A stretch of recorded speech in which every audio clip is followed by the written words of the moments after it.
Alrighty, hello and welcome to the stream, everybody. Thank you so much for tuning in. Hope everyone's having a wonderful day, and I hope you are all ready to see the next exciting chapter of Tactics Ogre Reborn. We're starting on chapter 3 tonight. I see a bunch of people in chat talking about the game. How many of you ended up buying the game? And how many of you ended up buying it as a result of this stream? Out of curiosity, chat, did some of you get hashtag influenced? Is that what's been going on? Am I doing my job, chat? Man, I should have got them to pay me for this.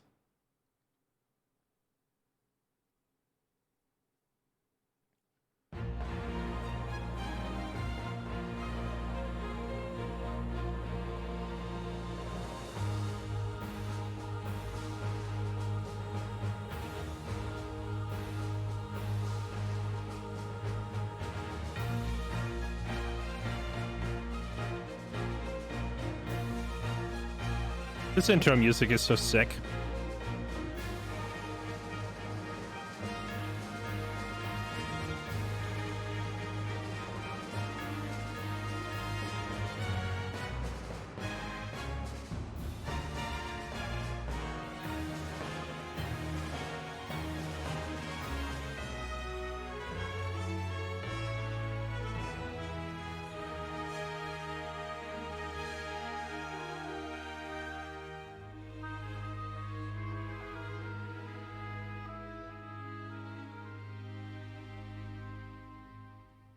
Bum, bum, bum, bum.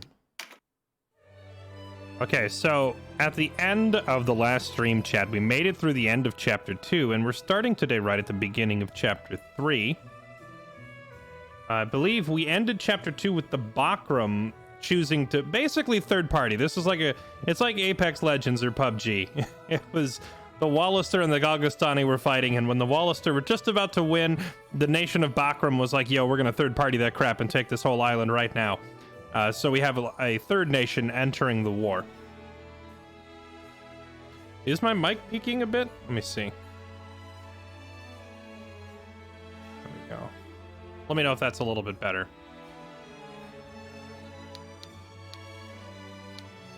Bum, bum, bum, bum, bum. So, we're gonna pick up where we left off.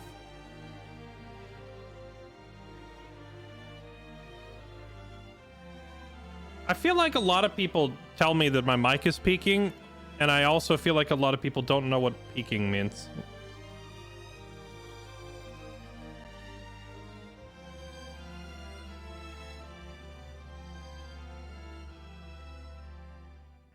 I'm actually looking to see if I can find like a soundbite of it. The high-pitched screeching sound of like microphone feedback is when your mic peaks. And I don't think my mic is peaked at all. I would see it. Like I can see the volume levels. If it like goes up into the red, it's usually peaking, and it's just not happening. All right, so when we load up our save here, it's gonna throw us directly into the next fight.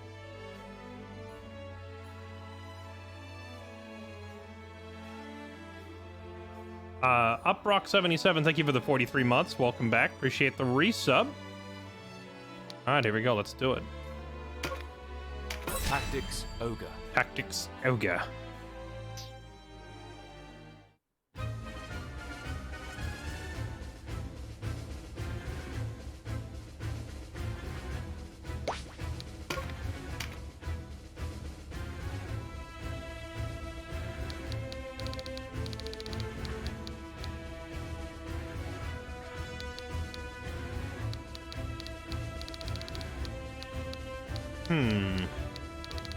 There's not that many enemies here.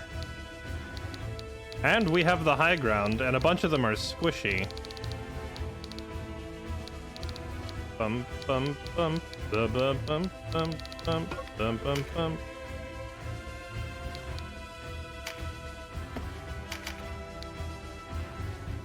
Let's see. We'll bring Dreadhawk to be our tank buster. Have him hit that golem.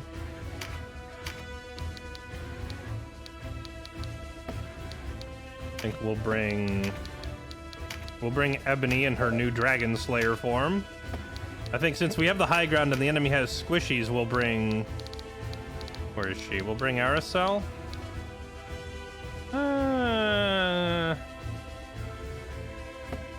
No, you know what? We'll bring Canopus for that job. Canopus is falling behind in levels anyway.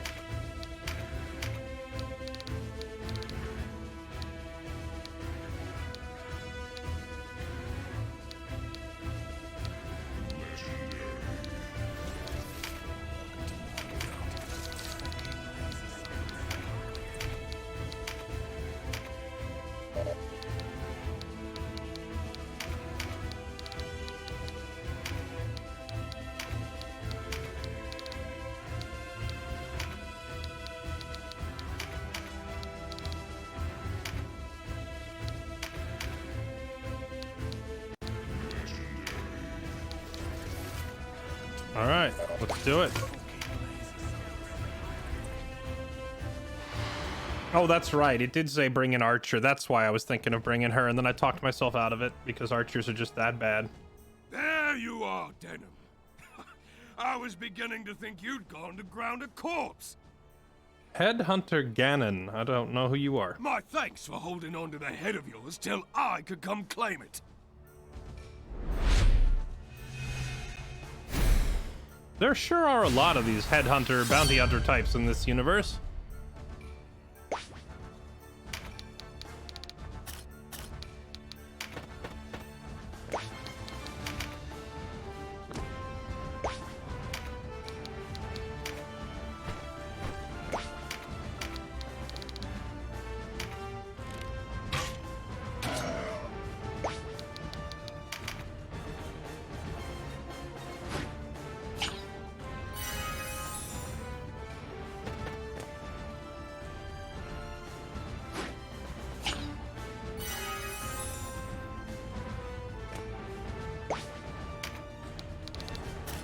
I know, right? He's come to take our Triforce away. We can't let him have it.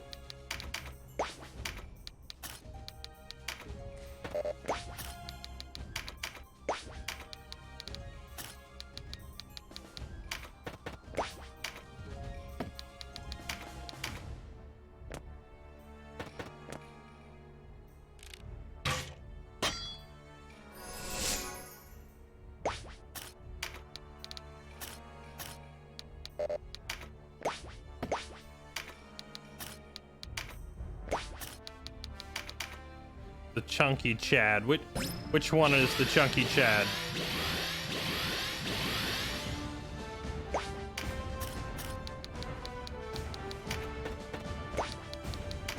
Chad, these character portraits, did they look this good in the original PlayStation version of this game? I feel like the character artwork in this game is actually better than Final Fantasy Tactics.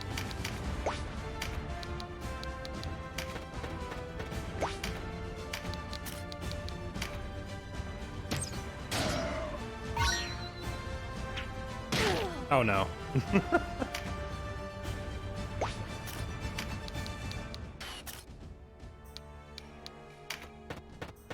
I guess we'll have Dreadhawk go around this way.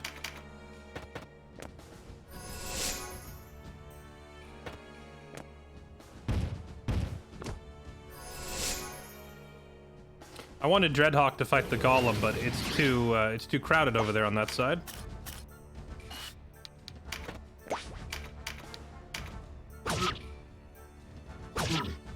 Oh. The double chopped.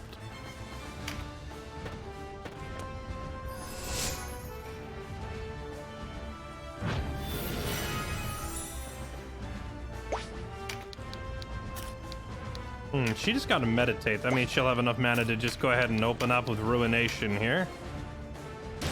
Give him a little shank. Give him a little shanky shank. Oh, Zero also got his meditate, so... How about a little double Ruination for this guy? Hello, sir. We're here to ruin you.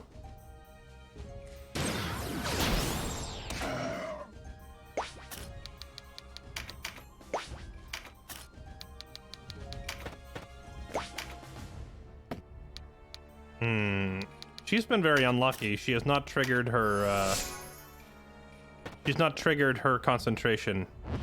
Or sorry, not concentrate. She hasn't triggered her meditate to get that extra mana yet.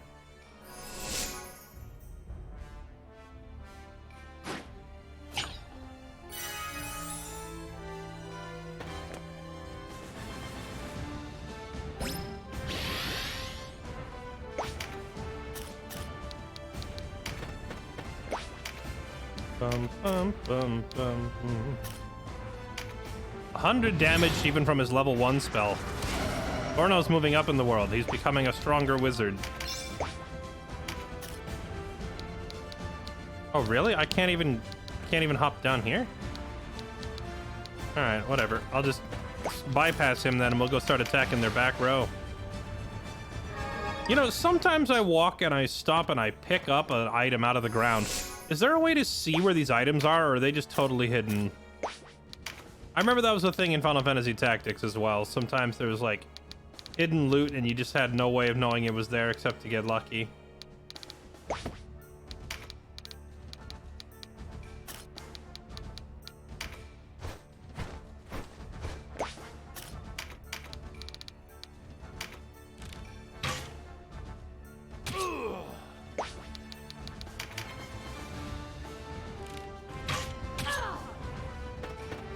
Yeah, Final Fantasy Tactics characters didn't have noses. It was a strange art type. I was never really a fan of the whole no-nose design. Ow.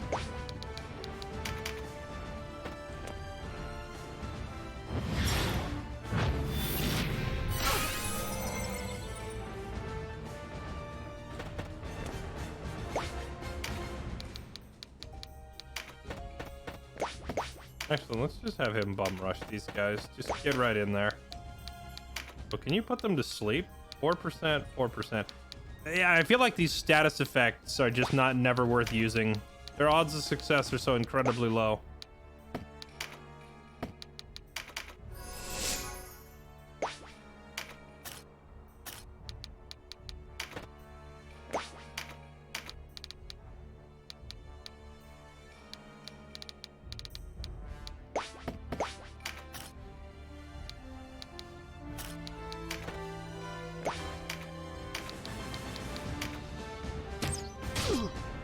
Even if it's only 1 damage, I'm still having my characters take the shot so they can get the extra XP.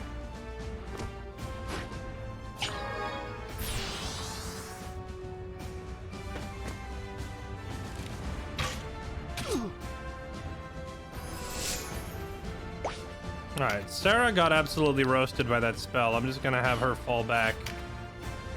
Actually, can she toss a spell of her own from here?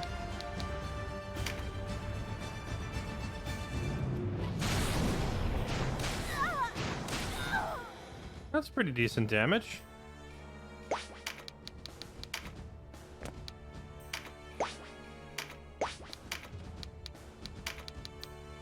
Still no meditate trigger from our cleric, which is really unfortunate.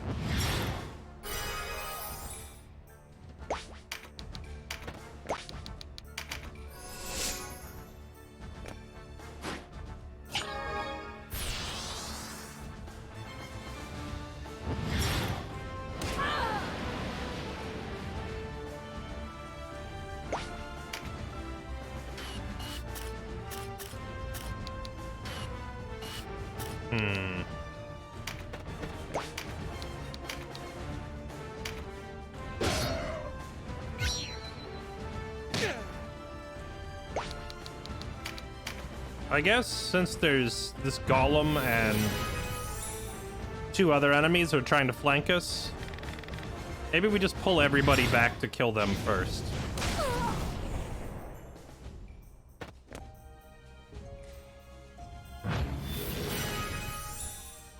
Let's see, my fencer and my rune knight, they're getting their meditation. My cleric isn't, which is making this very awkward.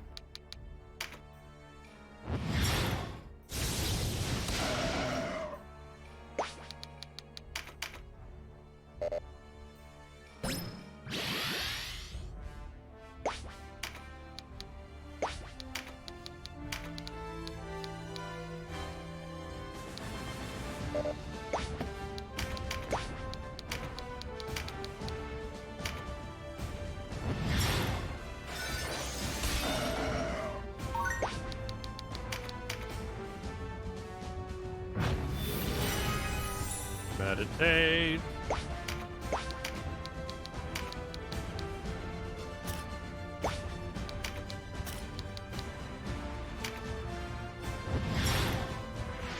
And down you go.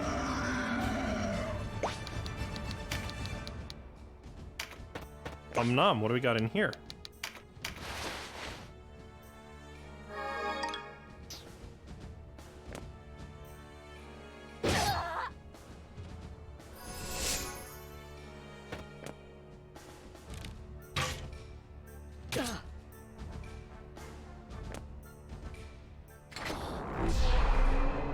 Uh-oh.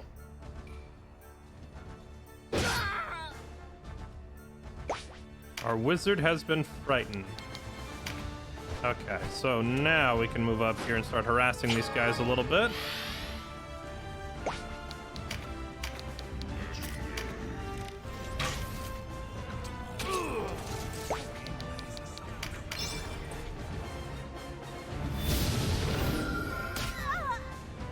Now, do I pull Dreadhawk back to the rest of our team, or do I just have him run at them alone like a Giga Chad? I think we just have him chat it up. Just run at the enemy alone.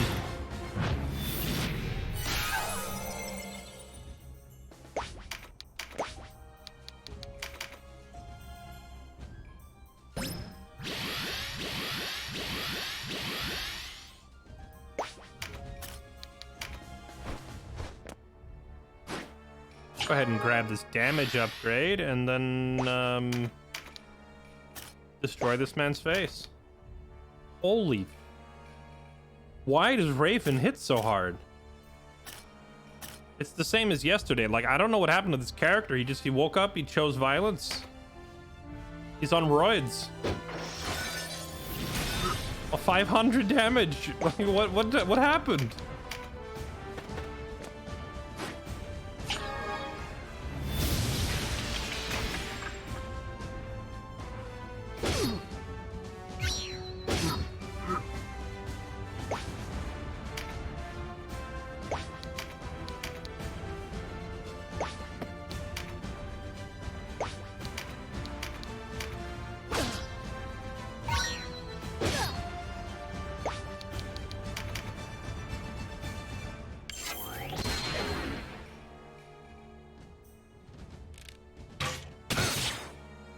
Okay, that was uncalled for.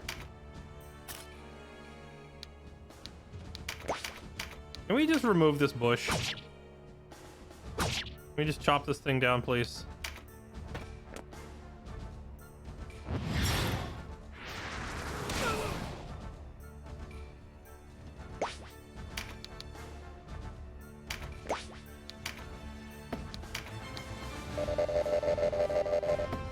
Wow, our cleric has just done... Here, let's grab this support trigger.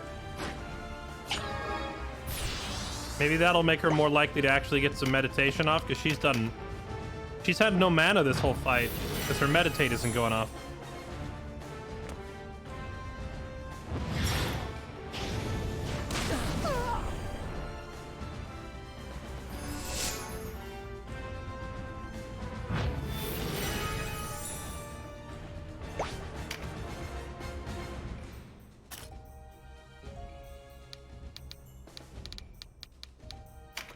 A friend run up here to help out.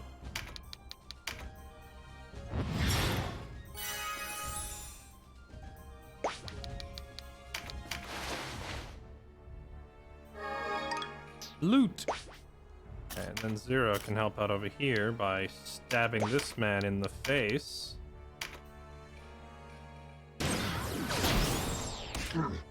Huge.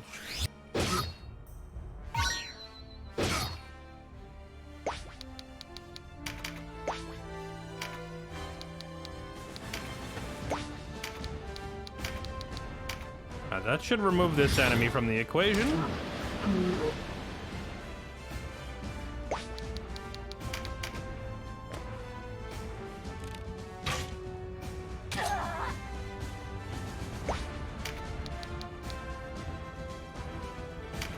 Let's try to chase down this archer. And we'll have Canopus deal with the wizard.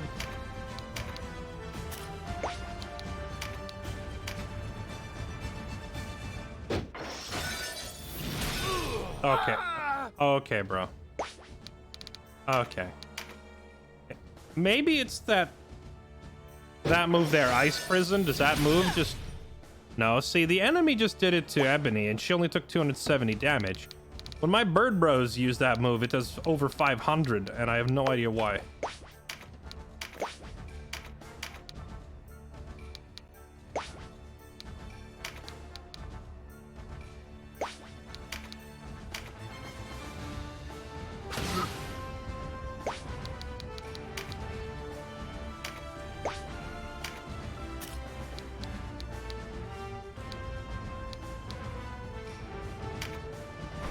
Now, let's have Raven just fly over here, and he's gonna help me flank the boss. I think Ebony needs to bail out. She's 1v1ing the boss, and it's not going well.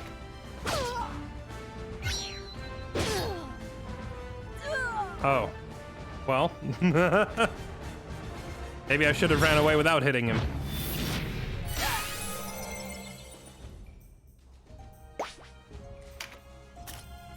Alright, Sarah, can you hit this guy? Nice little backstab.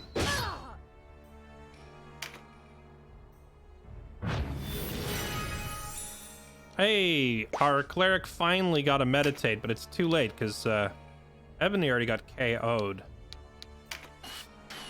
I wish that our cleric had triggered that ability just a tad sooner.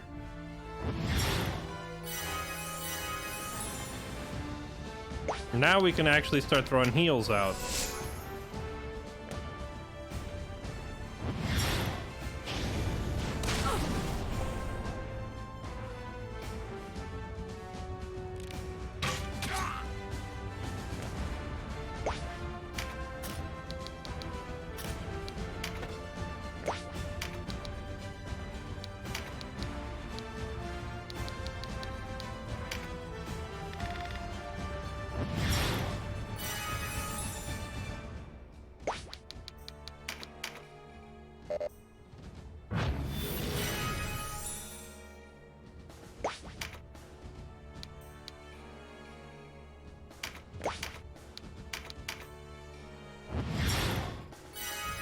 I wonder if Fran and Zero, as a Valkyrie and a Rune Knight, I wonder if they can learn heal too.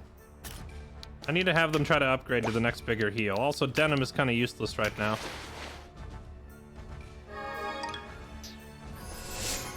He's over there running around and there's like, the enemies keep running from him.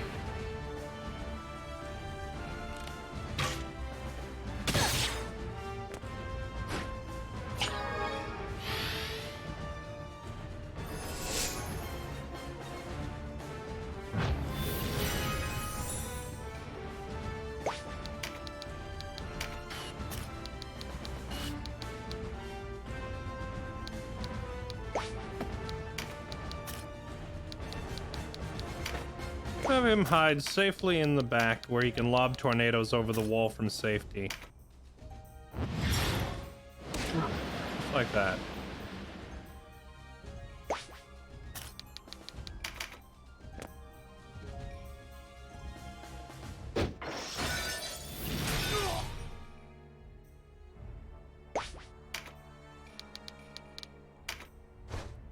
Raven's getting whooped over there, but he can fly, so he'll be fine. We'll just have him fly out. Unreasonable amounts of damage. Oh, hey, look, it's his turn to do unreasonable damage. Look at this. That's disgusting. And then he's just gonna go up here where the boss can't reach him.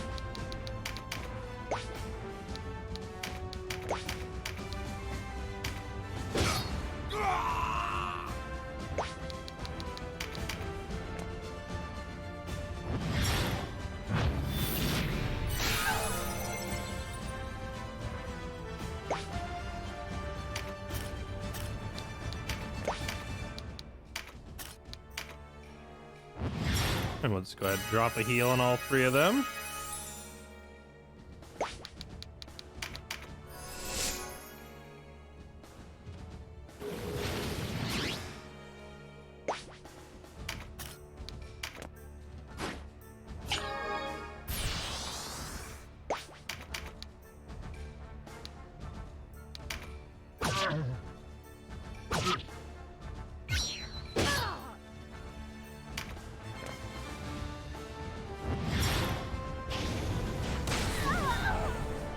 Excuse me, madam, what's your name? I wanted those items on the ground, thank you very much.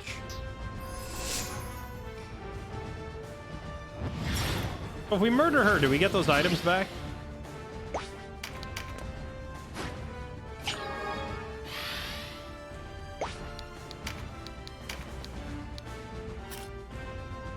Please tell me I can ruinate through a bush. You've got to be kidding me. Okay. Even a bush will block ruination. Got it.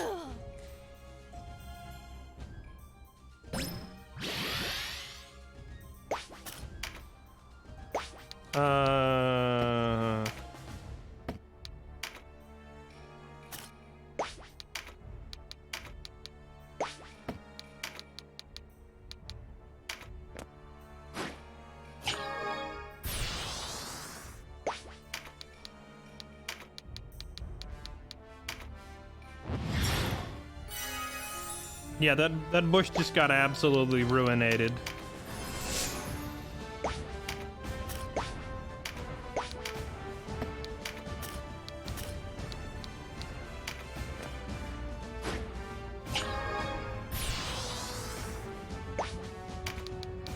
We will use a blessing stone to get Ebony up because I want her to continue grinding her weapon skills. We don't really need to res her to win this fight, but I want her to get the extra training in. Let's have her just go ahead and slap chop this archer. There you go, skill leveled up, and then back out.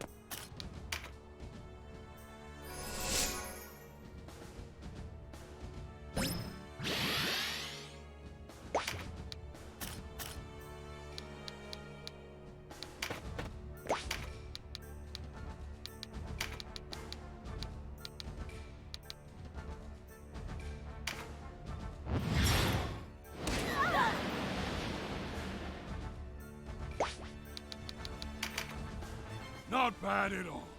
I can see how Zapan fell to that blade. How do all these berserker characters seem to know each other? Zapan, what if I told you it was not I who took his life? Then I'd call you a poor liar. Not that it much matters. Man, the amount of murders we're being accused of vastly dwarfs the number of people we've actually taken A out. man is little need of revenge before a prize so sweet. All right, fair enough. The price on your head's encouragement enough. Still didn't do it, though. Uh-oh. Oh, wow. Zero actually tanked that like a boss.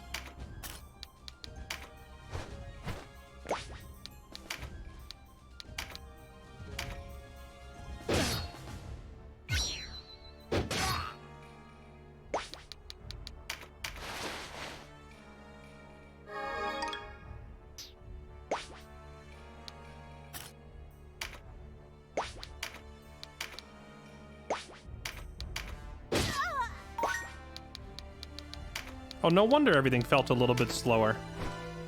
I guess I accidentally turned off the increased battle speed. There we go.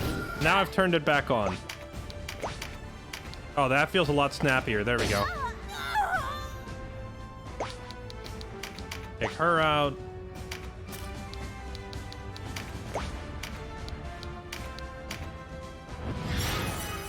Heal up everybody.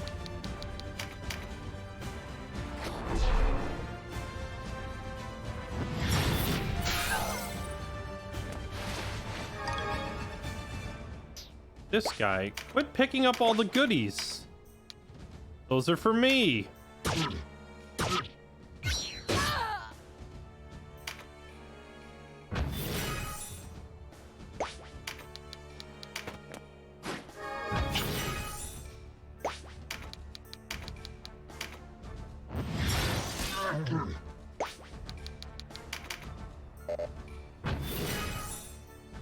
This guy keeps yoinking all the loot. Let's ruinate this guy. I don't actually want to finish him off until I've had a chance to pick up the loot over there.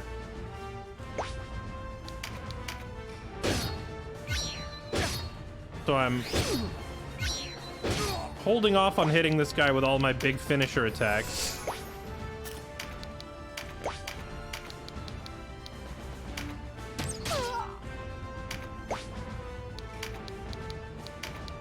This one guy here is holding the bulk of the loot. Because one enemy died, and then the sorceress picked up the loot. And the sorceress died, and this guy picked up her loot plus the other guy's loot. So he's holding like 3 characters worth of stuff. We've got to kill this guy.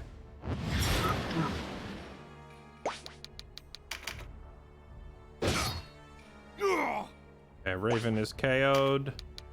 Alright, Canopus, come back here and just help me murder this one. He needs to die. Here, do unreasonable damage. There we go. That wasn't the 500 damage I was expecting, but 240 is still pretty respectable. Oh, wow. Frighten really lowers your damage output. She's only going to hit him for 5? It looks like her special finisher still does pretty decent damage, even when she's scared, though. Let's do that. Alright, Dreadhawk. Finish the job. And grab that giant pile of goodies. There it is. Look at all that.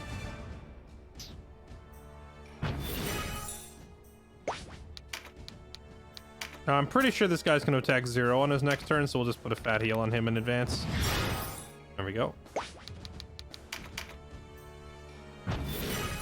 What is the latest game in this genre? Well, probably this one, since this remaster just came out. I don't know, it just came out like last week. Now, if you're not counting this one because it's a remaster of an older game, I don't know, to be honest.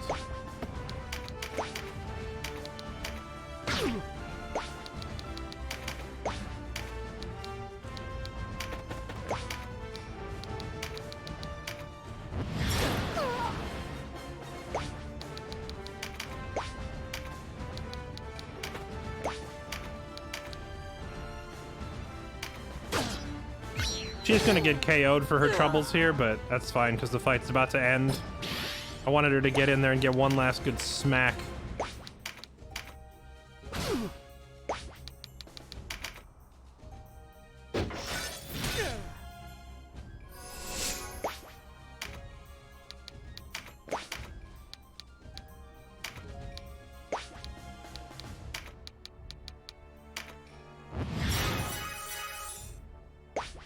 I don't think Symphony of War really falls into this category, I'll be honest. They're not the same.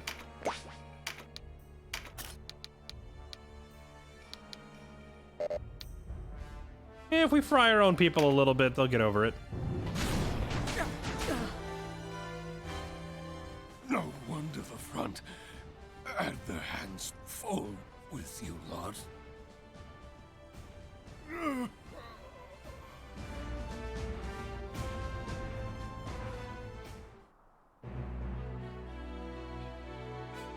True, triangle strategy. Forgot about that one. Googled Symphony, looks trash. Symphony of War is actually really good. If we have time, I'm going to go back and finish Symphony of War before we start playing Darktide. If I have time.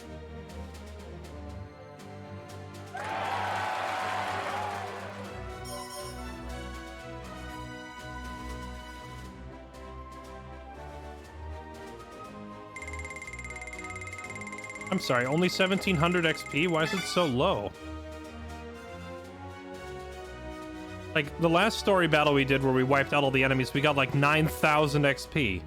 This one only gave me 1700. I don't get it.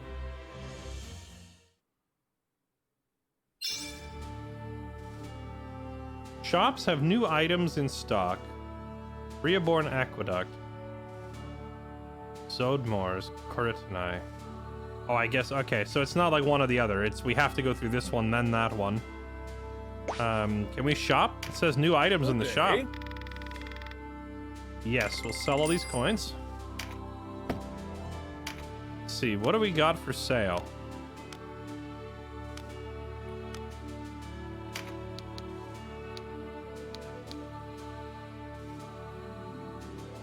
apparently I have a boulder axe. I don't know where or when I picked it up.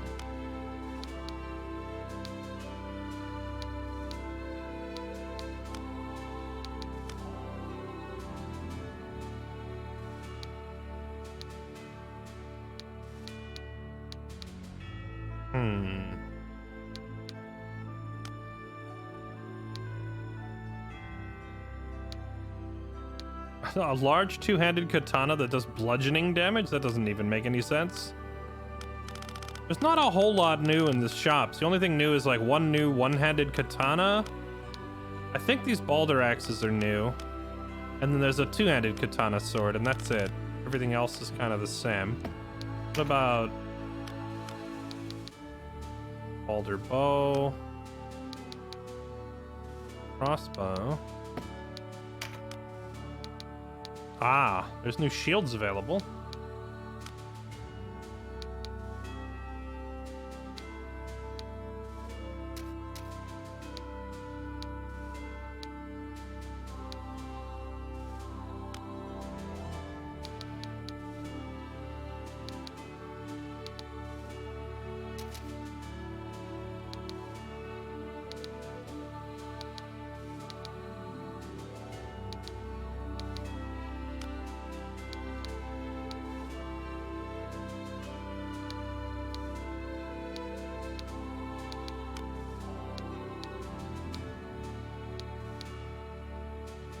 New leggings for sale. It almost seems like the chain leggings are better, at least in terms of the defense that they offer.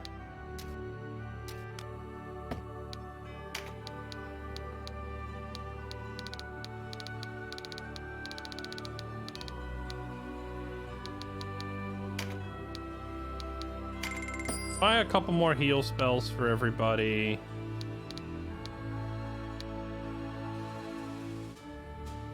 Crushing damage to a single target. Absorb MP.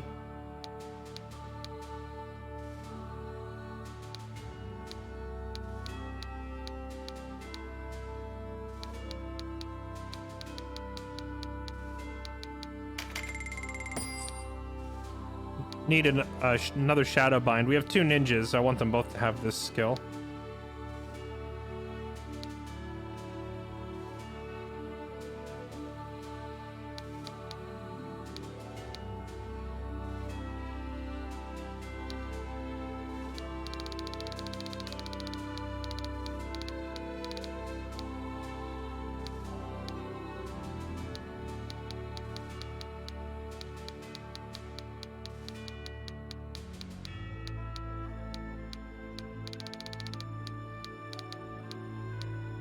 No Firestorm 2. That's unfortunate.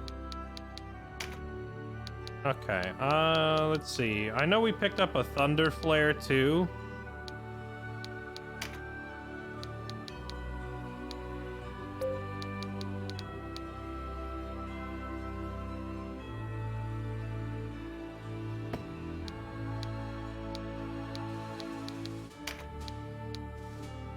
Really wish I could find a Tornado too. We also found a lightning bow too, which we can give to Zero. Oh, never mind. He already has it. Rip.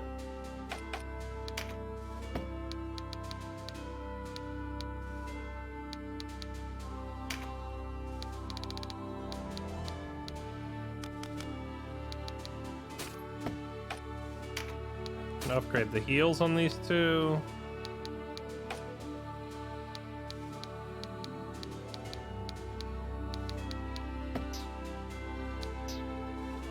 Oh, you know what? I forgot to check and see if there's any extra recipes we can buy for crafting.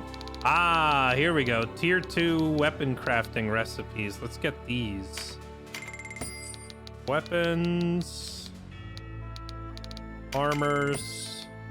Bows. We'll hold off on jewelry. I don't really use jewelry all that much yet. Okay. Wait, I can craft I can craft items that I haven't even seen the base form of yet? Oh my dear chunks. Okay, some of these crafted weapons are insane.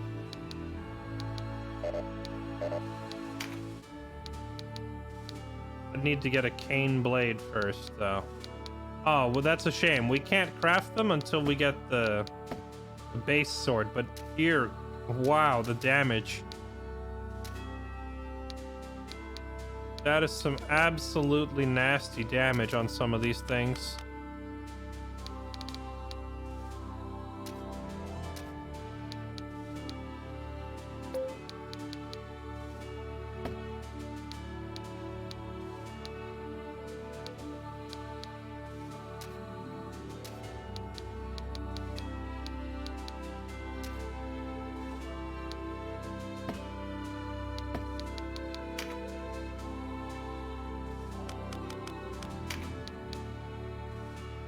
Heavy axe. This thing is 1 strength, 2 vitality, 65 attack.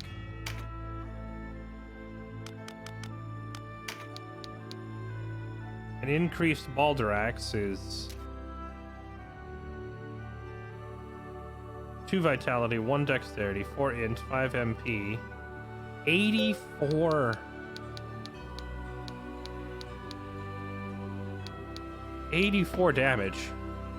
If I get this axe and give it to Raven, he'll be... like, Raven's already kind of a god. If I give him this thing, it's disgusting.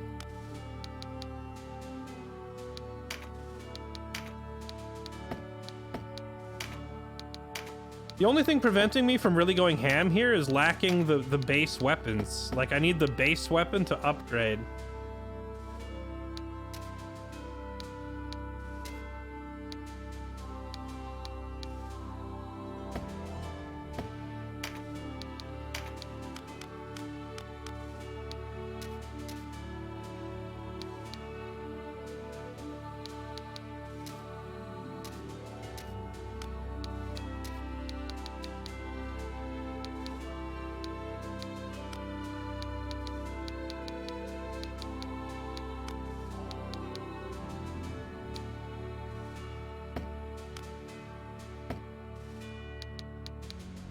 We will 0%. Yeah, I'm noticing that the status attacks in this game seem very difficult to get them to actually work.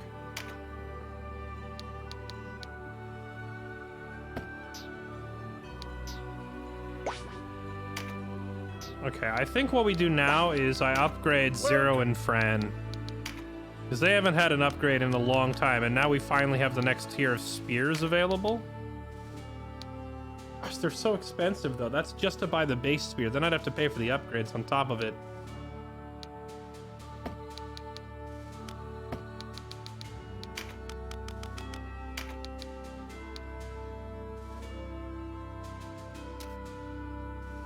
It's a lot more damage, though.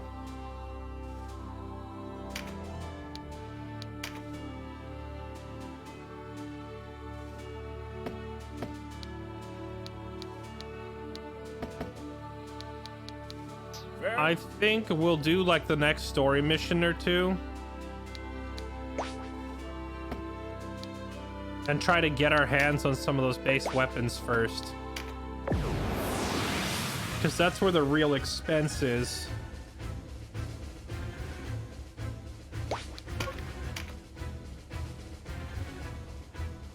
Fighting in the marsh.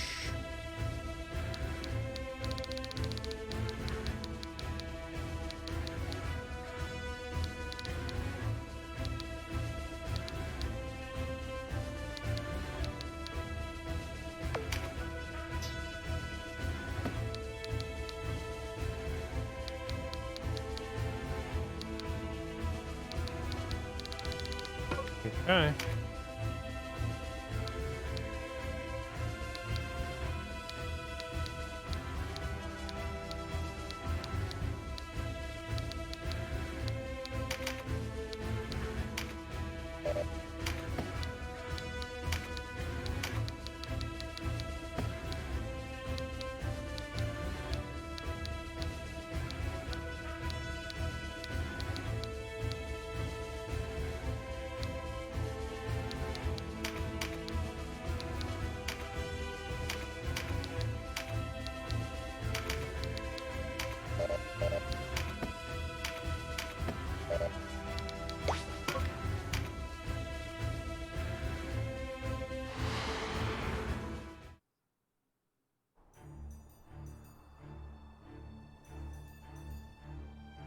Well, well, well.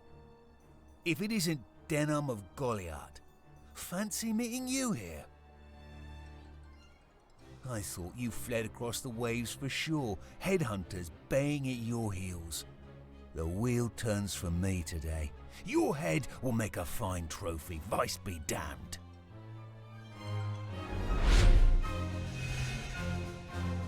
Oh, what does Vice have to do with this?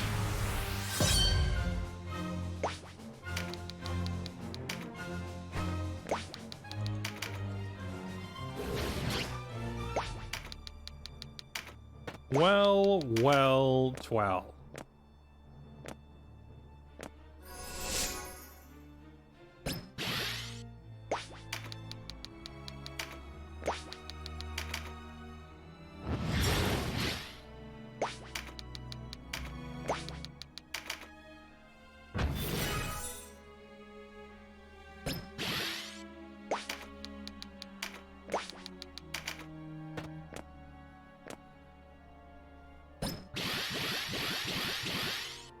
Well, that worked out pretty well. Basically, all my melee attackers just got that buff.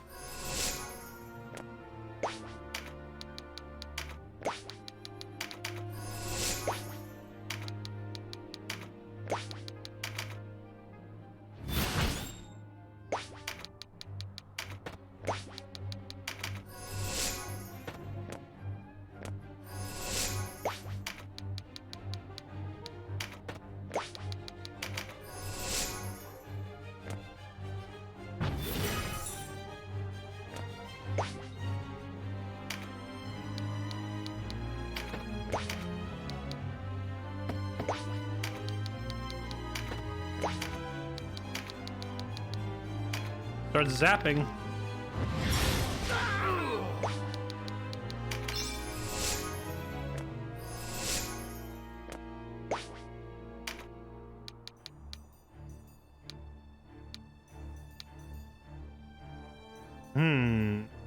You know, Vandy he's a two swords ninja man, but there's like all these magic power-up cards over here.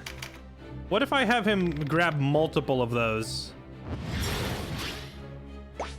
and just use them as a spellcaster here?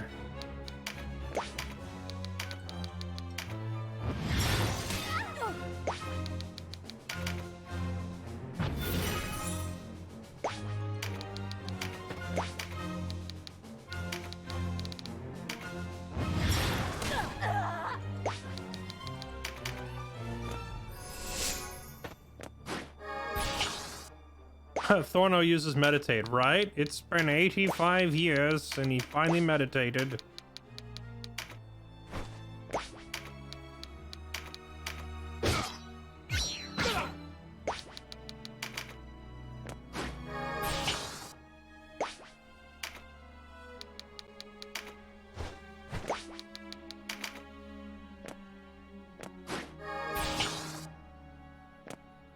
Man, I feel like if I ever did a second playthrough of this game, I would just recruit nothing but the bird guys and ignore everything else. Just recruit every birdman I can find. Oh, nice. Do some berserk fisting there. Good job. Ooh, Dark Touch, Dark Attuned. Pick up a crit card.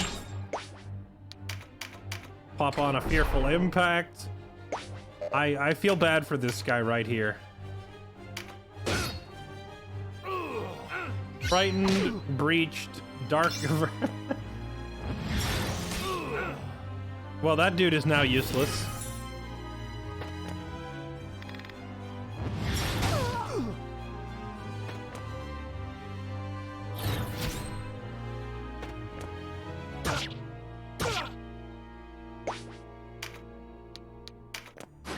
Go ahead and pick up this.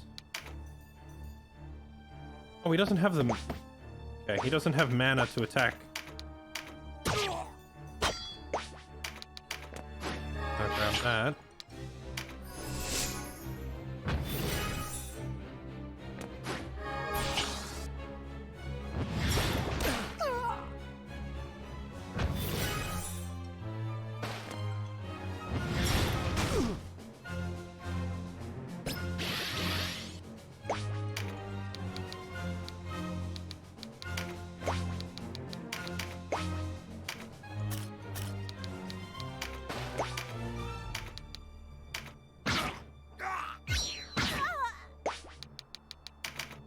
Okay.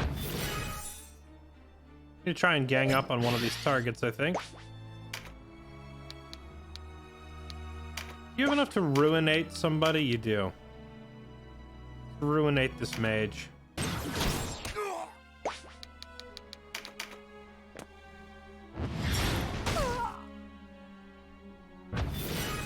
Yeah, focus down one target. We'll start by focusing down this, sorry, not mage. This, mage knight.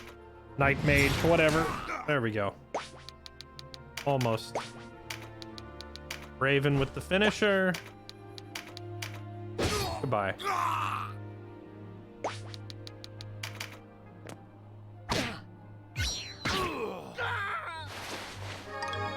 Sir, I wanted that stuff.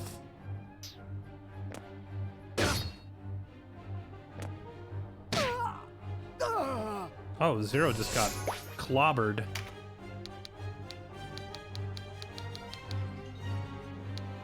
I'll have Canopus use his mobility to move over here. Denim can handle that crap on the right.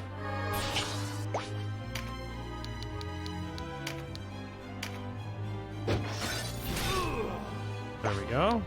Spicy hit.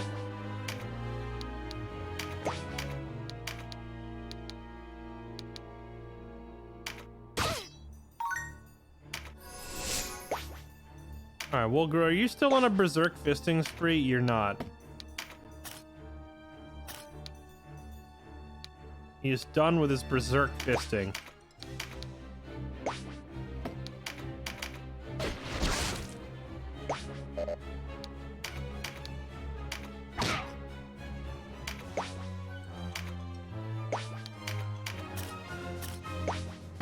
Alright. This guy with all the loot, kill him. Oh my... Sir, that is a war crime. That wasn't even a special attack. That was just a normal swing and he did 500 damage. Okay, it looks like the enemy has decided to focus down Mulgrew.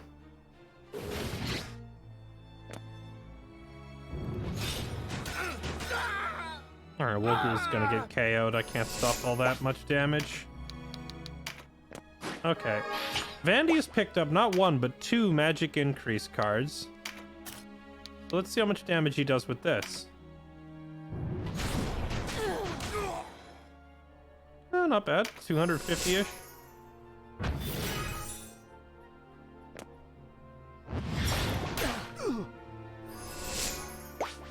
Alright, Denim, I need you to put a smackdown on one of these quickly.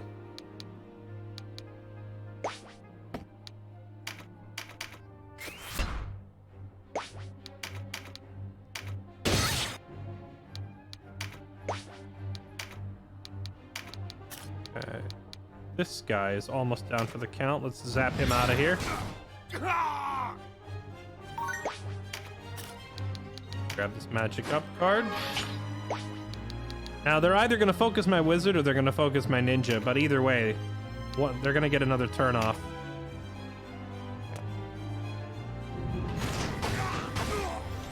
Hey, that's just uncalled for right there. Okay. Bran. Valkyrie versus Valkyrie.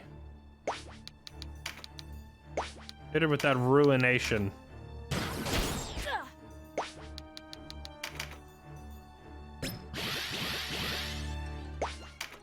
Oh, Raven has decided to murder somebody today. Who will it be? Oh, he can't get her. She's standing in a clever spot. There's no dry land around her, so I guess we go for this enemy wizard. Actually, you know what? Can he reach? No, he can't. Alright, we just have to do this then.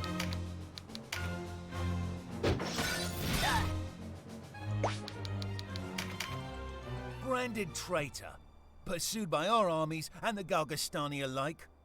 You fight well. But what can you possibly hope to achieve at this late hour? I do not know in truth, but as long as there is any chance of ending this conflict, I will persevere. Absurdity. If it's less fighting you want, lay down your sword. You should have run long before, not challenged us. It is we who have fought long for peace in this land, while you've run whimpering in your weakness. too craven for a cause. That's an interesting retelling.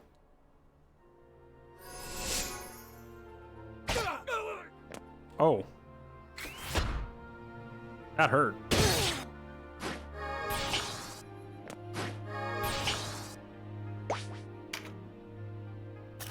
That really hurt. Well, Canopus is gonna get KO'd, but before he does, let's have him get in here and just absolutely put some chunks down on this enemy wizard. No, his turn got skipped. I hate that.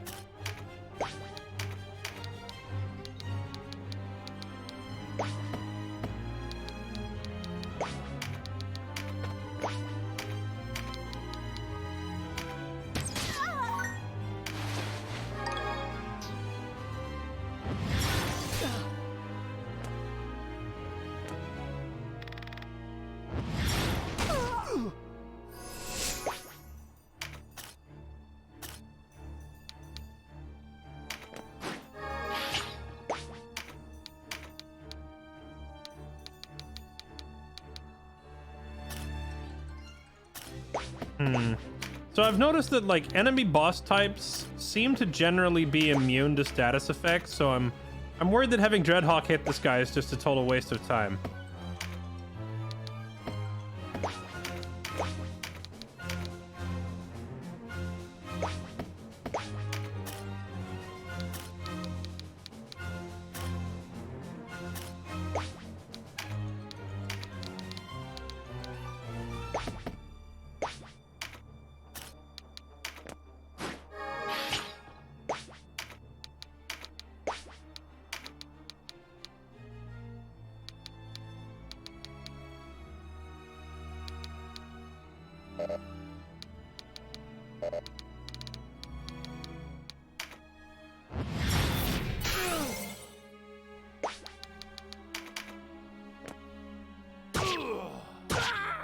Uncalled for.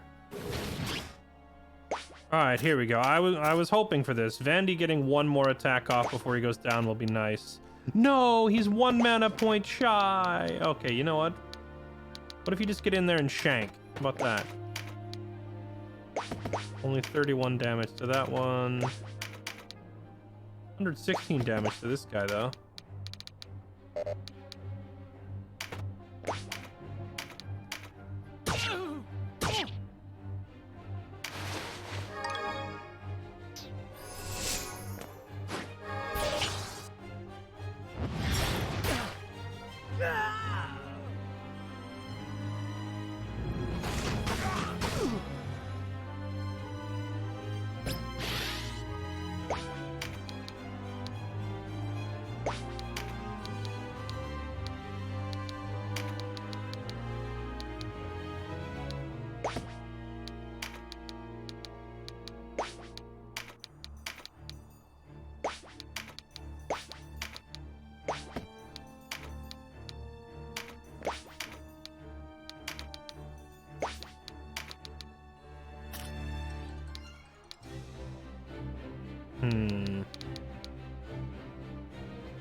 $202, 166.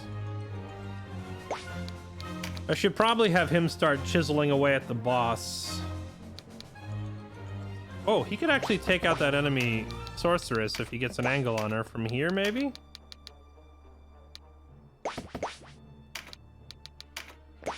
From here? There we go.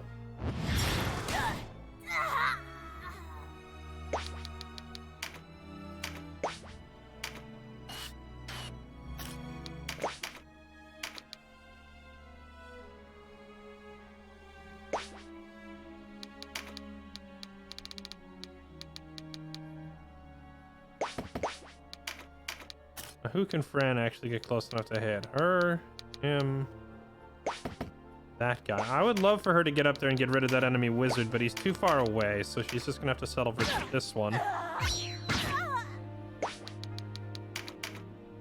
Mock me if it please you, but I run from no one. Your noble cause is little more than lords bickering over land and title. Lords whose struggles sow the seeds of further conflict.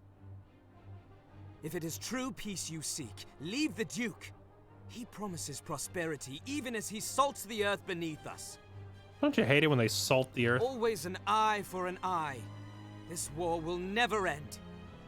Slander and venom, masquerading as wisdom. Let's see if that silvery tongue can turn my blade. It is you who runs, not I. You whose words fail to inspire the conviction that comes with truth. Even should I die here on this field, you will learn I had the right of it one day. May the Father have mercy on you. An inspired speech, Denim. Very inspired. Well played.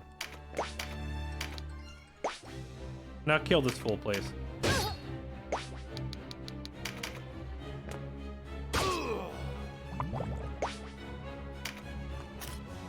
Oh wait, Raven is still up. I thought he got KO'd. Oh, it was Ogre that got KO'd. Let's see. He could take out this one. Oh no, he can't. He doesn't have mana. Who can he actually take out? This enemy wizard can go down, I think.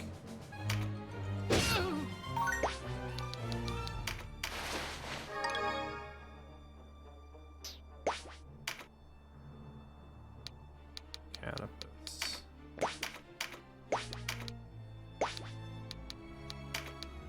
Here we go. Ka-chunk! Just like that.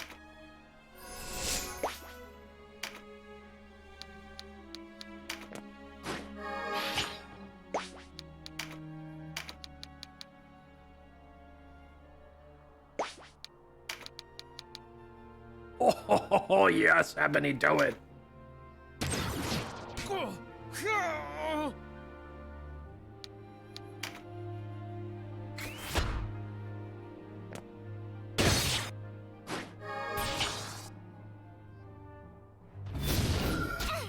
Oh, nice. We feared her. Perfect.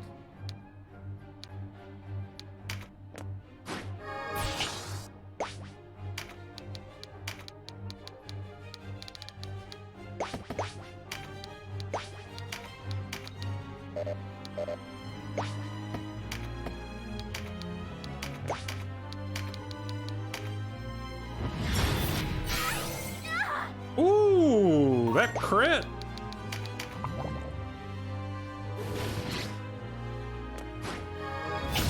Oh, that's an enemy ninja. Whoops.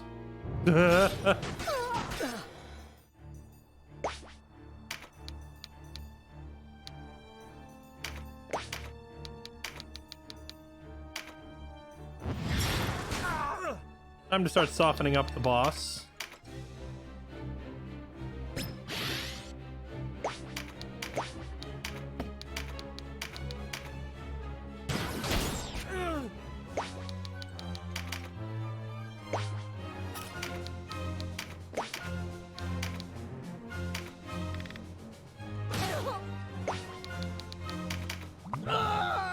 No, Thorno.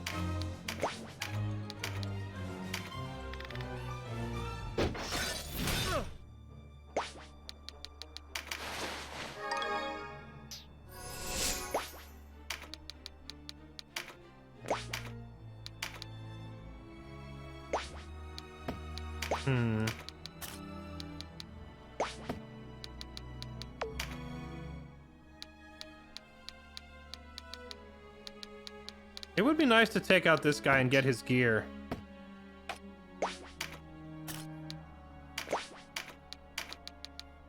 But I don't think I can. I think we need to look at potentially just starting to end this conflict before any of our people on the ground bleed out.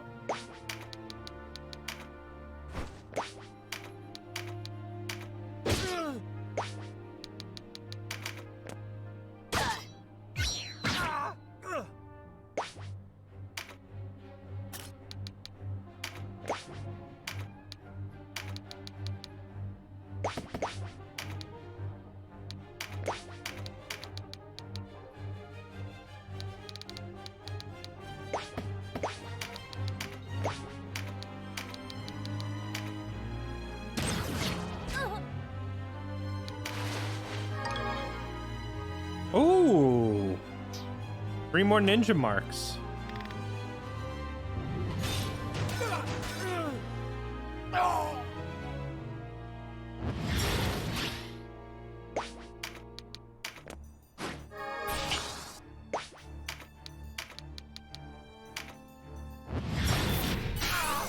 Time to just focus the boss to death and end this before anybody bleeds out.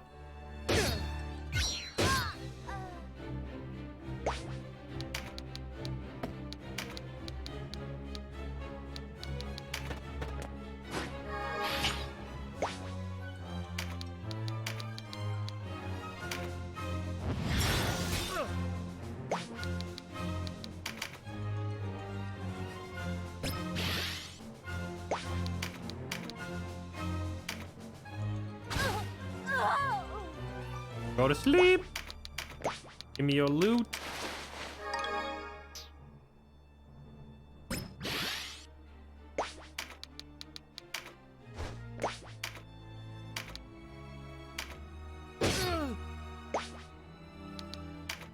Oh, I should have had him do Mighty Impact.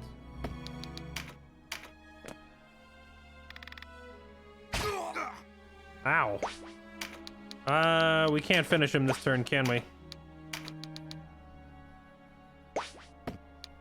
Nope. Okay, so we're gonna have to get 0 up this turn.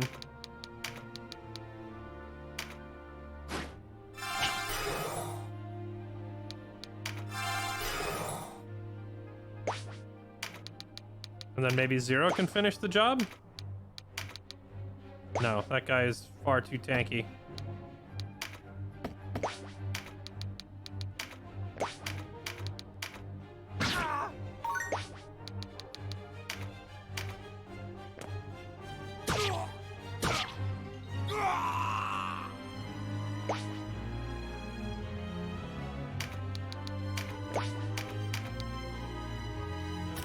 If you want something done right, you gotta get Dreadhawk to do it. Better to die at a traitor's hands than die a traitor myself.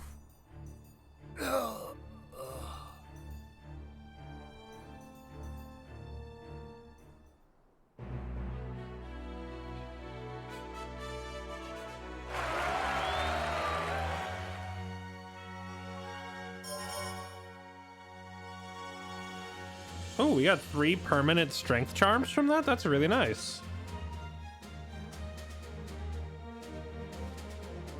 Wait, XP 1700. I don't understand why it's suddenly giving me so little XP.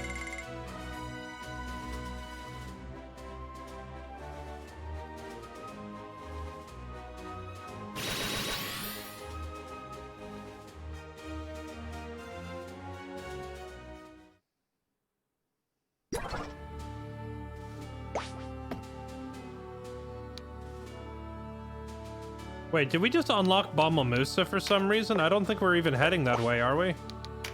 Good day.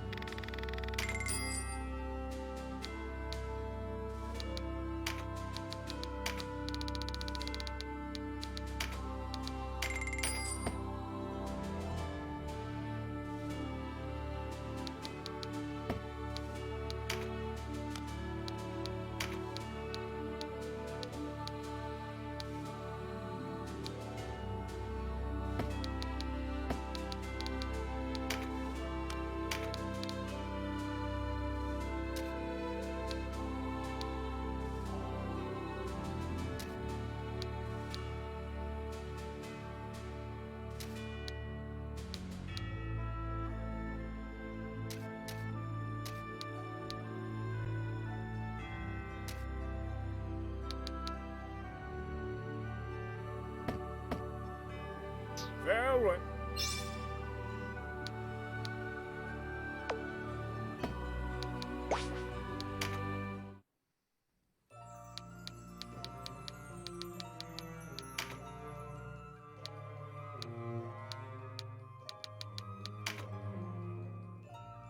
Remnants captured Caritine. Okay. Mount Webbury has erupted for the first time in 64 years. Blast shook the land for miles. Mount hidden on... Okay. Rime refugees. Large number of refugees fled Rime. When Bakram invaded, those who take up in Fidok have started to make their way home. The Bakram claimed the restoral of public order in Rime is to thank for this, but refugees state their poor treatment at the hands of the people of Fidok has forced them to leave. Former Galgostani soldiers are flocking to the Wallister resistance. Many of them long to end the war that has stretched on for more than 2 years. They're eager to prove their mettle against Bakram. Okay. Duke Ronway of Wallister has met with Galgostani leaders to negotiate the dissolution of the army and formal handover of Karetnai. This signals the end of the kingdom of Galgostan established by Balbatos. So Galgostan is no more, basically. Duke Ronway decreed that for Rampa Wildwood, which has long been neglected due to the war, be open to hunters, though hunting will first be limited to southern tracts bordering Tynemouth. Other areas are to follow. Wallister are growing in power, but they lack funds. It is thought they seek profit from Ferrampa's bountiful reserves.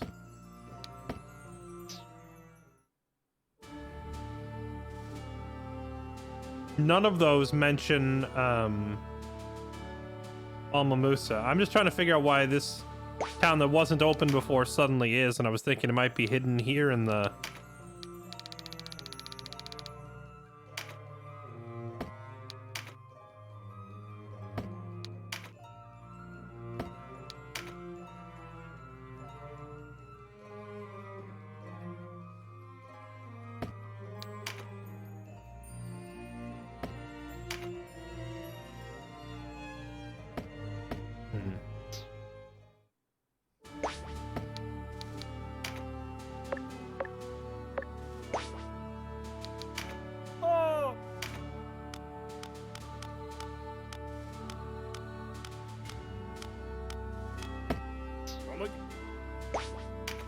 Okay, now I've noticed that some of my units are starting to feel really squishy, namely Wolgru.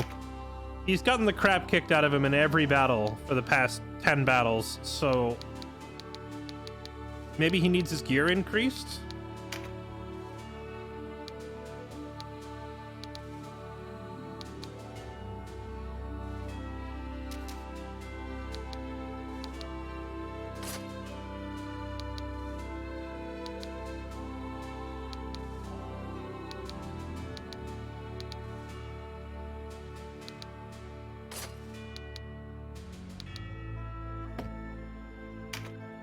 It almost feels like these aren't even that much of an increase, like the numerical differences are so small, but whatever, I'll put it on him anyway.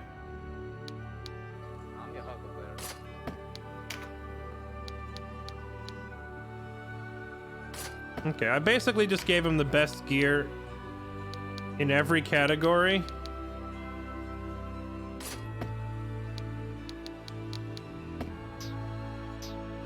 That also means we gotta go craft him a better pair of pants, though. Anytime I upgrade someone's pants, I've also got to go here to the crafting menu and make sure that we get the increased version with the extra move speed on it. You sure? Well, those numerical differences seem pretty small, but it was 4 pieces of gear? So maybe, like, even though it's a smaller difference, the fact that it's 4 of them will add up. We'll see if this makes Wolgru feel a little bit sturdier, because he kept getting just absolutely wrecked.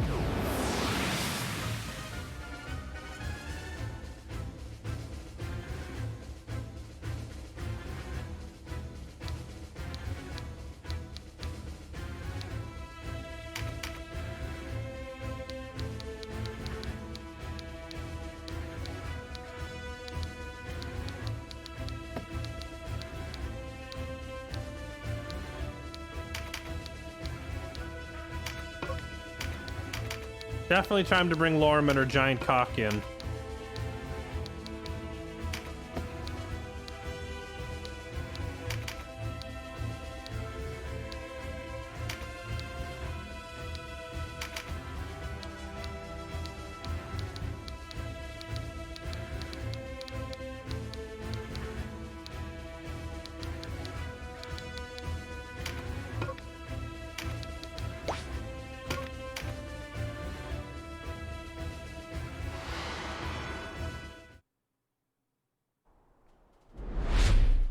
Game worth playing, even if I played the original. Reviews are not very positive. What kind of reviews for this game are so negative? I don't... The only negatives that I can see to this game is if you happen to play Final Fantasy Tactics, as I did, and you're directly comparing the two. In which case, I feel like FFT is better in like 9 out of 10 categories. This game does do some things better than FFT, though. I like the artwork here better, and the voice acting is better.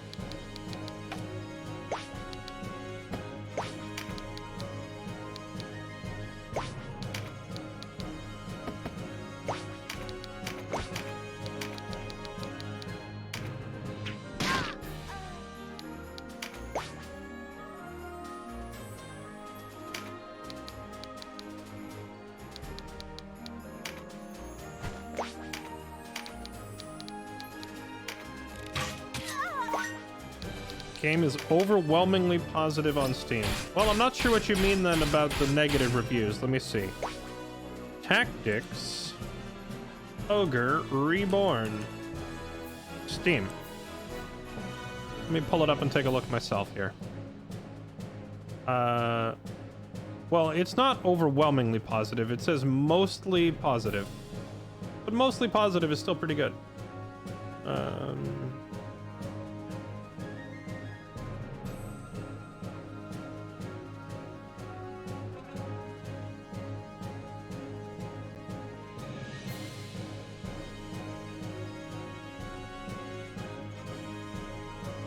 Basically every negative review that I'm seeing for this game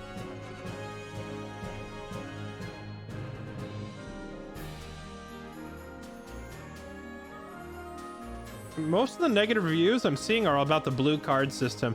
I will say there's one review I'm looking at here that I kind of agree with. It says this game doesn't have let's see,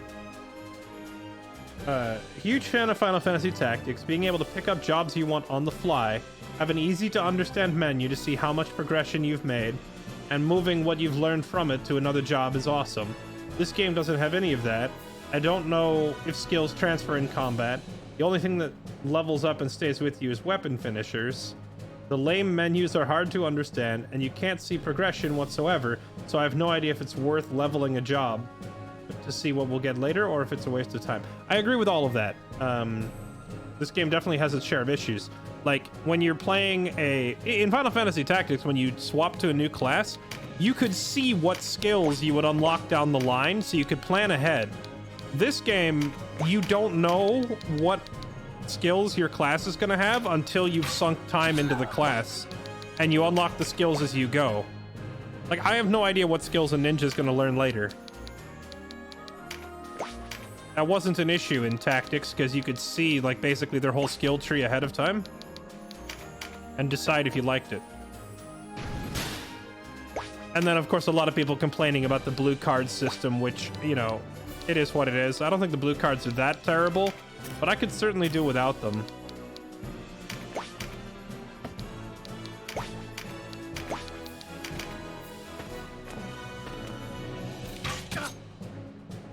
And although the UI in this game has been improved, apparently, since the original, it still lacks things in certain areas. Like the end of battle, what is it? The end of battle level up screen, not being able to mouse over the new skills you gain really bugs me. Because it means I have to stop and go chase them down myself afterwards. It's very annoying.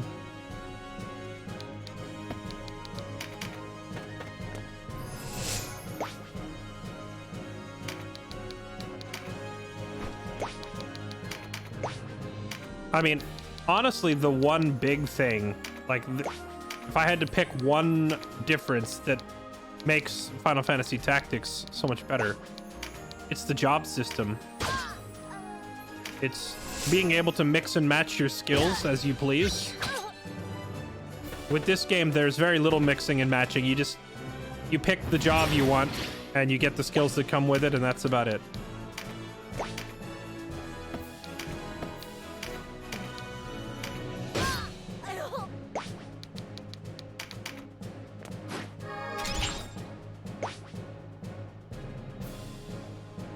Yeah, honestly, Tactics Advance was a mixed bag, I felt like. Final Fantasy Tactics on like the PlayStation and the later like War of the Lions remake. Tactics was a masterpiece. Tactics Advance was it was a fun game, but it was also plagued with numerous issues.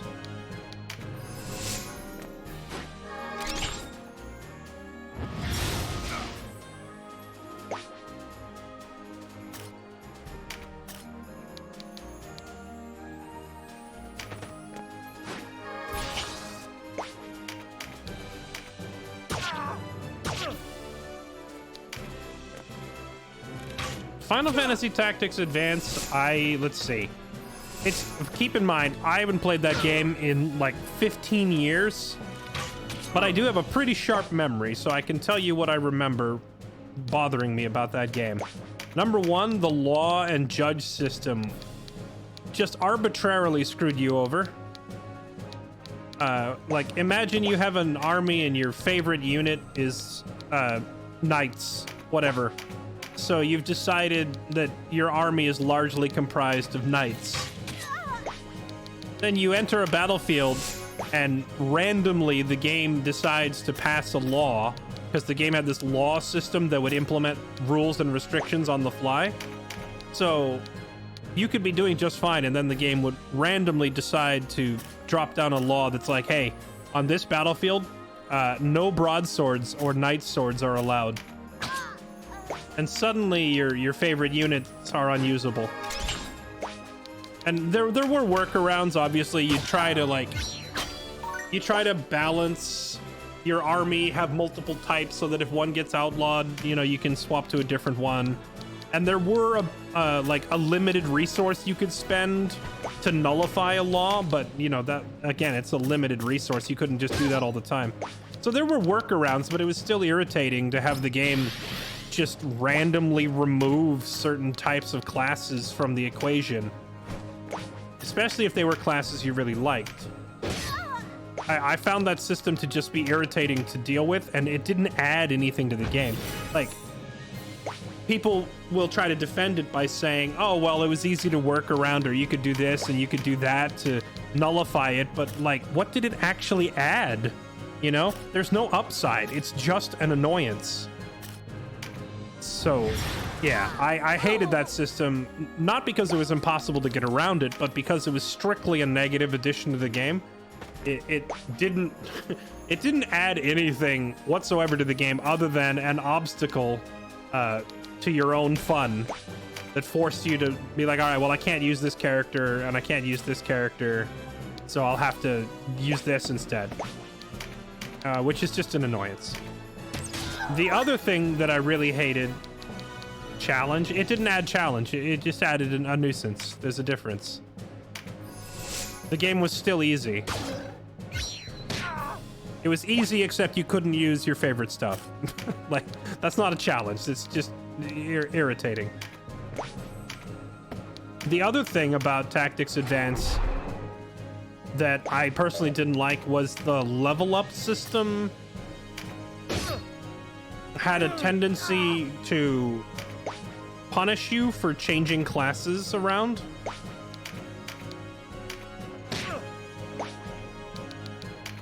Because your stats, you would level up your stats on a per level up per class basis.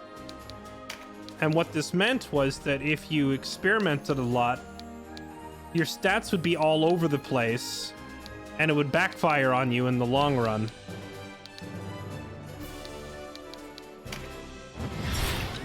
It also had, because for example, you're like, I want to try playing a knight.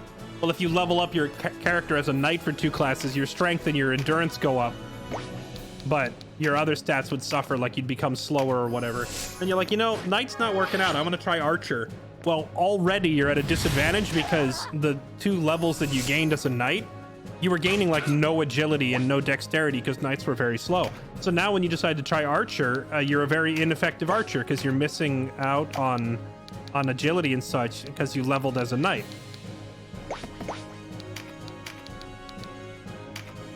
And then when you realize, oh, you know what, archer's not working either, I'll just go, you know what, I'll just go back to knight. Well, if you gained 2 or 3 levels as an archer, you go back to knight. Well, guess what?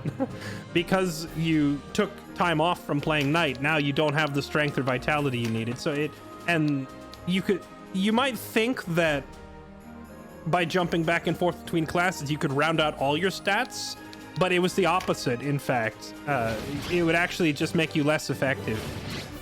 And this also had a side effect where at the end of the game, if you like decided to recruit a new character, you go to the recruit screen and say, hey, I need to hire a new guy. Well, the recruits in that game would scale to your current level, right?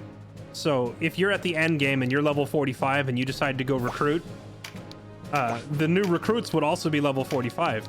But if you recruit, say, a level 45 knight, well, that level 45 knight, it assumes that he stayed level 45 for his entire career. So that means like random generic characters that you recruit at the end of the game basically always had perfect stats that were better than the characters you spent the whole game with. Which was obnoxious. I remember getting to the end game and one of my characters died. And I was like, well, I guess I finally got to recruit somebody new. The dude that I recruited that was new hit like 3 times harder than my characters that I'd had through the whole game, just because it was like, well, he's a level 45 Dragoon, and he's always been a Dragoon. Like, there's no class changing. So therefore, his strength was absolutely monstrously through the roof.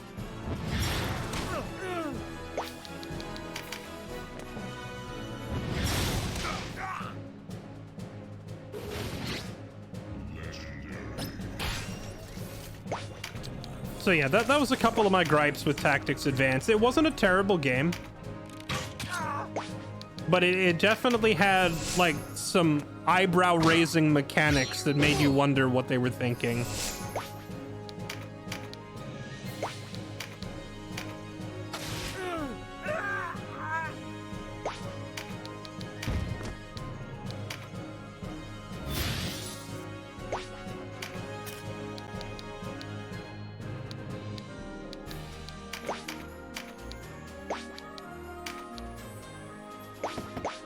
Oh, Lorem has her special finisher now. Let's try it out.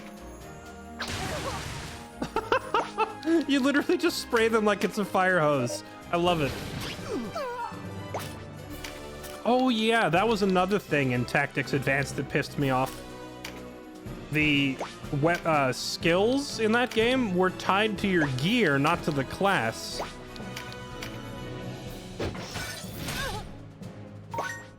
So that meant, like, if you wanted to learn, say, a basic counterattack, you had to equip a specific piece of armor that had counterattack on it. And you'd have to fight multiple battles while wearing that gear to learn the skill you wanted. But a lot of the better skills were on crappy gear. So you ended up wearing garbage armor longer than you wanted to because it was the only way to get some of the skills. I very much preferred having the skills just be part of the class system, so you could play the class you know that has the skills you want, learn the skills, and then change classes instead of gimping yourself with terrible gear.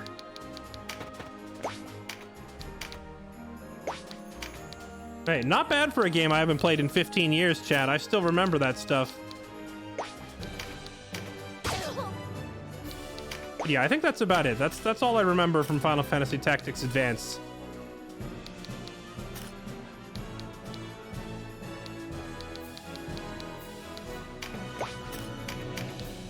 Certainly not a terrible game, but I didn't think it was a great one either.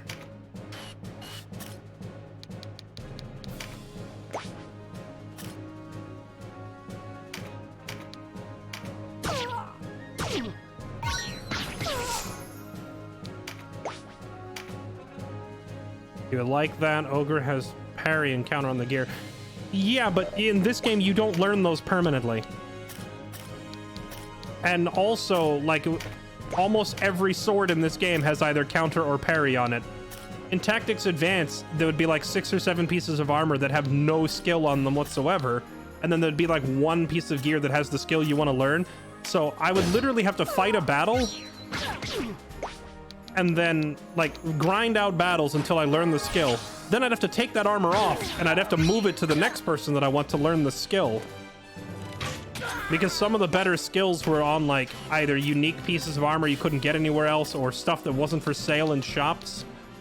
So I don't know. I just recall it being extremely annoying. Having to like pass the ones, having to pass around the same suit of armor to all your different characters because you want them all to learn whatever kind of skill was attached to it was needlessly time consuming. Whereas in this game, like basically every single one-handed sword has parry attached to it. So it really doesn't matter.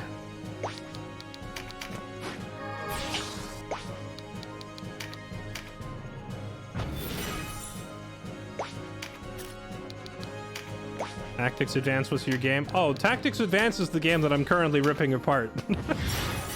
It's the game I'm currently ranting about.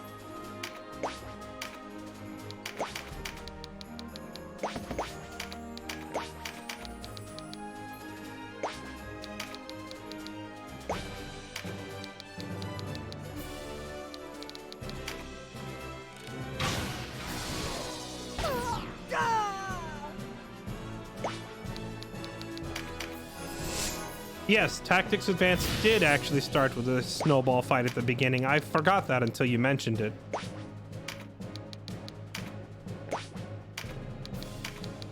Alright, Lorem, hit him with the fire hose. Hose him down. That did 400 damage. Why did that hit so hard?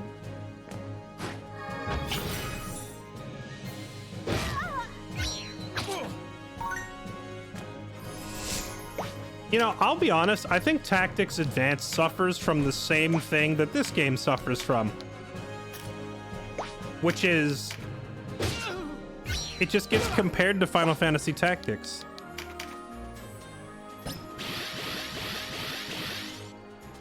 If I had played Final Fantasy Tactics Advance first, I probably would have just said, wow, this game's really fun, this is great.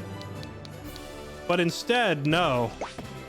I had already played Final Fantasy Tactics. So now, like, every game in this genre that I play gets compared to Final Fantasy Tactics.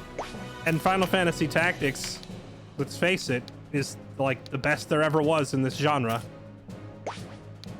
The best to ever do it, as Zarya says in Overwatch.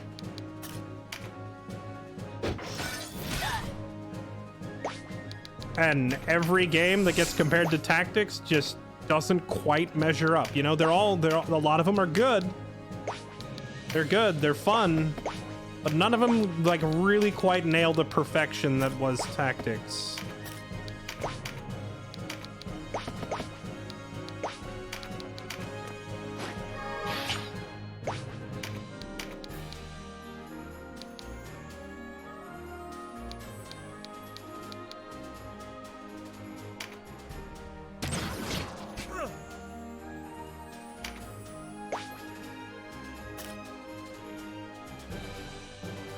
It was the GOAT. Absolutely, it was the GOAT. And comparing other games to the GOAT just isn't fair sometimes, you know?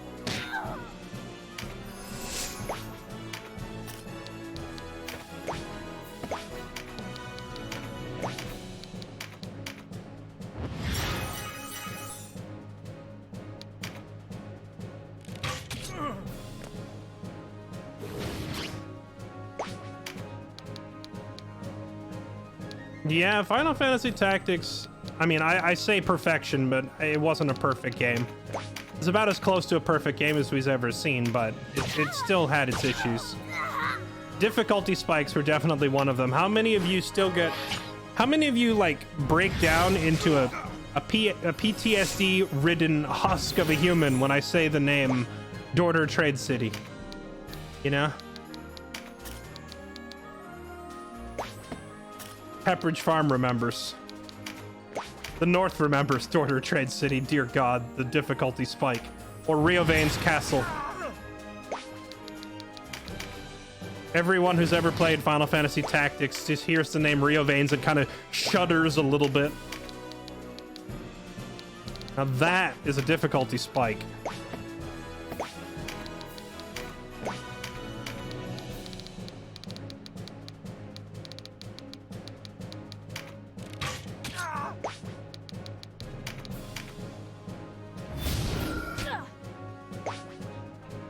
Daughter wasn't even a difficulty spike. It was a did you learn the... No, shut your mouth. It was massively more difficult. Don't try that with me. I've played through that game like 4 times. The difficulty level of that mission dwarfs everything before it. It was very easy to find yourself in a spot where if you didn't have a save file in the right position, you're absolutely boned.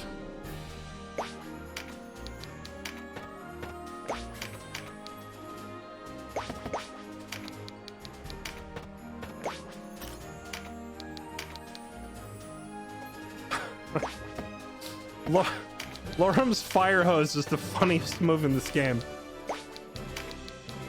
Like, why does she have this? Here, pull out the fire truck.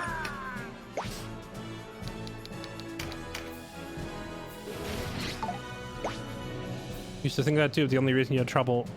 Yeah. So in other words, you didn't struggle on subsequent playthroughs when you knew what you were about to get into. That's not the same. It's not hard to go into a game that you've already beaten and say, oh, well, I know that mission's going to be really hard, so I'm going to grind up and upgrade my classes before I go in there. That's exactly the point.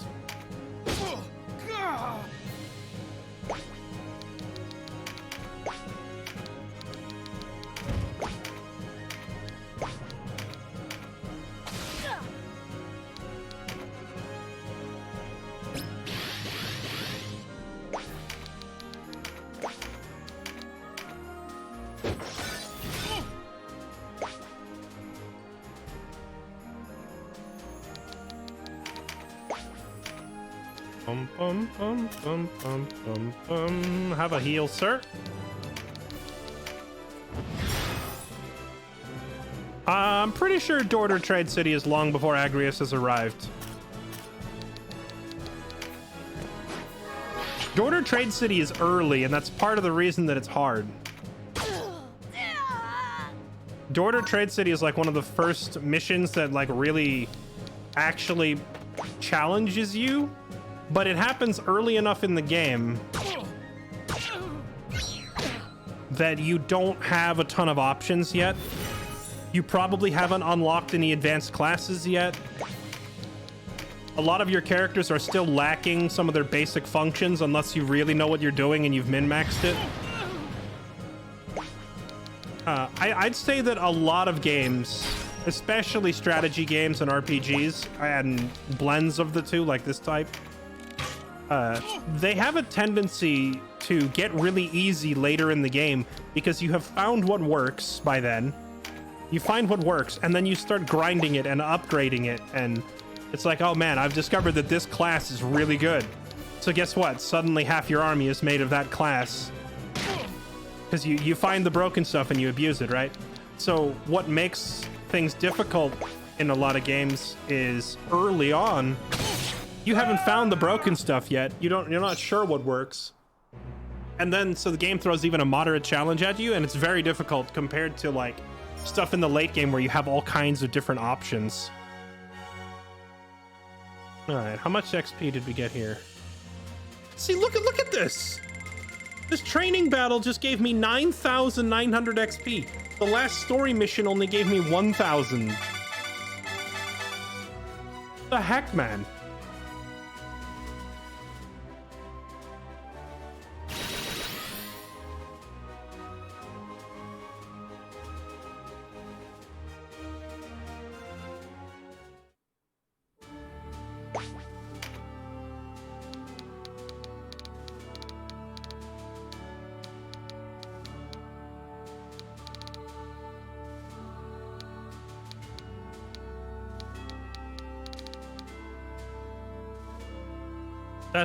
That's crazy that the training mission gives like 5 times as much XP as a story mission.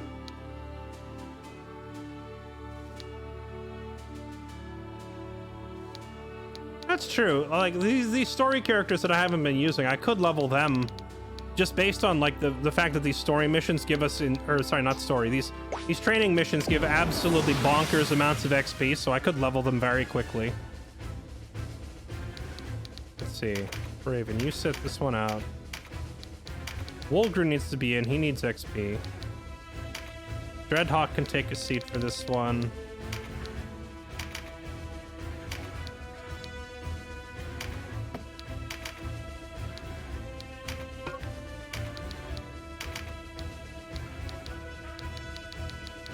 Is there anybody that didn't level cap off that? No, basically everybody did, except a couple. Now let's just run through this one real quick.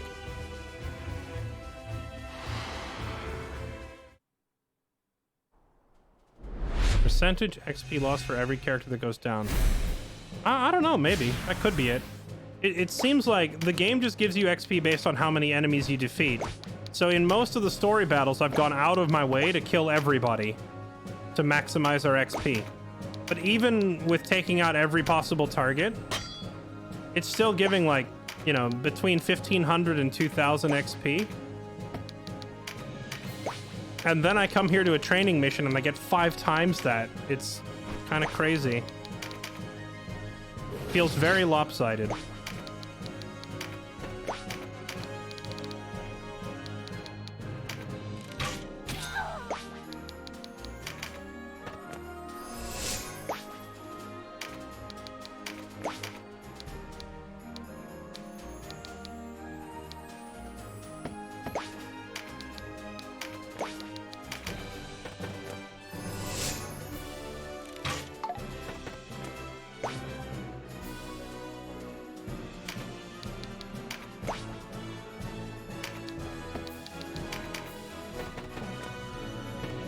Yeah, I mean, I feel like the enemies outnumbering you is part of, like, keeping the game at least somewhat challenging, though. Because your units are almost always going to be higher quality, because you've min-maxed or you've tinkered with their gear. You try to get the best stuff you possibly can.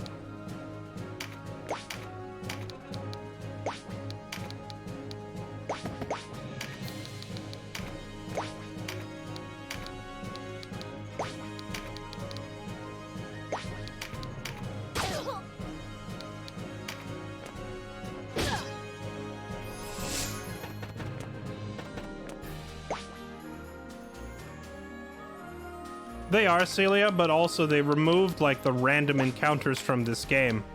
So the training missions basically completely replaced that. Also, I do remember that in Chapter 2 of the game, the story missions were giving me several thousand XP. So I wonder what changed between, like, the middle of Chapter 2 and the beginning of Chapter 3.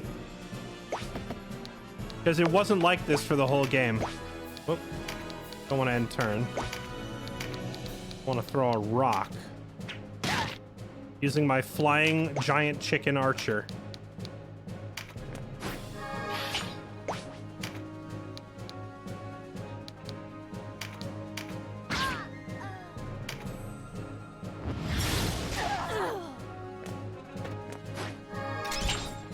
Yeah, the only thing that I find questionable about removing the random encounters is that this game has a crafting system where you want, like, you know, bird feathers and dragon scales and freaking mermaid tears and crap. And you would normally get those by killing monsters in random battles. But there's no random battles. So I feel like the crafting components are excessively rare now.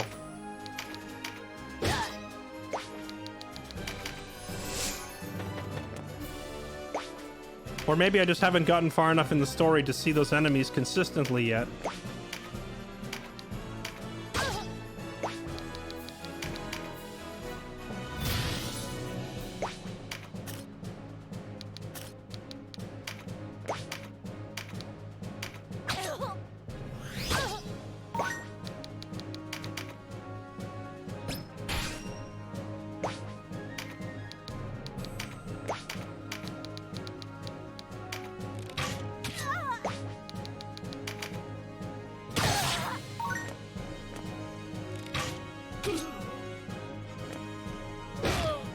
Well, they also added a level cap. The original game did not have a level cap.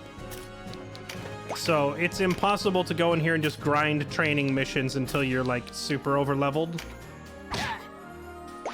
Right now, the maximum level we can get is 19. Nearly everybody in this party is less than level 19, because I just brought the ones who needed training.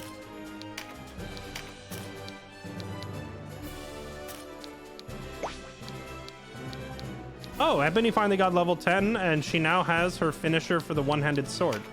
That's cool.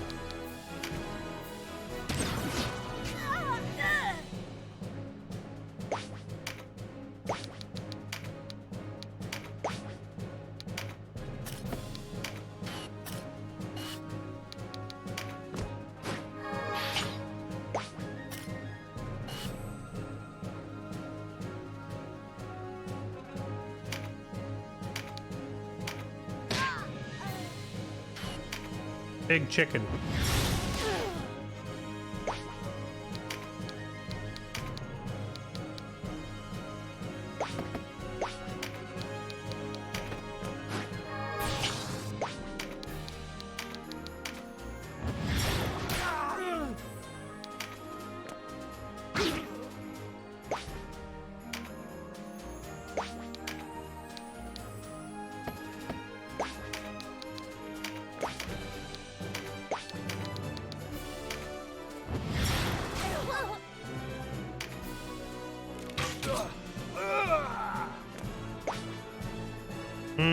Farampa, we just read that Warren report. It said the Farampa hunting grounds were reopened, but I think the position we're at on the map doesn't allow us to reach it. Like, we're currently cut off from that location.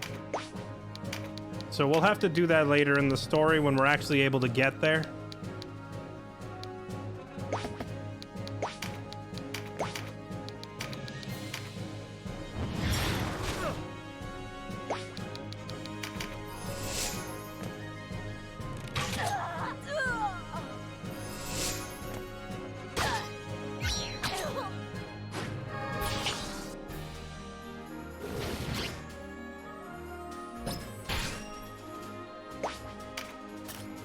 Oh, she can't get up there? Feels bad.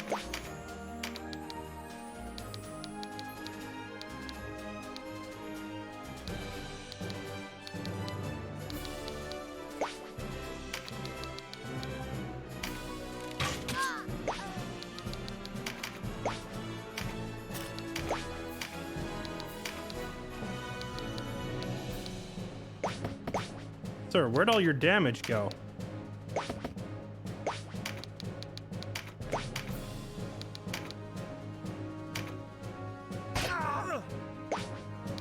Oh, it hits twice. That's weird. The damage preview just shows one number. Did it say like X2 after it?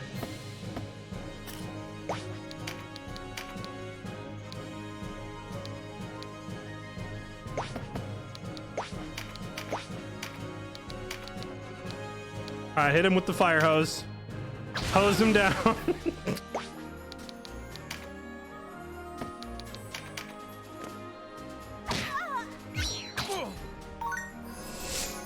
You know, I thought Beast Tamer was going to be a bit of a meme using a whip, but Lorum's whip actually does disgusting amounts of damage. I guess I was worried about it because I figured archers barely do any damage. So I thought, well, surely if arrows don't do damage, a whip isn't going to do any real damage either. But nope, the whip actually just craps on you. It's insane. The whip does an obscene amount of damage.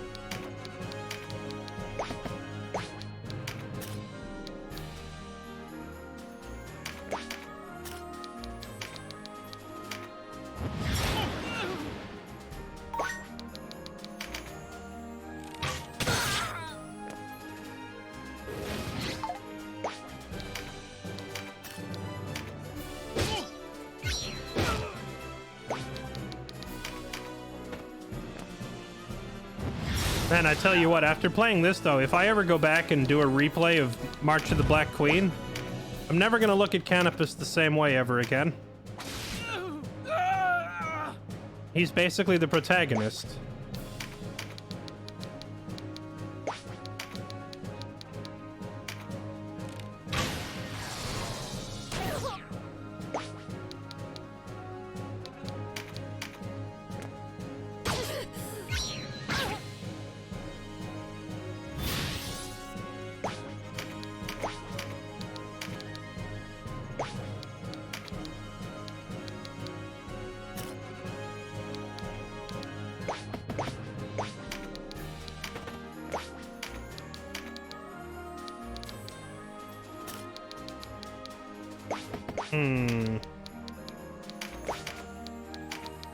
One dose of Gamer Girl bathwater coming right up.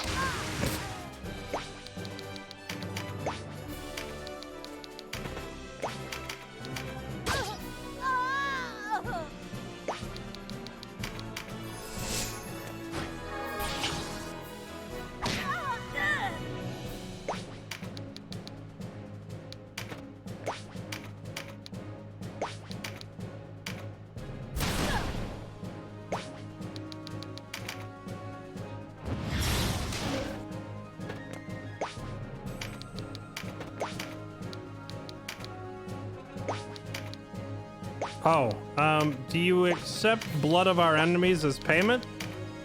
Because if so, boy, do I have great news. Turns out that bathwater is lethal.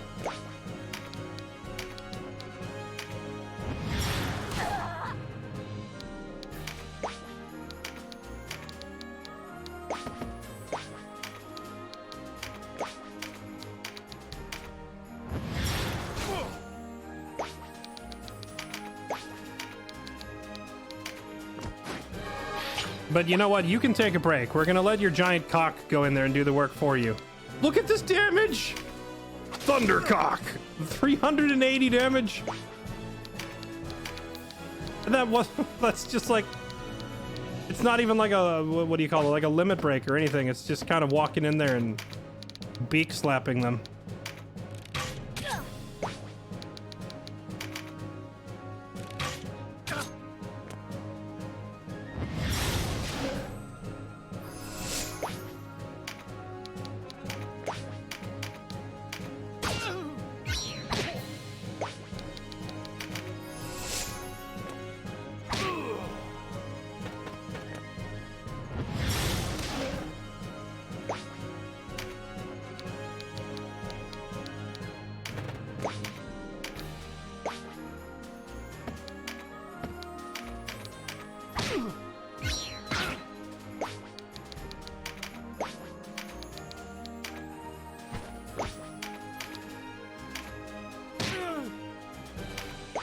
There's no escaping the Thunder Chicken.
That's right, Owen. That's the main reason I have it. I enabled the automatic ad system to coerce people into resubbing. My diabolical scheme.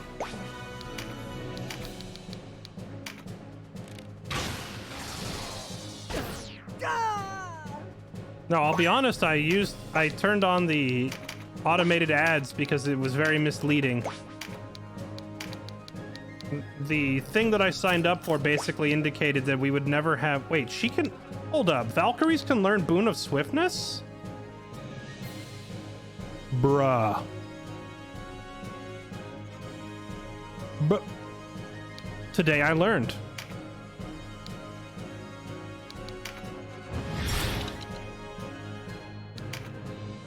Well, I guess as soon as we're out of this fight, Zero and Fran are gonna go learn a new spell. I didn't realize that was a thing.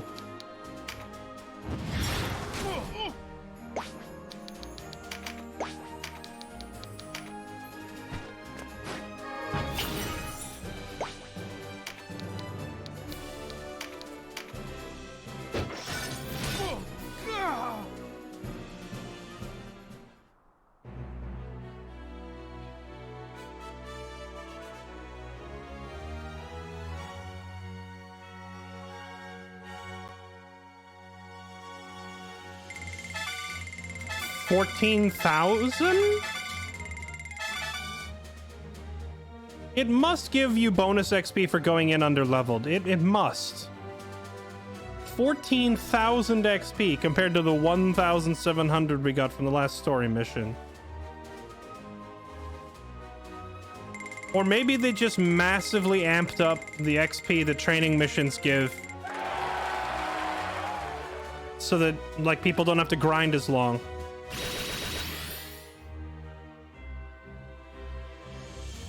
Yeah, that just instantly caught all of my underleveled characters, like, all the way up to current. In one battle. Everybody who was underleveled immediately on par with everyone else. Of course, that's not counting weapon proficiencies, which is where the real grind is in this game. But even weapon proficiencies don't take that long to grind out.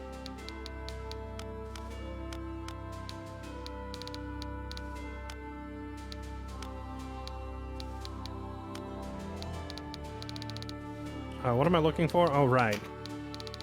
We are getting Boon of Swiftness, and we're buying a couple more. Now that I realize that Valkyrie and Rune Knight can equip these, that's kind of crazy.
There we go.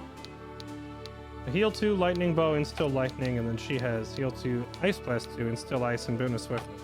Okay, so now our Valkyrie and our rune fencer can haste themselves or everybody else.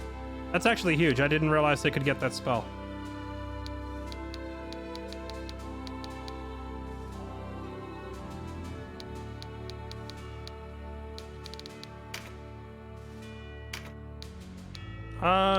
I haven't gone through the ninja spells for sale in a bit. Let me check if there's new ones. Ninjutsus.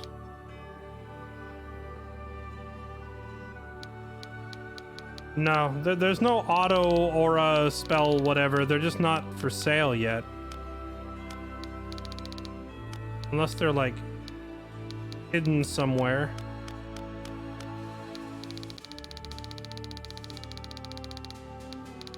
Yeah, I don't see anything like that.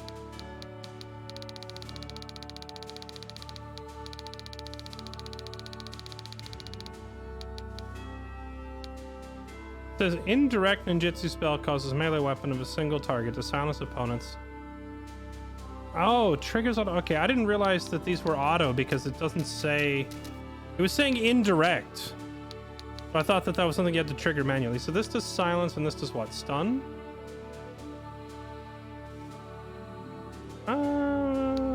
What's better, stun or silence? I mean, I guess you could equip both, technically. And double the chances of them going off? Yeah, well, let's try it. Let's see. Especially if you have 2 open spellcast slots anyway. Bridle. It's a funny name for a silencing spell. A bridle is what a horse wears in its mouth. This is like the equivalent of naming the spell Gag.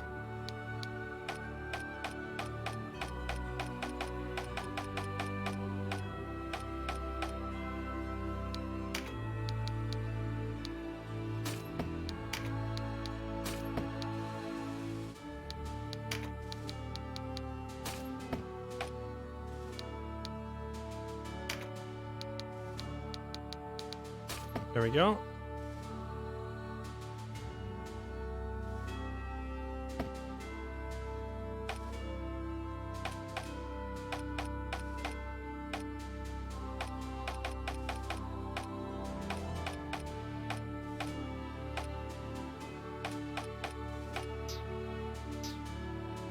Okay, on to the next mission.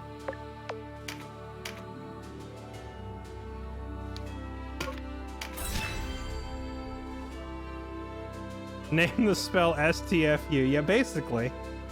Professor Owen, Arendelle the Miner, Mr. Nerbtastic, Sea Serpent, Love Guru, Dusk Annihilation, Nico, Empty My Space, and Uprock77. Thank you all for the subs and resubs. Welcome back, everybody.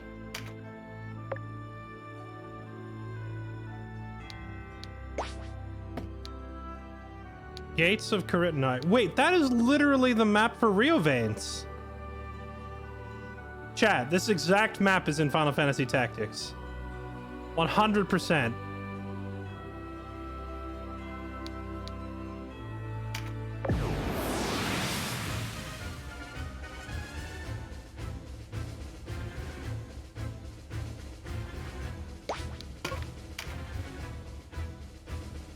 Bruh, it's the same map. Chat, yo, any Tactics players here? This is Rio Veins. You have to climb up the ramp and then you cross the bridge to the gate, or you jump across the little stepping stones in the water. The only difference is, like, in the Final Fantasy Tactics version, the wall here is a little bit wider and there's actually enemies posted up on it. It's like nearly identical. Holy crap. Wait, does this mean we have to fight Weegraf when we get inside? I'm scared. Chat, hold me. Hold my hand, chat. What if we get in there and Weegraf is inside and he's ready to soft lock the game? Okay. Enchantress, Archer, Berserkers, a Golem. I think if we take control of the bridge here, we win. Mage, Archer, Knight Archer. Lots of archers and mages, not very many hard targets here. Soft lock it. It was common in Final Fantasy Tactics if you didn't keep multiple save files to get to an area called Rio Veins Castle. And there's an enemy called Weegraf who is a massive difficulty spike. And he would just kill you and you couldn't get past him. And then if you didn't have multiple save files, it would, like, because it was a multi-part battle, you would win part 1, you would save the game, you would go into part 2, realize you can't beat him no matter what you do, but you already saved at part 1 and you can't back out. So if you didn't have multiple saves, it was a great way to lose your save file.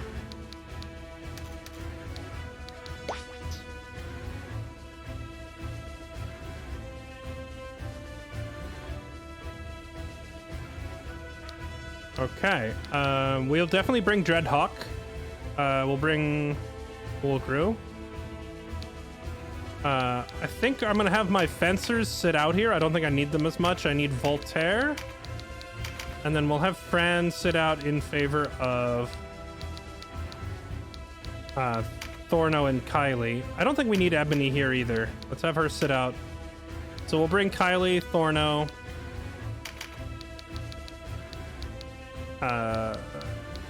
I want Raven for the mobility on this map.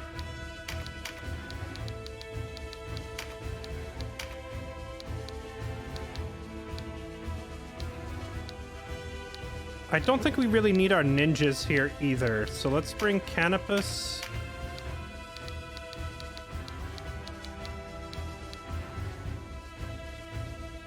I've been preferring to use my own characters and not the story characters, but Aerosol would actually do pretty well here, I think. We'll bring Aerosol. All right, let's do this.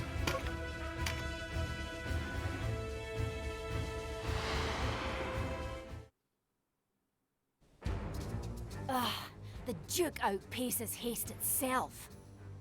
Sir Hector and his men are not returned, eh? Send word to the Lord Commander.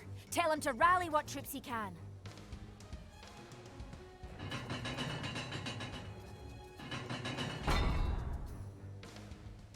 I will avenge my lord for Balbatos. I didn't kill Balbatos. This entire game is literally just people screaming at you, I will avenge whoever, and it's like I didn't kill that guy. Okay. So I'm not gonna fight out there in the water. We're just gonna go take control of the bridge immediately. I'm gonna go up here.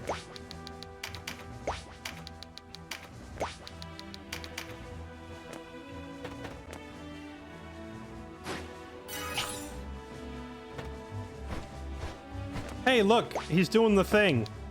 So on this same map in Final Fantasy Tactics, I would usually have... There's a skill you can learn in that game called Ignore Height that basically allows you to climb any wall. The animation is actually a jump, but I feel like the idea was supposed to be you're climbing. But I would just like send my guys over here and jump the wall and then shoot down on the enemies from up top and they can't do anything about it. So seeing the enemy jump down with a Birdman is kind of funny. It's reminiscent of the same thing you do in that game. Prove you didn't. Prove I didn't what? Oh, prove I didn't kill the guy? Yes, yeah. Proving things that didn't happen is always easy, right? The only way to prove it didn't happen is having like a good alibi.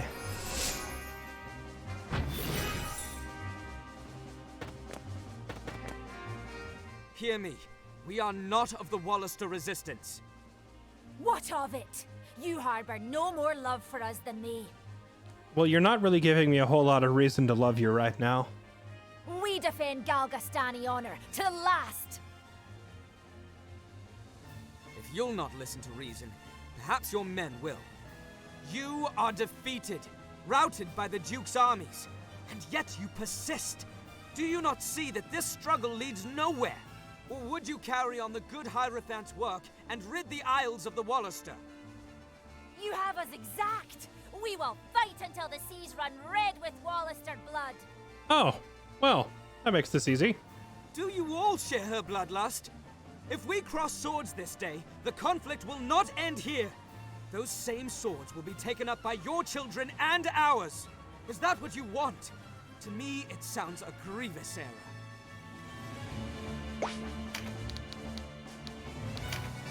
Well, despite our speech 100, they're not gonna listen.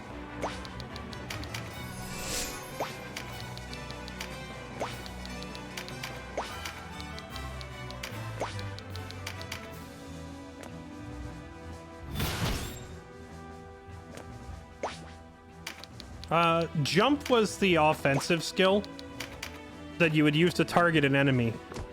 Ignore Height was strictly a movement ability for climbing or jumping up super high walls.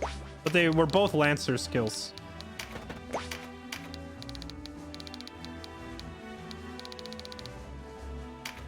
Aha! Take your 1 damage.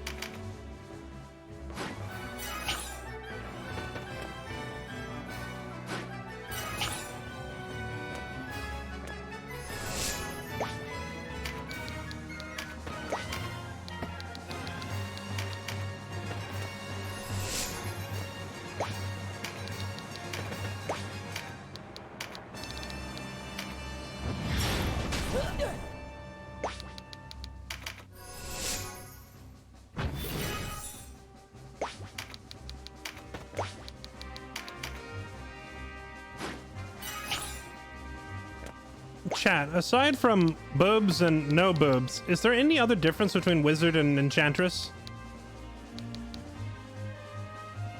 Or are they just like mechanically identical?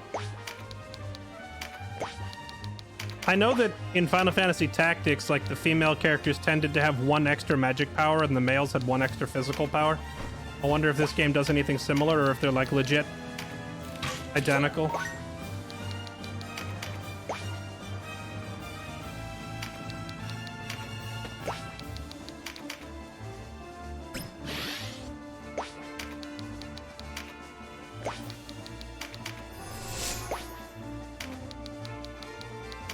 They do have different stats. Okay, yeah, I was thinking so. Tactics was the same way.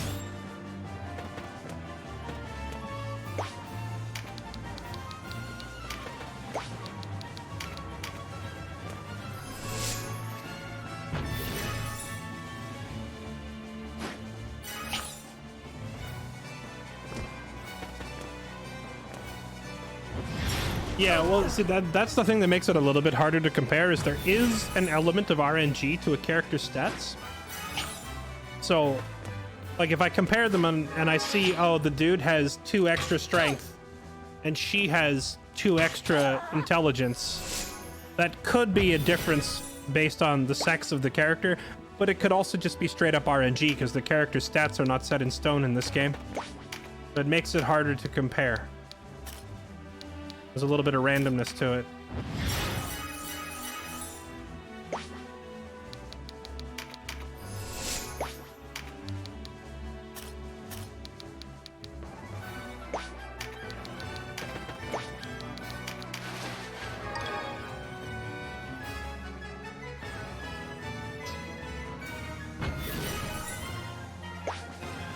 You know, Jackal, I'm waiting for the official confirmation for that before I get my hopes up, but if you're talking about the, what was it, the Nvidia card leak, you know, I am very excited.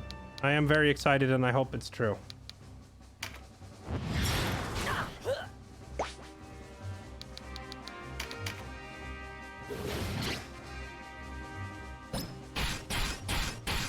The source on it, Celia, was there was a leak. There was like a list of driver updates for an Nvidia card or something like that, and it had a whole bunch of upcoming games listed, including Final Fantasy Tactics Remastered. It's not been officially confirmed though. It was just a leak.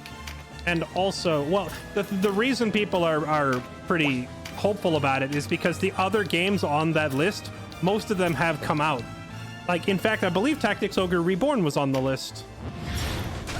Along with other games that hadn't been announced yet, and then over the course of the past year, basically all of the games that were in that leak have been released. So far it seems like the leak was legit. So if everything else was accurate, then ideally that means a Final Fantasy Tactics Remaster is also in the works still.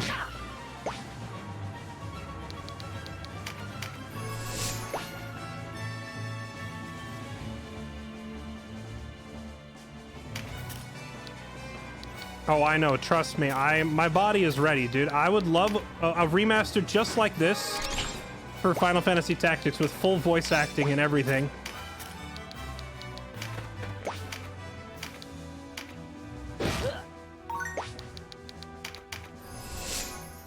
I just hope that if they do Final Fantasy Tactics Remaster, they don't tinker with it too much. If it ain't broke, don't fix it. Like, Tactics was already a masterpiece.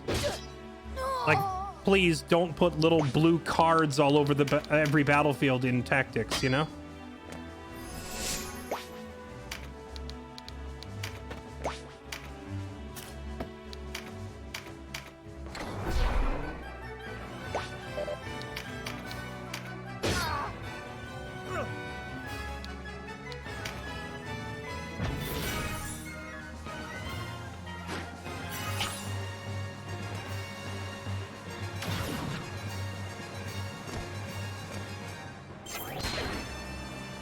I mean, realistically, I don't think that it needs to be messed with very much.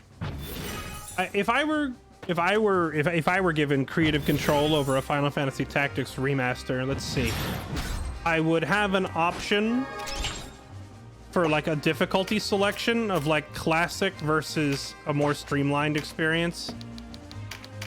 Because like there were definitely some outrageous difficulty spikes in the original, and if you weren't ready for them, they would severely cripple you. So smooth out some of the areas like Dorter Trade City, Rio Vane's Castle, the maps that involve like protecting or escorting a dumb AI. It would be nice to tweak those a little bit to make the AI less stupid. Everybody hates escort quests in every game, but you hate them even more when it's like you automatically fail because your AI teammate is a freaking brainlet and ran in and died. So I'd probably mess with those a little bit.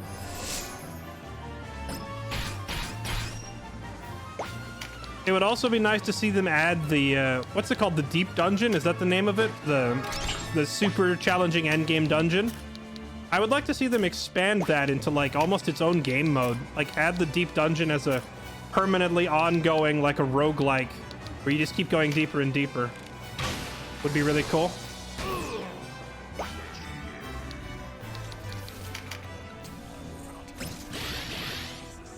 And then for balancing the classes, I would say, you know, there's a couple that need nerfs, like ninjas have always been broken.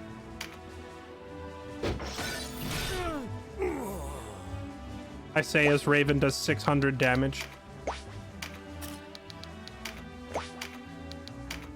I would rebalance, like, it's mainly the twin swords ability. The twin swords of ninjas just has always been broken.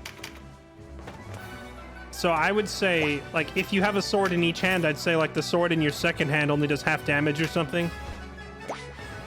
Because it makes no sense that you can attack with your dominant hand and then also attack with your offhand and do full damage with each one. So I would do something about ninjas. And I would just remove Calculator from the game. or make Calculator like a restricted class where you can only have one in your entire army. But then again, people who ruin the game for themselves using the Calculator class, like, they're the ones choosing to do it, so I don't know.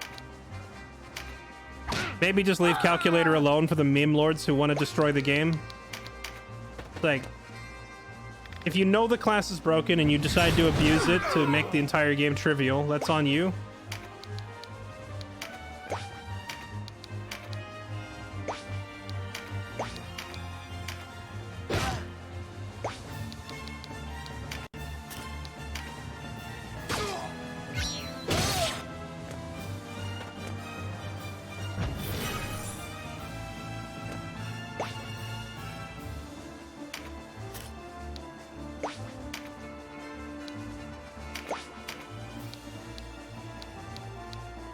Can't reach the enemy from here.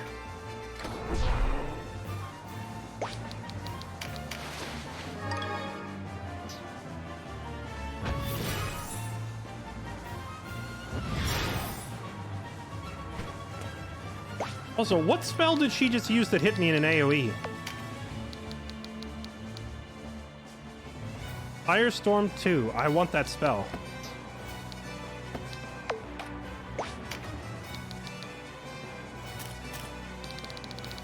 There's still all these enemies down here that we haven't even fought yet. Do we want to take the time to go back and clear them out before we kill her?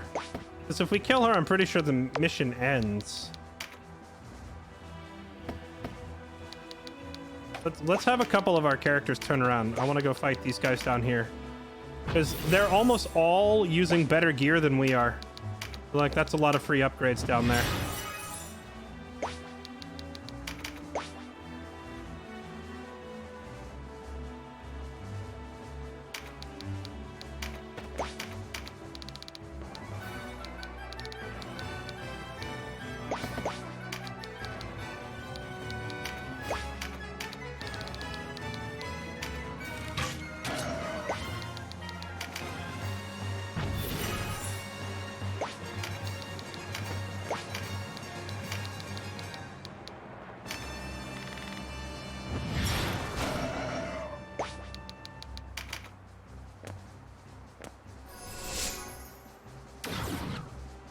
Gordian lock? What does that mean? What's a Gordian?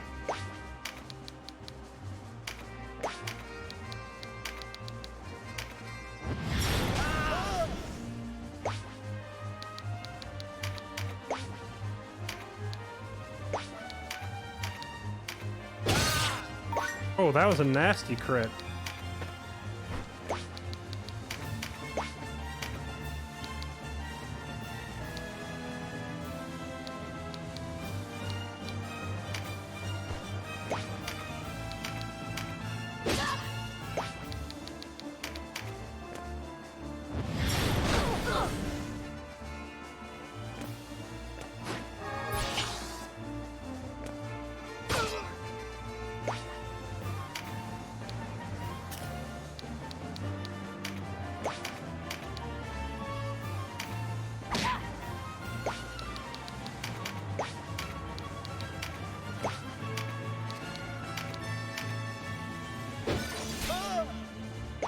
Voltaire went from doing, like, insane massive amounts of damage to, like, just tickling the enemy.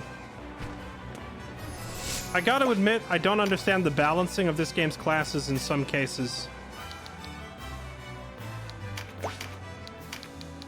Like, some of my guys who are just doing obscene amounts of damage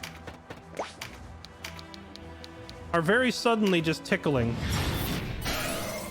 And other characters like Raven, who never really was hitting that hard, have just like woke up and chose violence one day and they do so much damage.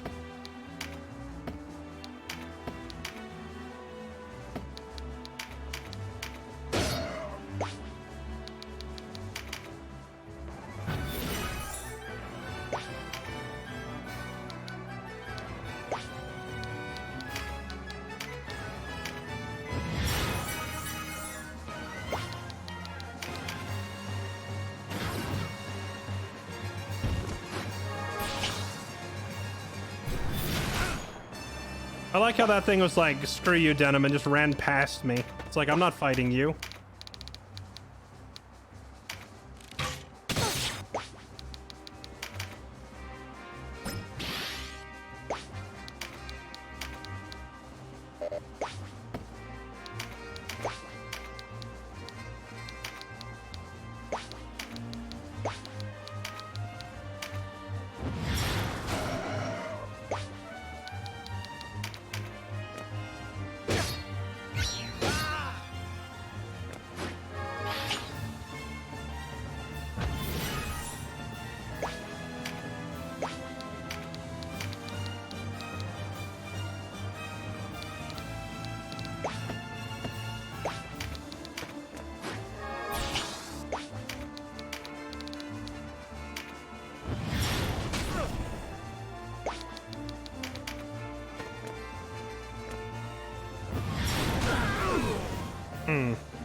You know, I'm trying to drag this fight out to take out these enemies.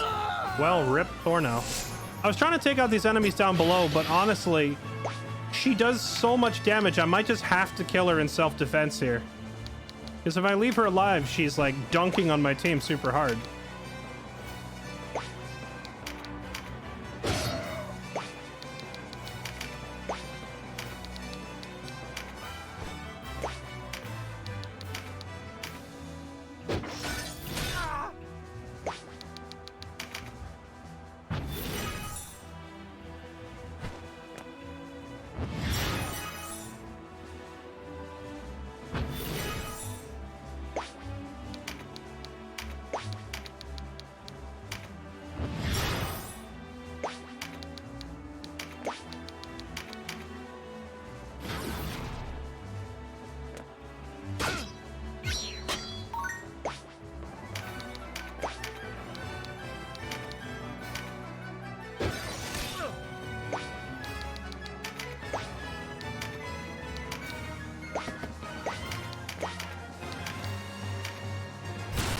Oh, the berserk fisting.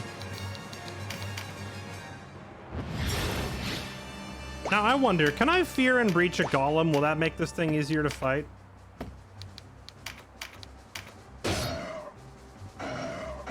Oh, it worked. Look at that. Now maybe this unkillable golem will actually take some damage now.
Uh-oh.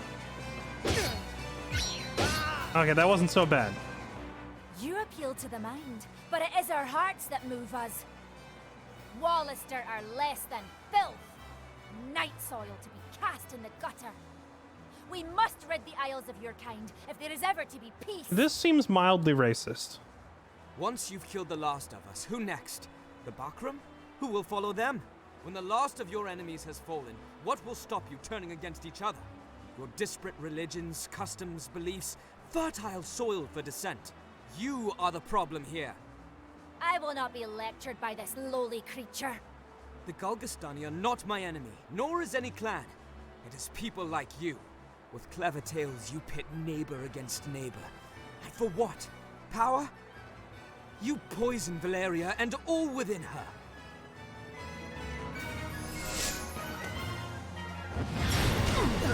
Okay, if you could stop doing the giant AoE fireball, that'd be really nice.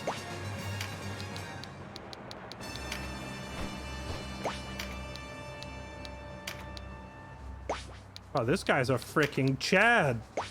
He takes no damage.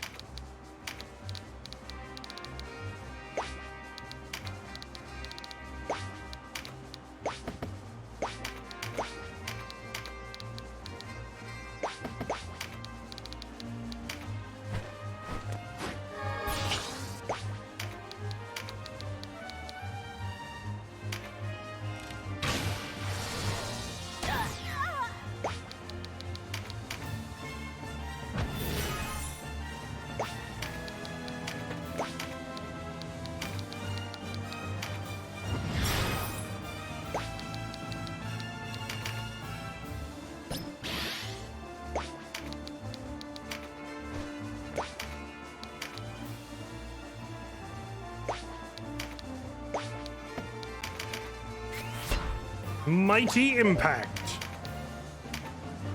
Oh, the chunks.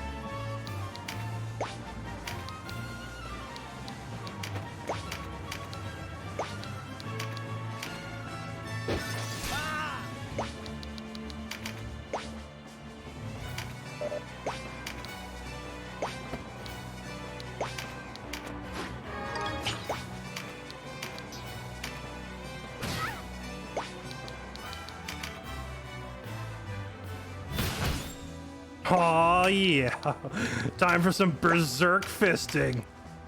That does no damage at all, okay.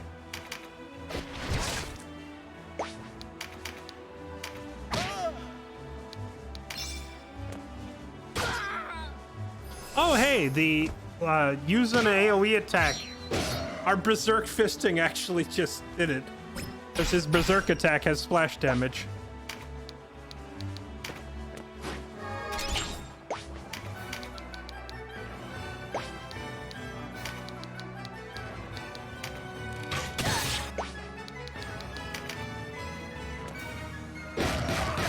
Oh, that hit really hard.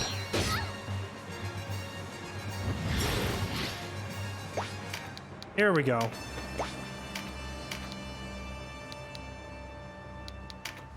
Get rid of that thing.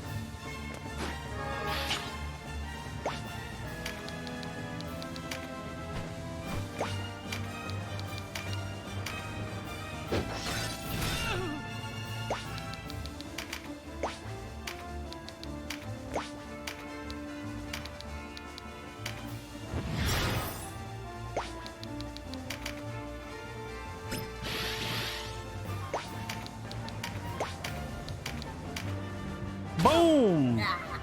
Chunky. All right, so we've basically taken out every enemy. We only have one person down, right? It's Thorno. Just a matter of trying to kill this guy up here. Holy crap.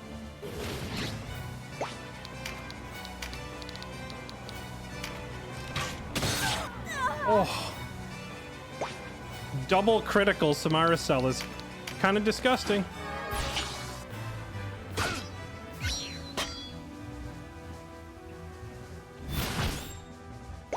Wait, 2 down? Who's the other one? Oh, right. Raven got KO'd. I forgot about that. We're fine, though.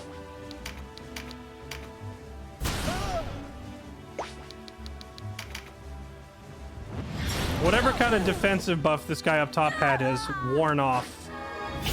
Now we're actually dunking on him. I am really curious if there's actually like an experience penalty for having characters downed at the end.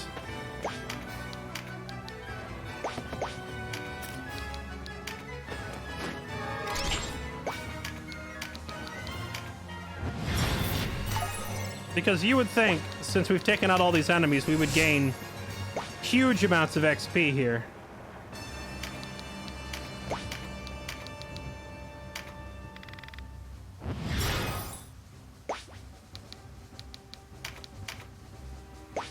Deal 1,000 damage and then die. Yeah, sort of. It's also partly that because Raven is so mobile, I tend to always have him in the thick of the fighting. Like, I basically always have him fly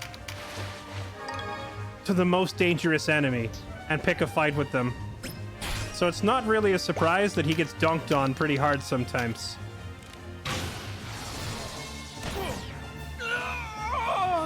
Okay, she just crit 3 times in a row.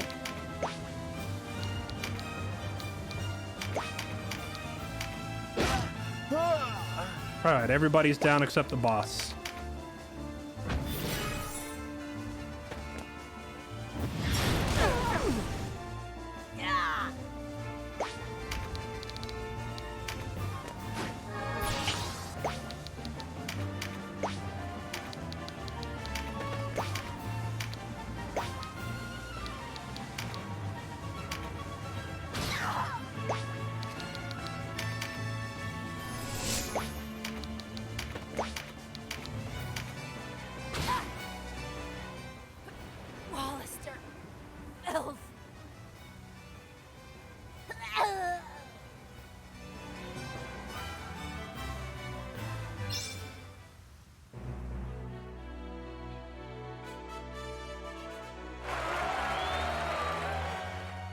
Ooh, I got a resurrect spell.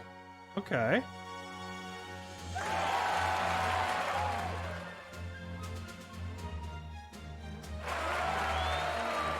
And we got Firestorm 2 and a Magus Mark. I don't even know what that is. And we got Thunder Flare 2 as well. Nice. We got a bunch of new spells.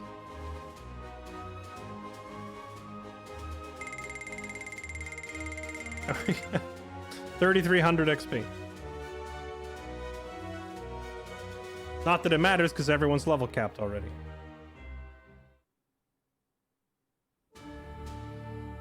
This is literally... Okay, Karitanai Ward. This is literally the map you fight Wheatgraph on. So that map and this map is literally Riovane's castle and the interior of Riovane's castle. They just, like, almost straight up copied the assets here.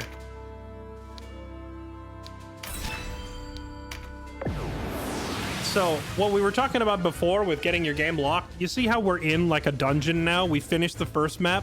People would finish that first map, they would save it, and they would now go to this second half. And in this second half, you'd have to fight a boss named Wheatgraph. And Wheatgraph was an insane difficulty spike in Final Fantasy Tactics. And people would save their game, then they'd move to stage 2 and just couldn't beat him. And because they'd saved their game, they'd have to restart the whole game if they didn't make multiple saves. Which was more common back then because people were saving their games on, like, little memory cards with limited save space, you know? For those of you that remember the good old days of console memory cards and having restricted space that was shared between all your games, you didn't always want to have multiple save spaces.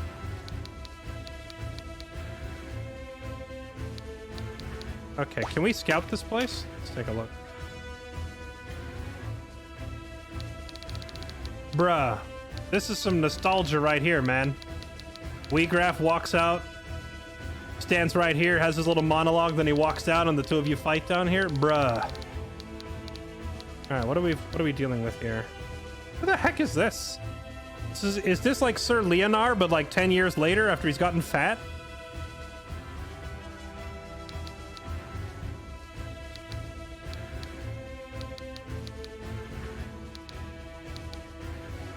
Is this just two different Terror Knights, or is this a different class?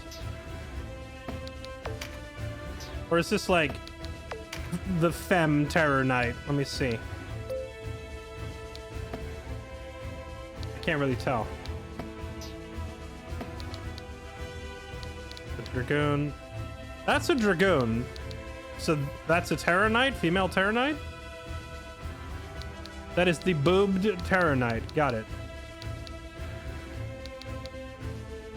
What is this?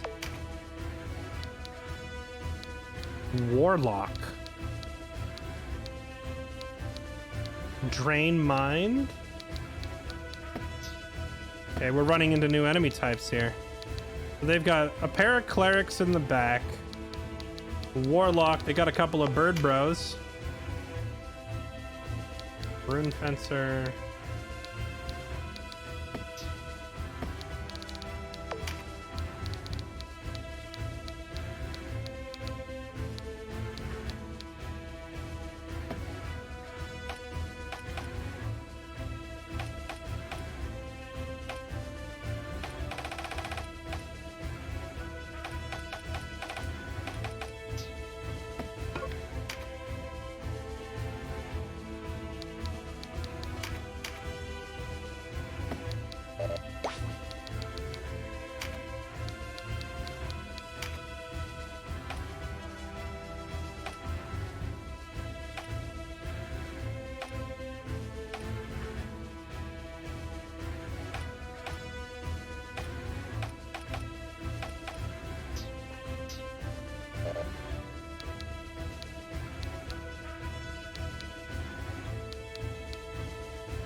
I think I'm gonna have Raven sit this one out, and I'm gonna bring Fran and Zero in. I don't think we need RSL here either. Let's bring in our Rune Fencer and our Valkyrie. Because if I remember right, they have Recruit Human, right?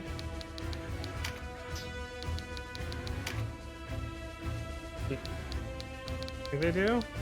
Yeah, Recruit Human. I'm gonna try and snipe one of these bird boys because they have some pretty gross stats.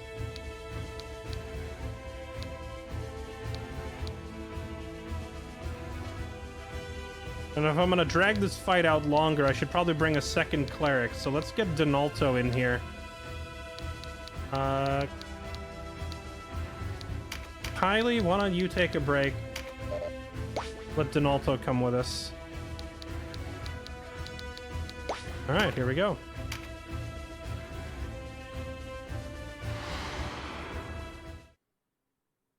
You quit the game over this map? Really? Denim of Goliath, you will answer for Gildora's death.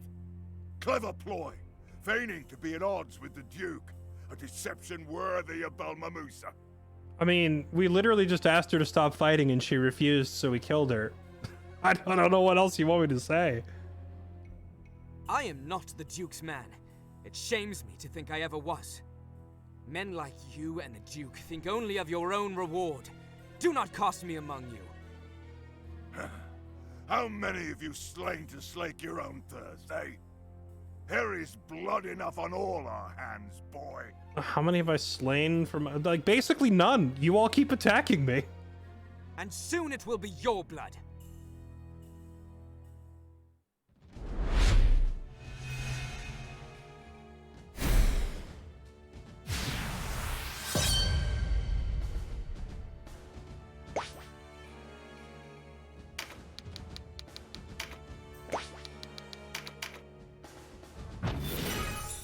So you said you quit the map over this fight? What's wrong with this fight?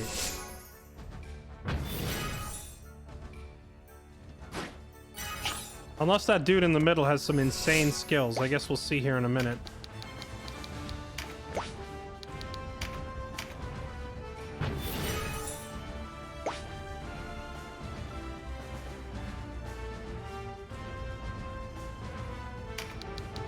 Wish they hadn't just cloned Rio Veins. Well, since this game came first, technically, that means Rio Veins is a clone of this place.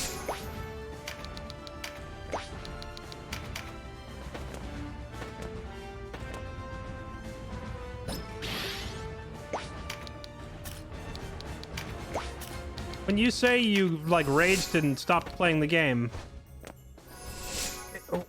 are you talking, like, the original version of the game, or are you talking this, like, Steam remaster? Because I feel like the balancing of this remaster is very different.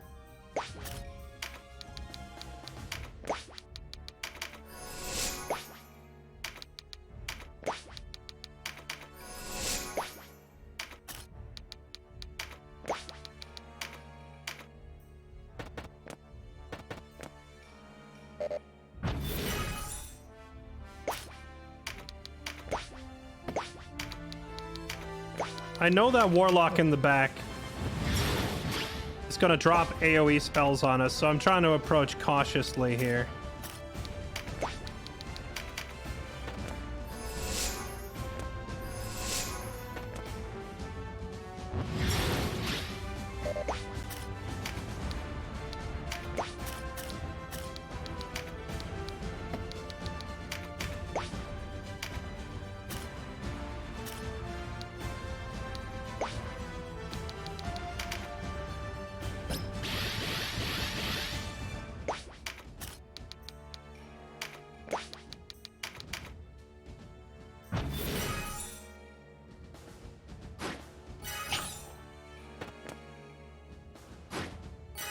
Need a few Vartan. You mean Vartan or just like Birdmen in general?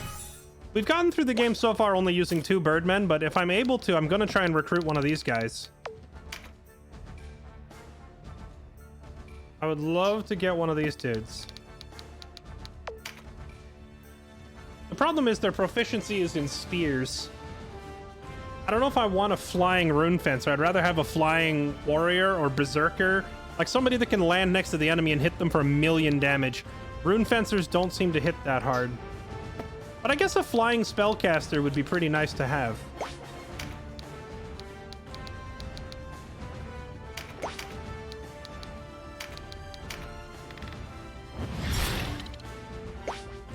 Terror Knight, I believe, is the slowest class.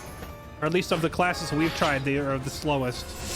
So I'm going to put haste on Dreadhawk and see if that, you know, lets him get in there a little more easily.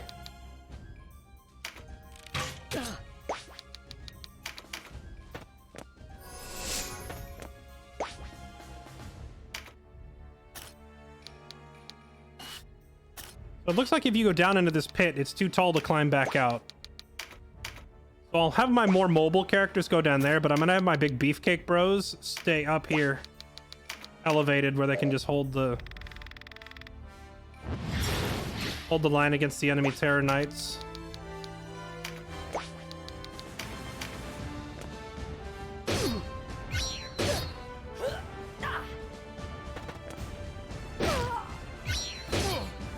Oh, that's actually great. Both enemy Terror Knights attacked. They both attacked Dreadhawk, and his breaching sword managed to breach this one.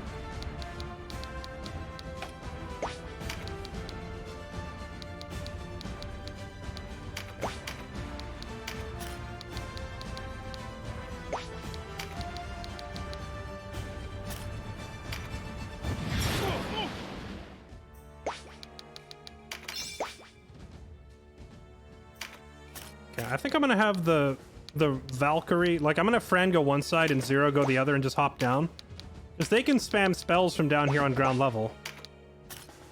Can't quite reach that magic up card. I wish she could. You can just hop down here though and start nuking these guys with spells from the side.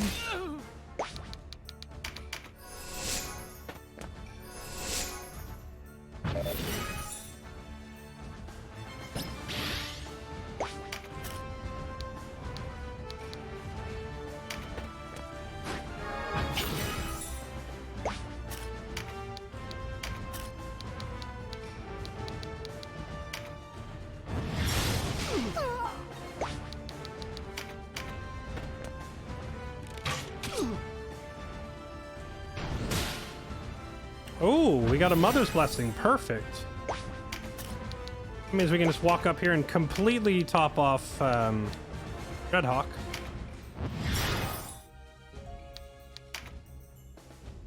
Mother's Blessing seems like a really crazy stat. Okay, now it's Dreadhawk's turn. Okay, so we managed to fear and breach this Terror Knight. Let's see if we can fear and breach the other one now.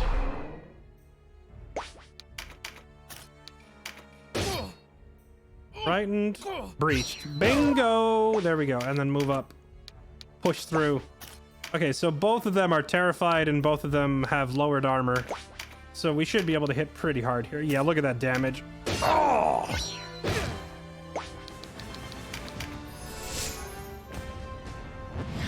Dreadhawk acting as a dedicated tank buster works so incredibly well. He just craps on enemy tanks.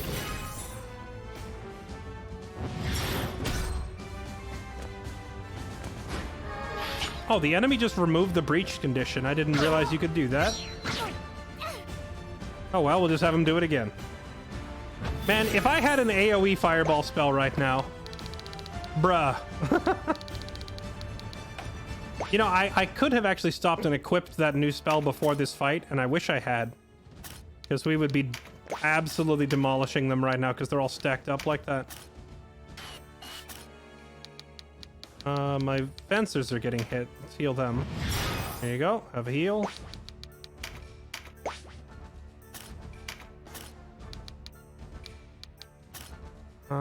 If I send Voltaire around, can he actually even get up there? It doesn't look like it.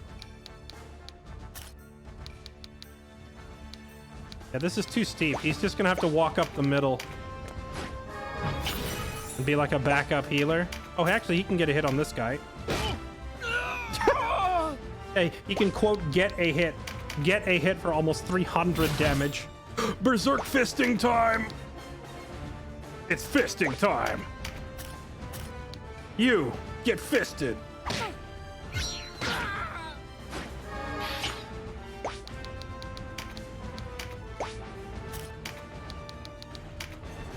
Okay. Get Canopus in position over here to shoot some mages.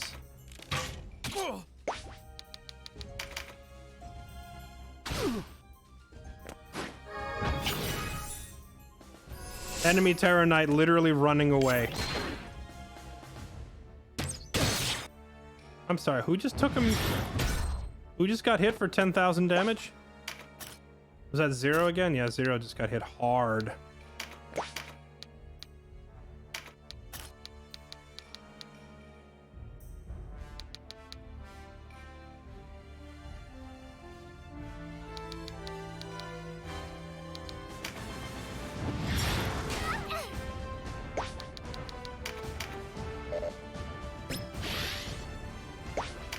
Fran, I need you to win this 1v1. That isn't gonna happen. Okay? Next plan. I need you to zap somebody really hard.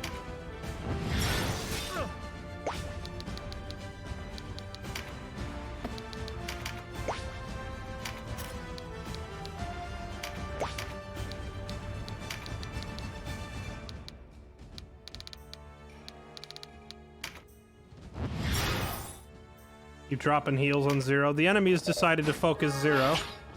We gotta keep healing him. These crits, man!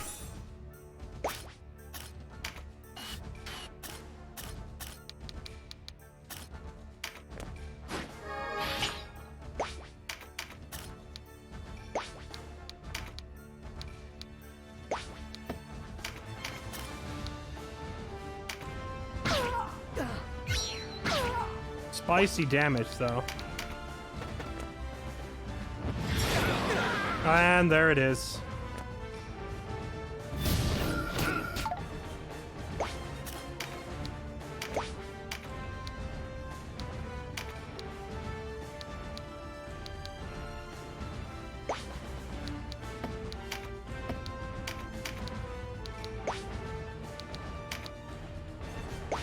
Let's see if we can fear this other one.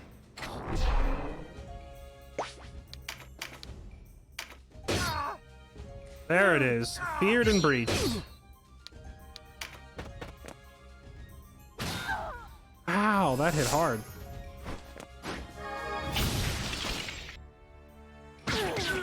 Okay, going for my healers is a smart play, but at the same time, You just put yourself in range of Voltaire, and I don't know if that's a good idea.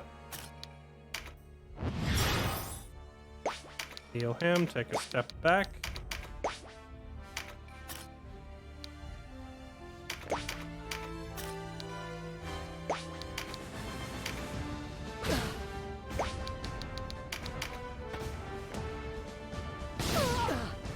Ooh!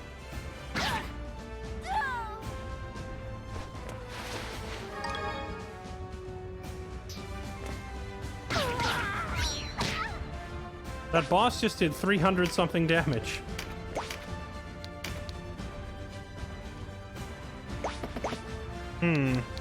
You know, I wanted to beat everybody here and try to recruit the birdmen, but I feel like this is going to be one of those I have to just focus down the boss or we won't get through it kind of maps.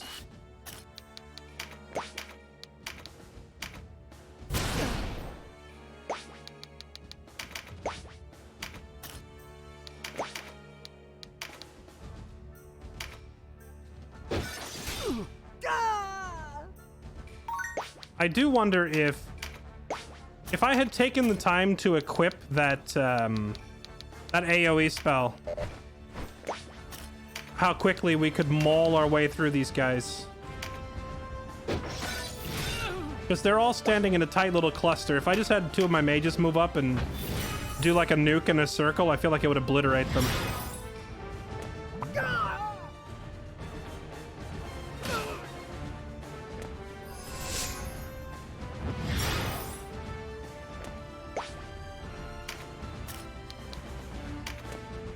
Yeah, anytime I see guys that look like they're worth recruiting and I'm like, oh, I'm gonna try and not kill everybody. I want to try and get that one dude. That's when things go south real quick.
I don't know if I'm actually going to be able to beat the boss here because I can't get to him. He's surrounded by too many underlings.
Could also just be one of those maps where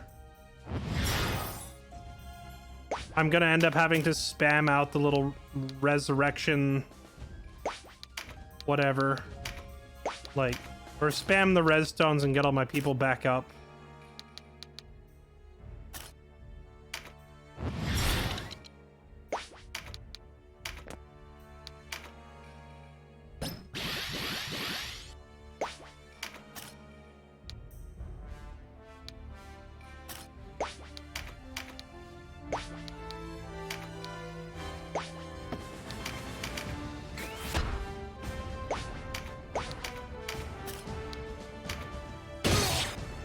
Oh. If I can get rid of this guy who keeps doing the AoE spell, that'll definitely make my life easier.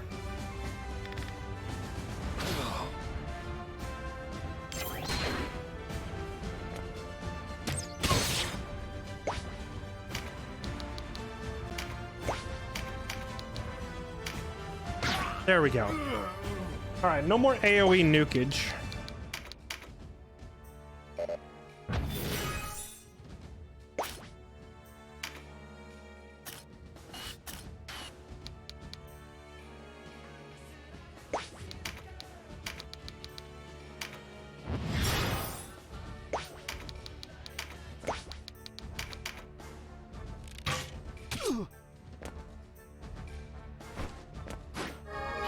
Sir, can you get away from my healers, please? Oh, that's just rude. That is just a rude dude right there.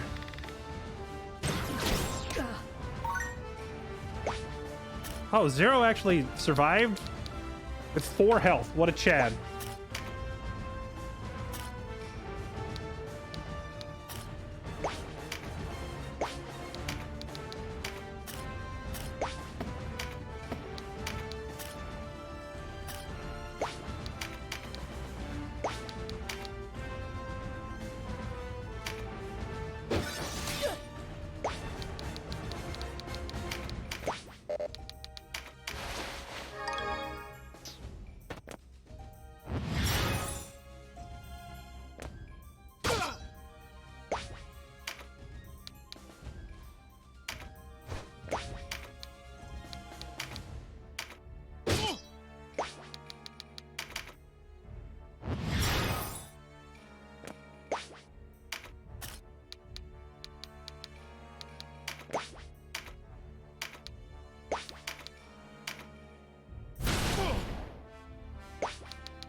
Enemy healer almost down.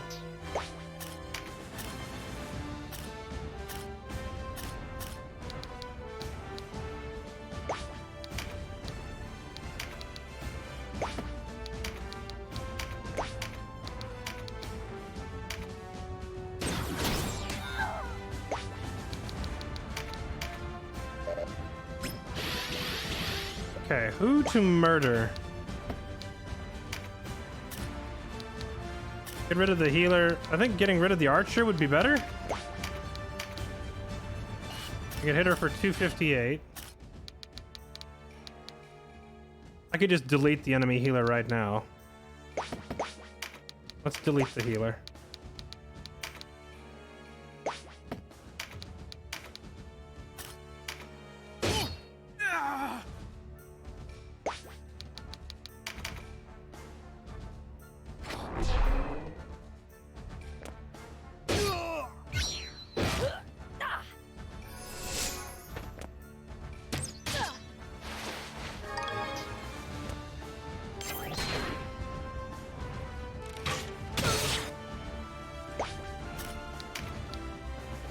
Oh, she doesn't have a res stone? That's awkward.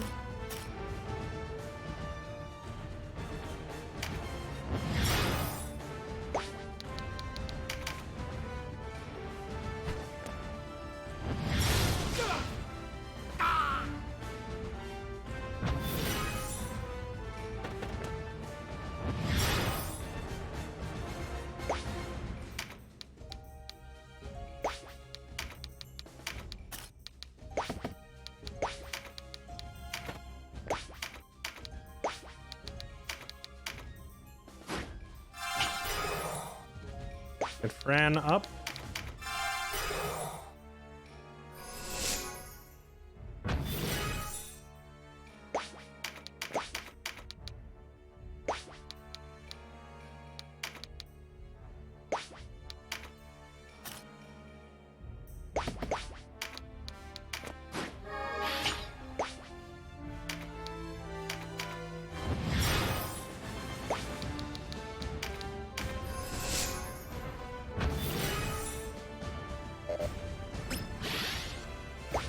Oh, wait, Zero's still up. He still has his 4 health.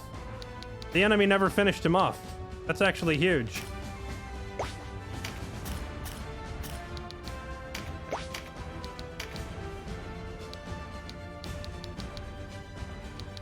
could almost just erase this one from existence, but I feel like...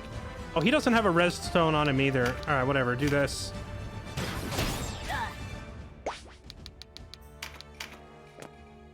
I need to go through and make sure like every single person in my whole army has res tokens.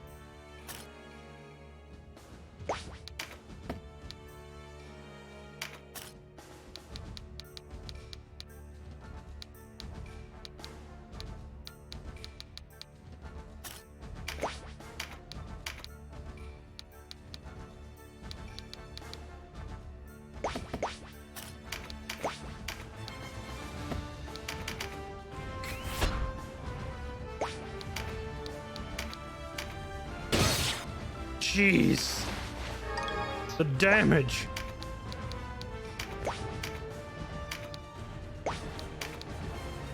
The fisting. There we go. All right, enemy healer out of the way. Even now you do the Duke's work. Or hadn't you realized? The Duke gains nothing in your death. His head will be the next to fall. So, it is power you seek after all, eh? You wear it well, but I see past the silks and baubles of your convictions. You would rule in the Duke's place. Hold up the mirror, and you will find him looking back at you. It is your own ambition you follow. Or hear me out. You could just quit trying to murder me.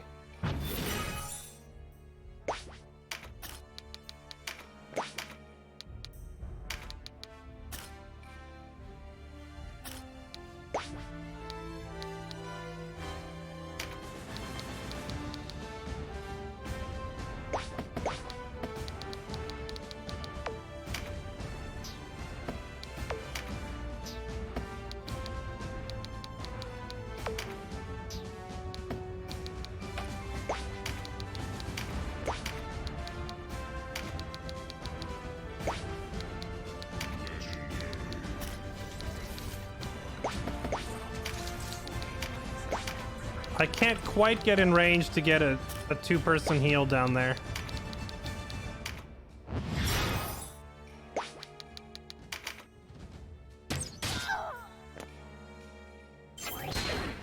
Uh-oh.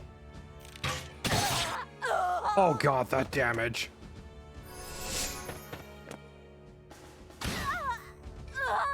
Okay, well, that just went south very quickly.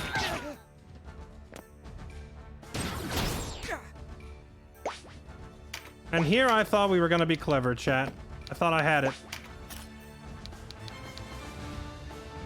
Because I was gonna have Fran res Dreadhawk, and Dreadhawk would res Thorno, and we just do like chain resing. But they nuked her down before I could get her up.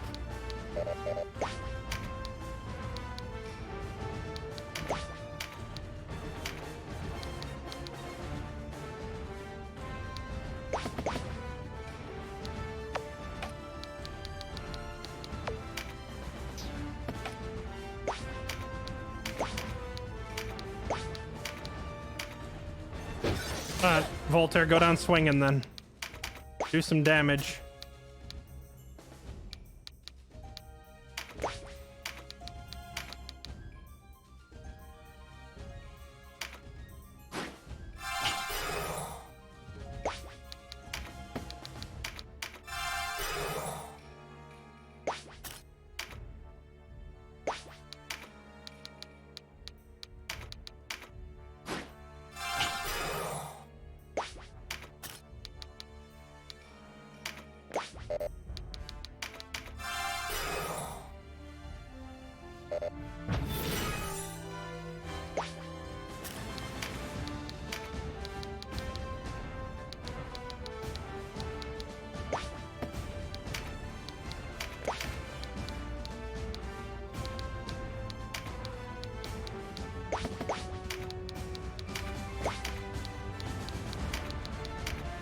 There we go, the chain resing.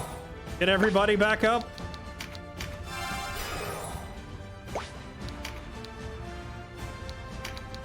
Of course, I res the guy with no mana. Have him run away. Does she have mana for? Of course she doesn't. Doggone it, man. Getting the healers up, but having them come back up with no mana is so counterproductive. I pity you. You look on the world and see only avarice and greed. You are prisoner and jailer, held hostage by your own base desires. It is within you to free yourself. If only your pride would let you. Instead, you lead your fellows to their doom. You presume much, boy. What can you know of it? I know you are beneath contempt. I know you have seduced others as you have seduced yourself. You fight beneath Balbatos's banner, but it is the carnage of the battlefield that draws you, not loyalty. You exult in death, and you have not gone wanting. You dare mock me, insolent wretch! I mean, dude, look at your face. You're obviously the bad guy. Your deeds give lie to your words, as they must. Your convictions are a fancy of youth, no more!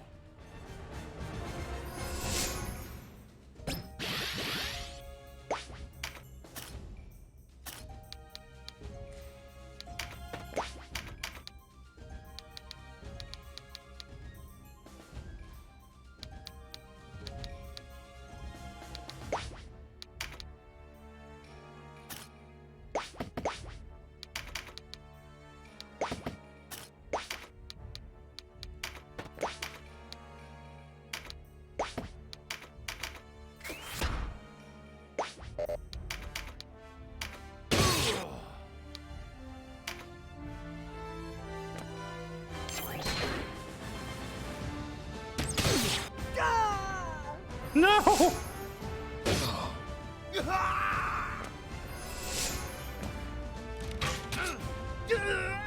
The chain resing wasn't enough.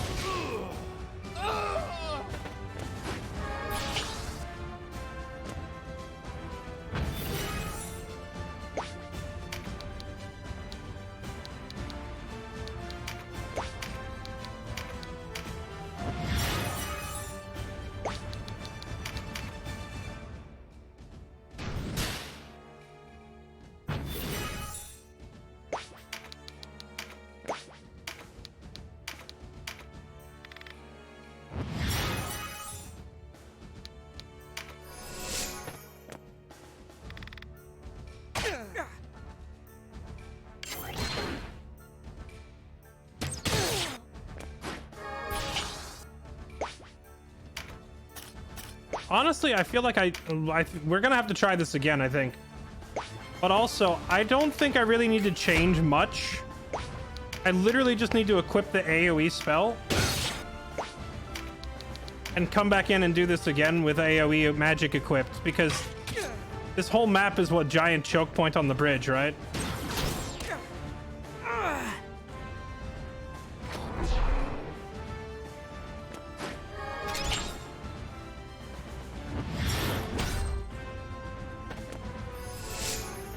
Oh, actually, hold on. Before we reload the save, can I always forget this chariot tarot is a thing. How far back can we go?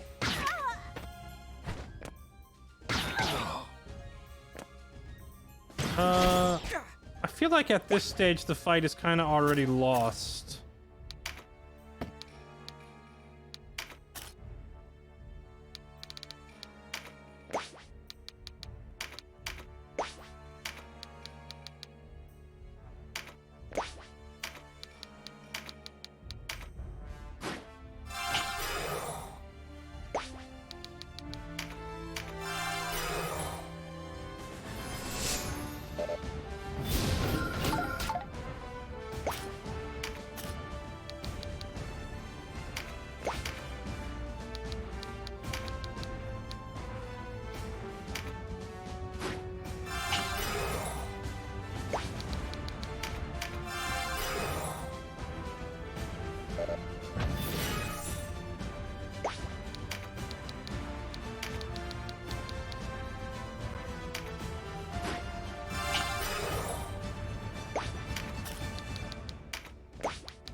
You presume? I know you are. You fight, but you... You dare! You...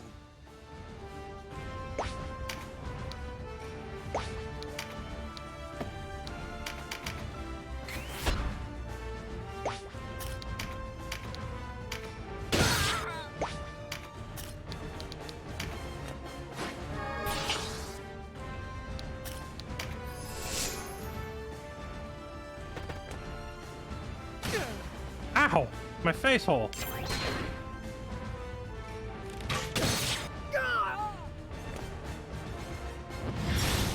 It will be nice to finally have a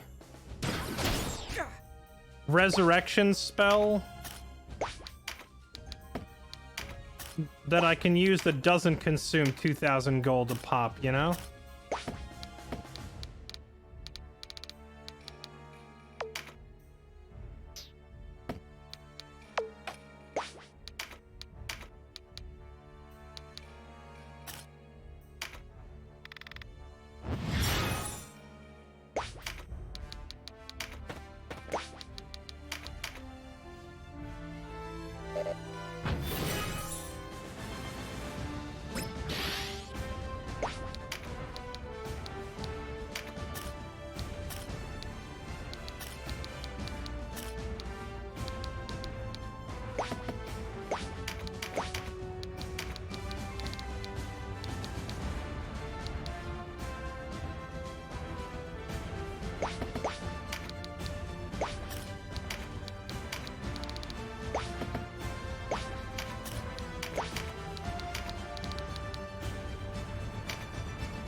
Bruh.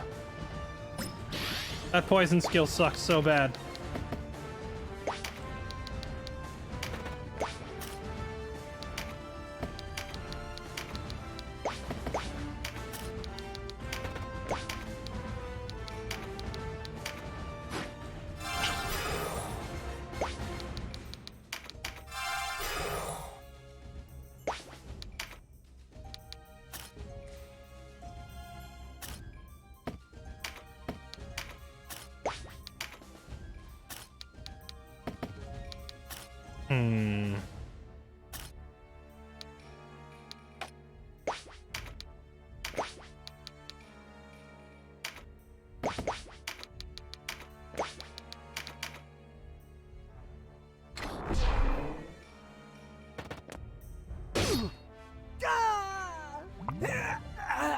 The freaking poison!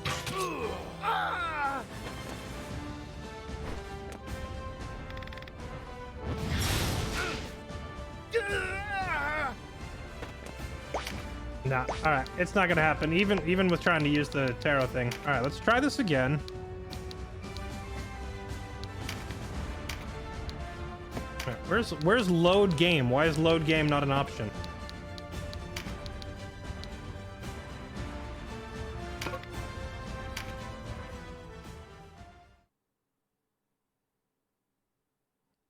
Yeah, I was wondering the same thing. It's kind of strange that the maximum level my characters can have is only 19, but all the enemies in here are level 20. Like, they're forcing you to go in under leveled. I guess they want this fight to be really hard. We almost got it on our first go. I think the biggest mistake we made, though, was like after we completed the courtyard, we picked up a bunch of new spells, and we need to equip them before we go in here, because we're gonna need them to get through this fight. Because this fight, let's be honest, is some BS. So let's do this. Bring a revive with us. Make sure Mother's Blessing is on both of our clerics.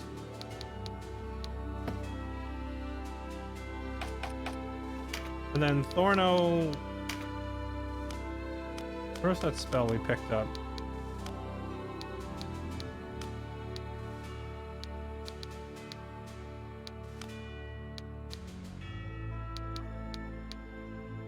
Thunder Flare 2 and Thunder Flare. Can Zero use Thunder Flare? He can't.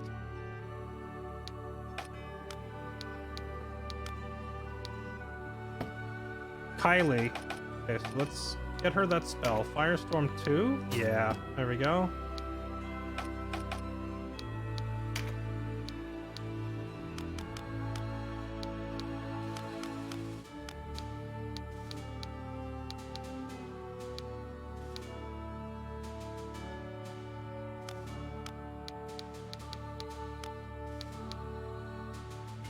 We also got Avalanche 2, but unfortunately Valkyrie and Runefencer cannot use the AoE version. We've got some AoE spells, it's just most of our casters can't use them. Let's have Thorno do it. Also, there was we got a class mark for a Warlock. I don't actually know what a Warlock does. Maybe we'll experiment with it after this. Let's replace Word of Pain with, let's do Avalanche 2. There we go.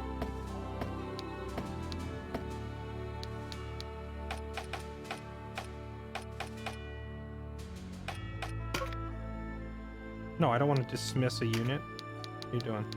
Also, for some reason, Zero didn't have a res stone on him. Now he does.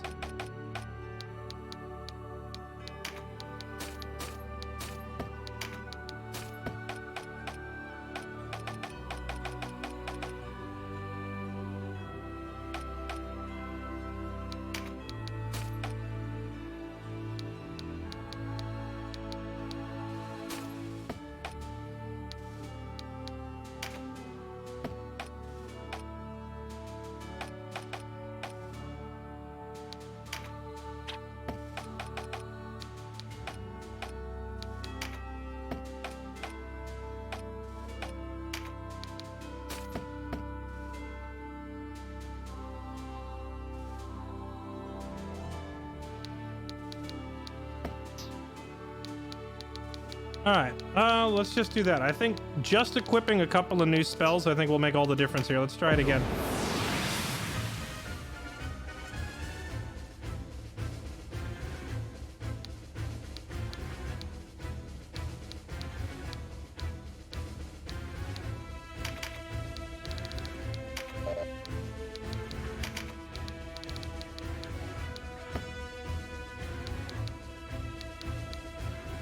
Now that I know the bridge on this map is only 3 wide, I don't think I'm going to bring more than 3 heavy-hitting frontliners. Let's have Voltaire sit this one out.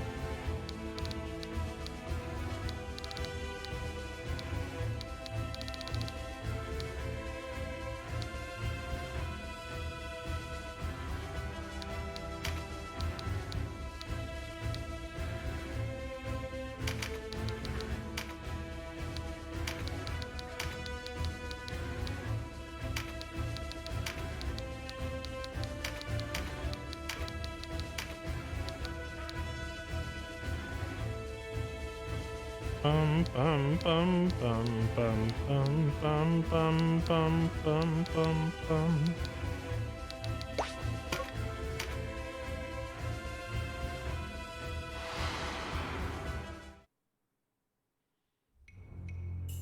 All right, we've heard all this before. All right, here we go. Take 2. I am not. And soon.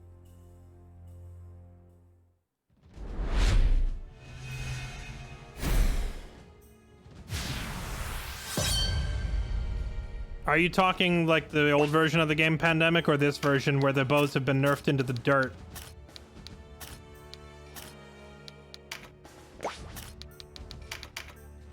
Canopus is using a longbow and an axe, and he primarily uses the axe because his bow doesn't do any damage.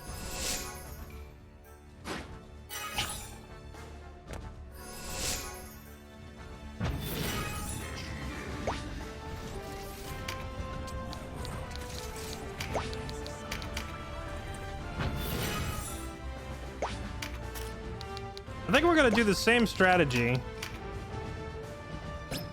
I'm gonna have my Valkyrie and Rune Fencer go to the flanks and spam spells much as they can. Clerics stay in the back. Like, we're basically gonna run it back exactly the same way we did, but I think equipping the new, more powerful spells we picked up, which I should have done the first time around, will make all the difference. Because now we've got some AoE bombs to drop on this bridge. So if the enemies clump up again like they did last time, they're gonna get freaking nuked.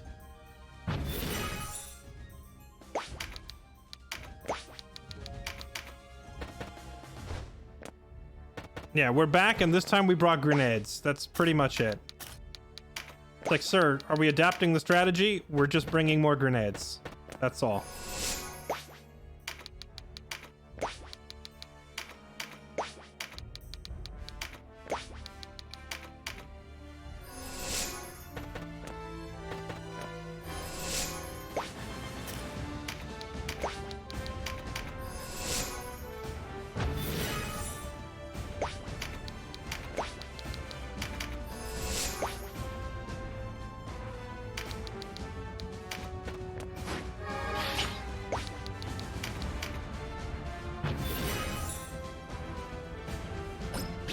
I think I'm also just gonna wait here and make them come to me.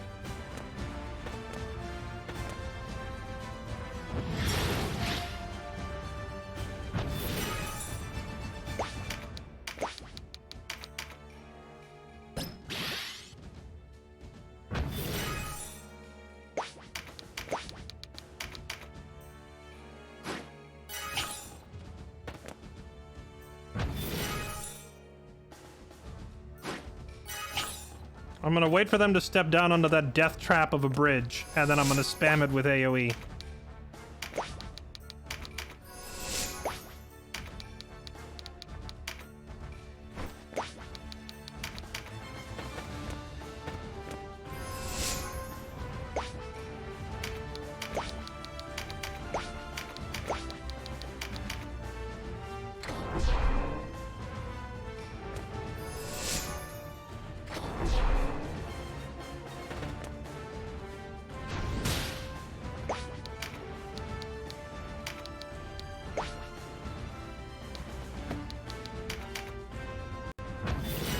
I believe with Mother's blessing, Mother blessing.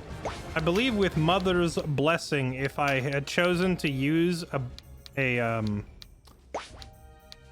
I chose to use haste right there, we would have lost the blessing, because if you do something that isn't a heal, you lose it.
Toast them.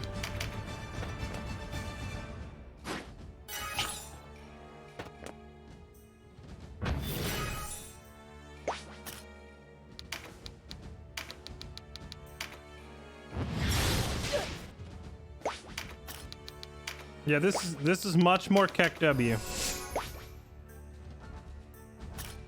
Question is, do I run out up into the choke and hold them?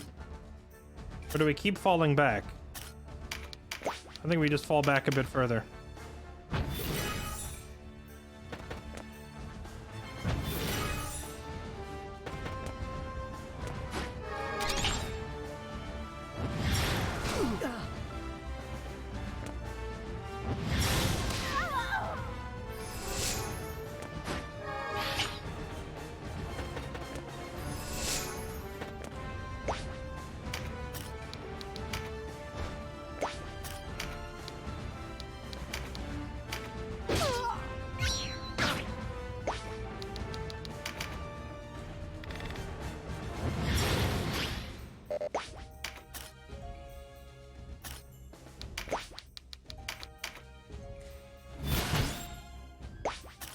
Oh man, the temptation to run in there for some berserk fisting is very strong.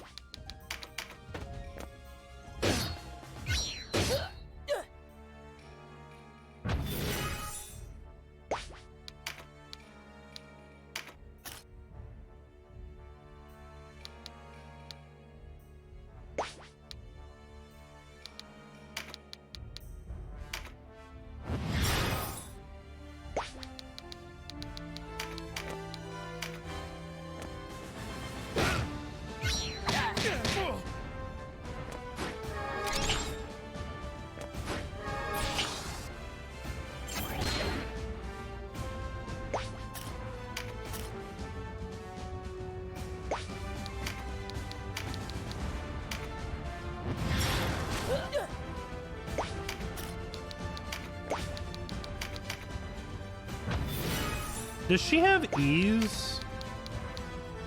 Oh, she has resurrect. I don't think I have any easy way of removing the fear effect.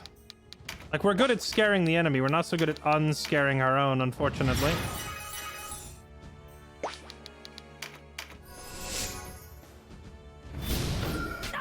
There we go. Two-way street. Now they're scared. Now, we picked up a passive skill trigger on Dreadhawk, which is really good. Because that means his fear aura will go off more often, as long as I can keep him on his feet. And we've now feared both of the enemy Terror Knights.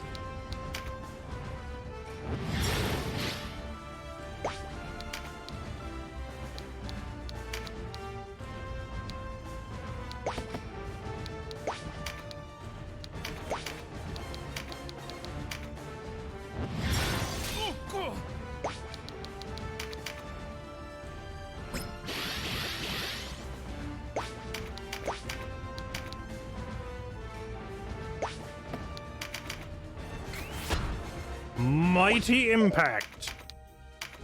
Ka-chunk. There we go. Oh, that's odd. He chose to remove the fear from his own team instead of healing them, but he's on 1 health. Like, it doesn't matter whether he's scared or not. If you don't heal him when he's on 1 HP, we're just gonna do this. Nuked.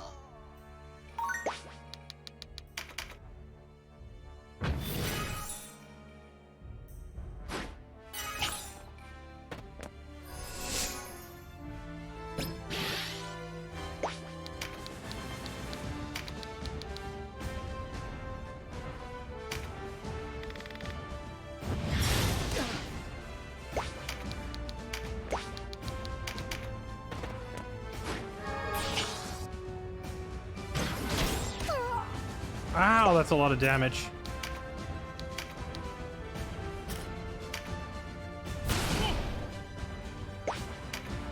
Some berserk fisting action.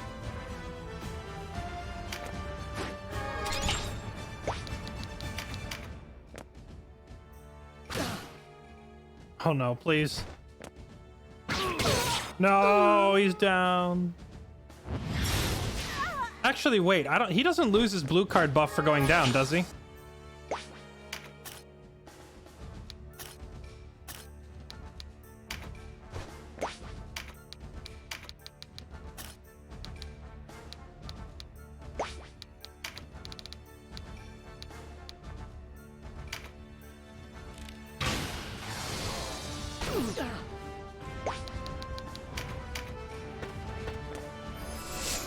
So if we just, as soon as we get him back up, then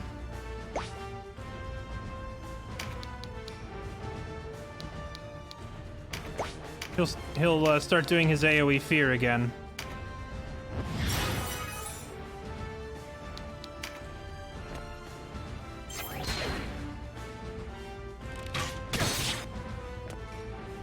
A whopping 50 damage.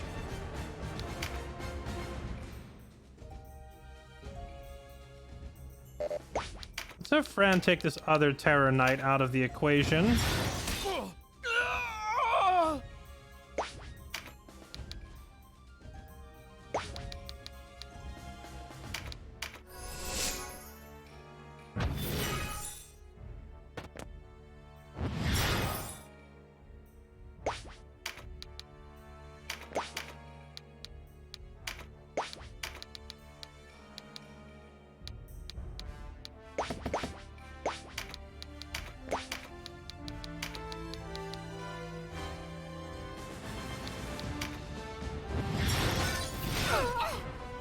There we go. Start doing that AoE damage.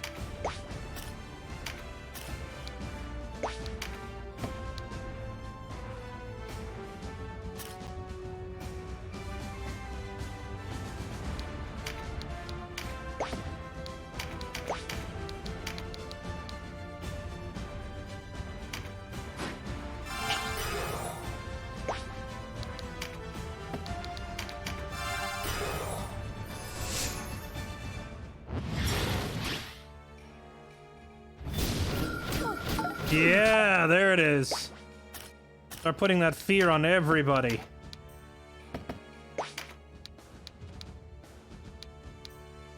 However, I need him to fall back long enough to live.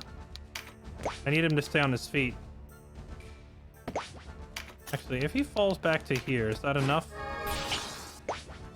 He just basically needs to survive like one turn so that my mage just can get some heals on him and then he'll be fine.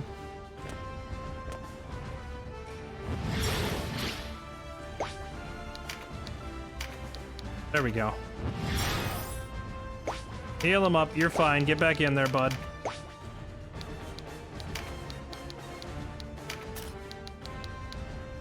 Oh, baby. Here it is. We brought more grenades.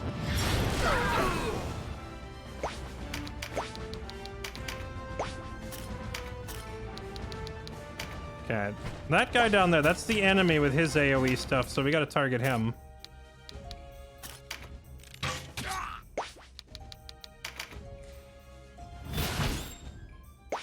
A little berserk fisting. Oh my crap, this is about to hit very hard. I can only imagine how much damage this would do if Ogre wasn't afraid right now, but this is even with the fear effect.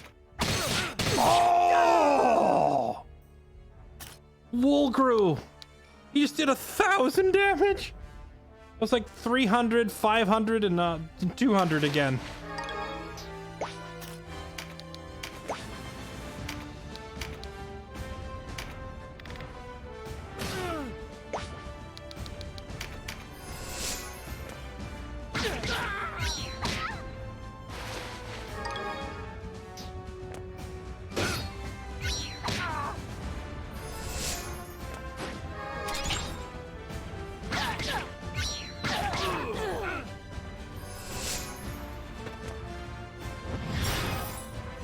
Okay, I need to get this Joker out of my back line.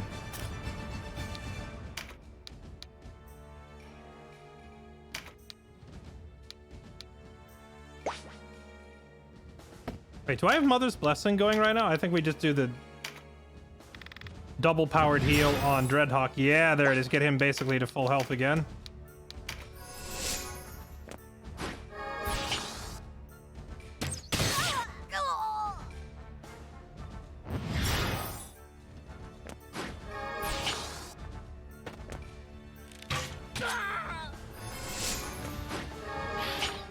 So one... Oh, he's got Tornado too. I want it so bad.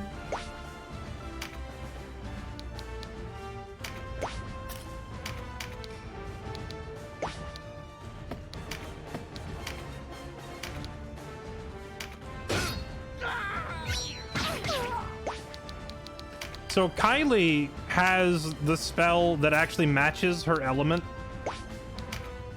Thorno does not.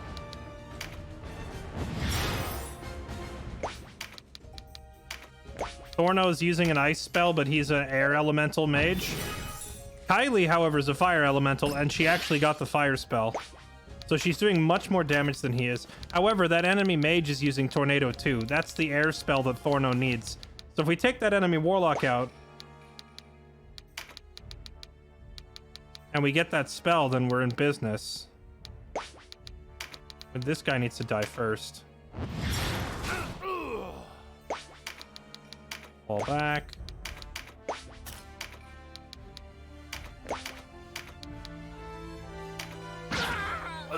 Actually, I should have tried to... Hold on.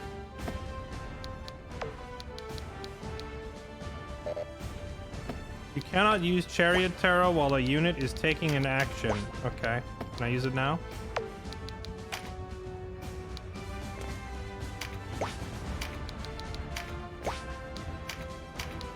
Hey, bud. You want to join us?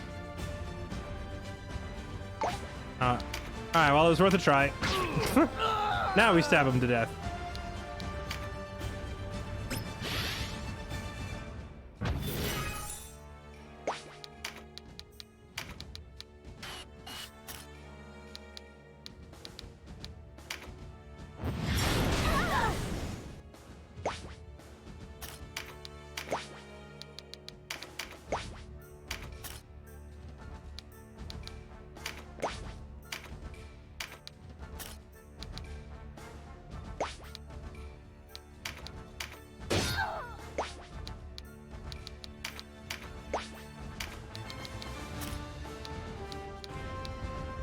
Yeah, I would like Canopus to fly down here and start murdering this enemy warlock.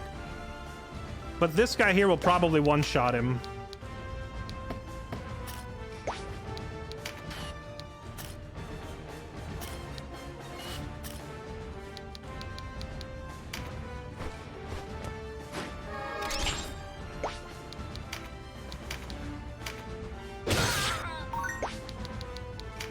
There we go. We flew down there and grabbed the crit card and then immediately crit an archer with it. That'll help. There, Wolgru is KO'd.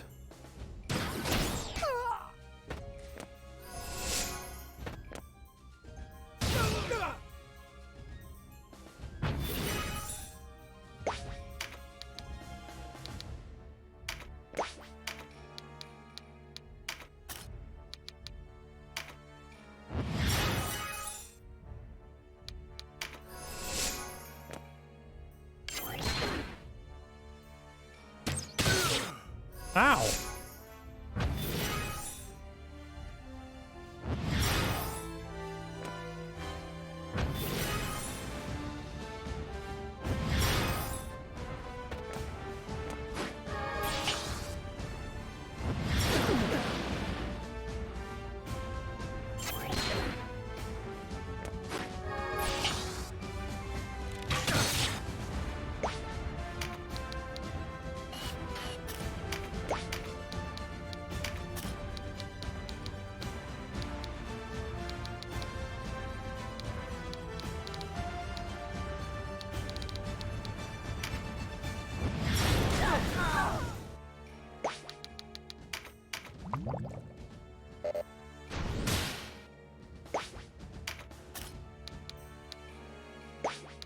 Wait, was that a...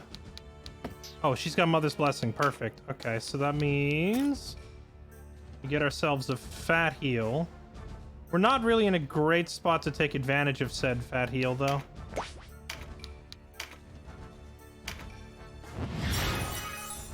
Better than nothing, though.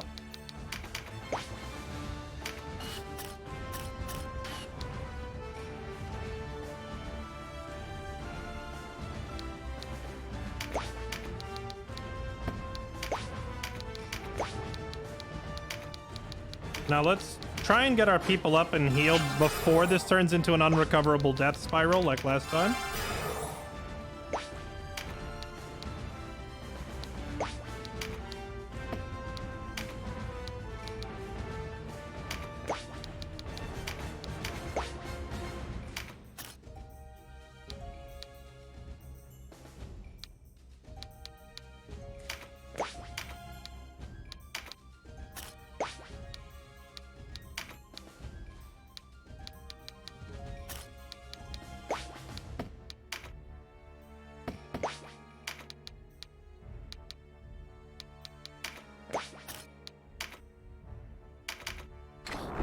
Yeah, let's just go ahead and fear the archer.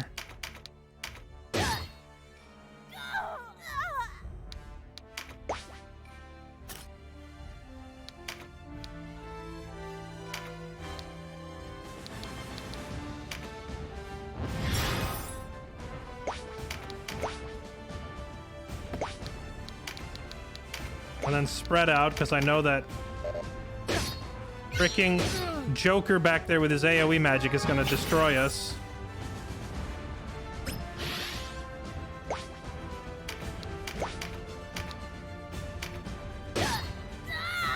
Alright, one less archer.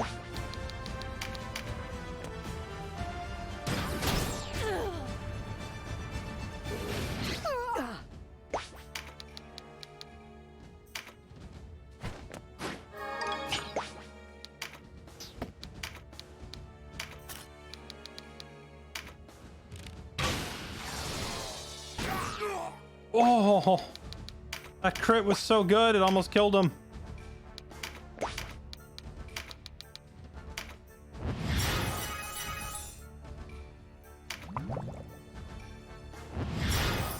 No! Kill that guy!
Trying to kill that enemy mage in the back, but he won't fricking die.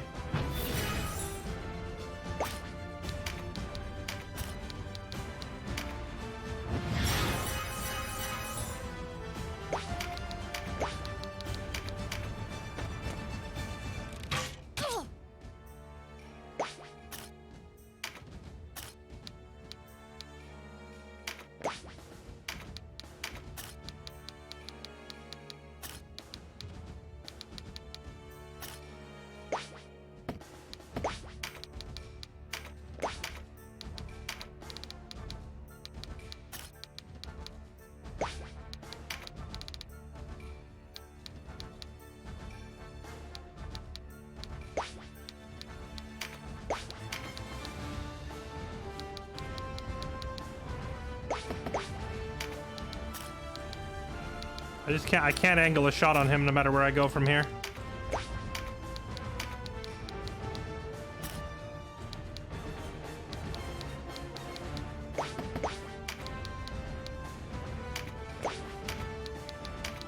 I'll just have to settle for a tornado shot, I guess. I can't angle it.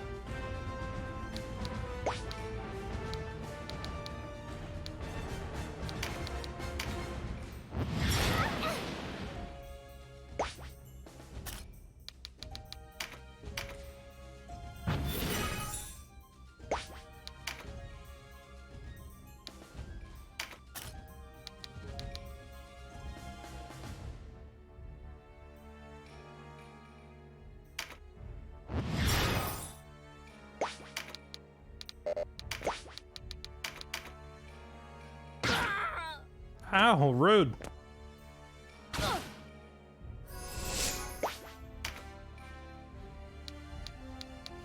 I can't get to him because this guy has rampart. Doggone it.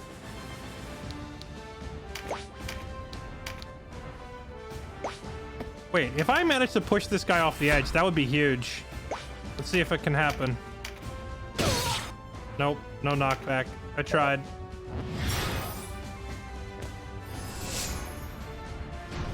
Yes! The mother's blessing, major heal, let's go! That's huge.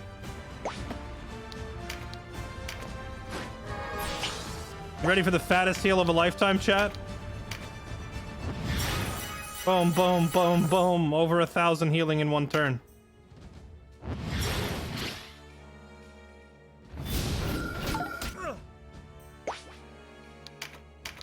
Go down here is frightened.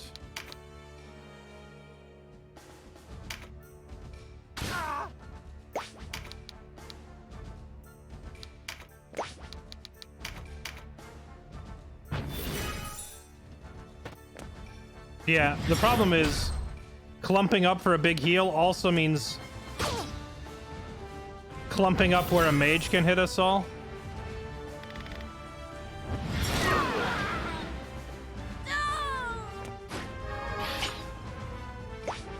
But it's still a net positive because we did have a couple of people get out of that little circle before he fired. 144 on this guy.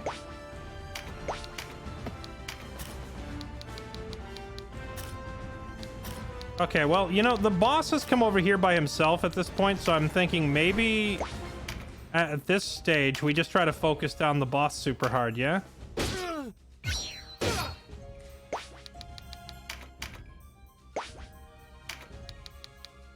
Get this man some berserk fisting. He doesn't take any freaking damage.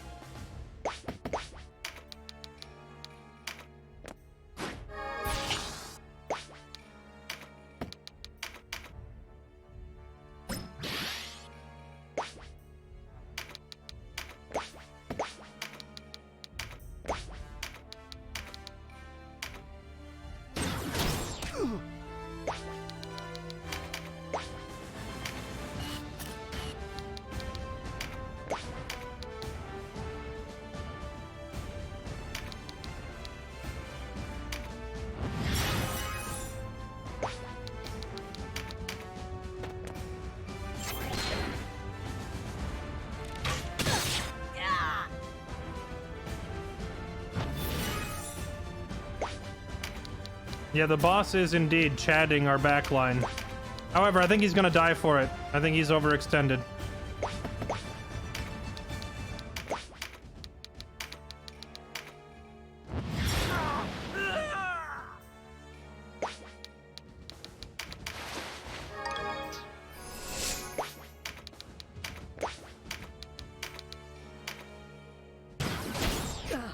Because now I'm gonna have Fran and Zero just spam Ruination on him every turn till he dies.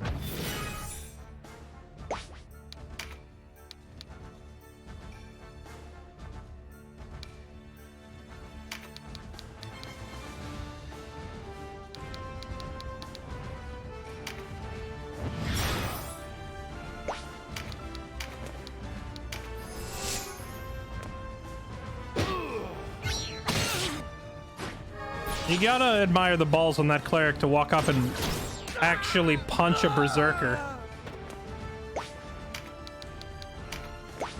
Alright, so I'm having Dreadhawk rush the enemy backline just to keep them away, so the rest of my team can focus down the boss.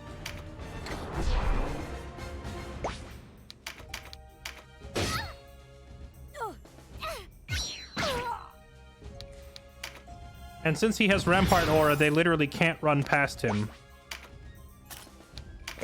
Then I can have Denim come back and try to help kill the boss.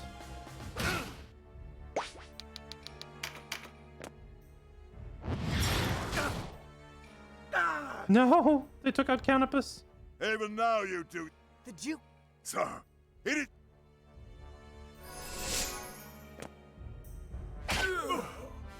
He's targeting the healers. That's good. Because that means we're free to keep DPSing him. Here we go again. Ruinate.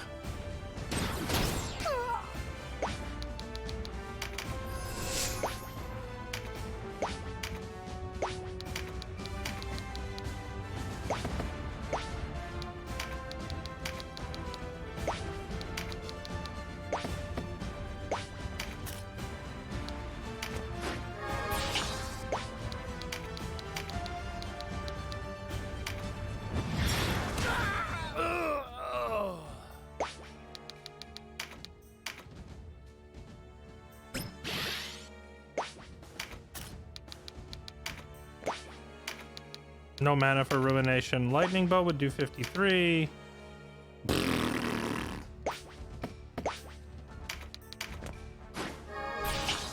this extra mana. Or we'll pick up a skill trigger. So he's more likely to get his meditate next turn.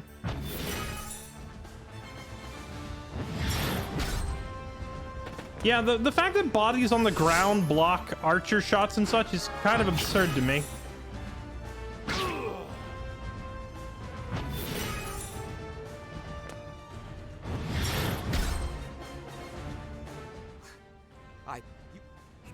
You presume...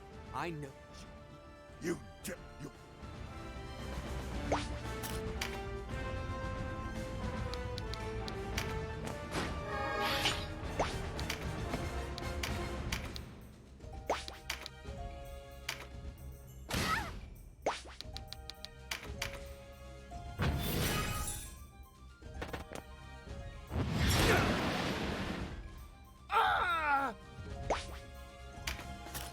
Bran, keep ruinating. Ruinate him.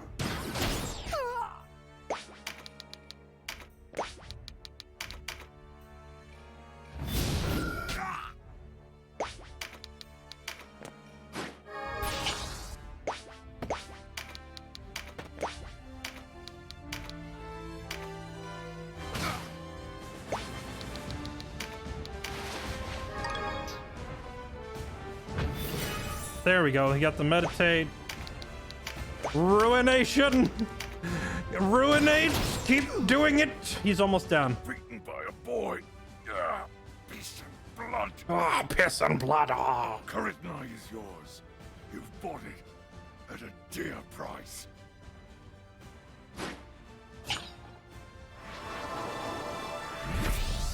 Ah, we did it. There we go. We didn't really need to make any change to our team comp. We just needed to equip the better spells and Zabos, wait! also play it a little bit safer. Instead of pushing out on the bridge, just bait them to us, and we did it. Definitely a bit of a harder mission, but not that hard.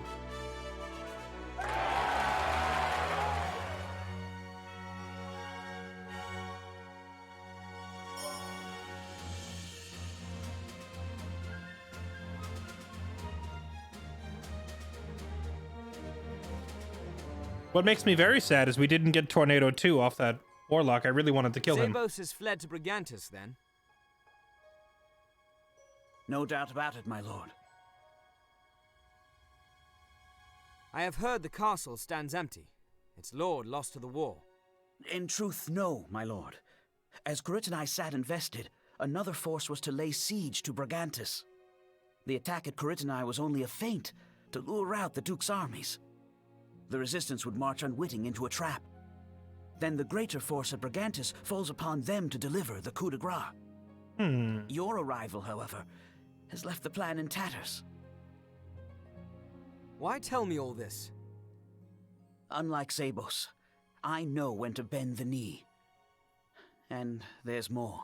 I was about to say, why is this guy being such a helpful font of information? Go on.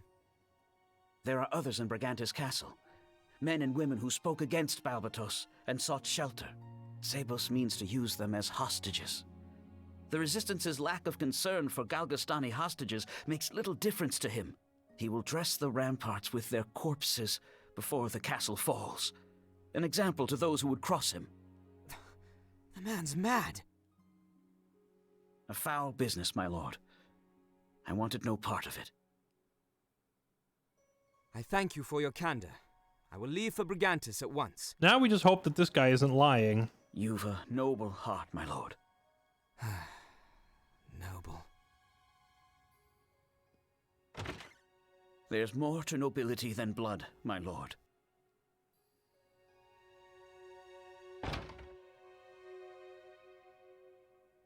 Hey, we rescued Kashua. Sister, wait!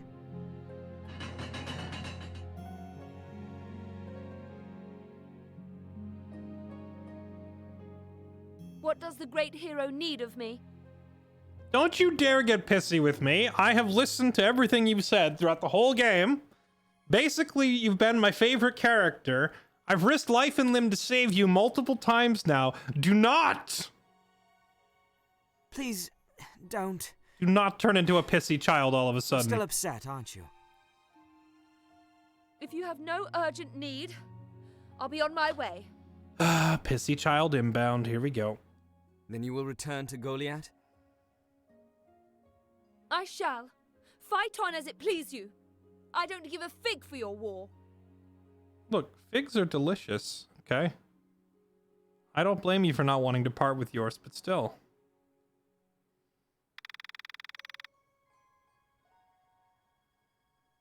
Oh, crap.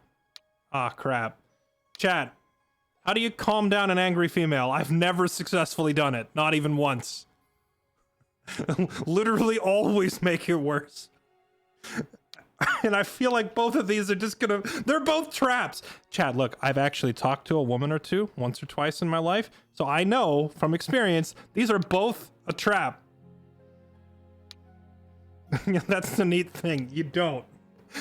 It's a trap no matter what you do.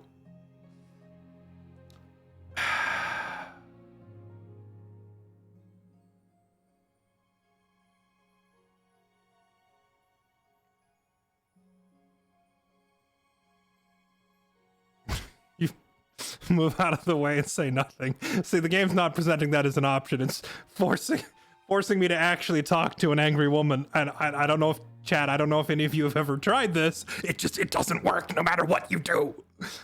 Okay, well, you know what?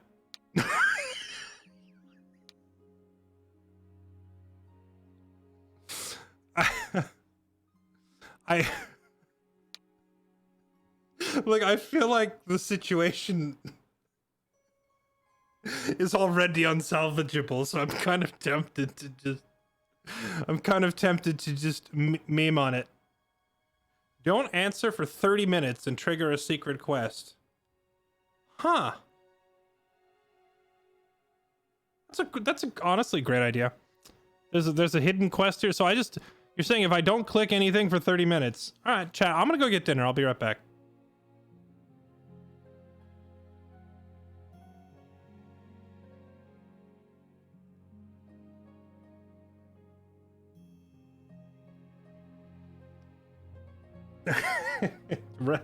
Just run some ads. Hold on.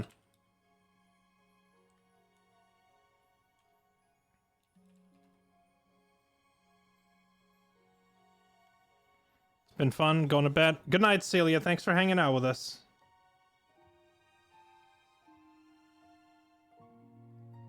The hidden choice.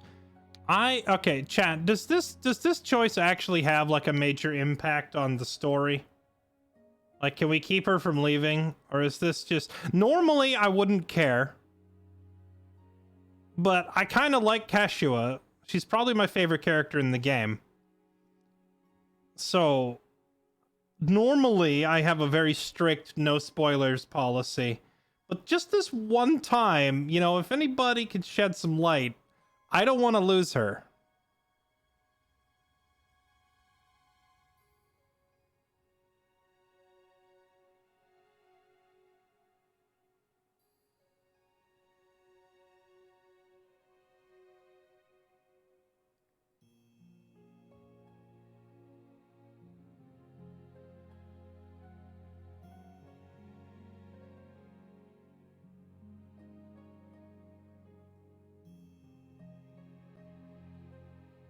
Just tell her to calm down. You chose number 1 and she still left. Alright, you know what, chat? I'm gonna do the unthinkable. I'm gonna look it up. I'm gonna look this one up. Typically, I prefer to go into these blind, but for this one, I'm looking it up. Why? Because I'm scum. And because we already lost Ravnus. Ravnus is already dead, waifu. I will not also lose dead sister Fu at the same time. I refuse. If I lose both my favorite characters, I will cease to care about the game, chat. And I don't want that to happen.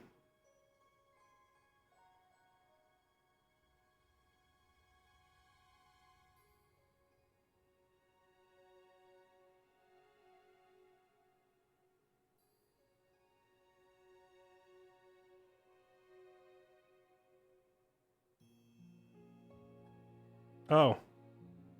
I have looked it up. It apparently doesn't make a difference. Okay, well, in that case... Do you ever think of anyone but yourself? Oh, crap. Ah, no, what have I done? Oh, that's very good coming from you. Sister. I've always been terrified of being alone. Avenging our father. Is that not why you fight? Why should I care to avenge him? He is no true father to us. Oh, snap. What? I mean, we are orphans, brother. He is not our father. Not by blood, at any rate. No. Who told you this? It's a lie. It must be. Wait, she knows this and I don't? It is no lie. I overheard him talking about it once, long ago. Oh, interesting tidbit. In all the world, you're the only family I have. And you're running out on me, why then? Why tell me this only now? Because you're leaving me. Leaving you? Scarce a moment goes by we are not at each other's side. What do you mean I'm leaving you? You're running out the door, woman! And so it shall remain. I will never leave you. There is the lie. You have chosen your war over your sister. How long until you cast me aside? Until you forget me altogether? Never, sister. I'm alone without you. She reminds me of my ex! You make no sense! You're leaving me based on the fact that you think I might leave you and we're...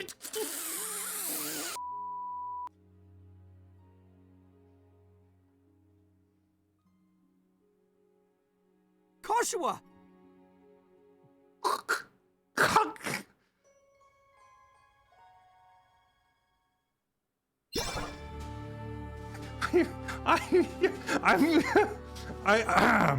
I'm about to get myself canceled. I'm about... you've got it. Okay.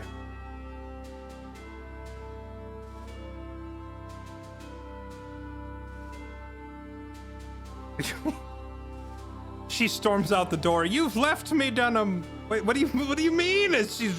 She's the one leaving.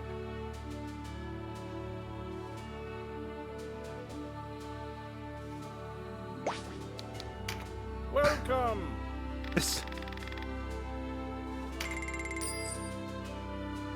So on the one hand, that's extremely triggering. I'm furious.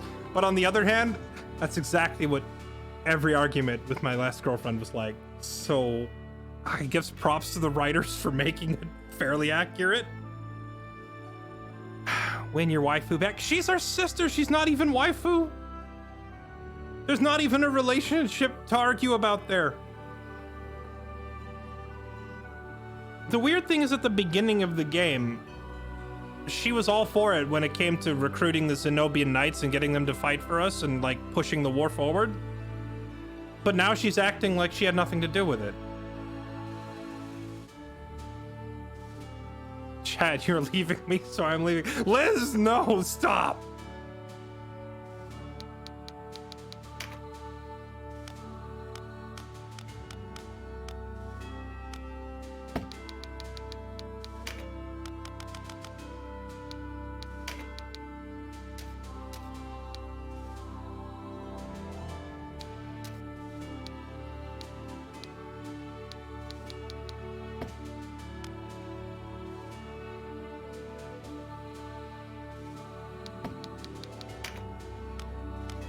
Looks like there's still not really anything new for sale.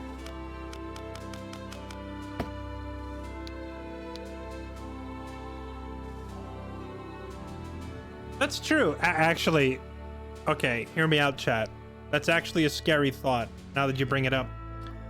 Now that you mentioned it, our father was not our real father. We're both orphans. That means we don't actually know who our parents are, so technically, all I'm saying, she could actually be waifu. I'm just throwing that out there, chat. I'm just saying. We might not actually be siblings, just throwing that out there. Or we could just go full Alabama. I'm just saying.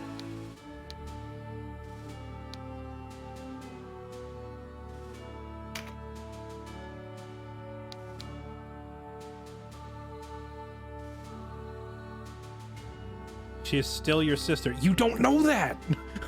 We don't know. We have just now discovered we don't actually know who our parents are.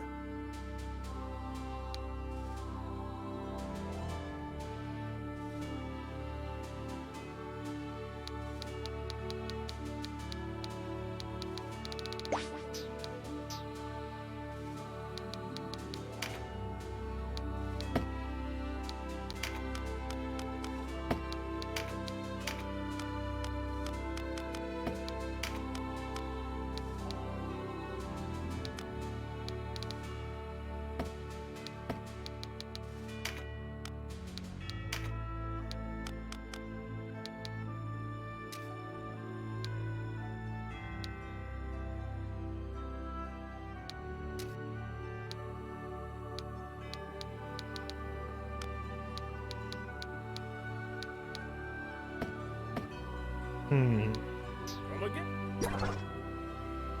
Oh. Not enough to restock.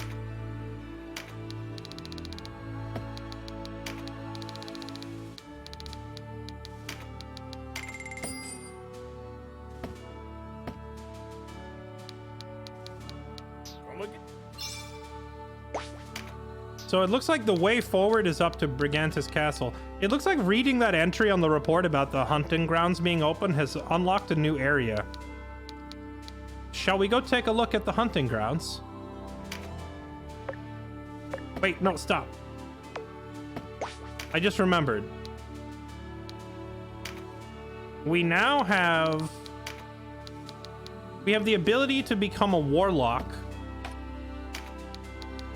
Or a witch. Bard mage, part scholar, warlock, and witch learn much about their trade from ancient writings. They are able to control golems and unleash their true potential. Oh, so they're like beast tamers, but for golems?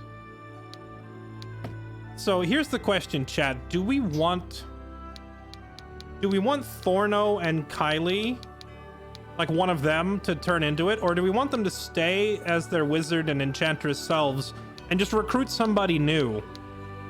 Like, we could hire a new mage to become like our golem puppet master. We also picked up the class for, what was the other thing? We picked up more ninjas and more dragoons. I think we already have 2 ninjas, we're fine. We could maybe use 1 more dragoon. I thought we picked up some other class mark.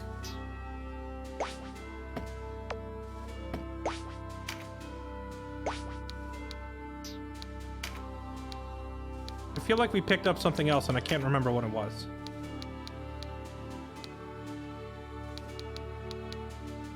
Neither Thorno nor Kylie ever change classes. It's true, Thorno and Kylie have basically been the same since the very start, but like, there's no reason for them to change. They've been effective from the start, unlike some other people, you know? Like, freaking Dreadhawk had to go through multiple careers to find one that he liked. Same thing with Ebony, had to go through multiple careers, as did Sarah. So, like, some of them have changed around, but some people, like Fran and Zero and Wolgru, have basically just picked one class from the start, and I've never felt the need to change them off it, because they've always been effective.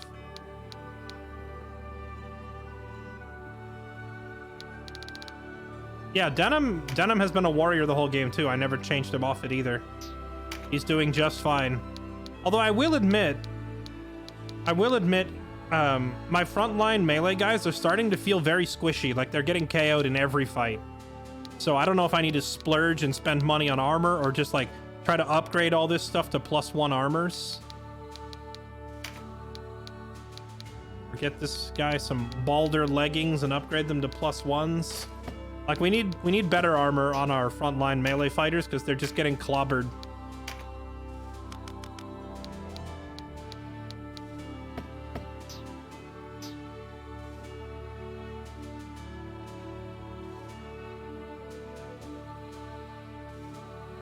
Let's take a look at the hunting grounds and see what's going on in here. Oh snap, it's like a little side quest thing. And we can just leave? Is this like a repeatable thing? Can we go hunting in here all the time?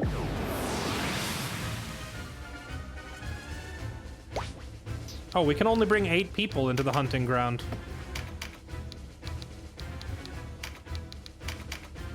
Can I scout it?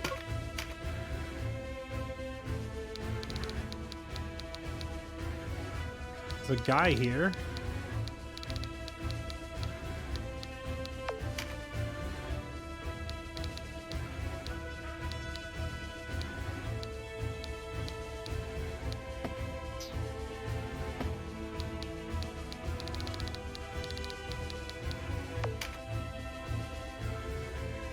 Highwaymen.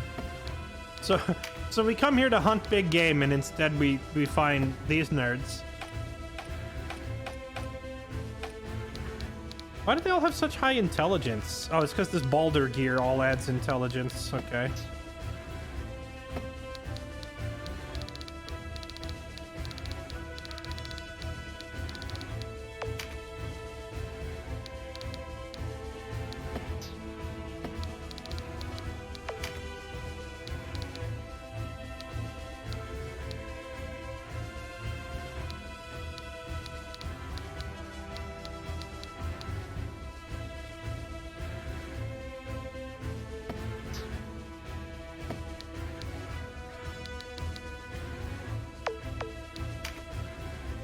Vanquish the enemy. Okay.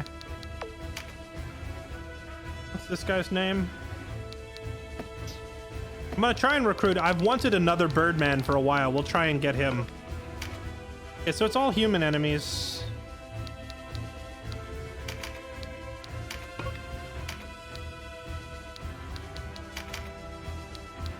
Oh, it doesn't. We don't even have to take Denim.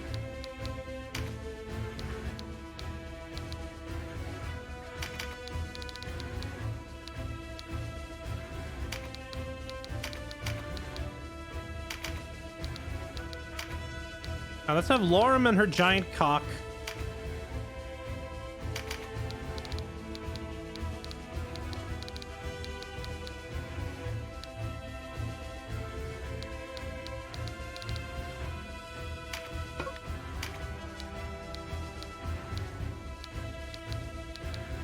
This should be fine.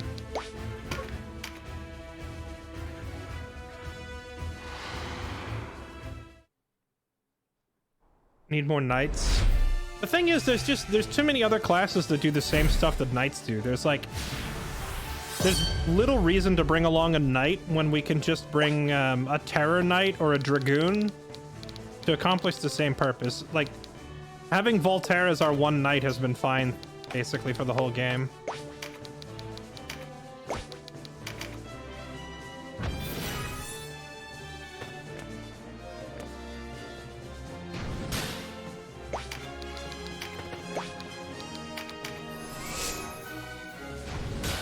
Man, I gotta say, I actually like this game's soundtrack better than Final Fantasy Tactics.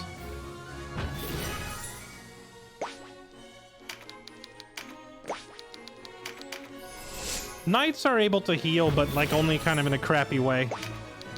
Like, they don't learn the AoE major heal.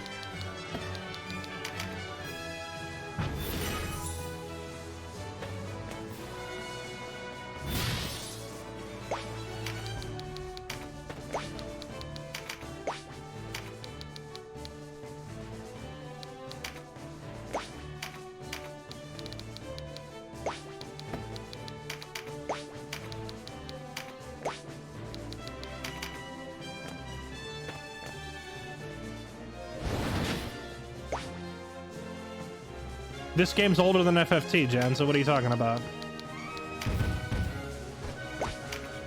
I wonder, how different are the soundtracks in... Oh!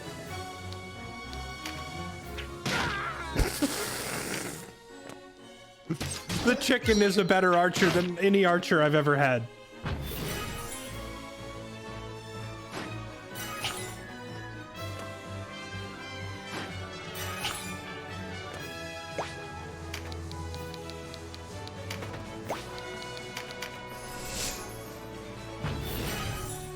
I do wonder, chat, how much has the soundtrack been changed between this and the original?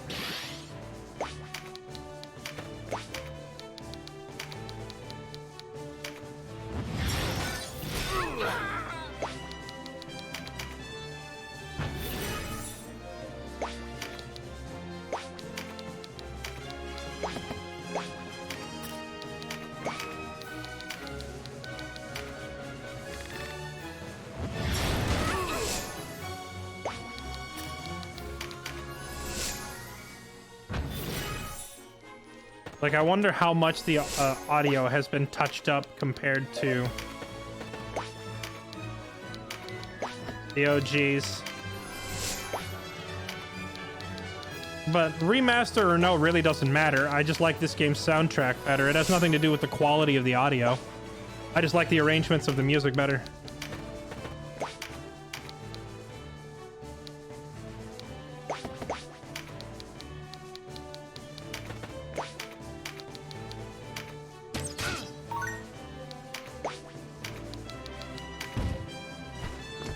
By the power of Thundercock.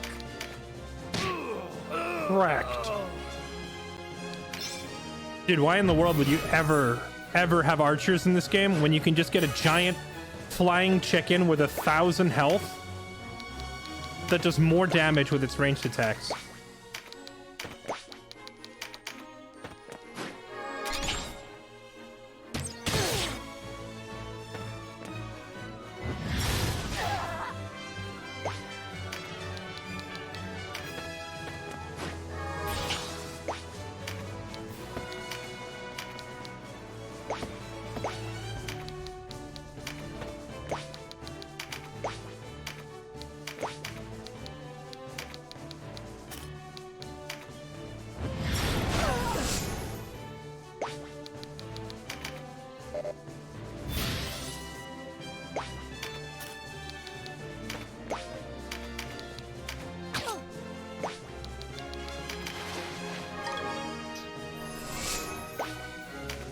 Although I do wonder if that amount of damage he just did with the boulder was based on, you know, maybe the creature must have been amped up by the Empower Beast. Maybe they're not that good if you don't have them paired with the Beastmaster.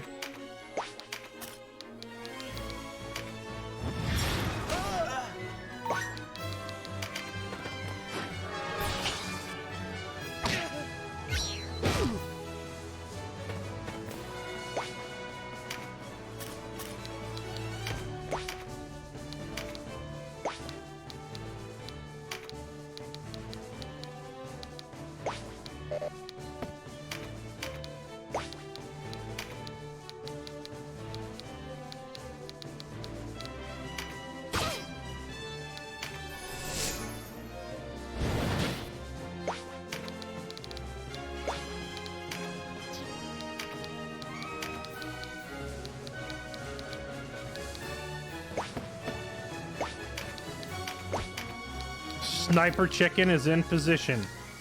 I repeat, Sniper Chicken is in position. AC 1 birdie inbound. And dead.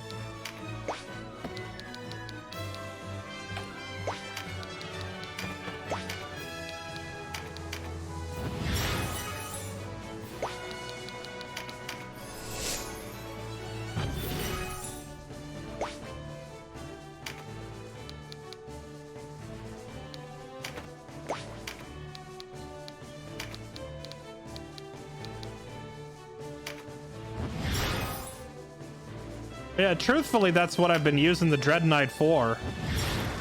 It's just having him walk into the middle of the enemies to debuff them all with fear. So then my other damage dealers can hit even harder, you know?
This is AC 1 birdie.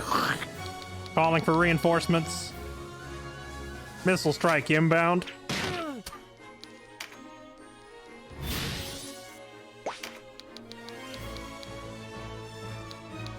You know what, Lorem? Take that luck card. There you go. You can be lucky. Did that say plus 17 luck or plus 7? 17 is massive.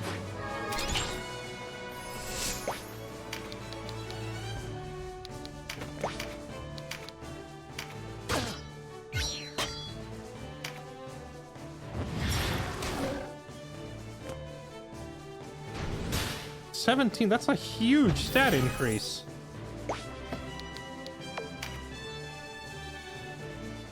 Oh, luck isn't even a visible stat. What the heck?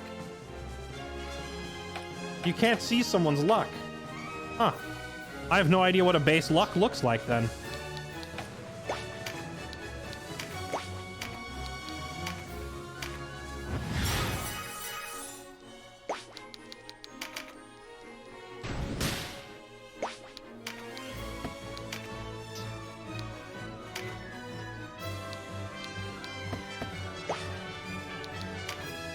Oh no, he doesn't have recruit on right now. Whoops. The whole reason I brought him.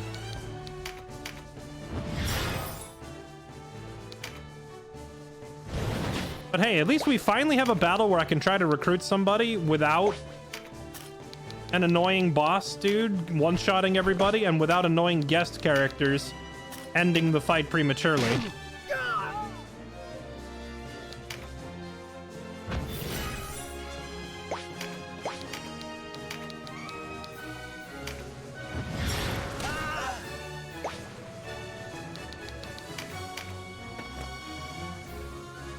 Can guesstimate luck inspecting character picture. Is that kind of like how you hover their name and get a rough idea of their loyalty? In the eyes of this unit, your worthy leader can do no wrong. Today's fortune. Oh! The stars are uncertain. It will be a day like any other. Stars show promise. Do not expect too much and you won't be disappointed. So what does this luck stat even do then? Oh, hey, remember when we first recruited the giant cock? It said, what did it say? It said the beast cowers at your approach. Now it says, though still wary of you, the beast is content as long as it's fed. Moving up in the world.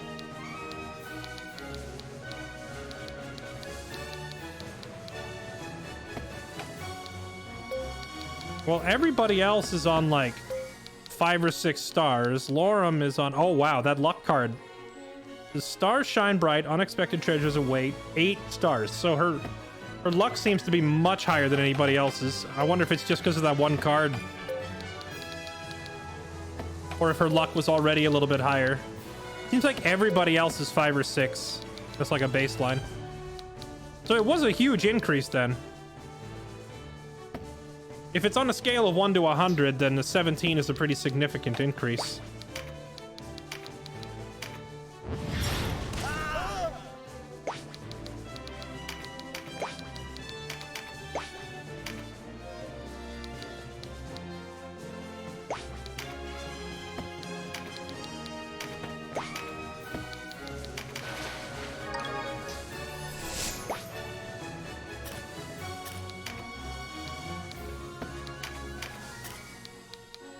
Join us, Birdman.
Actually, chat, I was trying to recruit the more agile of the two birdmen because I could make him like a rune fencer, or I could make him like a hit and run archer or something. Can a birdman become a... Can they become warlocks, chat? Someone look it up. Before I waste time trying to recruit the guy, can I make him my warlock? Because I was looking to recruit a warlock anyway.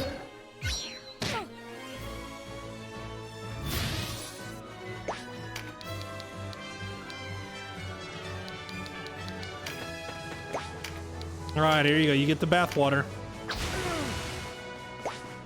They cannot. Oh, bummer.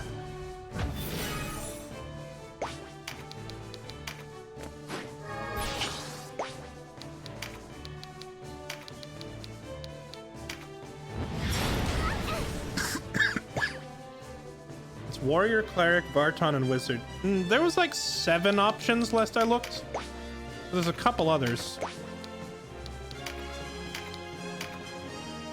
Join us, because you have wings. Doggone it, that didn't work either. Okay. We're gonna find a way to convince him, chat.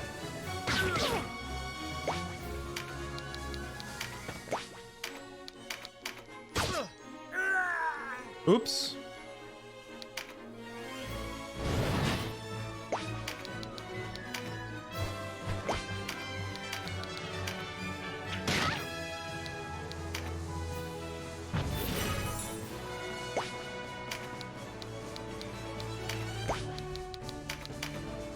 Yeah, honestly, that's not a bad idea. I should have recruited this guy and then turned Thorno into a warlock and had this guy take over the wizard duties, and I'd have a flying wizard. I think that's what we'll do. We'll keep an eye out for another bird wizard and try to recruit him.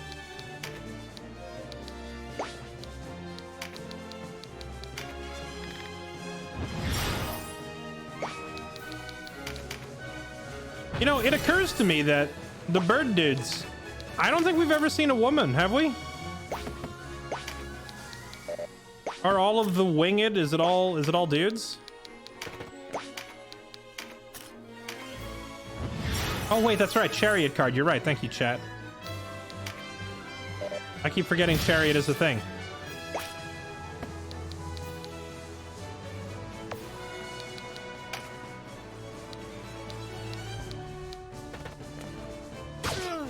Yeah, let's undo that. Cancel that murder order.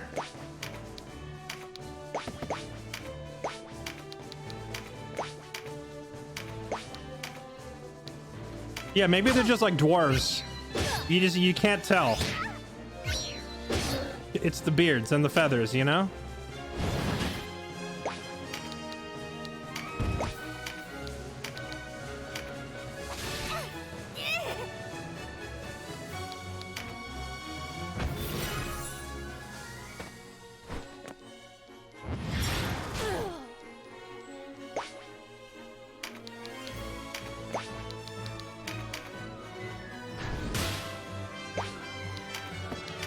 Okay, Crimson has the recruit skill equipped.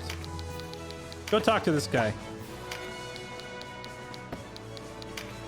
Seduce him!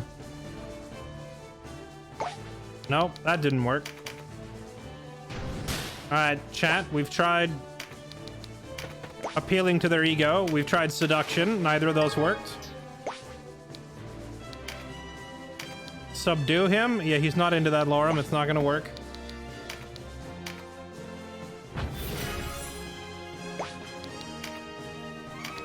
A little coaxing, that's not gonna work either.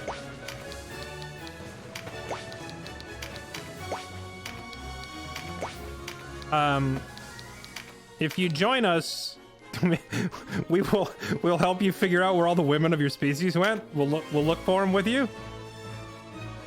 Nope, nope, that's not working either.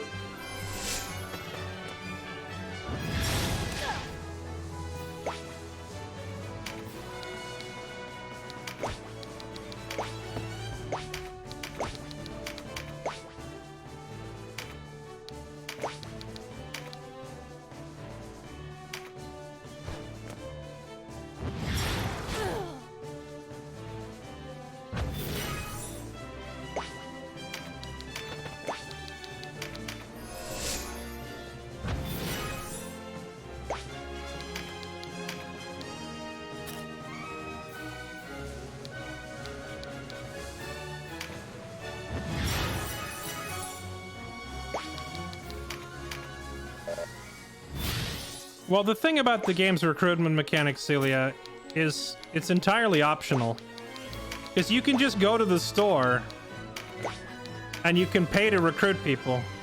This is like purely for trying to recruit people that you're fighting currently, and it's a little bit more random. It's like trying to talk them into putting down their sword compared to just going to the recruitment center and hiring somebody, which is a no-brainer. At least the percentages in this game are more generous than Final Fantasy Tactics. Nope, still didn't work. The percentages in Final Fantasy Tactics when you're trying to recruit somebody are terrible. You could sit there and try to recruit them 40 times in a row and it wouldn't work.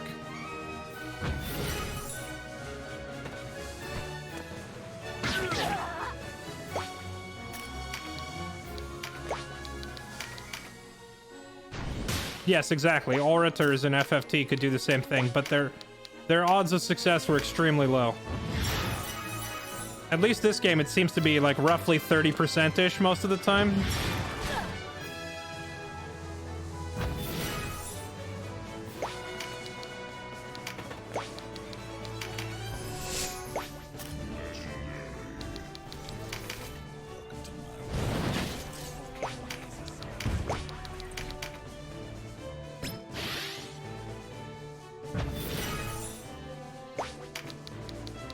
Please come with us.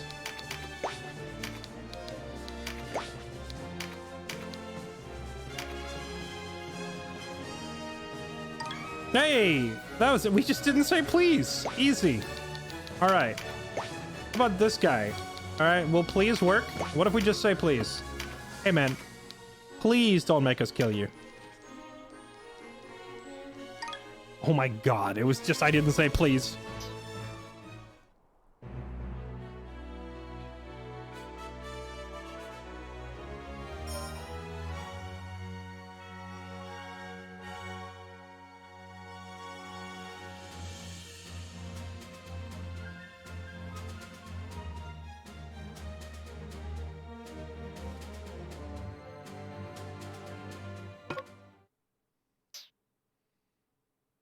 All right, we have a bird wizard with a really high intelligence, actually. This guy should be pretty good as a wizard. All right, chat, who wants to be my bird wizard?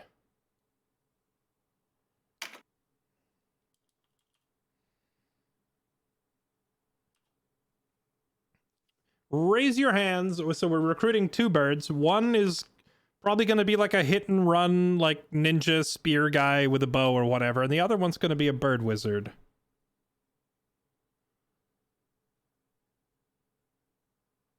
Hazuki Kaito. You know what?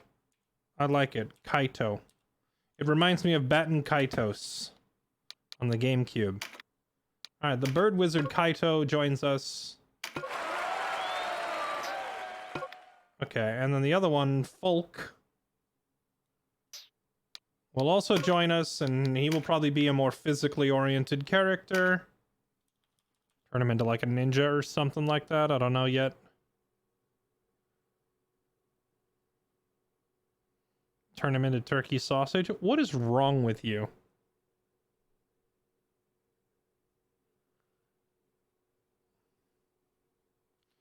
All right, Thea, however you say your name. Thea? You know what? I'm making it Theo because it's easier to say. But that's you, because I have no idea how to actually say your name.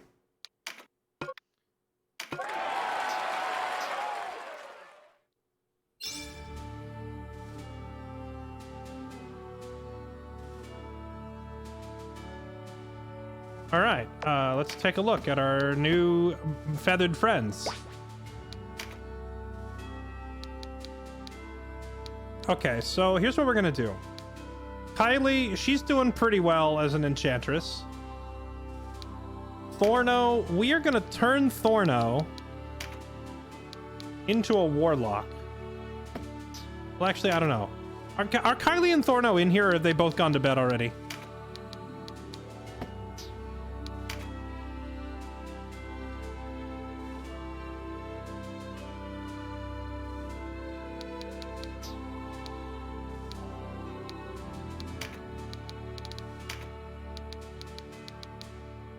Cleric, Wizard, Archer, Warrior, Vartan, Rune Fencer, or Beast Tamer.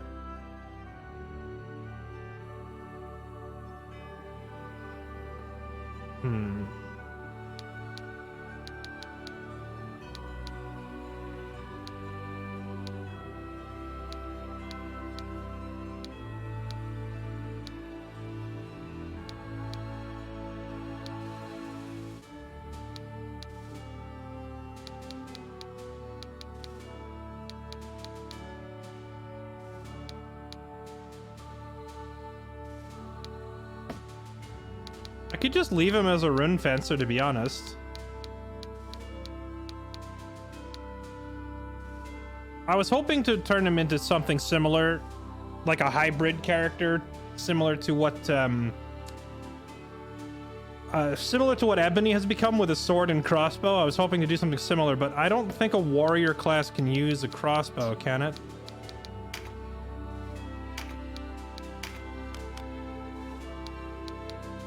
No, it doesn't look like it. Oh wait, actually they can use one-handed crossbows. Oh, so I could make him a warrior with like a sword and crossbow, huh? I think I might do that. Which is a shame, because his spear proficiency is really high, but I don't need yet another Rune Fencer to just do what Fran and Zero are already doing pretty effectively.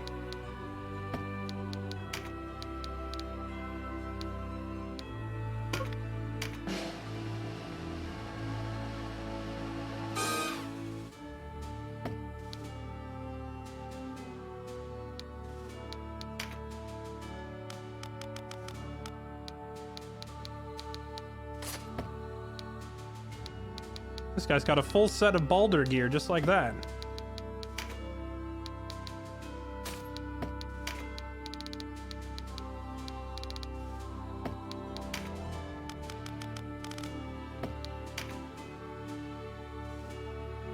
Okay, so let's see. We need to give you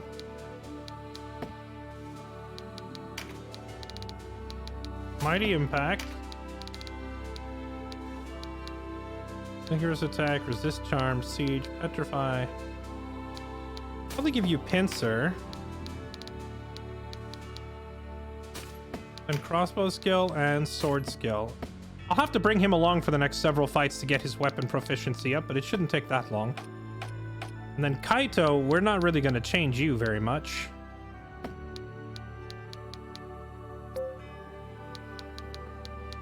Just one problem. It's yet another air elemental wizard. What if we change... Do we have one of those charms that changes people's element? We do. Lightning, water, fire, ice, light. Okay, so Kylie is a fire caster. Thorno... Wait, did I already change Thorno's class? I didn't. All right, Thorno, you're getting a career change, bud. You're becoming a warlock. Let's do it.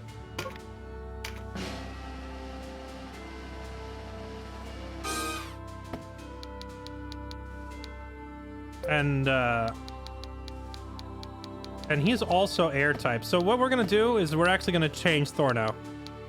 Charms. Do we have an earth charm? Boom. You are our first earth elemental caster that we have, because we don't have one up till now. And we're going to replace all of your air spells now with earth spells. Vulcan Lance, Fragfall.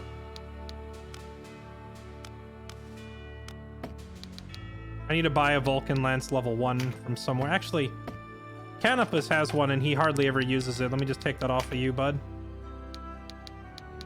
He's air type anyway. You should be using Deadshot. There you go.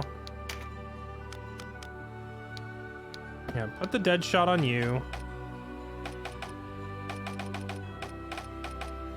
And then Thorno, you get Vulcan Lance 1 and 2 and a Cragfall. If I could get a Cragfall too, that'd be huge, but I haven't seen it for sale anywhere. Now, what kind of skills does Warlock get? We have Concentration. Meditate, which is obviously a must-have. Attempt to recruit a golem to join your cause. Lower their HP and loyalty, higher the chance of success. Remove a Gordian lock. See, the problem is I have no idea what a Gordian lock is.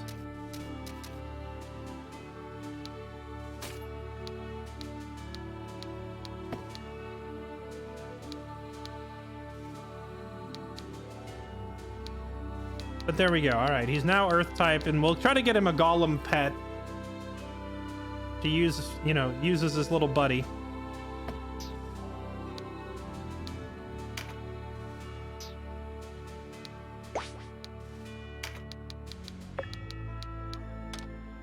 So Theo joins the ranks of the big boys up here.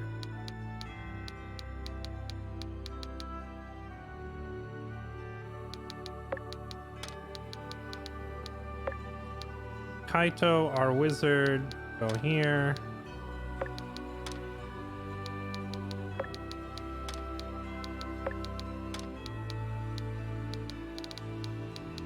All right, looking solid. Looking real solid.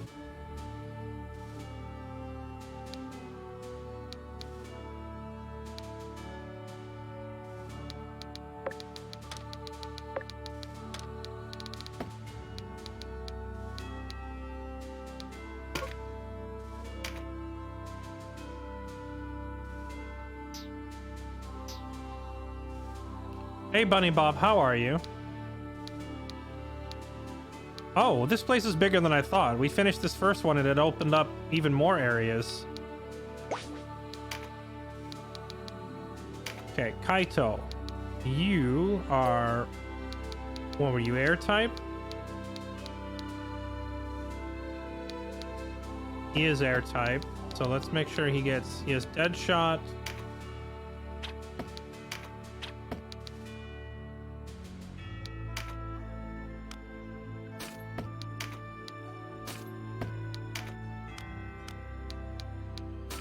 Tornado, and then for a fourth skill, honestly, what I should probably do is have all these casters take Drain Heart so that they have a means of self-healing in an emergency if they really need it.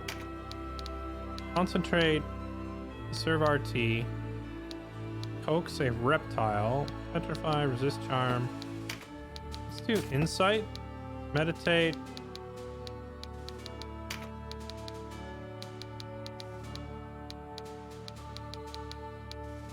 Concentrate.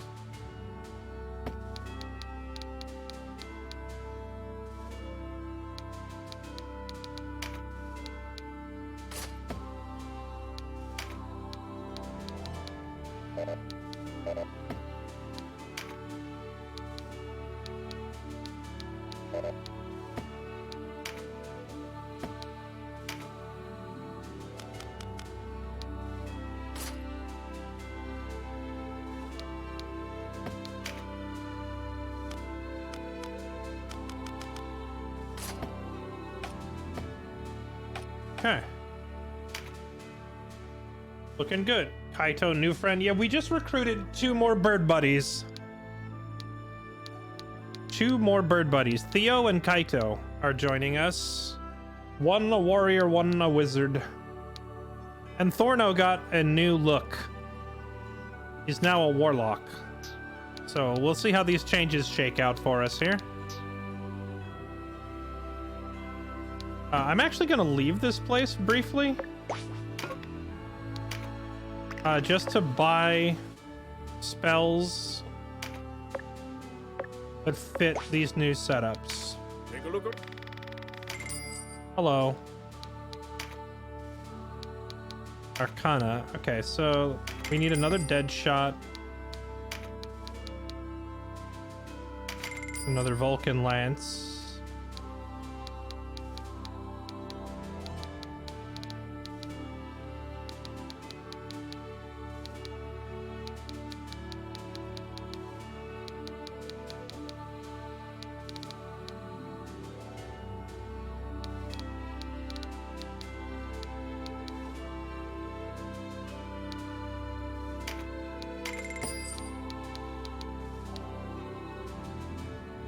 Still Shadow, Spell Charge, Torpor.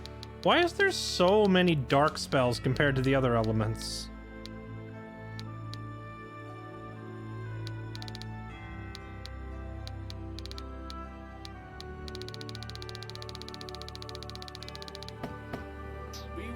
Any reason not to use Birdman? I haven't found a downside. I'm resisting the urge to kick out basically everybody and replace my entire roster with Birdmen because I don't see a downside to them. They're just as durable as humans.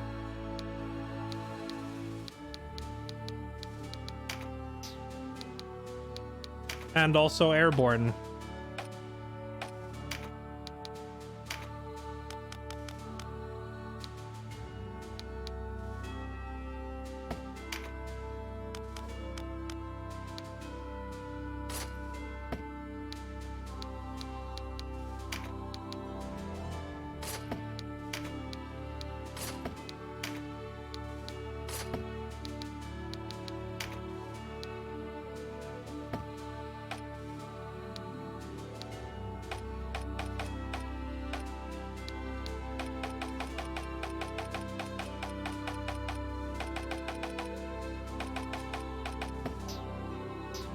Yeah, I guess that is the downside. Okay. They can only do a couple, like, specific classes.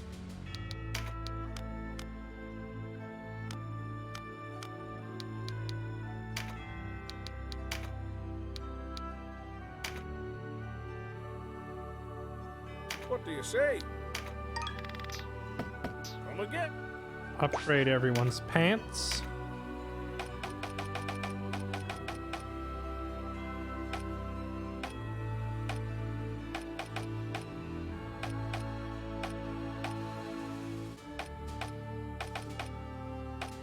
Okay, looking good.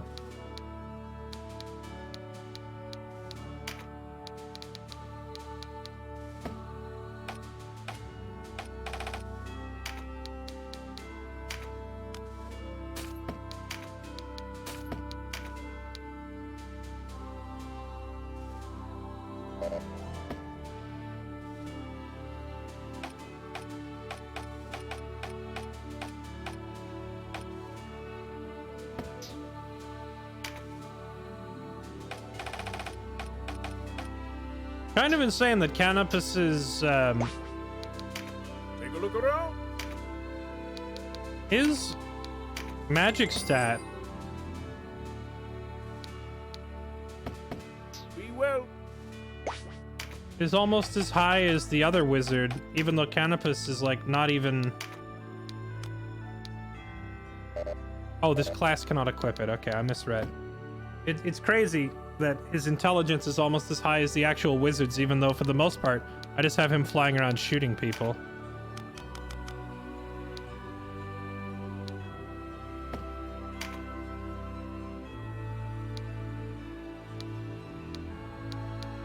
He is overdue for a weapon upgrade, it seems.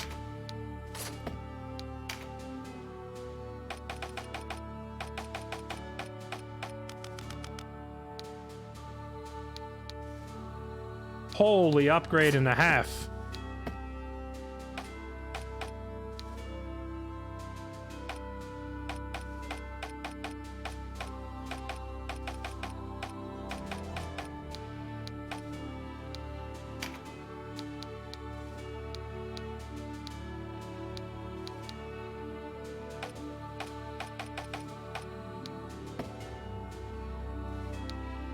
Okay, all right, we're set. Everybody's... I just upgraded Canopus's gear because I realized it's been a while since I've upgraded his weapons, and that was a massive jump up. I did feel like he was starting to fall off a little bit, and I think now we know why. It's because I hadn't upgraded him in ages.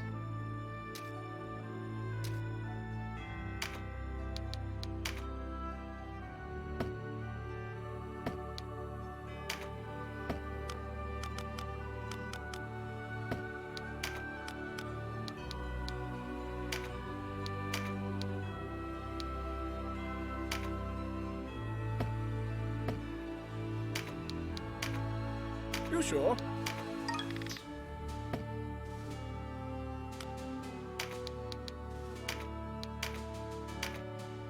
What do you say?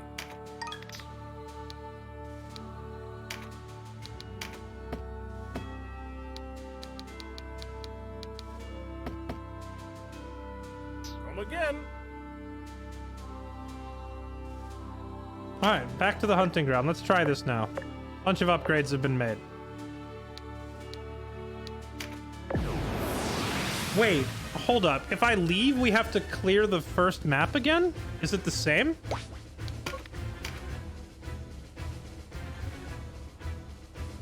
It's exactly the same. Well, that's odd. Hey, we now have an infinite source of like a place to recruit as many birdmen as we want. I didn't realize it was going to make us repeat the battle if I left and came back.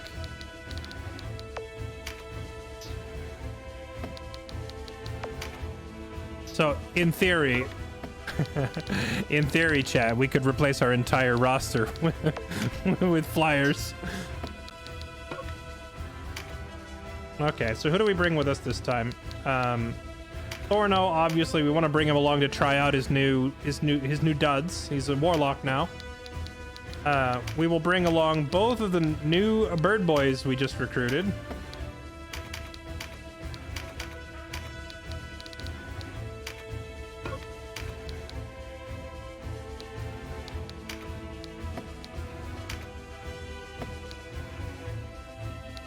And,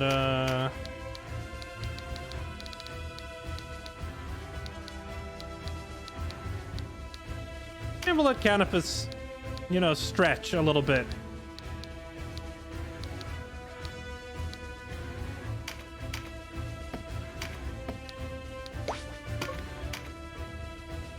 Try out his newly upgraded gear.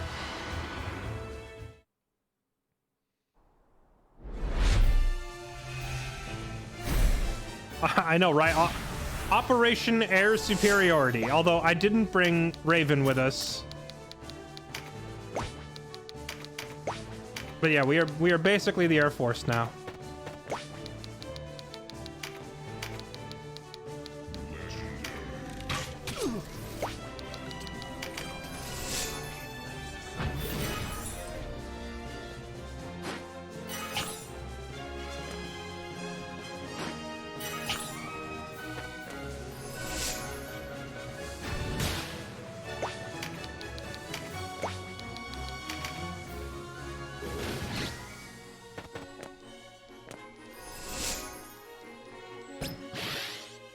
Becoming an aviary. Well, the game shouldn't have made the birdmen so unbelievably good then. Oh, this is the mage.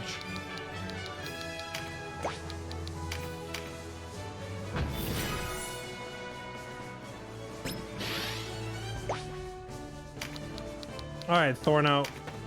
Now that you're a warlock, do you feel mighty? I feel like you can't reach anything from here, so let's just end your turn.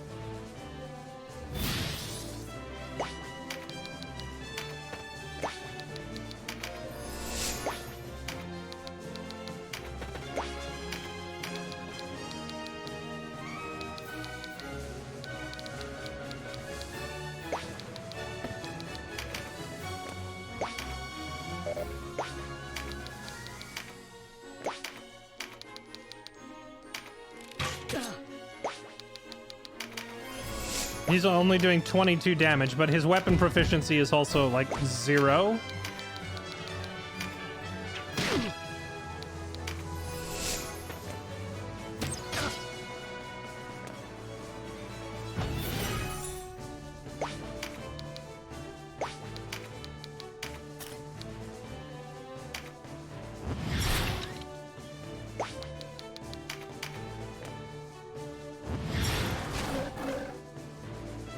That's true. Our Bird Knight emote has never been more accurate than right now.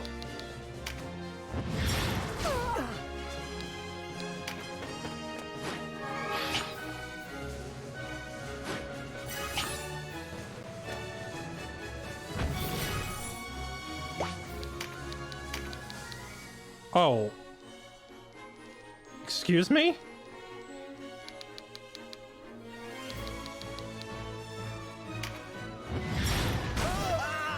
Okay, turning Thorno into a warlock has suddenly made him into a Giga-Jet, it seems.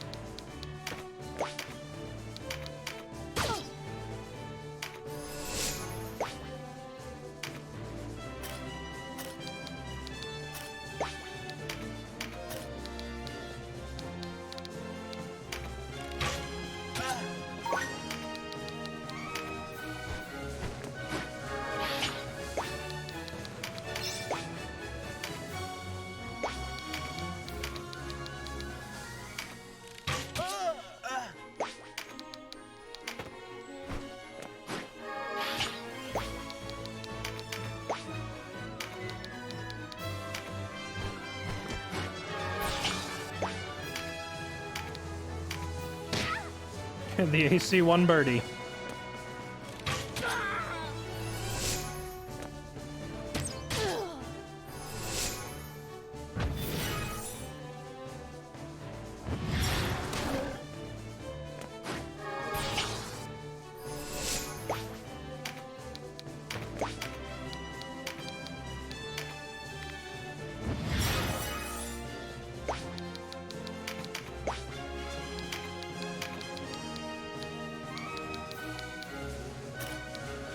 Holy chunks. He seems to hit so much harder now. Oh, I need Cragfall too if I'm gonna hit multiple people. Even his ice spell does more damage now. I guess just the base stats of a warlock must be better than a wizard. Hey, what's up, Usma? How you doing? I interest you in some bathwater.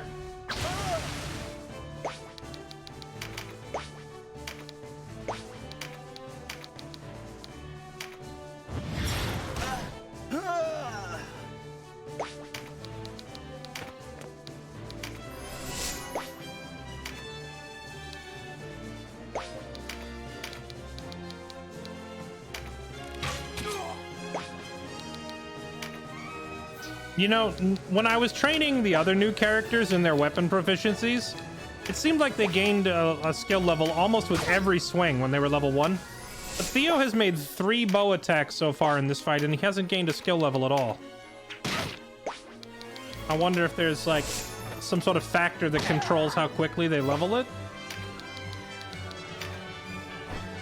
Alright, let's see how hard Canopus's new axe hits. Oh, yeah. That's the good stuff right there.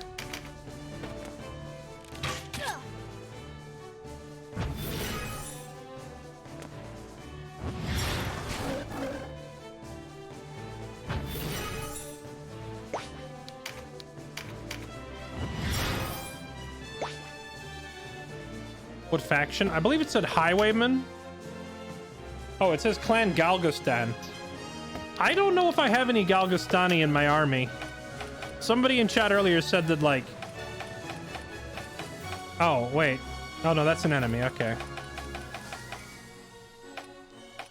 Those are all Galgastani. So, some of my characters have unknown clan. Apparently, if you kill people that are part of your own clan, it causes your units to lose loyalty.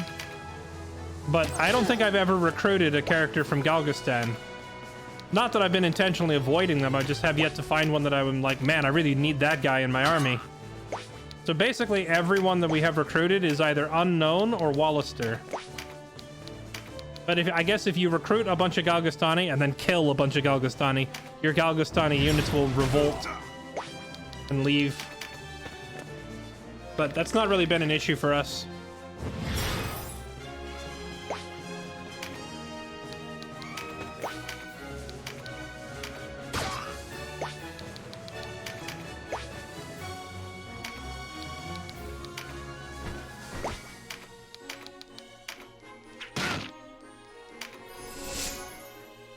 Is this a story battle or training?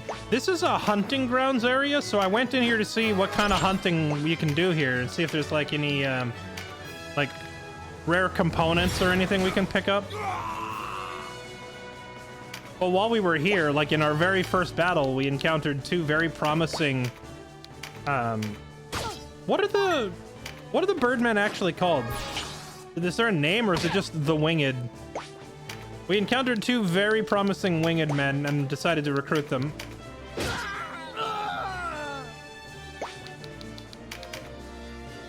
So, you start the game with Canopus, and then we recruited Raven shortly after that. And once we got here, we recruited 2 more. So we have a total of 4 winged men in our army now. Vartan is like a class. That's not their race. Vartan is like Winged Men Special Forces. That's like saying like SEAL Team 6 is a species. No, it's not. It's just like a military designation. What is this? MP? Gonna have Kaitos grab that, hopefully.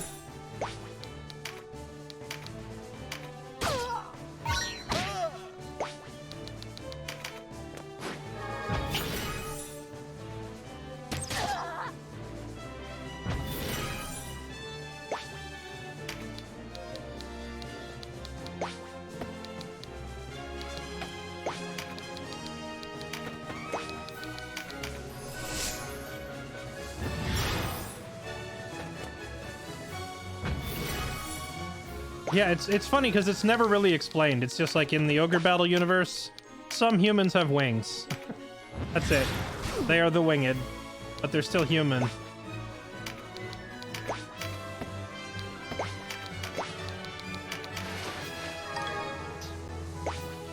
Hold on, Vartan is something else. I'll tell you what it is. Vartan. A winged warrior with a light step on the battlefield, excellent at melee and ranged.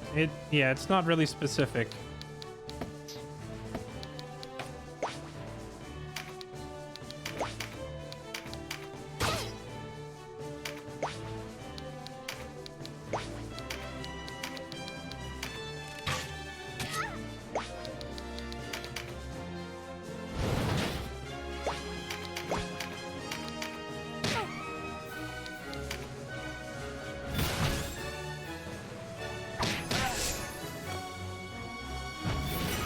I'm surprised that guy didn't turn around and finish off my 1 HP cleric.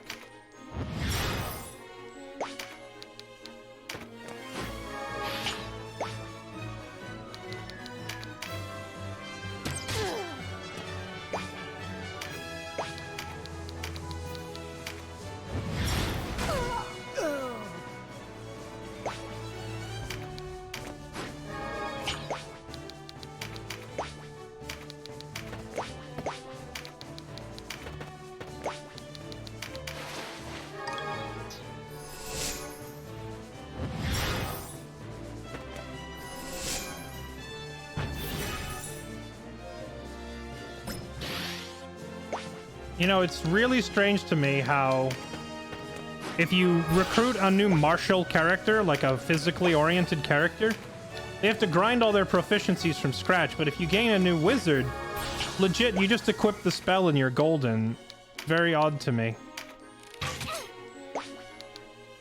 Also, why is my sword leveling so much faster than my bow? Is it based on damage dealt?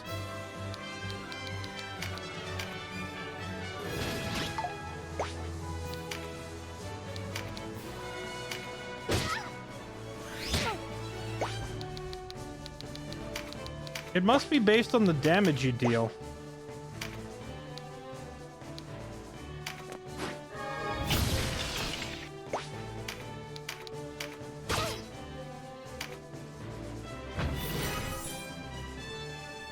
I believe it's crossbow, not bow. Let me double check. Oh my crap, you're right, and I'm stupid. I put crossbow on. Okay, I'm dumb. All right, we'll swap it after this fight then.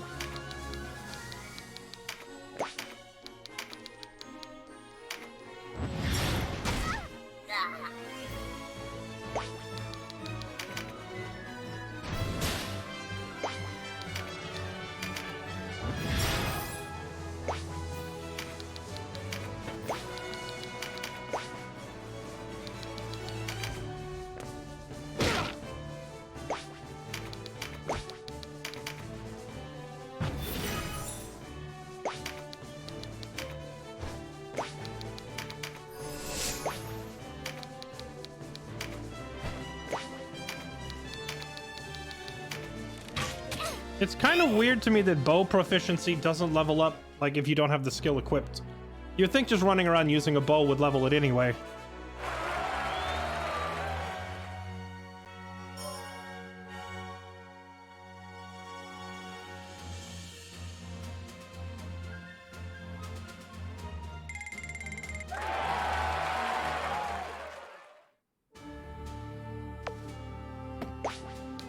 Okay, where are you, Theo?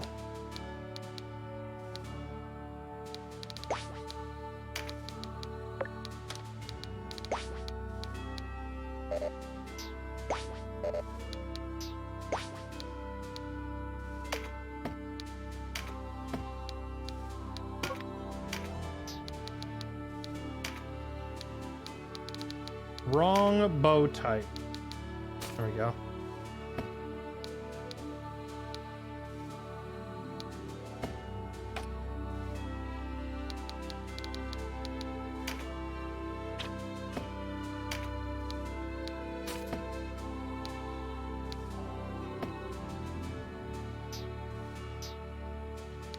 Okay, do we want to go to the Field of Fallen Snow or the Snow Melt Stream?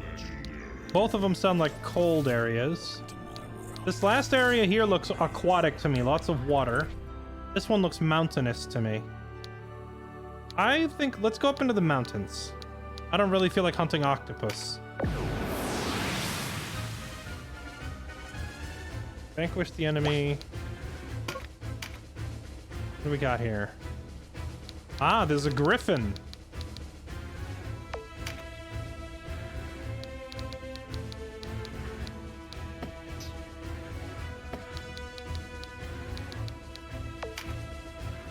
And a bird. And a couple of little guys. This seems like a very small enemy force. I guess the whole point of coming here is just to get the griffin. So, do we want to tame the griffin or do we want to kill it for the crafting things? Because apparently they drop really valuable crafting stuff, right? If I take it back to the shop and auction it off, do I get the crafting mats that way?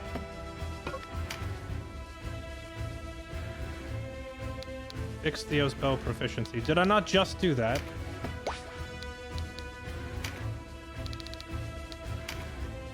I already did.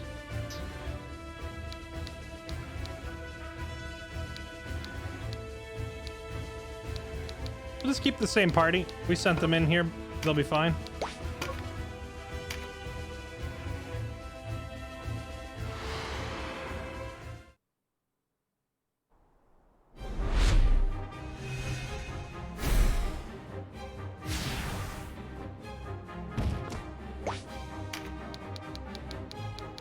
Bird fight.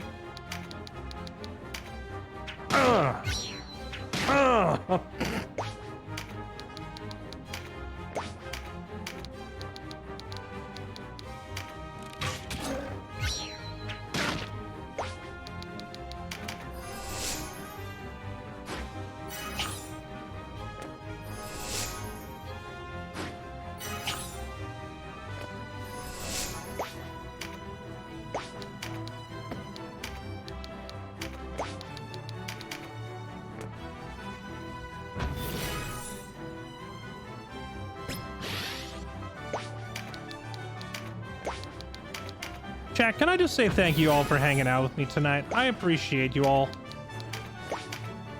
It's nice that I'm able to play just the randomest stuff, you know? Not having to be a slave to the Twitch meta and play BRs all day.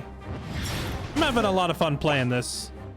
Really giving me hardcore nostalgia for the games I grew up playing on Super Nintendo and stuff, you know? Also, let me catch up on resubs real quick before I forget. Artius, thank you for the 2 months. Aeolus, thanks for the gift sub to Sir Shaggio. Jackson Black, thank you for the 56. Lady Arena Dragon, thanks for the 47. Volpez, thank you for the 55. Abyss Watcher, thank you for the 39. Defiant Jace for the 25. And Jake, thank you for the 6 months. Welcome back, everybody. Thank you all for the support. I appreciate it. Really do.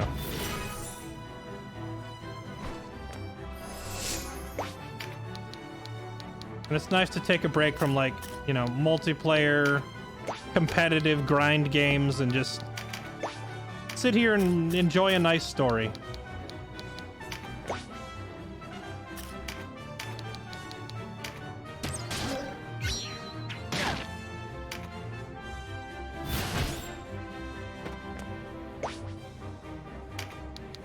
Yeah, I get to chat I get to talk to chat a lot more with games like this too, which is a nice plus.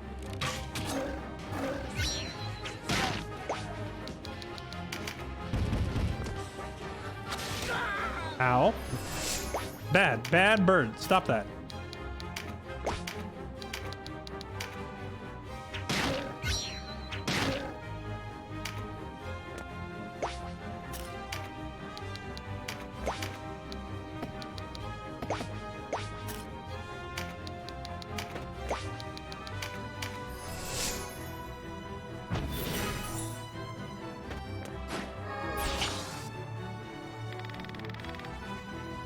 Gatsu, I see you bouncing. I see you bouncing in my chat. Yo, Psycho, thank you for the 5 gift subs, sir. You are too kind. I appreciate it, man.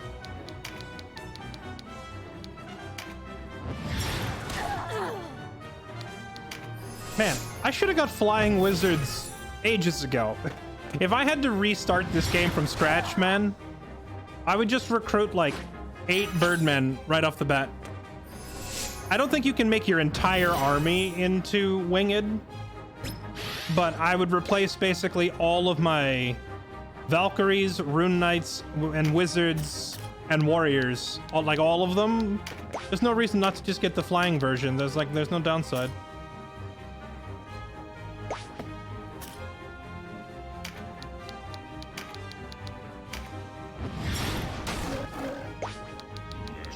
Of course, your clerics and knights and stuff like that, you still need people with their feet on the ground, but still.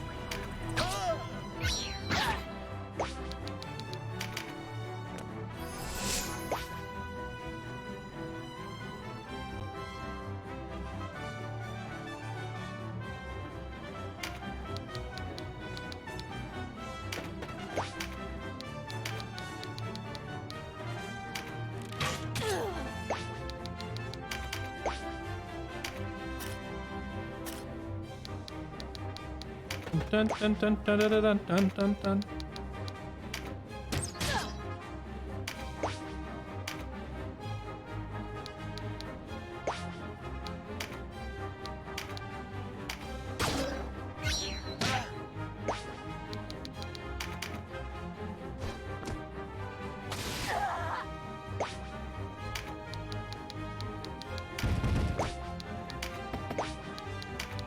So the birds don't actually like level up proficiencies or anything, right?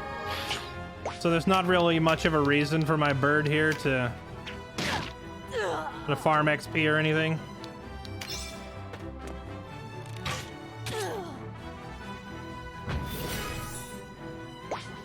Oh wait, I just remembered. Okay, I gotta remember, this is a real fight. I was just like autopiloting this like it was a training battle, and I was about to let some of my units go down on purpose to speed it up. And then I remembered, wait, hold up. This is actual life and death. This is a real fight. It was just like we were so casually stomping them that my brain was slipping and I was thinking we were just memeing.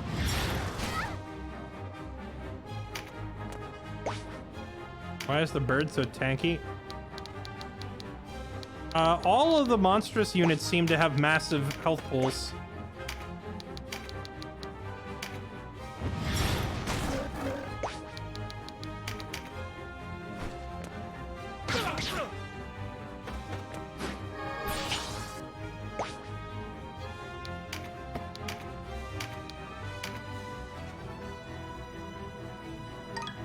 Hey! We got a griffin on our first try. Look at that.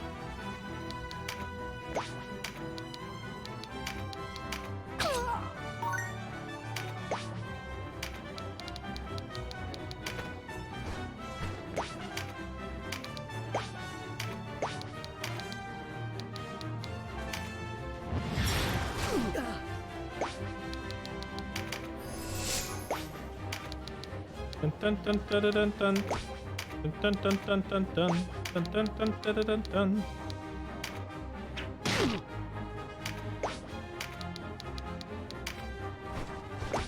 And now we just pelt them to death with rocks.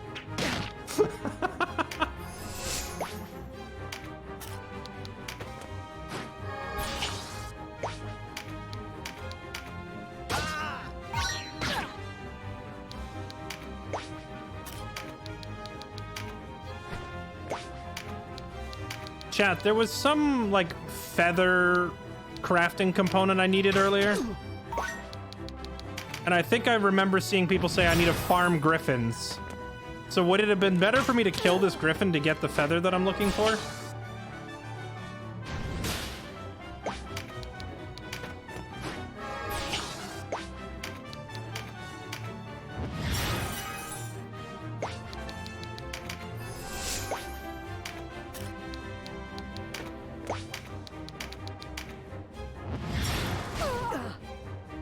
Yeah, there was a weapon or something I was trying to upgrade and it needed a feather.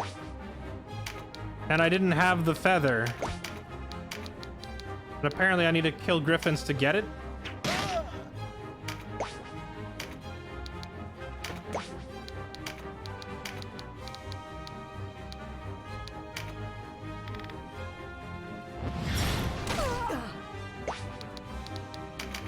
I mean, I can always leave and come back if we really want to grind it. I don't really intend to grind this game, though. I'm just going to play through it once to enjoy the story. Like, I'm going through the hunting ground once so I can see what's at the end of it, but I'm not going to sit here replaying it over and over again.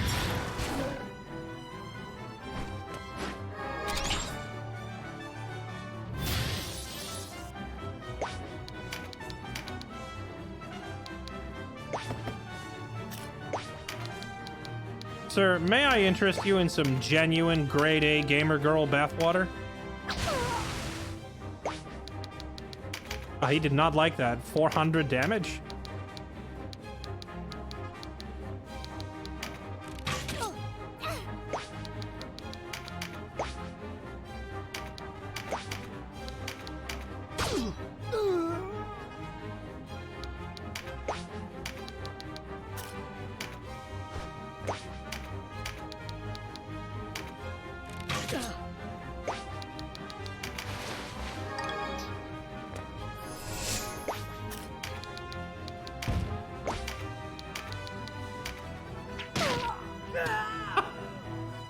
Go to sleep.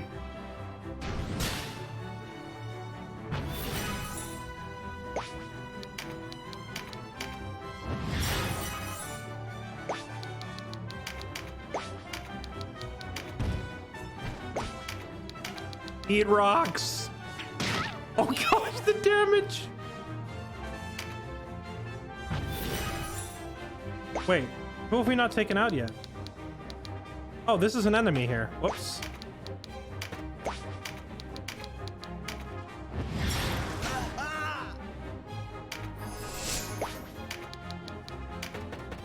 From the shadows.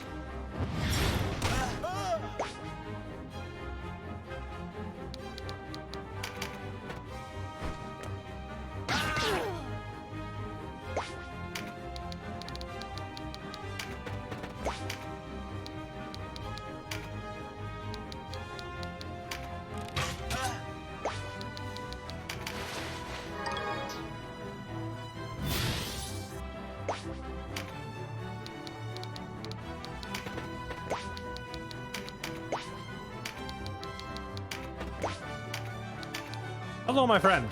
I have come to cut you a new one.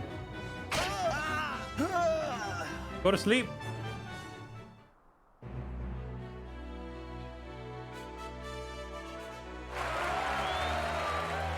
Sky iron. See, I got some sort of crafting recipe or material here.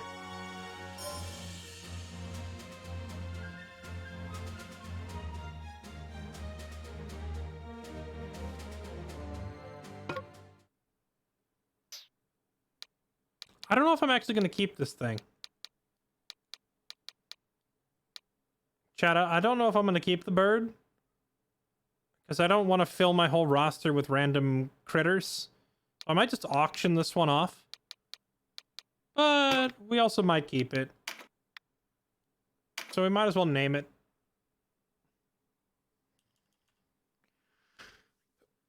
Oh, what to name it, chat? Now, I'm going to warn you, if I name it after chat, I don't want any griping when I sell it, all right?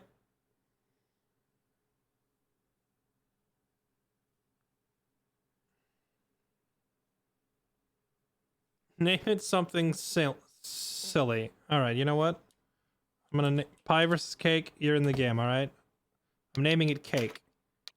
But don't take it personally if I sell you on the auction house.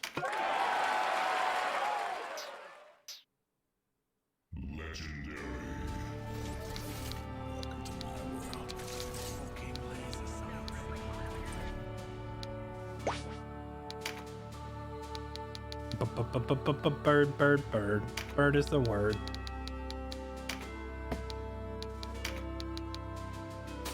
Dash. Short-range attack deals slashing damage with razor-sharp talons while also absorbing a large amount of HP. That actually sounds pretty strong. Okay. Blood Siphon. Numbing Hook. I wish they just put this text down in the box at the bottom instead of the scrolling marquee at the top. Chance to stun.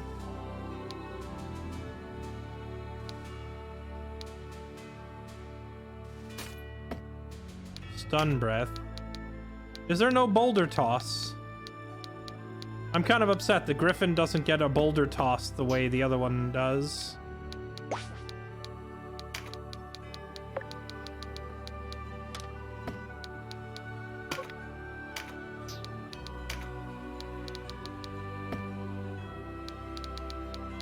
Oh wait, maybe it does and it's just not listed on the skill menu.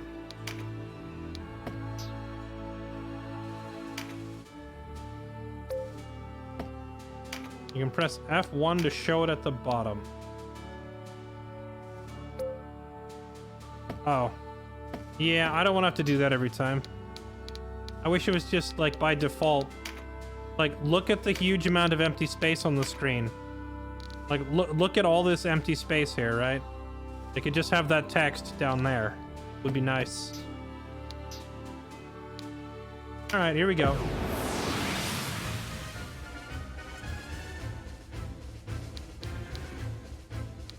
Alright, Kaito, honestly, he can sit out. He's proven that he knows what he's doing. I'm gonna just have him go back home and we'll keep this new pet that we found instead. Besides, he's a bird man. He can fly out of this forest on his own, no problem. It's just gonna become Lorem and her pets at this rate. Oh, what are we up against?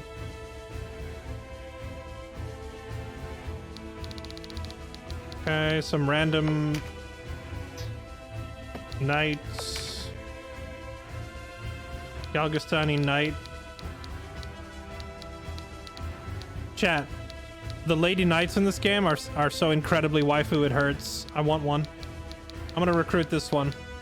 I'm gonna recruit this one and name her waifu. I just love the art style. Oh, what is this?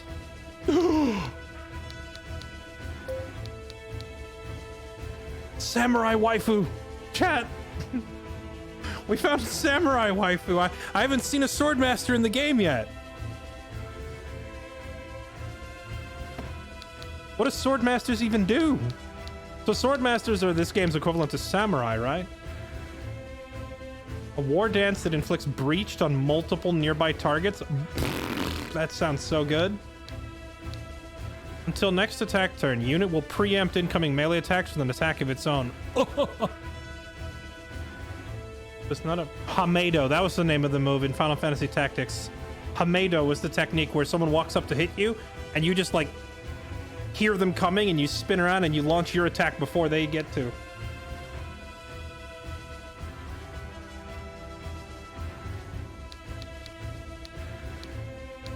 Her attack stat seems pretty low, though. No, actually, I guess it's not. I guess I'm just used to the ranged attack stat being much higher than... I guess ranged attack stat is, like, really high, but still doesn't end up doing a ton of damage. Restores HP. Wait, so Samurai can... I mean, I guess it makes sense. Like, in Final Fantasy Tactics, they reworked this to be sword spirit things, so depending on the sword you have, you would, like, release a sword spirit, and it would do various things, like heal your allies and weaken the enemy. So here they're calling it dancing, but dancing does not really seem to fit the samurai theme very well. Kind of weird. Whatever, though. We'll try and get her. We'll try and get her. What do we got here? A cleric, a warrior, fencer. You know, for a hunting ground, there's a distinct lack of big monsters here. I'm just throwing that out there. She has recruit.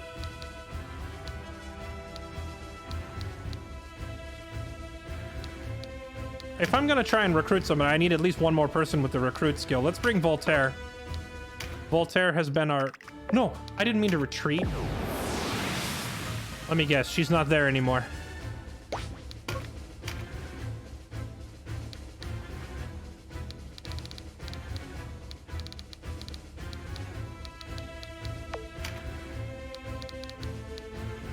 Looks to be mostly the same things. Okay. Oh, this guy wasn't here last time, though. A Terror Knight with a hammer? That's scary.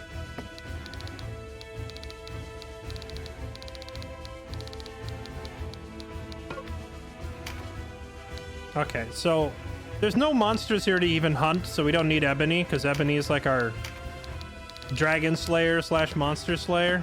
So we'll bring Voltaire instead because of his recruiting abilities. And he'll try and sweet talk that enemy samurai chick. No, don't retreat. Start fight. Almost did it again.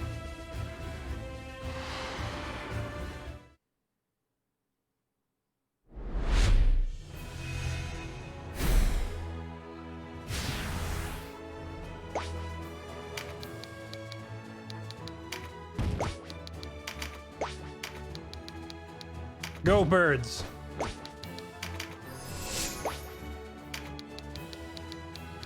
Wait, I've just realized, if I'm bringing mostly the winged humans and bird monsters, our whole team can fly up top. And then just throw rocks at people.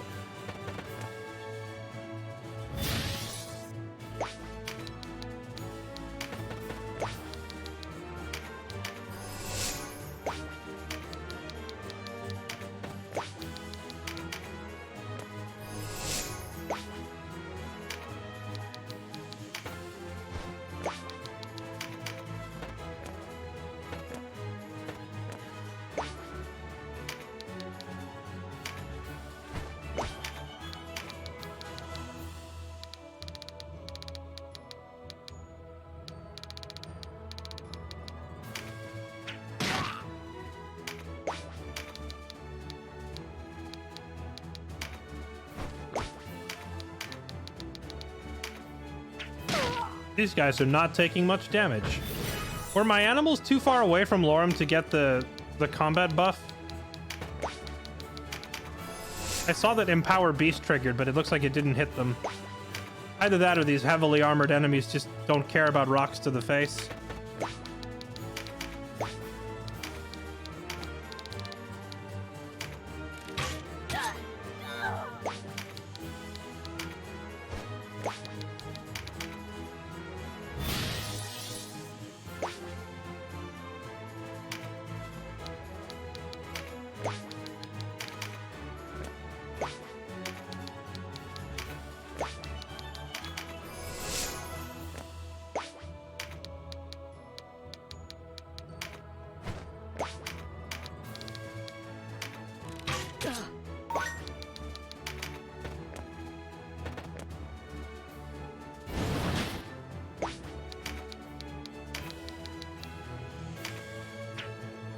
Oh, there it is. Now it's doing double damage.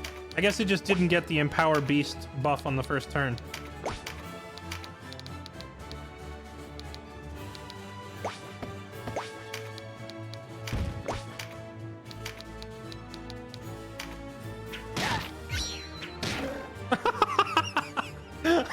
Wait, hold on. Did the Swordmaster just throw a rock back? I like her, chat. She's feisty. We hit her in the face with a massive boulder, so she threw a pebble back?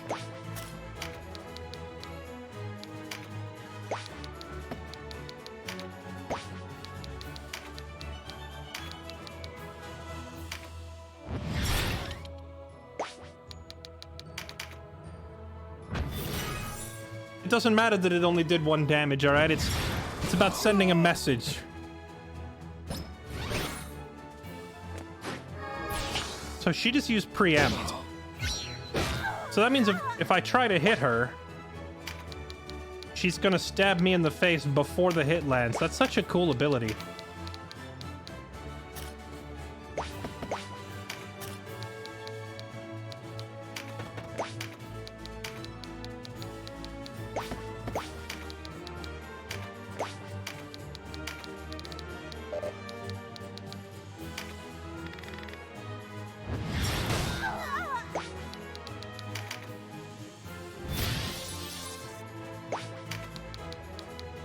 All right, Lorem, whip her into submission. You know how this goes. Oh, I forgot. You know, I just finished saying that when I try to swing at her, she'll swing first, and as soon as the words were out of my mouth, I immediately forgot. So it caught me off guard that she just, like, stabbed me in the face right there.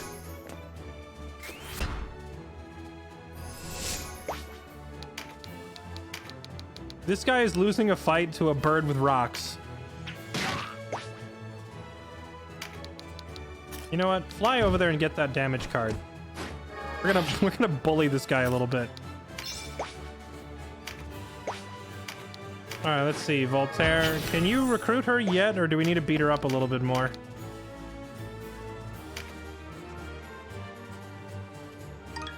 Oh, wow. Voltaire. Voltaire. Putting the moves.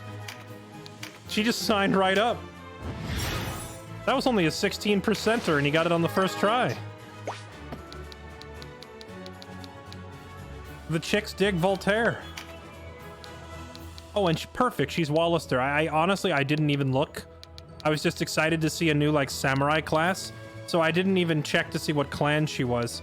She's actually our home clan, which is perfect. So we don't have to worry about, like, loyalty penalties for killing her friends or anything.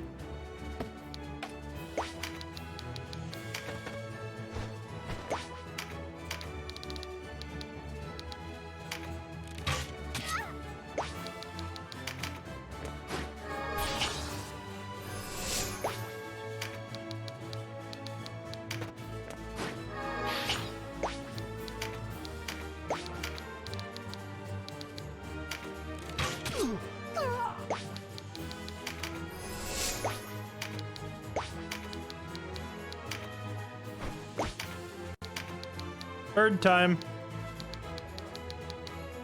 Bird.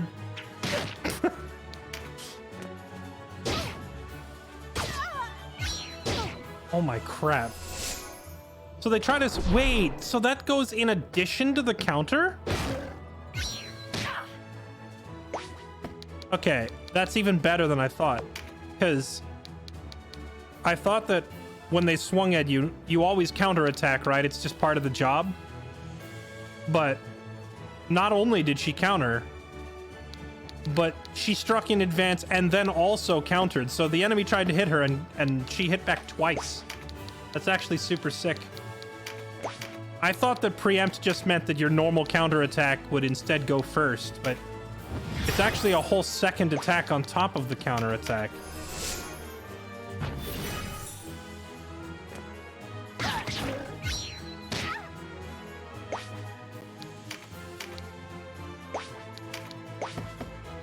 This man is getting just absolutely demolished by a bird. Have another rock.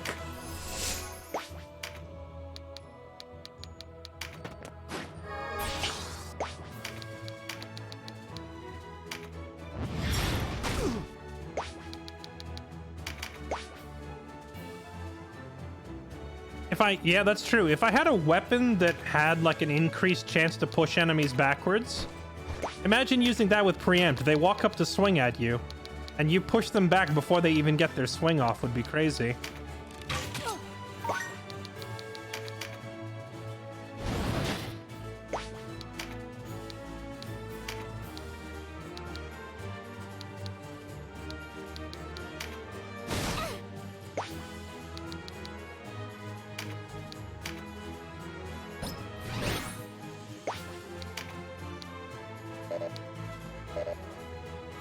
Oh, right. We silenced her, so I can't use her skills.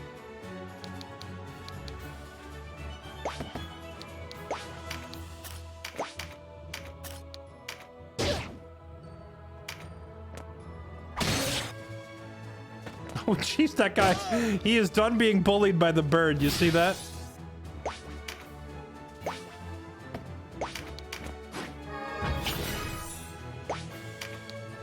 Bathwater attack? It appears that the bathwater gamer girl strat does not work on the waifu here. However, it would do 300 damage to this guy. I can't get to him this turn, though. You know what? I think we have enough bathwater to go around, so let's just get them both.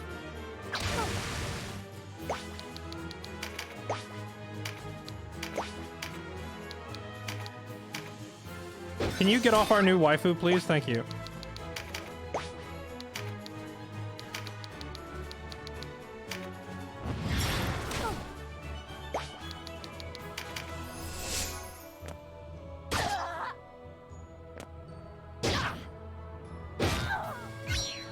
Gosh, that is so good.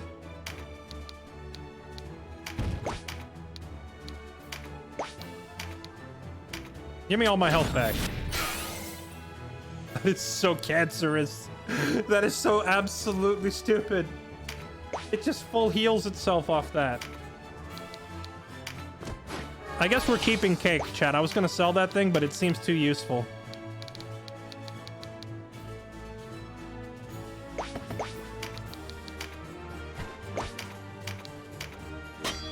Oh, please.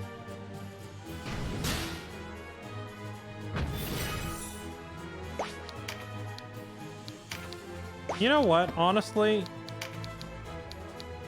Wait. Does she not have a finisher? How is her cudgel skill so low? She's been casting the whole game. I guess healing spells don't level cudgel. Oh, I get it. Healing spells probably level the Sybil staff, and offensive spells level the cudgel, right? So I screwed up by giving her a cudgel.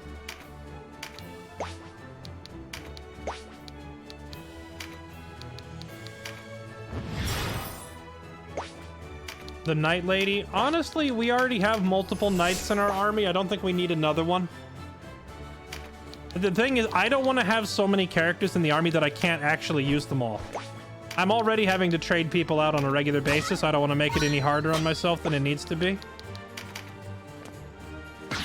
Voltaire is doing a phenomenal job as like our only knight. We also have Falkert, but I'm not really using Falkert because I'm avoiding, you know, I'm avoiding using any more story characters than I need to. We have Voltaire as our good guy knight, and we have Dreadhawk as our bad guy knight, and that's about it. That's all we need, I think.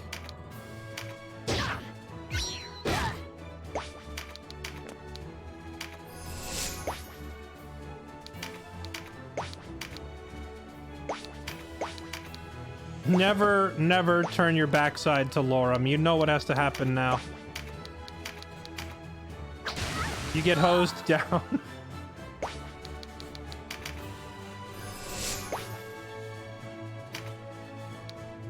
See, think of it this way, Bunny Bop. Most of the time, I'm naming these characters. Oh, come on! Night Waifu has parried 2 of my attacks.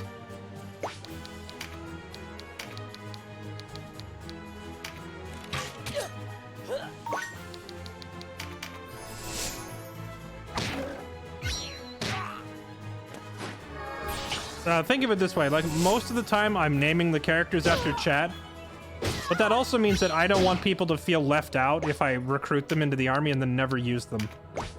And that's exactly what'll end up happening if I recruit too many characters. I'd rather have a small pool of characters I actually use than a very large pool, and having several of those characters just go ignored.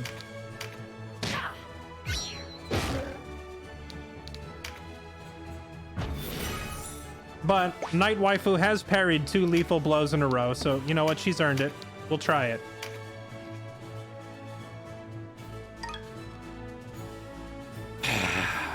I guess you get your wish. Welcome aboard, Night Waifu.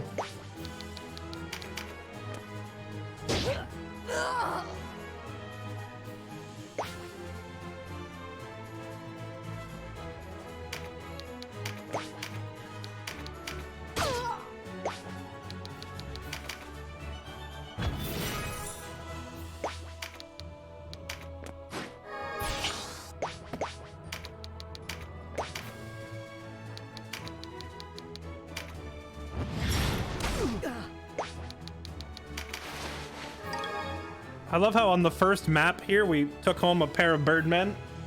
And on the second map here, we're taking home a pair of waifus.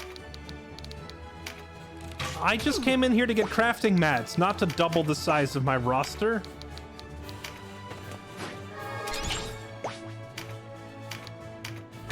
That's true. We missed out on Ravness early in the game, so this is our replacement.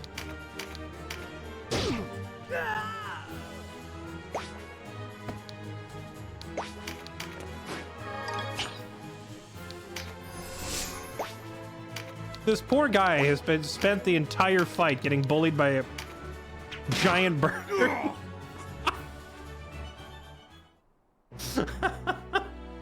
I need a name for our new waifus, chat. I need multiple names.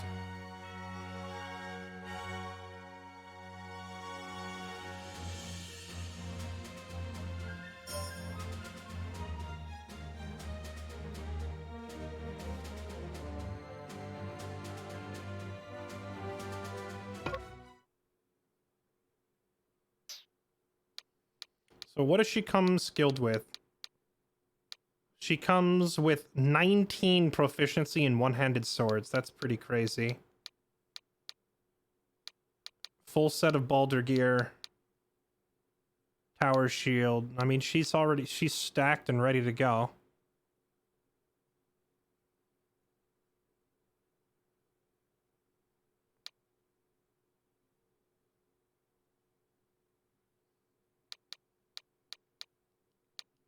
She already has heal too, Rending Gale. She's got everything she needs.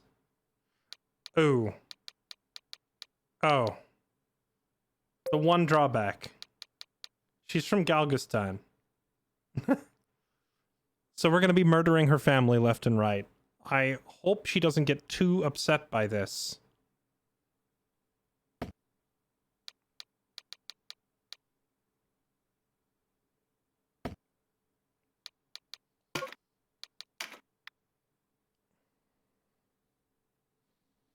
That's true. So was Ravnus. You're right. That just means it's an even more accurate Ravnus replacement. All right, Chad, raise your hand if you want to volunteer for waifu duty.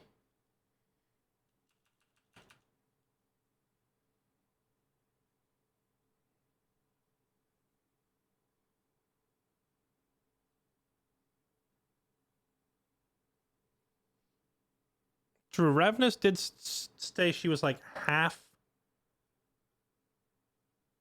She was like half Galgastani, half Wallister.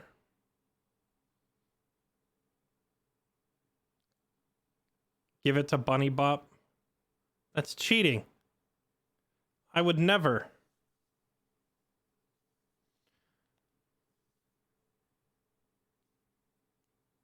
All right, fine.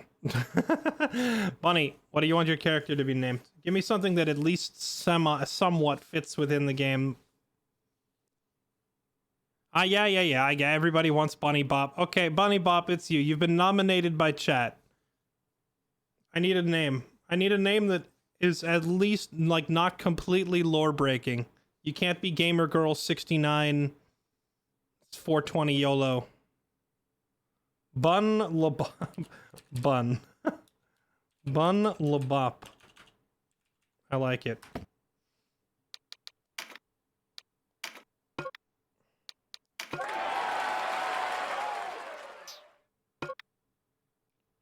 And then we have our Swordmaster.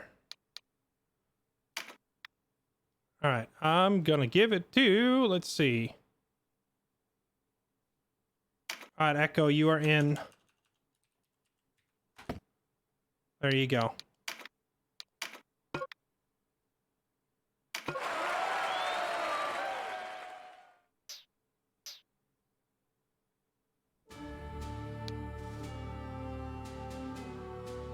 At this point, by the time we get to the end of this place, my roster is going to be 3 times bigger.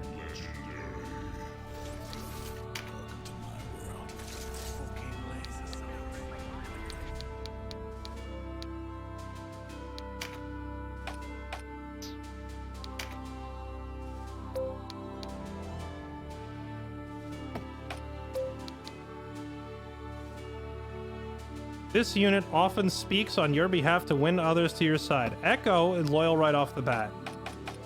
I forgot to check the loyalty of these other people. The Cake. Still worry of you. Beast is content enough as long as it's fed.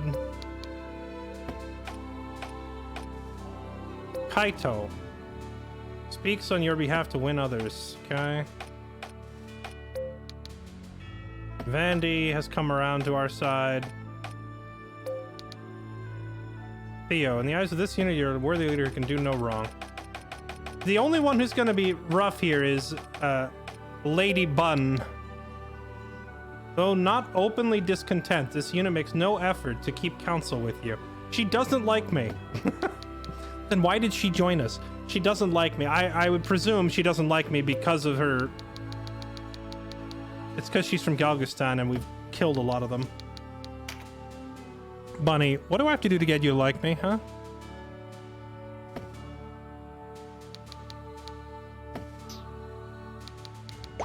Bunny just doesn't like me.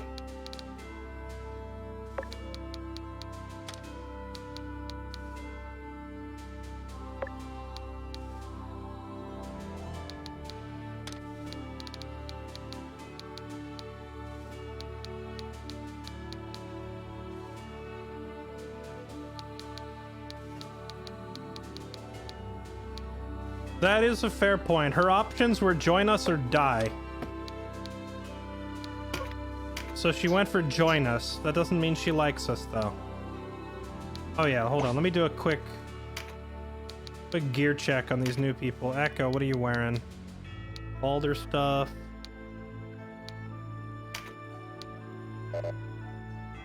This class cannot equip Balder leggings. It's weird that she can equip heavy gauntlets, heavy armor, heavy helmet, but she won't put on heavy pants.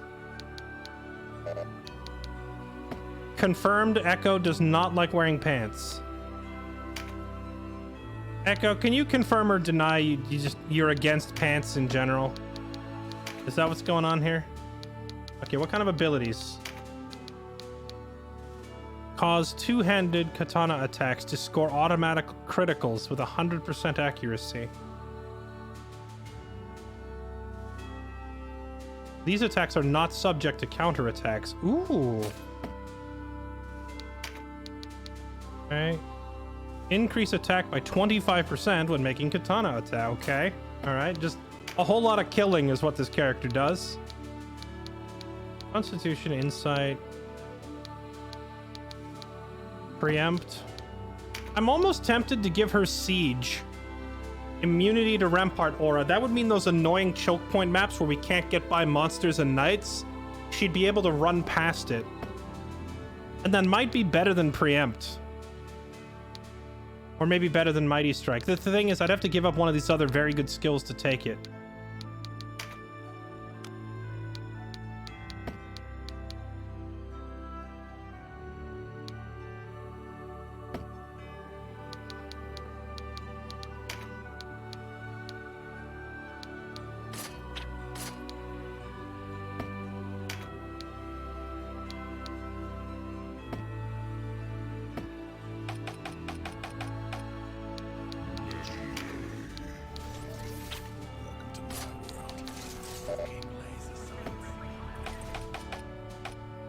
I do not have the appropriate gear for Lady Bun. We'll have to wait till we get back.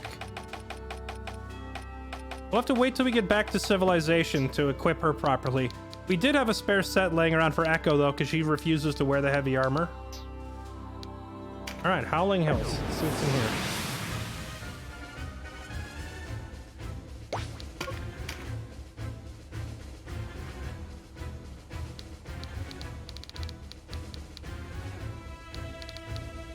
What is this?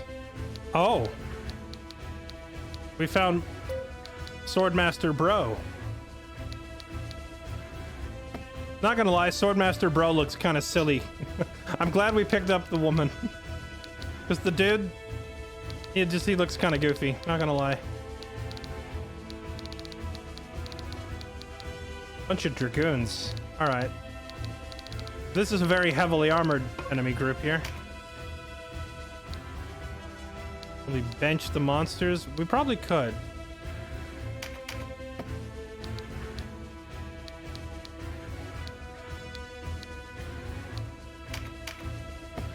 Lauren, I'm gonna have you leave your pets behind for this one.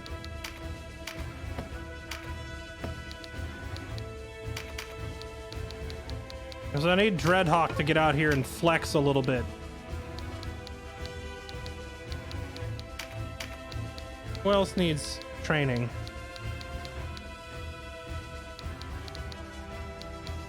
The only other persons that really need oh, you know, actually Ebony. Ebony's proficiencies are still pretty low. She's caught up really well, though.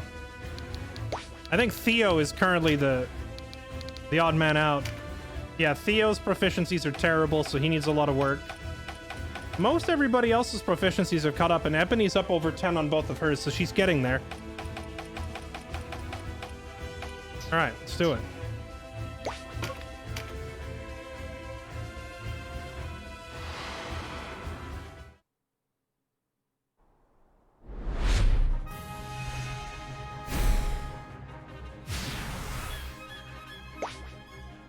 Should you even be in the group without them? That's a good point. It's kind of pointless for Lorm to be in the group, but at the same time, this battle looks pretty easy.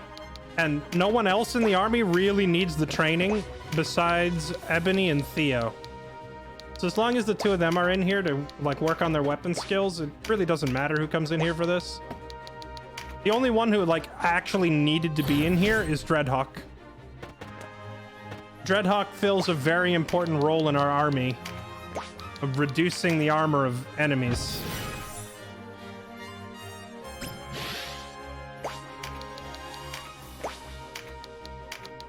In fact, I wonder if I should work on recruiting another Terror Knight. Because it feels like the Terror Knights are irreplaceable when it comes to wrecking heavily armored enemies. No one does what he does. Voltaire is actually really good at it too, but it's very different. Voltaire handles heavily armored enemies well because he himself is also incredibly heavily armored. And they stand there and they just smack each other with a stick till one of them dies. So he kind of beats them at their own game. Dreadhawk, on the other hand, like removes all their resistances and speeds the process up.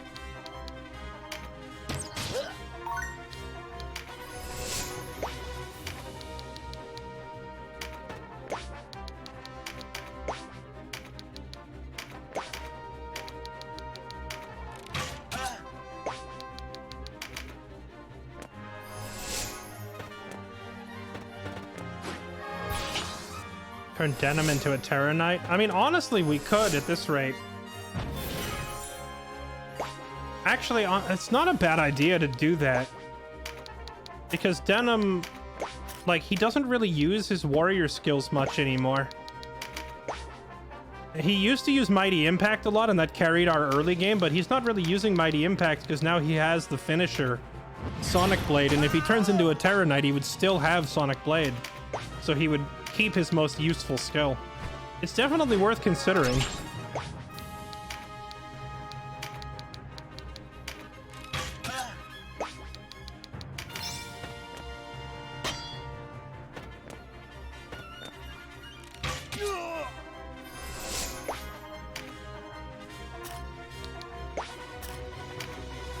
Madam Bun. I think I'm just gonna leave her as a knight for the time being until I uncover like more classes later in the game. I'm sure there's more stuff we haven't seen yet.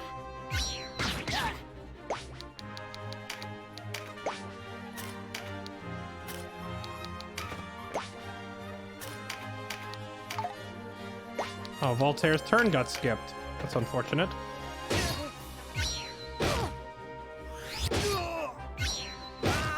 He did more damage on the counterattacks than they did by hitting him.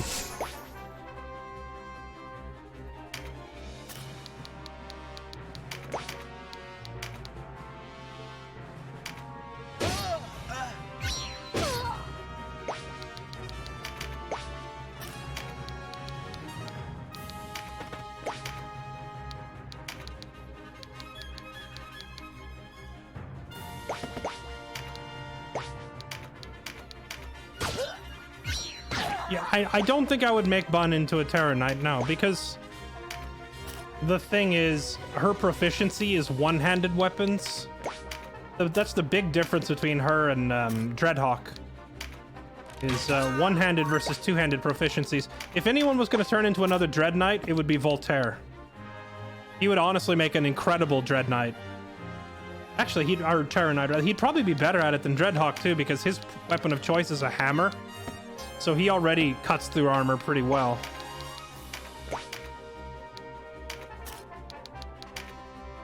But I've had Voltaire as like... I've had him as a staple of our durable front line for so long, and I don't really want to take him off of Knight. He's been doing a pretty good job on it.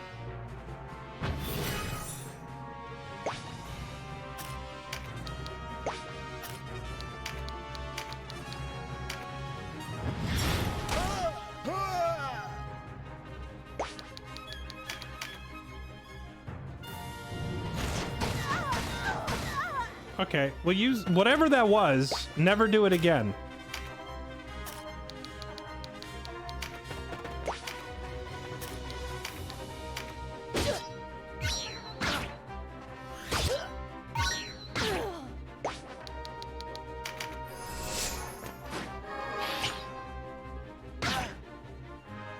I don't think any of them are changing, Justice. No, chat threw out the suggestion, but I'm not really here for it, to be honest.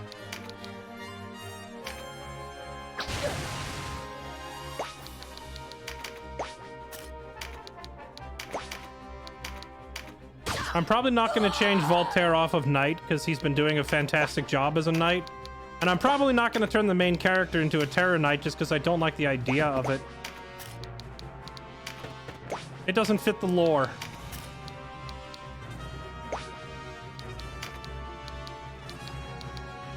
Wait, how come my basic attack does 164? My Tyrant's Mace only does 203. The heck?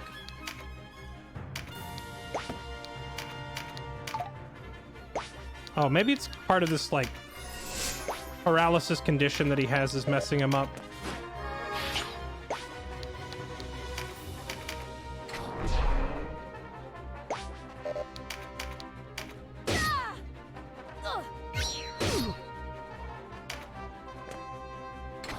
So part of the reason that Dreadhawk is so effective is because of his weapon that inflicts the breach condition.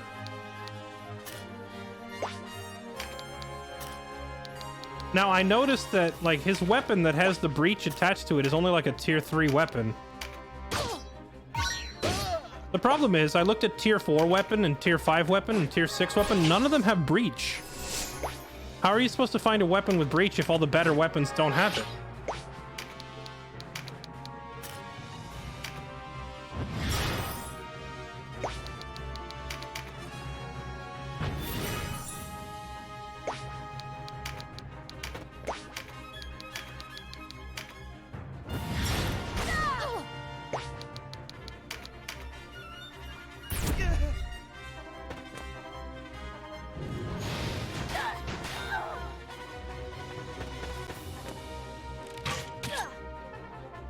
Off topic, but the safe word is banana. What are you even on about? I thought the safe word was harder.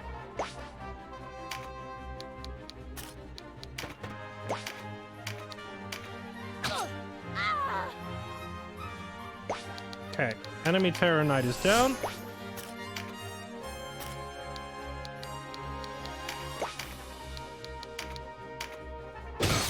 Oh! That was a chunky crit.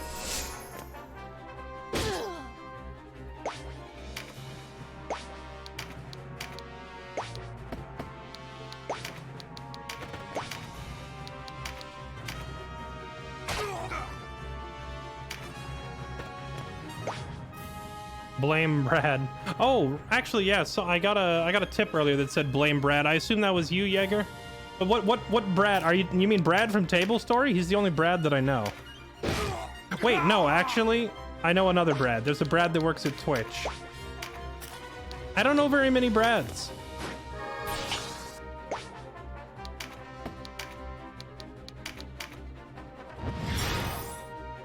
Also, speaking of which, thank you for reminding me. I gotta catch up on resubs after this fight. Dear God, why does he hit so on? This man hits harder than he has any right to.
Oh.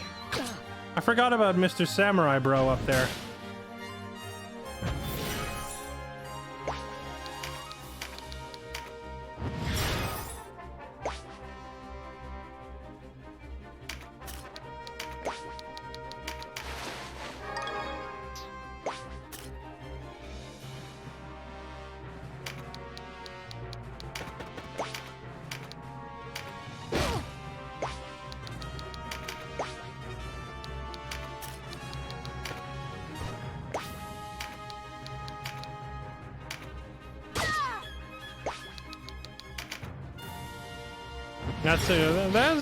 That's a decent suggestion. Actually, I'm sorry. I did the thing where I ask a question and then I get distracted by the game and I miss the answer.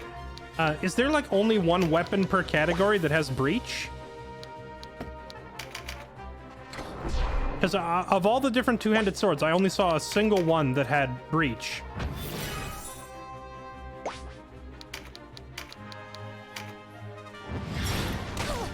So, if I were to try and give Dreadhawk a better weapon, he would lose his armor shredding capability.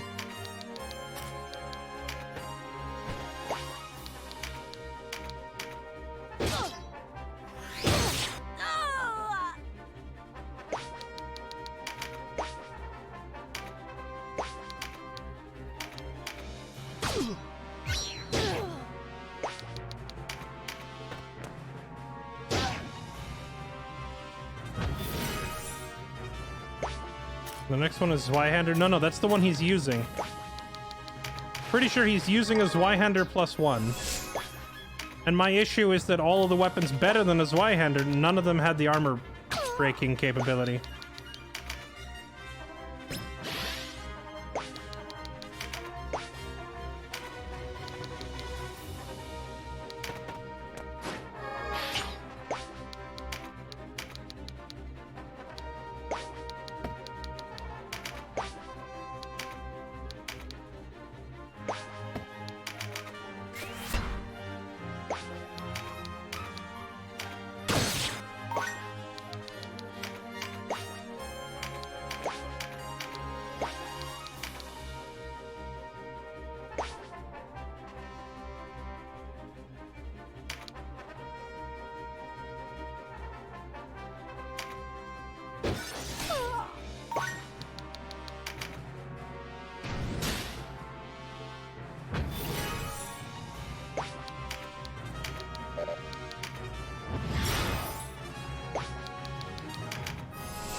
Claymores. Okay.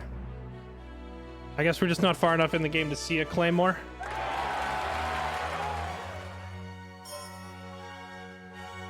One thing's for sure, when we come out of this place, we're gonna be rich. Like, we're not really gaining any levels. But, oh wait, that was the end of it?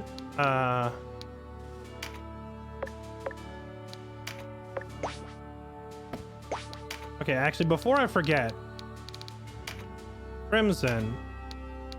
I have her using this mage staff because of the extra range.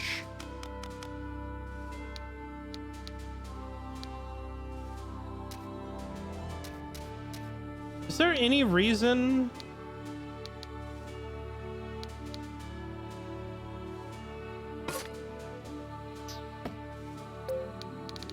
Okay, hold on. Let me look at these stats. Intelligence is offensive. Mind is... Okay, so... Yeah, so I've just had her using the wrong thing the whole game anyway. Because you get more from the mind stat off of having a Sybil staff anyway. So I need her to be using this. I've been doing it wrong. You too, bud. I don't really use Donalto as much. He should have this equipped.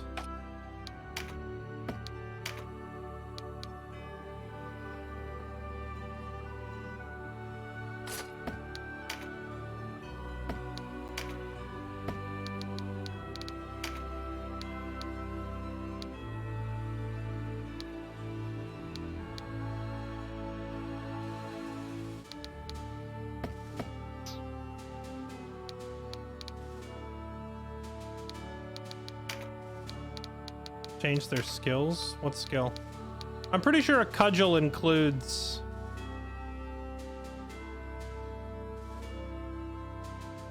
accuracy and damage of offensive magic. Accuracy and damage of hammers and offensive magic. Okay, so wait, so spellcasting is just always tied to the weapon you currently have equipped.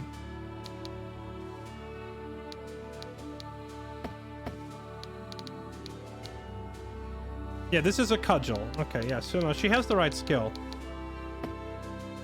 So wait, okay, hold on. If this thing is also considered a cudgel, then how come it doesn't go up when she's casting healing? Do I need to give her some sort of a offensive spell? I don't think she can even learn any offensive spells. She's a cleric. I'm just trying to figure out why her weapon skill isn't going up when literally every other spellcasting class, their weapon skill goes up by casting.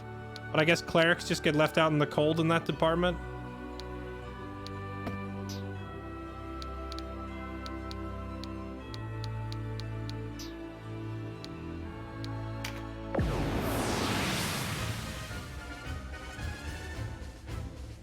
Dun, dun, dun, dun, dun, dun, dun.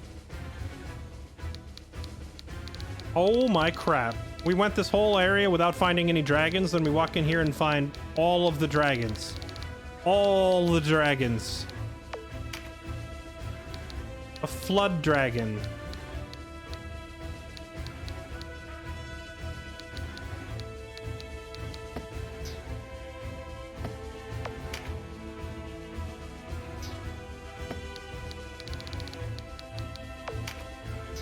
A thunder dragon.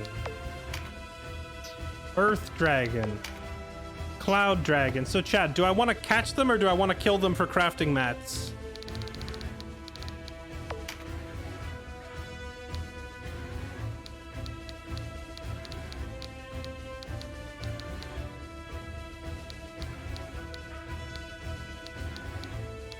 And can I recruit like a little fairy thing?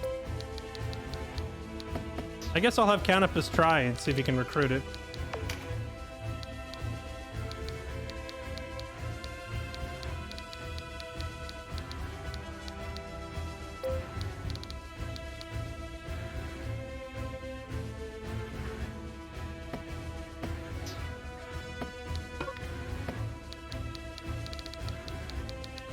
Now, I noticed there's two fairies here, but one is a familiar, which is a spellcaster.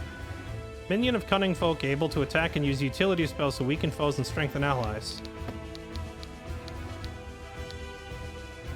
Wait a second, she gets offensive spells and heals?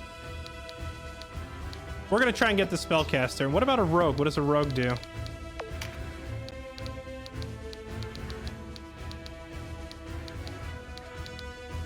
We'll try and recruit them both just so I can look at their skills, and if I don't care for them, then we'll get rid of them. And then maybe we'll try to catch one dragon and kill the rest. Because I want the crafting mat. So we need Ebony here, and we actually need her to, like, for the first time in, like, ever, she's gonna need to actually equip her Dragon Slayer.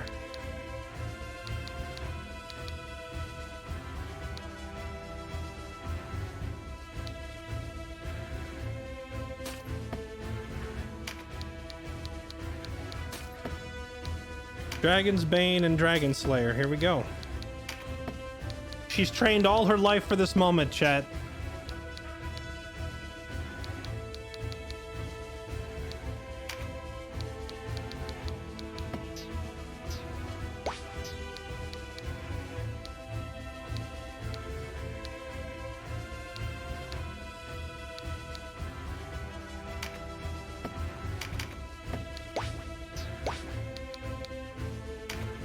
And then Lorem needs Tame Dragon. There we go. All right, here we go.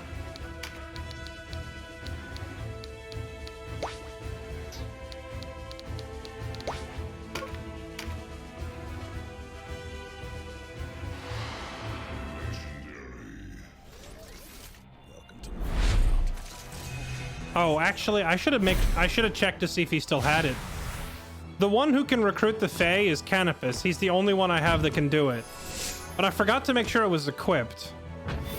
Let me double check. We might not be able to recruit little fairies. Oh, he does have it. Yeah. So only Canopus for whatever reason. The other birdmen we have don't have that ability. It's a Canopus only thing. Because he's the only one who's a Vartan.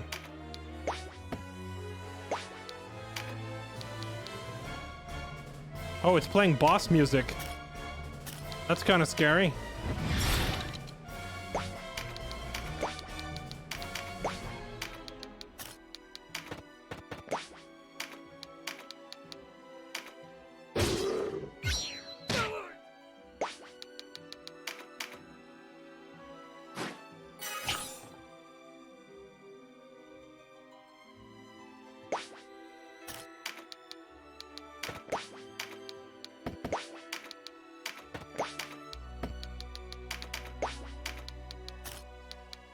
Can I be a fairy or a dragon? You know, we'll worry about that, like who gets named after what, after we decide if, like, to see if I freaking survive. Because fighting this many dragons is honestly going to be pretty rough.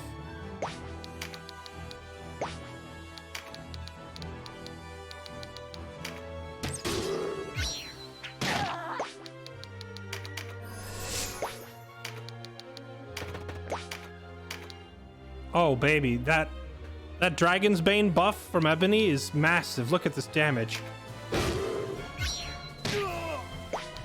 If we didn't have Ebony here, this would be a very, very difficult fight.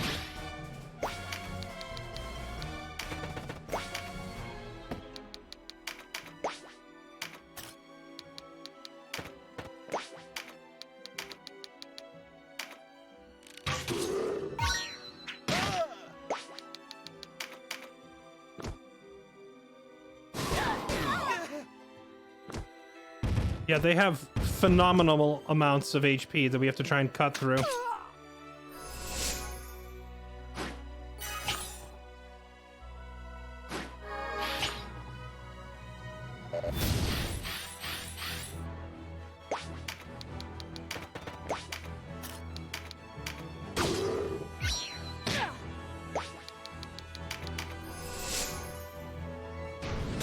For some reason, that one dragon, like, moved away instead of attacking us, though, so if the enemies continue to be kind of silly with their movements like this, it shouldn't be too hard. Because they're definitely splitting up instead of grouping up, and they're allowing me to, like, focus down this one.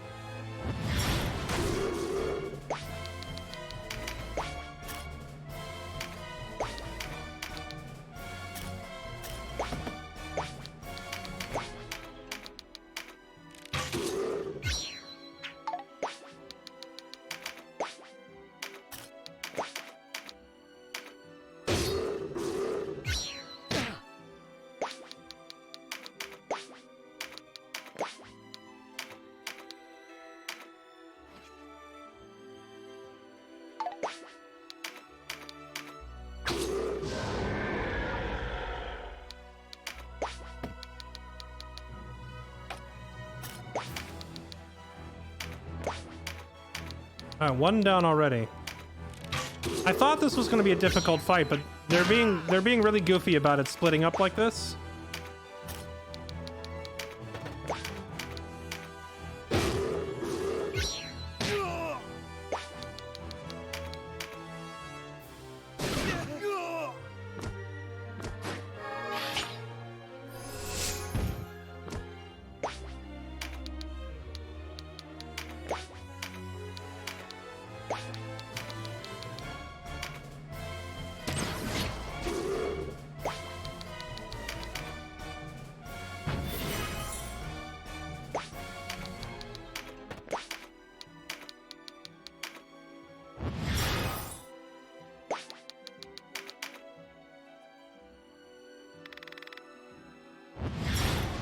That's true. I tried to add it to the party. It said no, so I murdered it. Wait, charmed?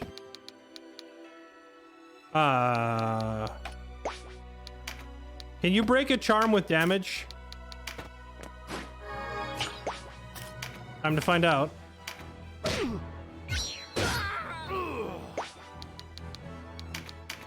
Yeah, it looks like bonking him over the head with a stick solved it.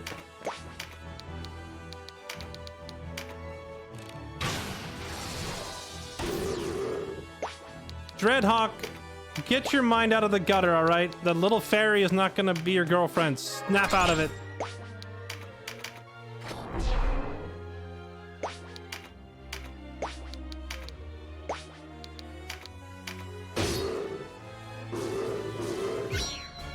Dude, I love that dragons are susceptible to fear. Is Dreadhawk actually like that much of a Chad that he can actually terrify the dragons?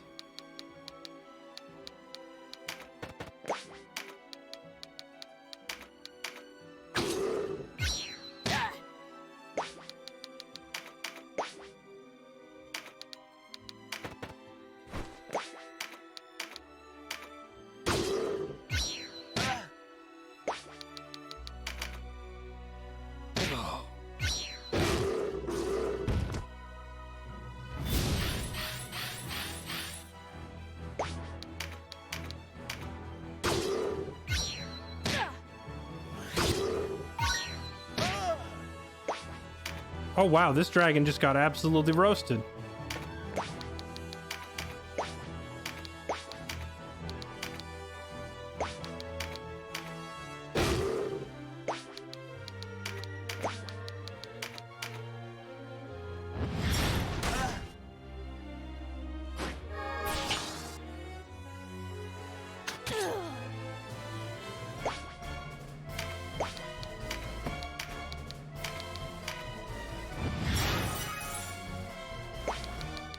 Dragon Slayer has been unnecessary because Dragon's Bane is passive and is already like granting all of my characters massively increased damage against the dragons. So I think we're doing just fine. Maybe for the last one, just for the overkill, for the fun of it, we'll use Dragon Slayer on it.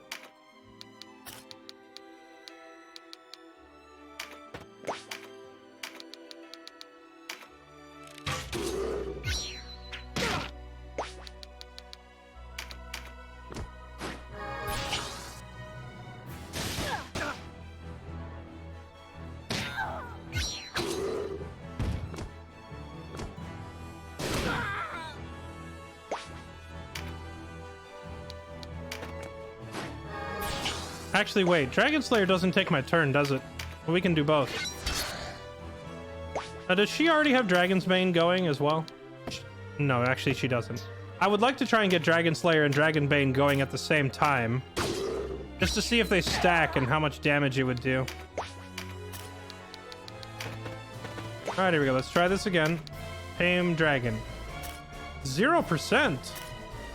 Oh, because it's feared. Right. I forgot.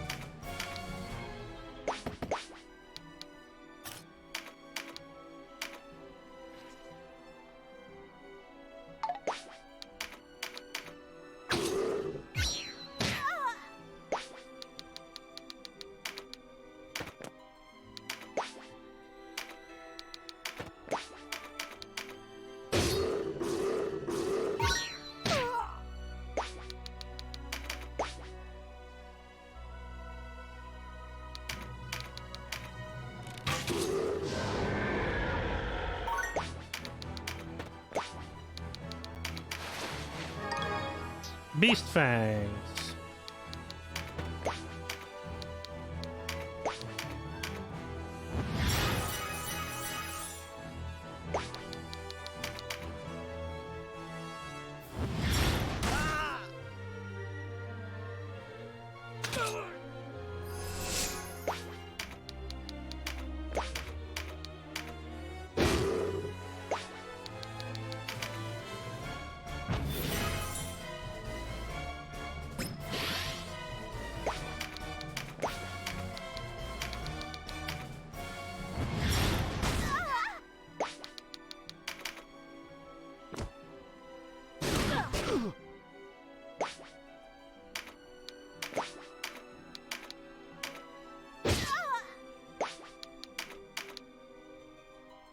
0%.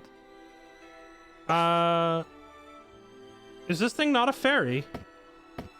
Maybe we just haven't hit it hard enough?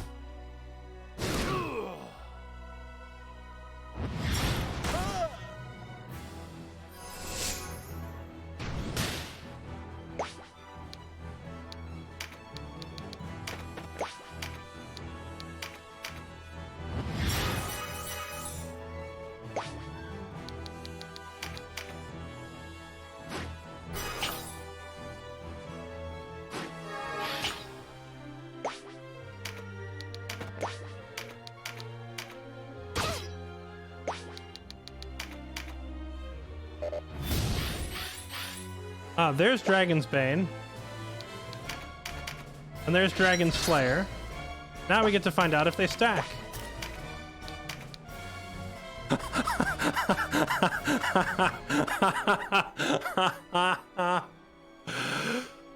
Oh. Oh. Chat. Ebony had a rough game, okay? Ebony's had a rough time. We started her off as an archer, okay? And turns out archers just kind of suck. But I made her stick with it for a long time to try and find, you know, a way to make it useful.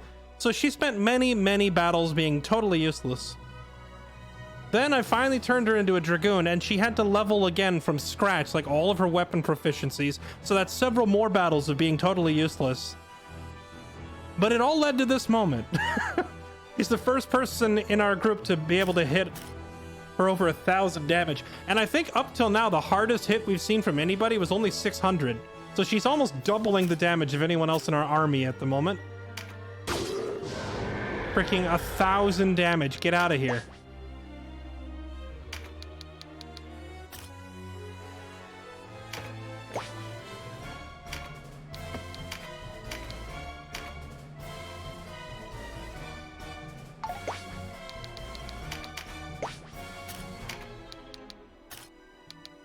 I'm worried that if Dreadhawk goes close to one of the fairies and hits them with his sword, he might actually put the fear condition on them, and that makes them impossible to recruit. So I'm just gonna have him use spells from a distance. Of course he crits her anyway. I'm having him use spells from a distance so that he'll be a little less scary.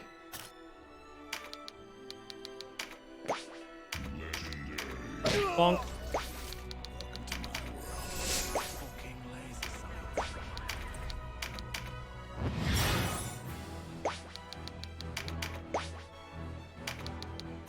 Okay, Canopus, can you recruit her now? Still says 0.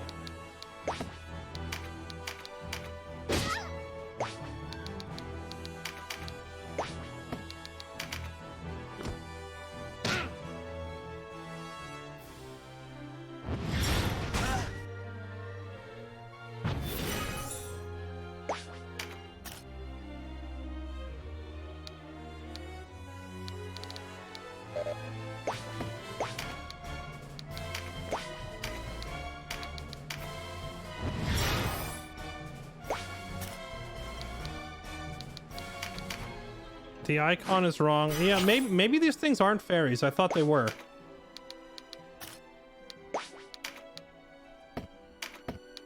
All right, well, if you will not join my side, then you will be destroyed. Rachel, how are you? We are hunting fairies and dragons right now.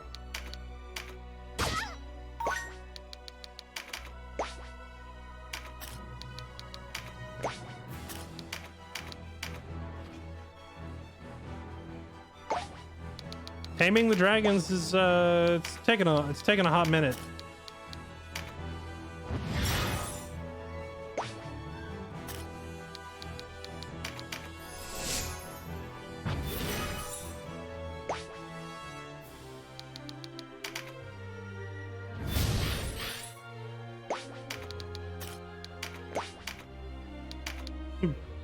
Be gone. Hit her with the slap chop.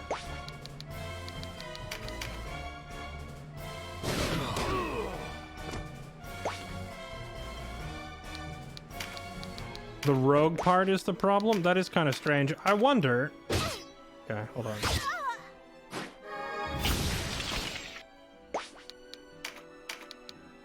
Oh, we can get this one. So I guess rogue are not recruitable at all.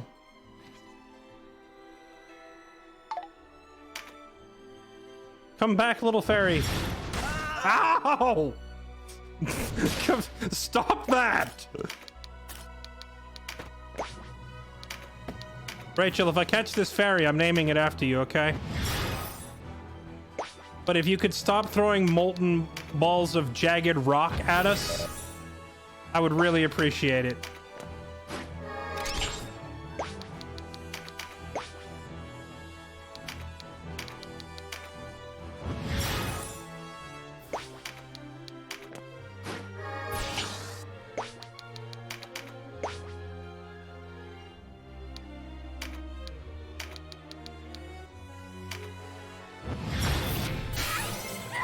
Never mind. We're not getting that one. Oh, wait, hold on. I can use the tarot card to bring her back. Hold on.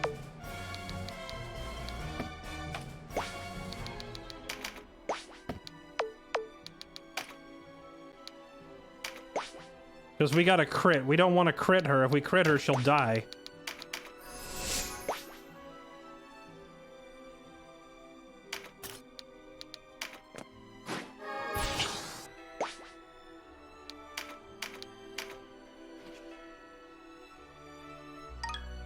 Hey, we got the dragon. Okay. Dragon get. We got ourselves a dragon, chat.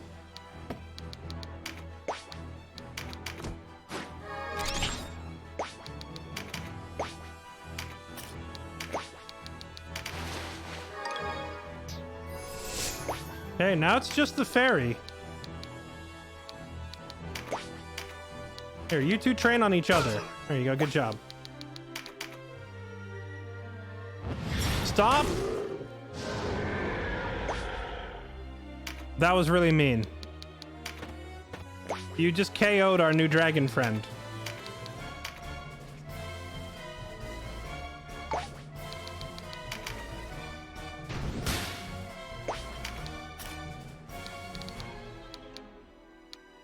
Like, absolutely uncalled for.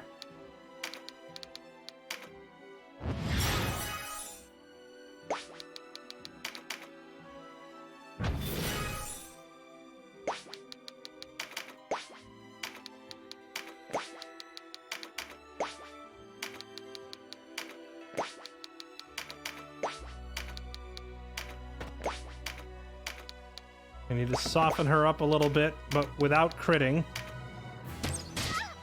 There we go.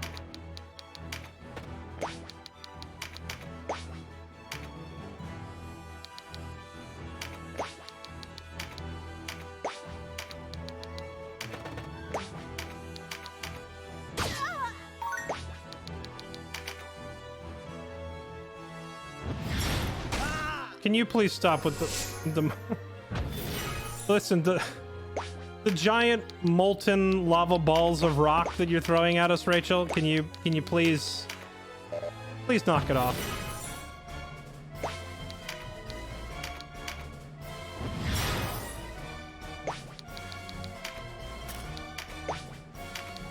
All right, Canopus, try again. Rachel, come with us. We're having more fun. We're gonna go steal all the enemy's wives. Are you in? I knew that would work. I knew it would work. I watched you playing whatever it was.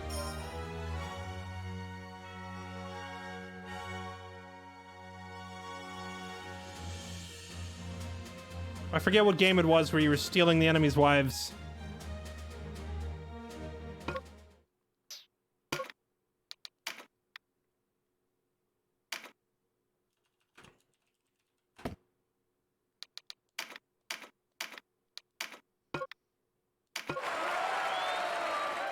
Rachel has joined the Order of Fair Knights. Oh, right. We got a dragon. I almost forgot about that. We got a dragon, too.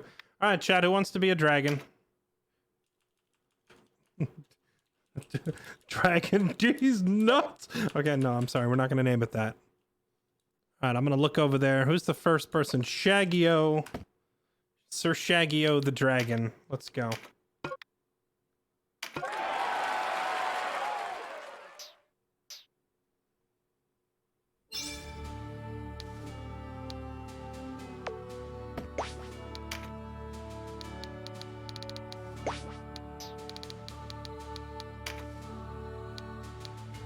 an Earth Dragon. Counterattack 3, Lawful, Sand Breath, Rampart, Pincer. Special skills hit with 100% accuracy. Prevent them from being parried or deflected. Okay, that's kind of scary. Earth averse on all enemies in range. Increases with rank. Also grants Earth Touch to friendlies. What? Okay, let's give it Dash. Telluric Resonance.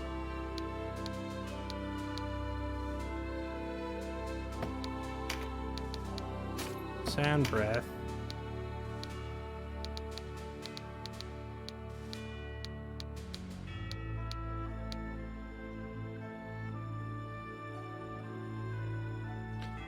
Deals crushing damage to a single target with a tail flick that can tear through bedrock.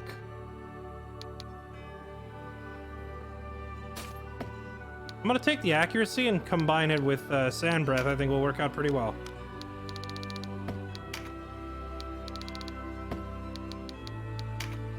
Alright, well, we got our first dragon.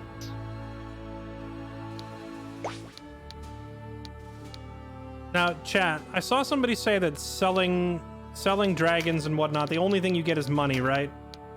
So if I'm not hurting for money, I shouldn't sell off my pets. Okay, and then we also got Rachel. Uses a staff. Circlet. Alter armor.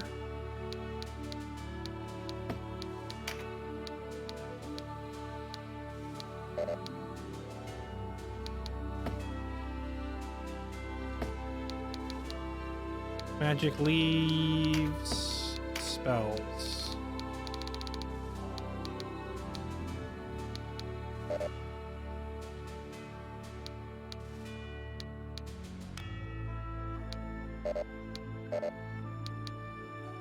Okay, so it looks like she's similar to a Valkyrie or a Rune Fencer. They can equip offensive magic, and they can equip healing magic. But it looks like she can't equip AoE magic.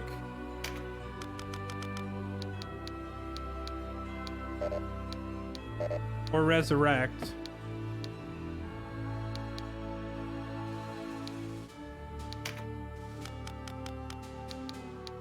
Or Crackfall. So this is basically just like a Rune Fencer, but worse. Oh wait, hold on. Let's look at the monster abilities. Maybe this will change it. What does she got? Meditate. A short-range ability sends off a sweet kiss to a single target, removing stun, silence, and petrify. Rachel, I hope you're a good kisser. What else? Coquettish kiss. Short-range attack deals dark damage. Then an impish kiss has a chance to charm the enemy. What is this? Short-range attack deals dark damage to multiple targets. With a seductive dance has a chance to charm. But it costs more mana.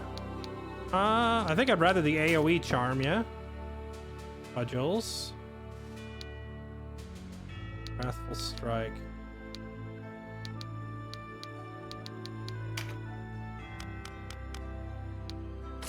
I feel like since she's using offensive magic, we would rather her have Mage Staff.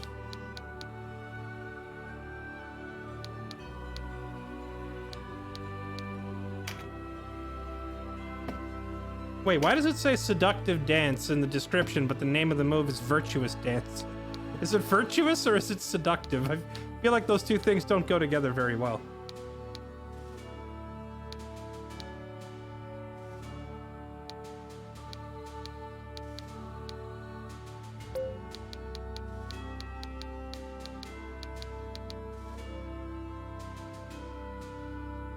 Elemental affinity. Each element is strong and weak against different elements. Light and dark oppose each other, so the attacker gains the advantage. Remaining 6 of the hierarchy: air, earth, lightning. Okay, so earth has advantage over lightning, but is weak to air. Air, in turn, is weak to ice, so let's give her an ice spell. Like that. So she'll use earth because she is earth type, but if she runs into...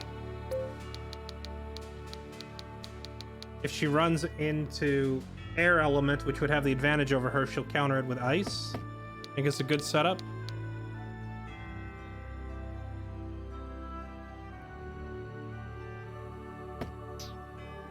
Okay.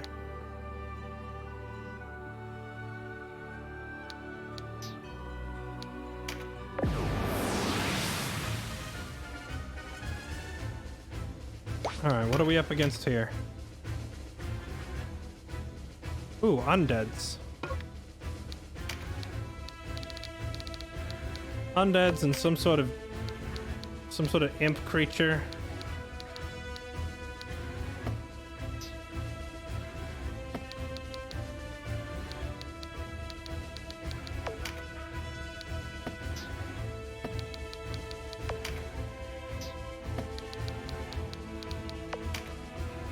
Another earth dragon. And a frost dragon. Chat, anybody have recommendations for the best type of dragon to get?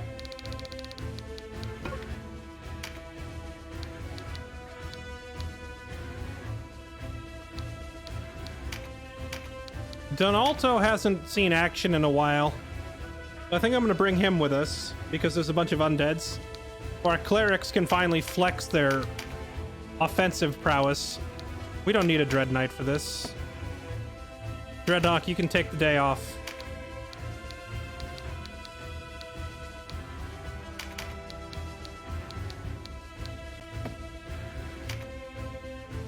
It's time for a kaiju battle. We're bringing our own dragon. You know what, Canopus? You can take the day off too. We're gonna bring our new little friend, Rachel. Here we go.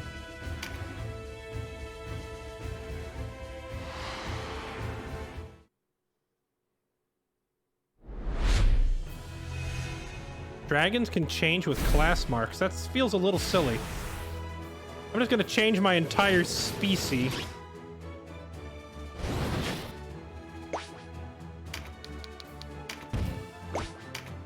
Oh my goodness, they also get the boulder tossing nonsense?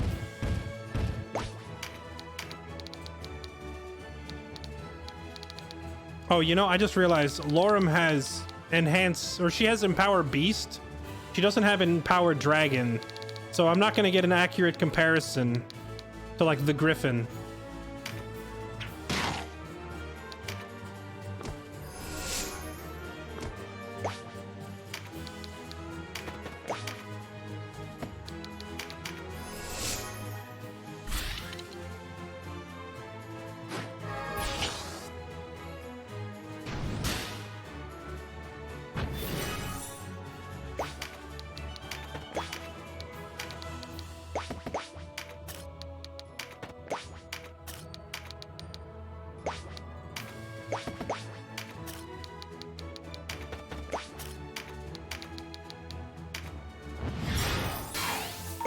Hey, weapon proficiency up. Our clerics are gonna have so much fun finally getting to increase their weapon proficiency.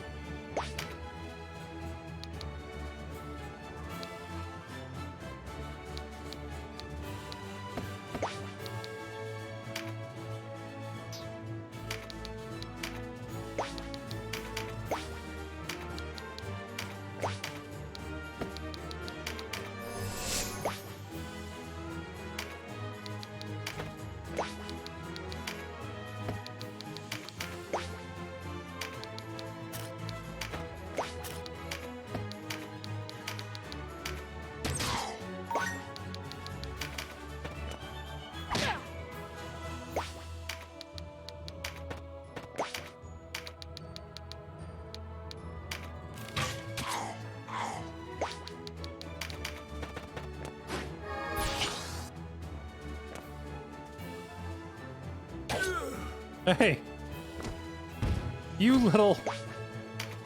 Get out of his face.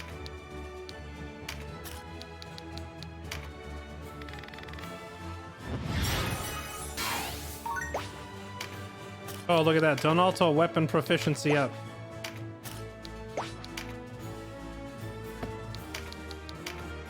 Rachel, hit this thing over the head with a stick. Good job. 1 damage. Well played.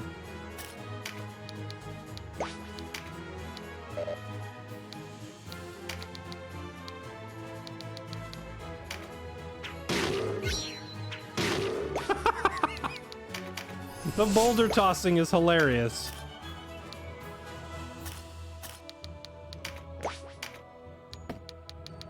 I shouldn't have moved Rachel up because she's blocking my actual attackers from hitting anything.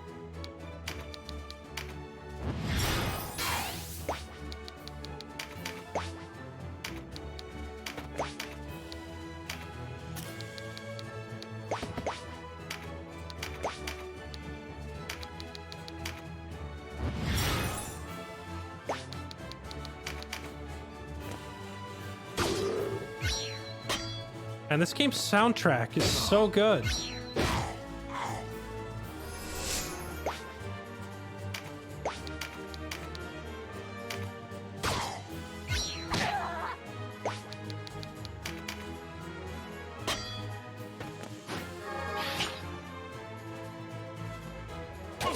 Can somebody kill this little twerp? It's chasing my cleric around. Please.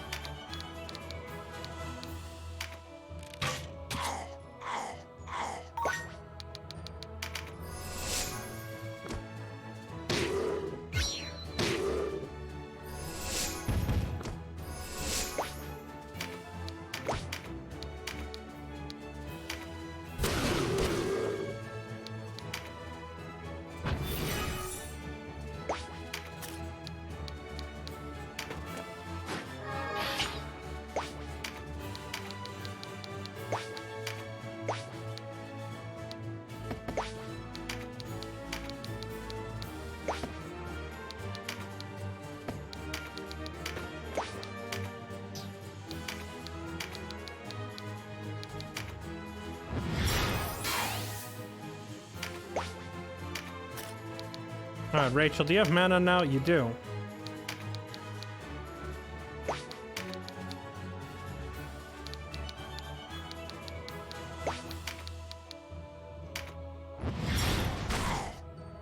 There we go. I knew you love throwing molten rocks into people's faces. I remember.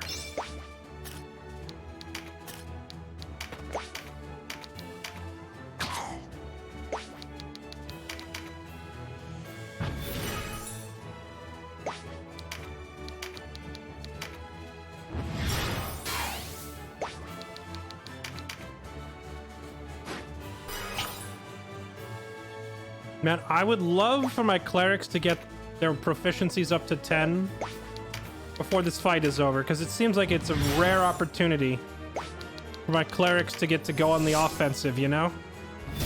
Because they're normally just healing all the time.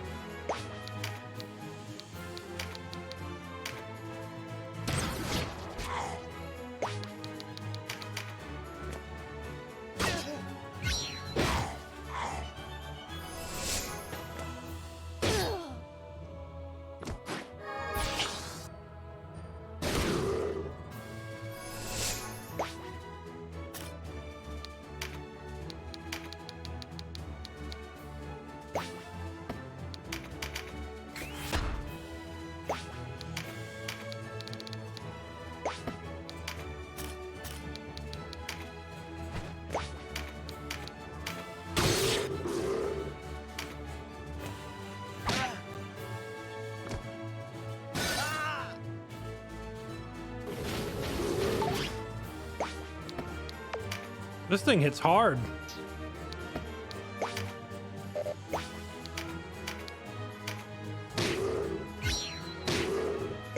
The dragons are just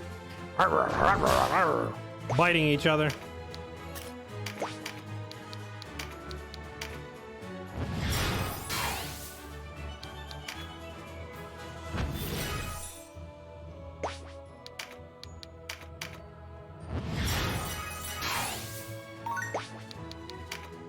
Nine. She's almost at 10.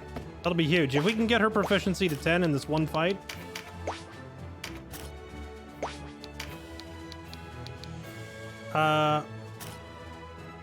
We cannot test if she's a good kisser or not. We don't have the mana.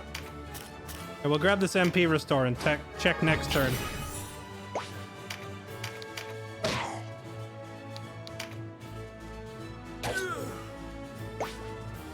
This stupid little thing. Quit stabbing my poor cleric in the back of his head.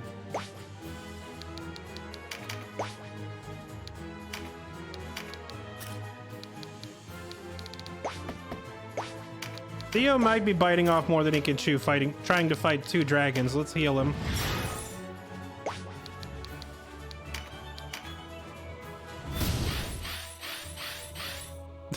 That emote combo.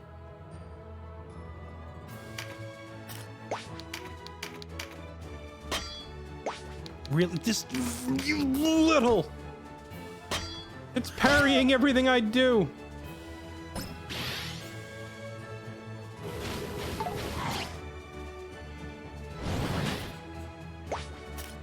Alright, here we go. Oh wait, no mana. Dang it. Let them fight!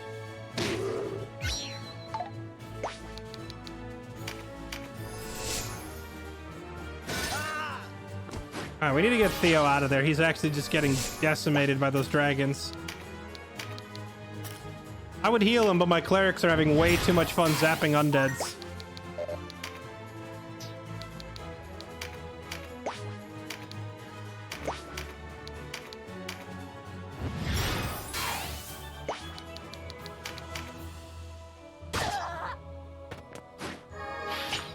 Wait, it's literally DPS Moira.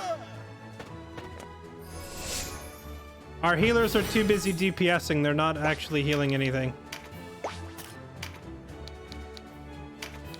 Alright. 54% chance of success. But this one is like, okay, removes, stun, silence, and petrify. How about virtuous dance? Alright, let us see the seductive dance skills. Okay, that also hits friendlies. Today I learned. Wait, she actually charmed a skeleton.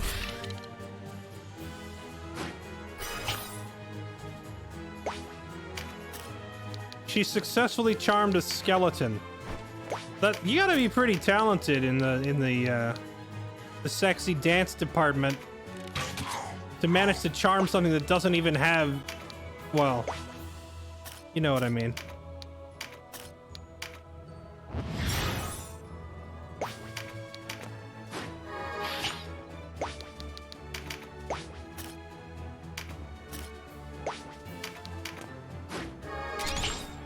Okay, I've had enough of this little gremlin following us around. Hit it with the gamer girl bathwater. Do it. Hose it down.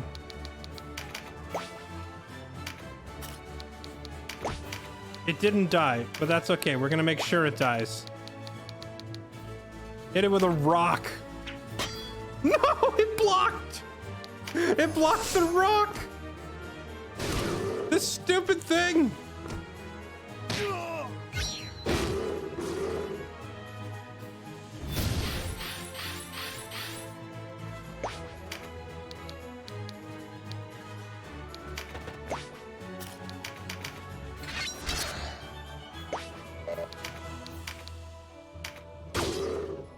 A casual 700 damage from Ebony on that dragon to make it reconsider its choices. Oh my, it's parrying everything! Freaking die!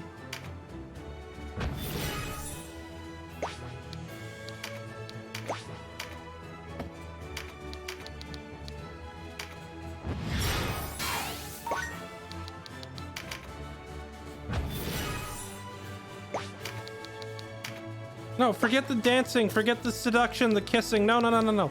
Skewer this thing in the back of the head, kill it. Finally.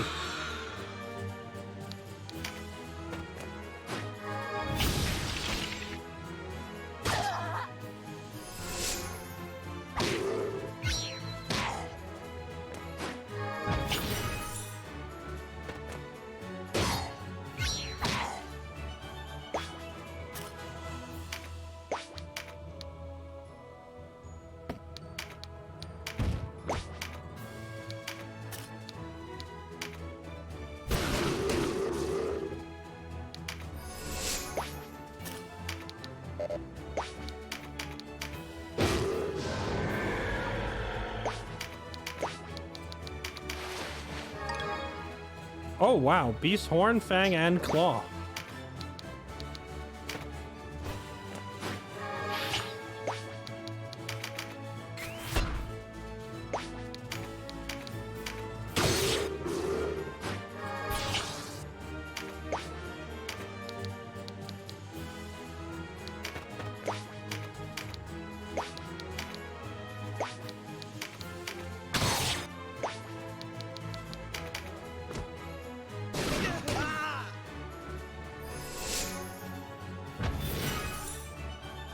should we finally heal poor Theo? He is about to die. Here, have a heal.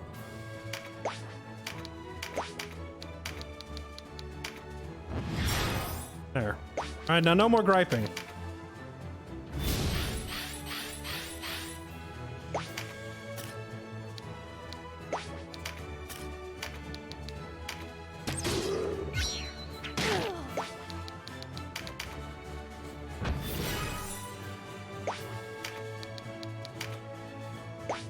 Why does this game look better than the new Pokemon game? Because apparently everything looks better than the new Pokemon game.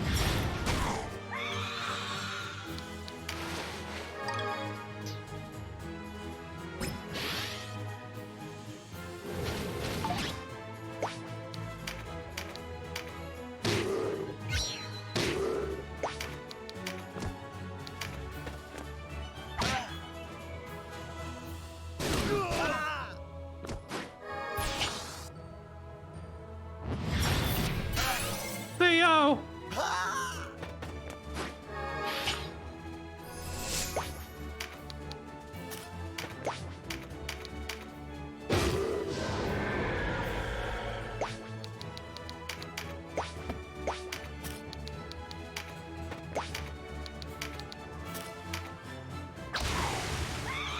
Oh, that actually hit. I wasn't sure if the rock would stop that or not.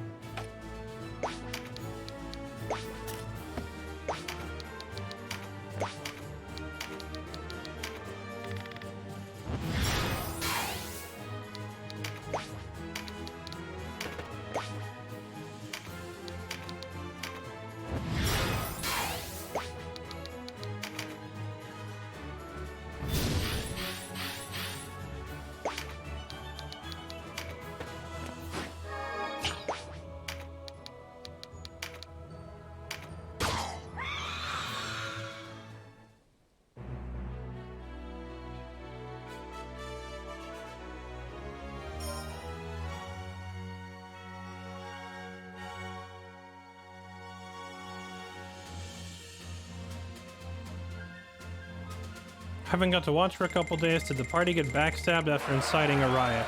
Oh, absolutely. Everything that I was theorizing and predicting might happen immediately happened. How long does this hunting grounds area go on for, man?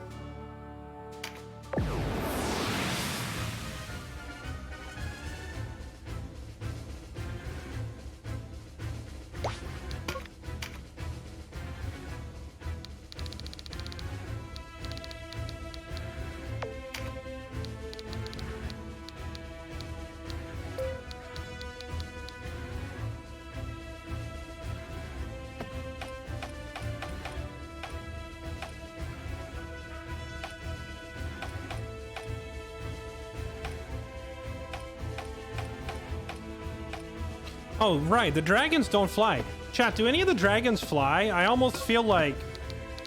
I legit feel like our birds are better. Okay, so this time I'm gonna remember to have Lorem put on Empowered Dragon this time.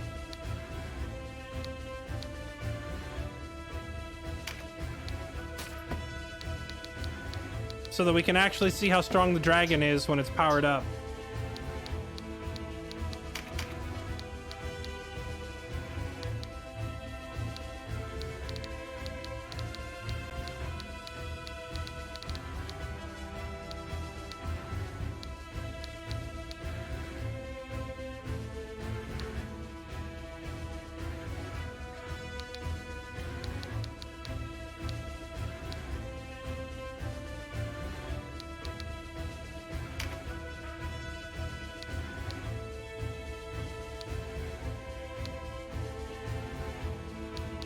For grinding out mats. I mean, I gathered that.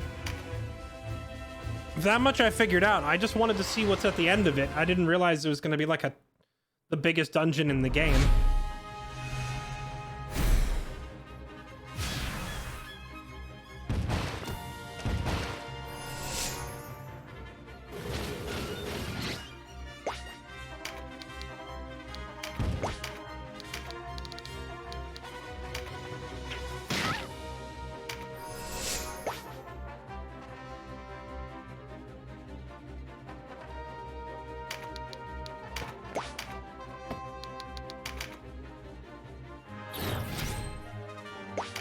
This isn't that big. It's 5 times bigger than any other dungeon we've seen yet. So it's massive. And if you're about to tell me about all the amazing things that are waiting down the road for me, please just shut up with spoilers. Thank you. This thing, this one dungeon absolutely dwarfs the size of every single thing we've seen so far. I did not realize going in here that the place was going to be freaking massive.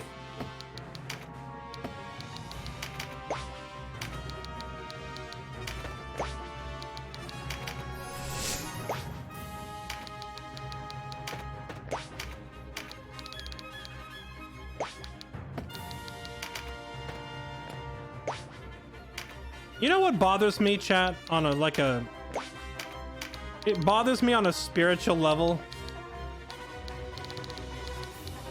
That these octopus things can walk on land.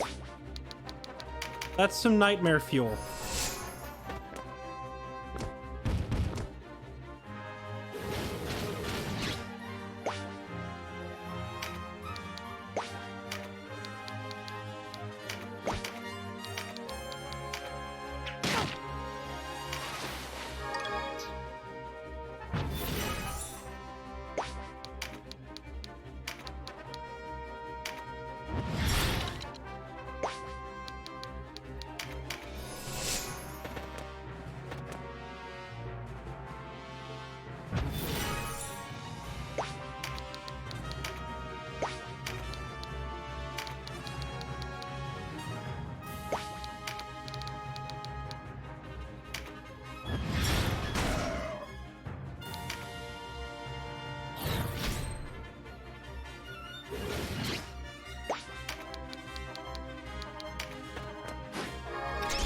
Do battle with that octopus. Oh, snap. Oh, crap. He's not kidding around. He just stunned it immediately.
How many arms? I have no idea. I should double check. We need to stop and get an arm count.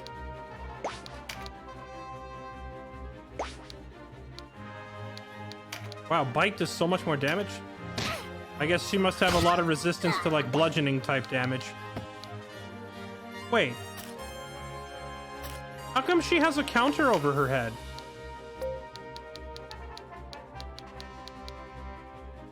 Oh, this thing isn't human. I didn't even notice. This thing's a demon. Could we have tried to recruit it, chat? I did not even I didn't even notice that it wasn't humans we're fighting. It's like shape-shifting demon things.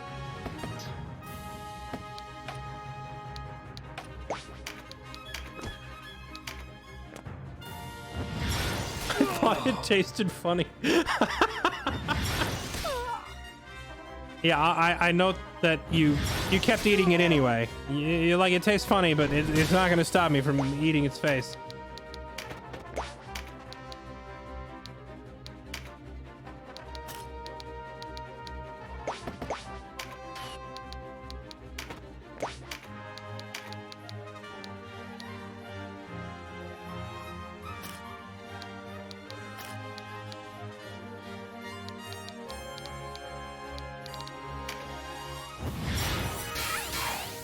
Well, they also take damage from heals similar to zombies, I guess.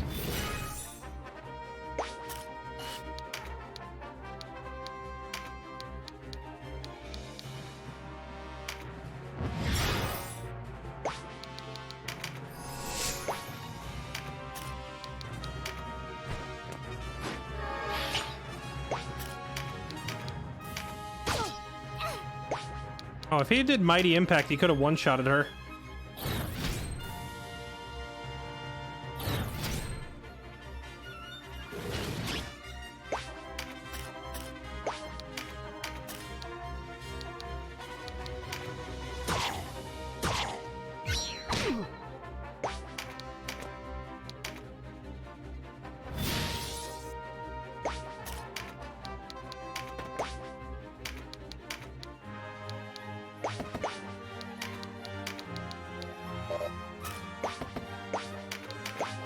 Here we go. Hose it down.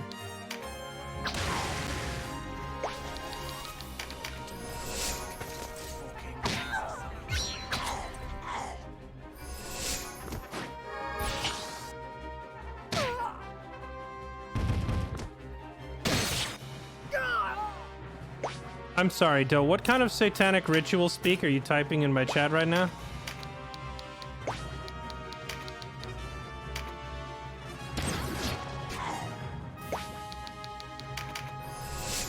I've told you before, and I'll say it again. No summoning Cthulhu on weekdays here.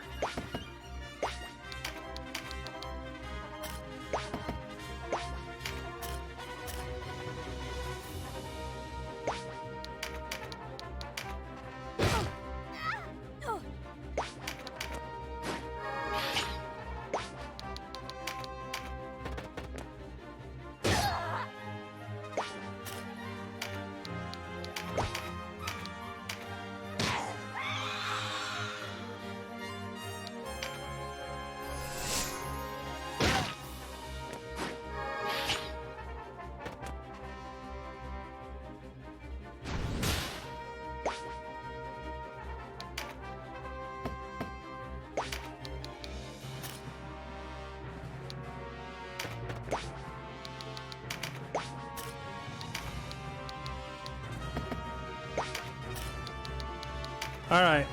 You better hope this charm works.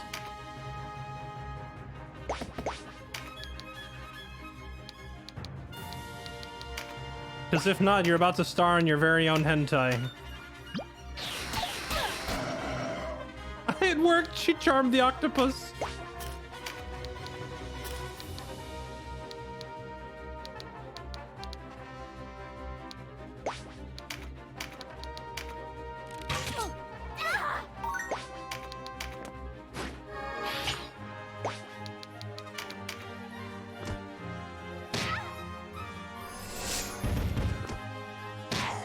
Get him!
The slight graze of blade no longer your own wait, what the? Oh, he's speaking in a haiku. That's hilarious. Alright, you, sir, get out of there before you get roasted.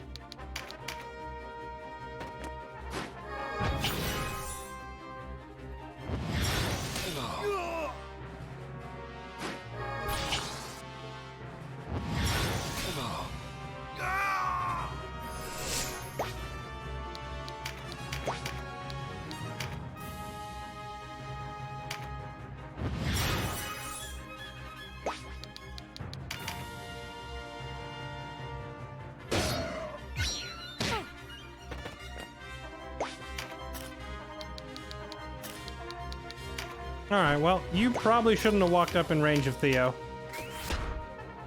Theo is finally getting to the point where he does damage, chat. Oh, my God.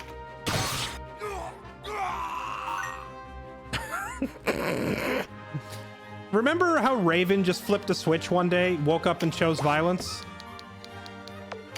It's taken several fights to get there, but Theo... Maybe it's because he just hit level 10 proficiency with swords. But it's like, he just suddenly decided to do all of the damage.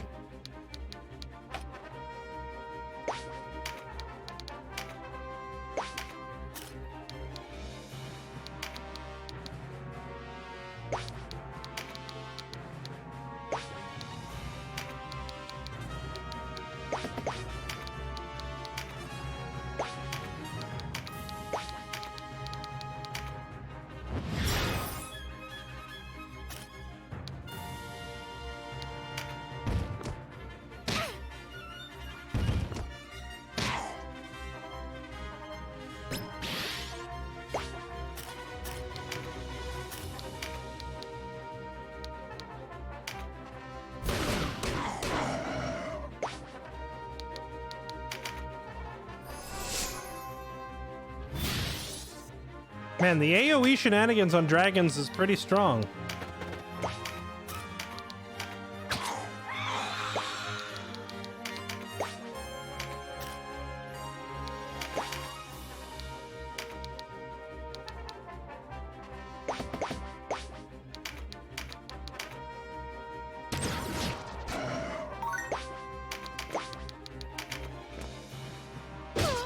Oh, they got back up. I forgot about that. Gotta have to start exorcising them. Wait, I don't actually have an exorcism available. This fight's about to get very awkward as all the enemies start standing back up.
Okay, he just... Okay.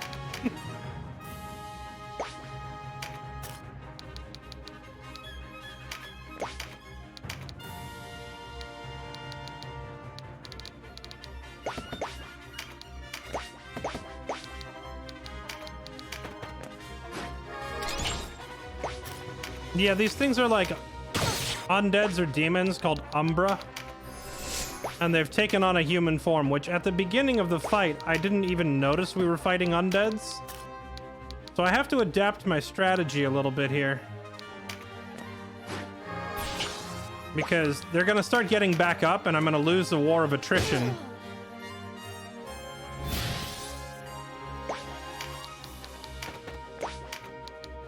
The octopus won't get back up, so I'm gonna focus them down first. Because the octopus are just normal beasts. And once I get them down, I can try to deal with the undeads. Problem is I have people dropping left and right now. We're actually in danger, like I have to be very careful here, because this is a fight to the death.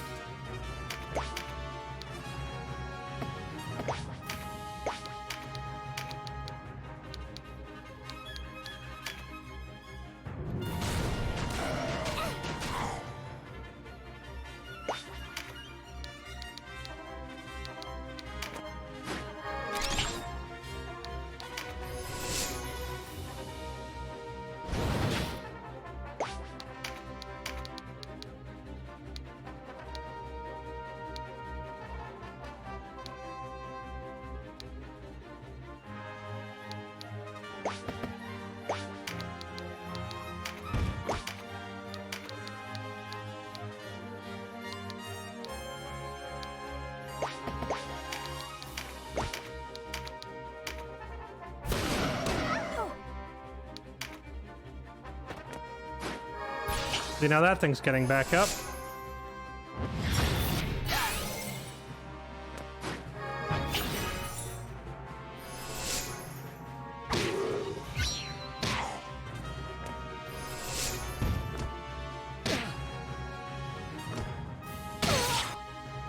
Okay, so step 1 is remove these octopus. Step 2, try to put all the undeads down at the same time so the fight ends. I cannot be stopped.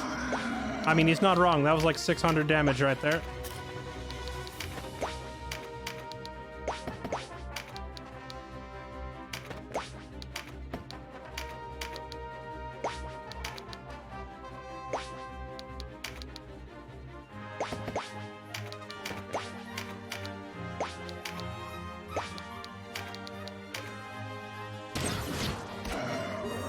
Nice crit. There we go.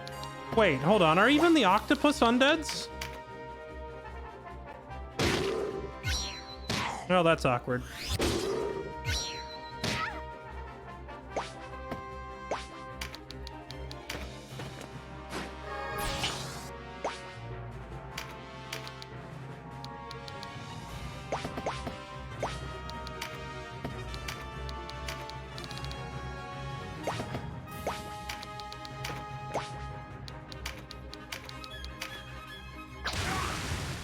Okay, so what I need to do then is get every enemy low, but not actually KO'd, so that I can finish them all off in one turn. Which, actually, I think we're in a good spot to do it right now, because a lot of the remaining enemies are very low. So, let's see how many we can down at once.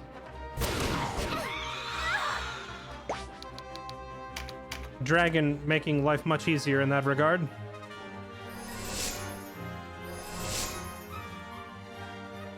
Stop getting up.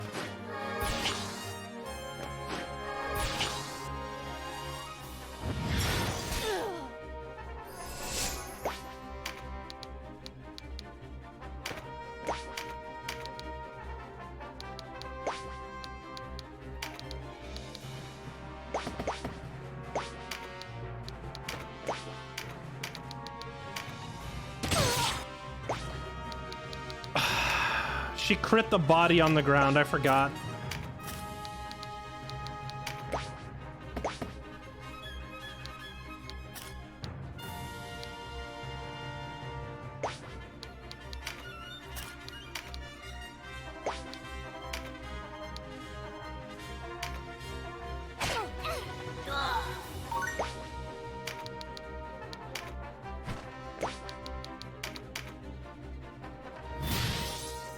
Okay, hold on. I gotta do some quick math here.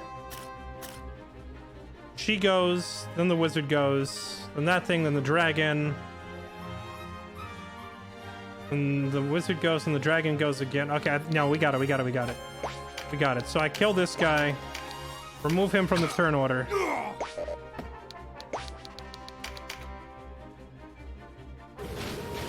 Dragon goes. Dragon removes this wizard from the turn order. Oh, he didn't actually kill her. I think we'll be okay even with that. Oh, she killed herself by attacking the dragon. Perfect. And the squid gets back up. No, both squids got back up. Oh, God.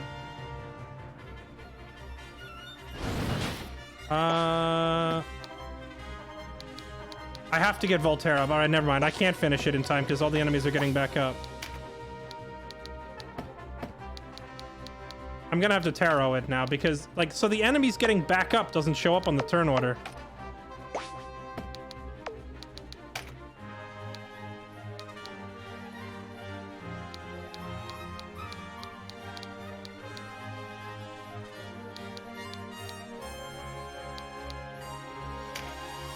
There, so we have to go back to her turn. So instead of taking out the wizard... Oh, she doesn't even have the, She doesn't have a res stone. Wait, neither does he. Oh god, what have I done? Are we actually all gonna die? Here we go. Gotta get Voltaire up.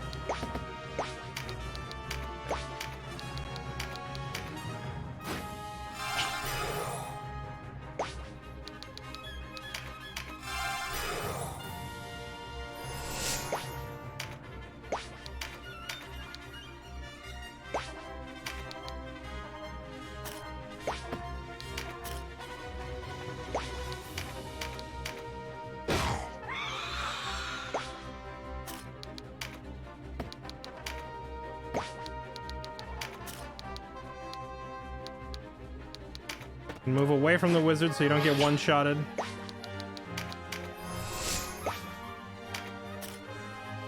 Then Theo goes.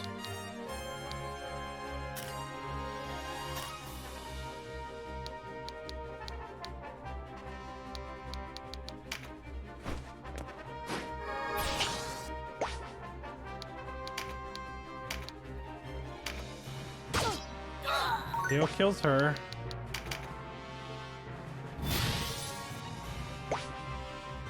Lorem goes. Kills him.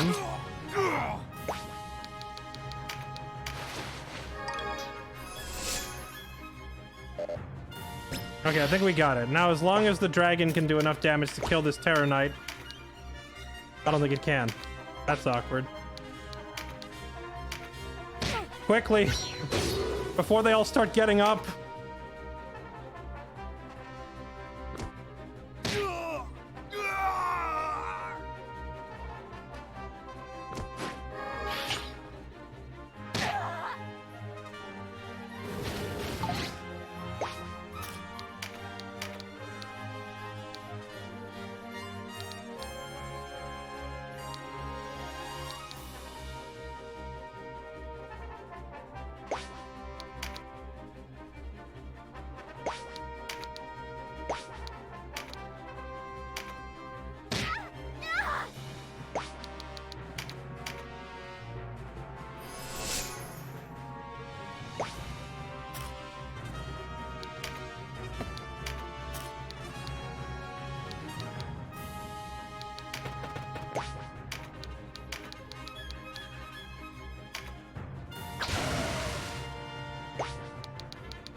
If he goes, then they go, then they go, then the dragon goes, then the skeleton goes.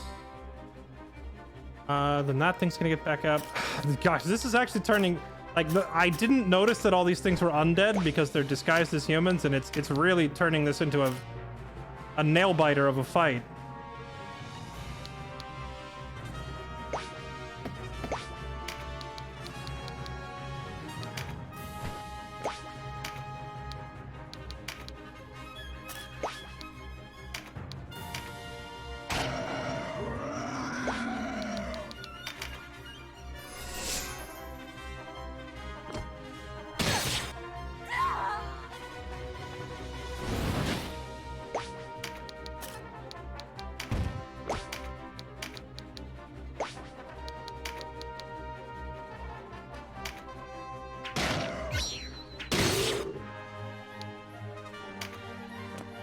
Now that one gets back up. Doggone it. Oh no, now she gets back up. Okay.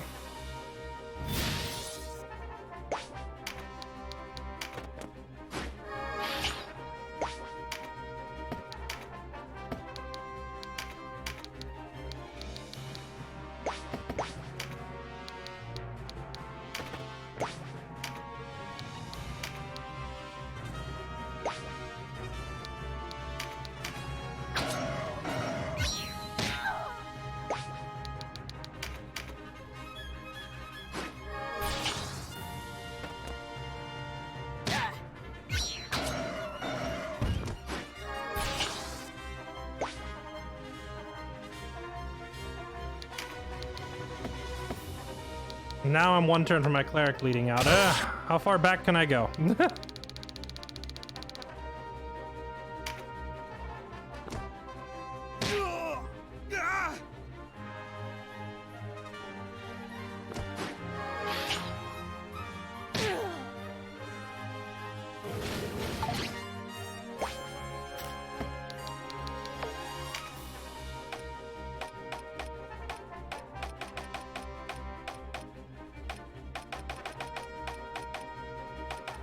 Yeah, I think I realized that these things were undeads too late. And now I'm in a spot where I'm very, very screwed.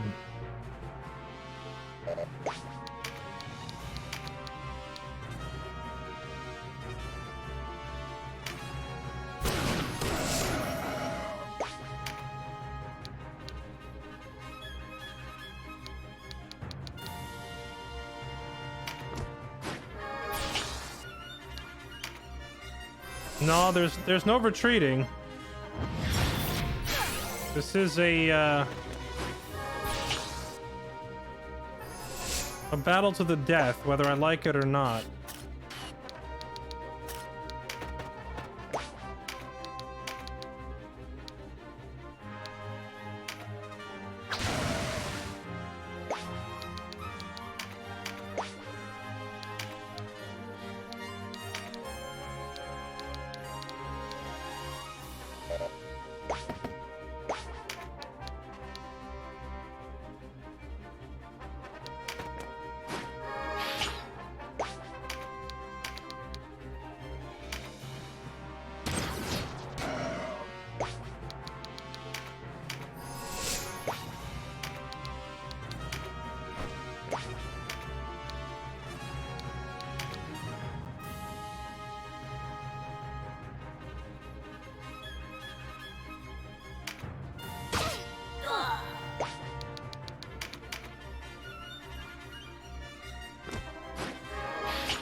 Please kill yourself with a counter.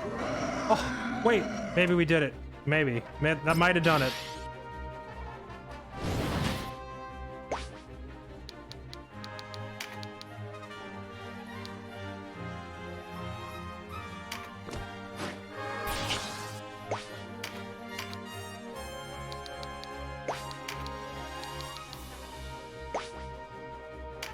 Or maybe not.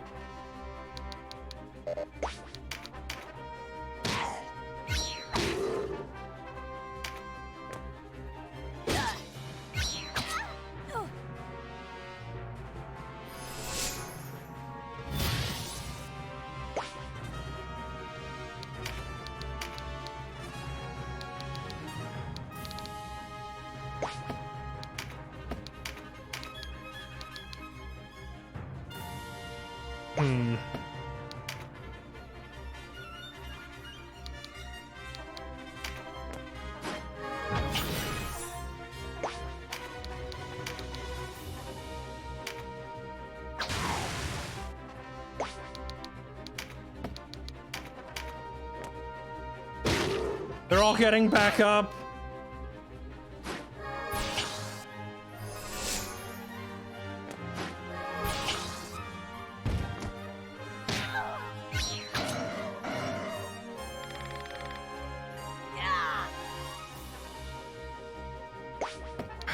Man, this is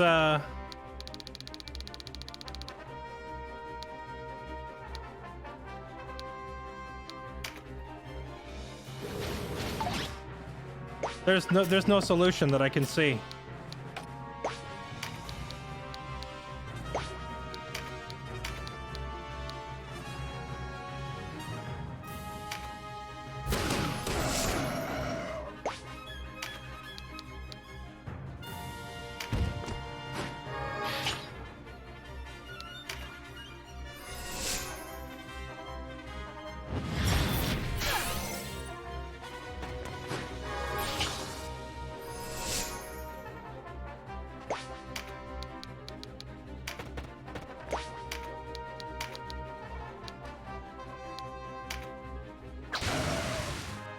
Unless we get like a lucky crit.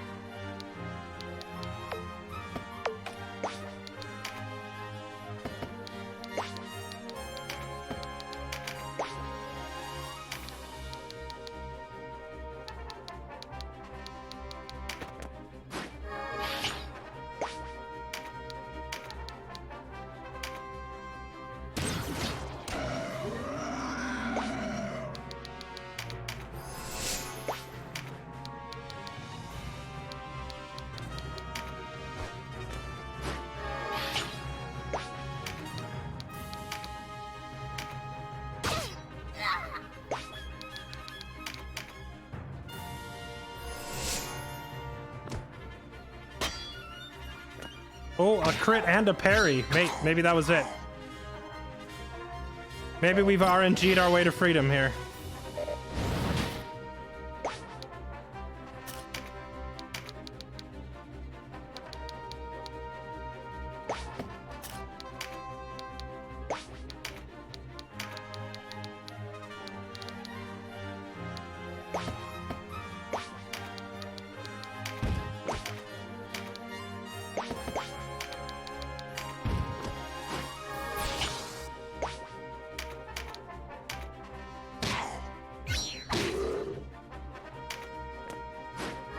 No, that thing's getting up.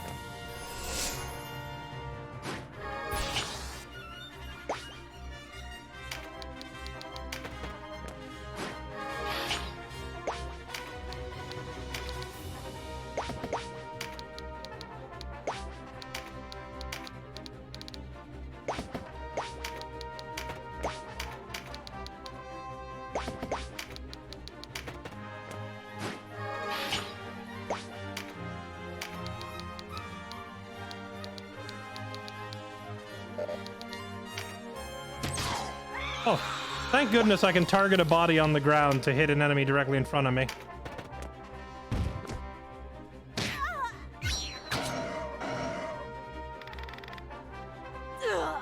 Doggone it.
When was the last save? Probably right before this fight. It's just that, like, we've had very, very few times in this run where I've had to reload a save, and I'm trying to avoid it, you know?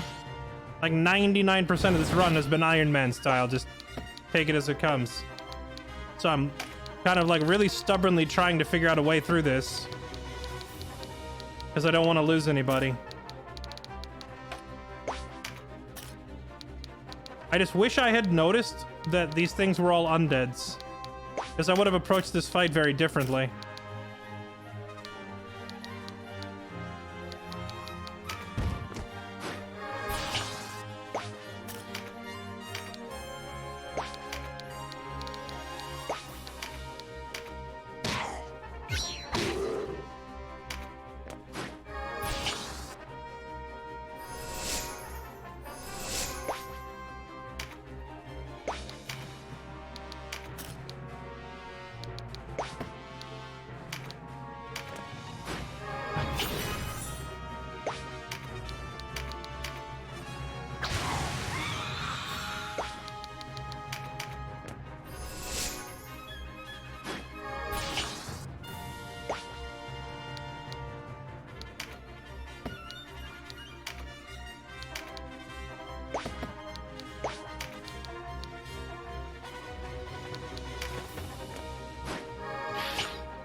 Yeah, I don't think I can get it. I don't think so, Chad. We're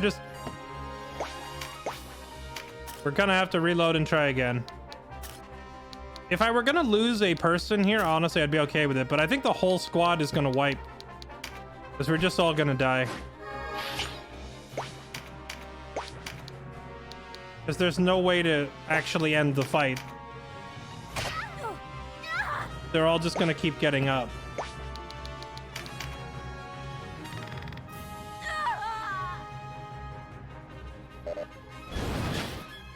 But you can retreat from battles in this game? How do you do that? I didn't even know... Oh, I didn't even know retreat was an option. Hold on.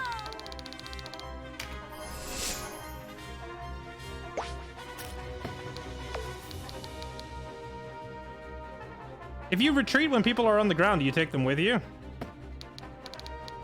We could just do that. I didn't even realize backing off was an option.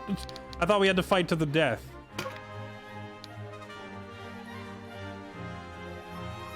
Well, that's a good question. I don't know. I guess we find out.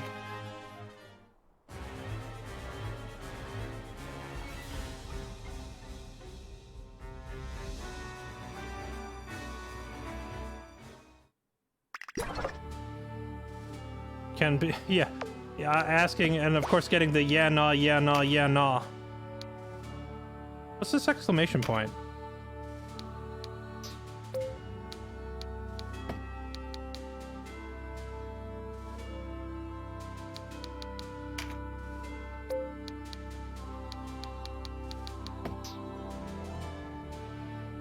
Oh, the exclamation point means they're out of items. Okay, so we lost our consumables for that attempt.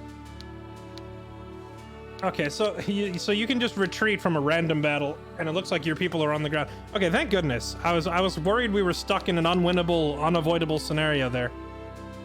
But it looks like no one dies if you just pull out. All right, I'm gonna try the exact same fight, and honestly, I'm just gonna bring the exact same people because I'm confident that I can win. I just had no idea they were undead, so I wasn't playing accordingly.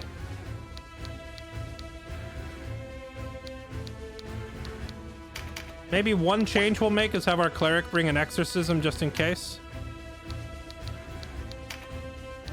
Because that was nerve-wracking. Okay. Exorcism.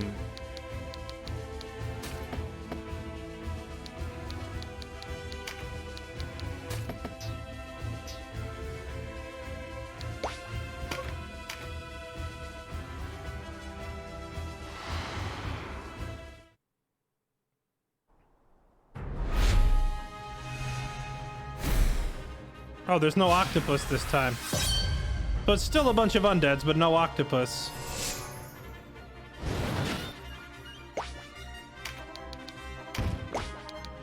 Okay, so knowing that it's a bunch of undeads, we're going to approach this differently. What this means is, in a normal fight against living enemies, you would focus down one target at a time. If you're fighting a bunch of undeads, you don't want to focus one, because you focus one, then you focus another, then you focus another, and by the time you're done, they're getting up again. What you instead got to do is spread the damage out amongst all of them, so that you take them all out roughly around the same time.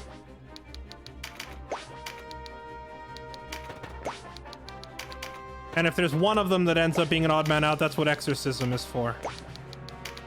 So with a simple adjustment of our tactics, I think we'll be okay.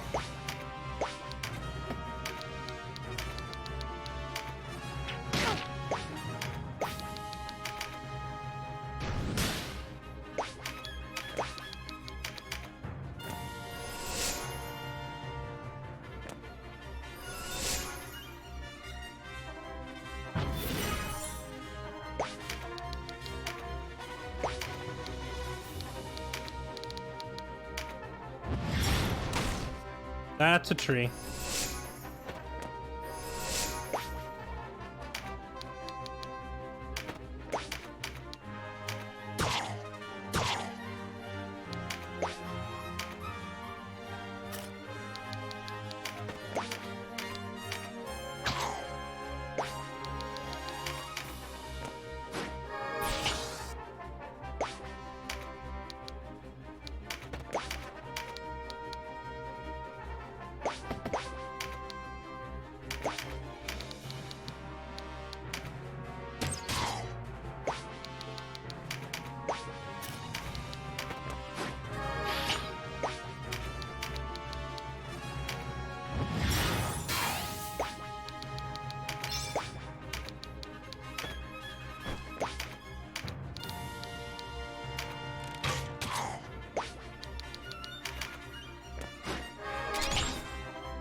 Stop hitting the poor guy with ice.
Bathwater attack. Oh gosh, that crit. Okay.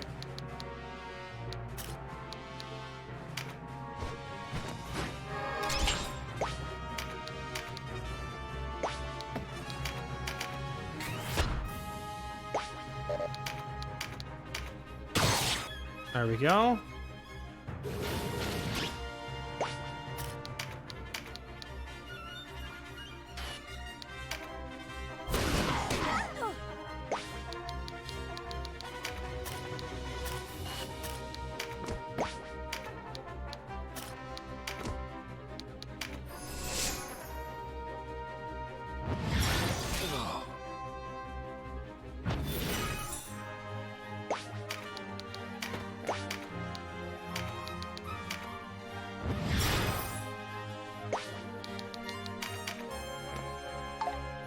Nice, they got a turn skipped. Okay, now we actually start trying to KO them. See, this is what I didn't do last time. We didn't really plan out our attacks. We just started killing them one at a time, and that's never going to work against enemies that get back up. Now we're in a decent spot where we can actually try to start knocking them all down at the same time. How much damage does her Wrathful Strike do? 80, 107. That is not all that spectacular, so let's back up.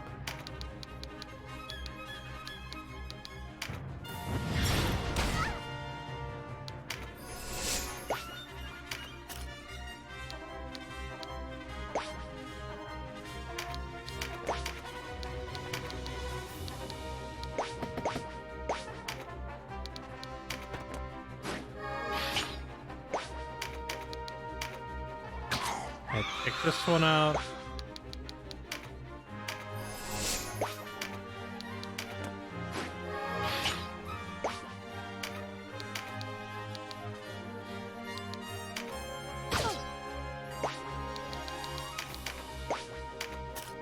Now take this one out.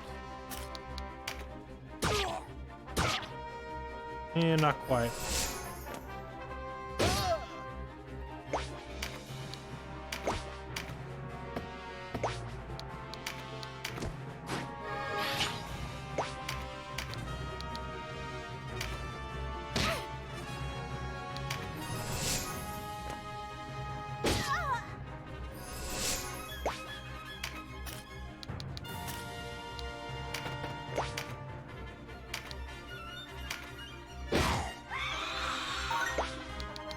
Dink.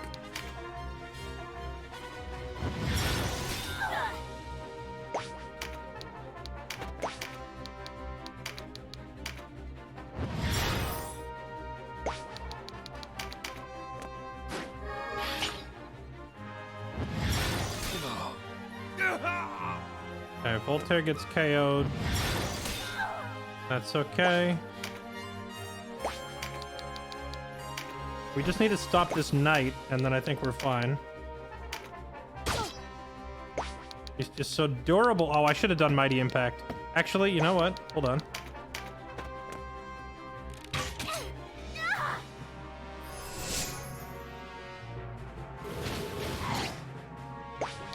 Hold on. I'm not taking any chances this time.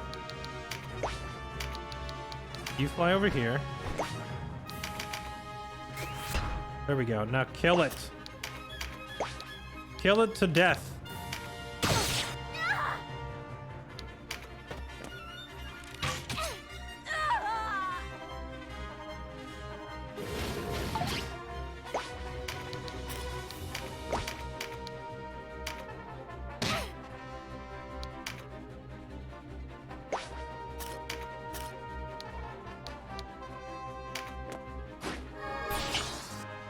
Foiled by foliage. That's how it is sometimes.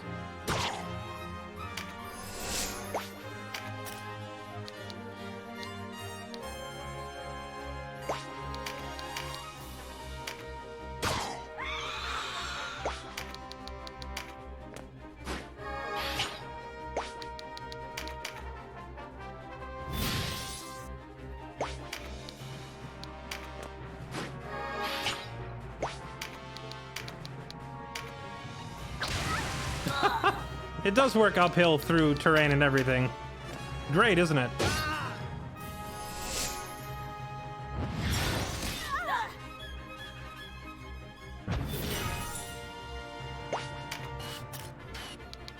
And now let's have her actually help kill this one.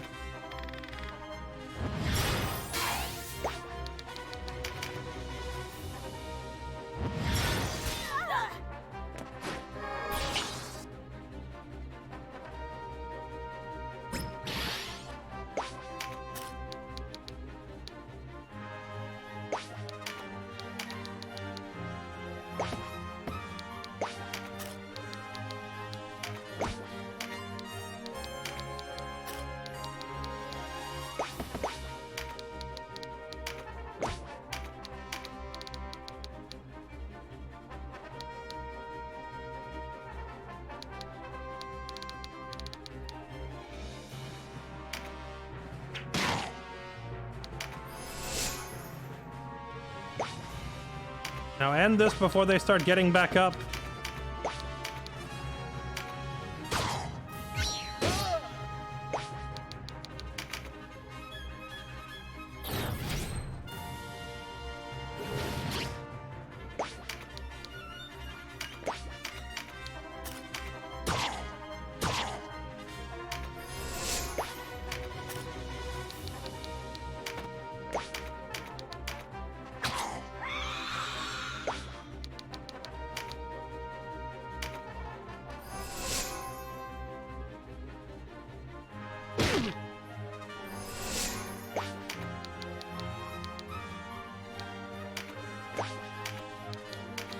No.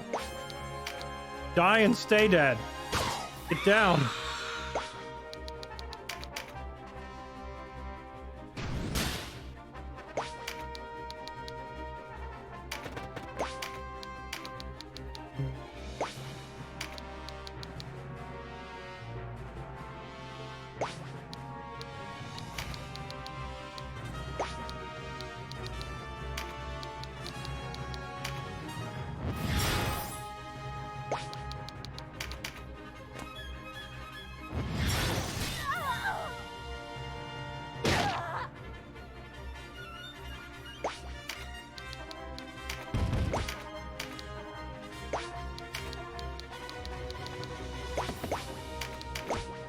No. Get back down. Stay dead.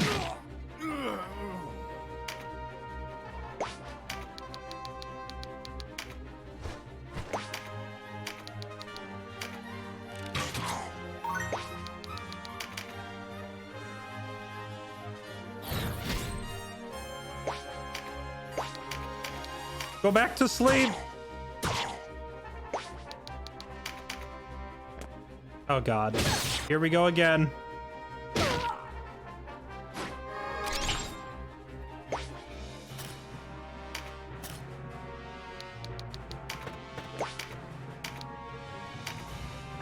Stay freaking dead.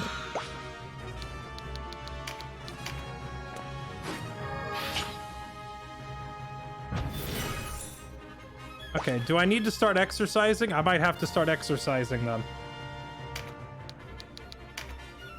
Okay, who's about to get up? You. No, stay dead. Remain dead.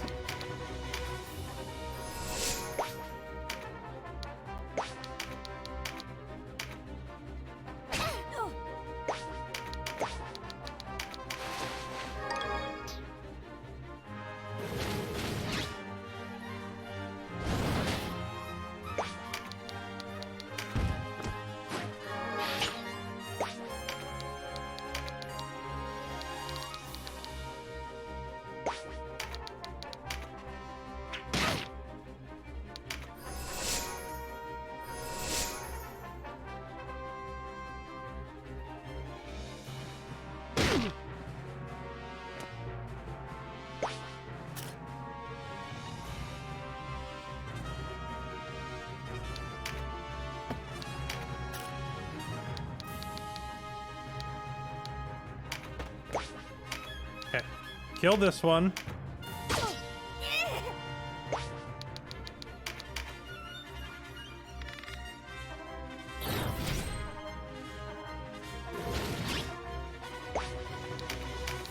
Kill this one.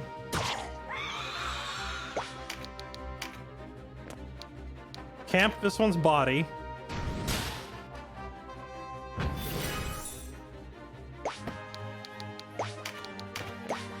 Absolutely not. Stay dead.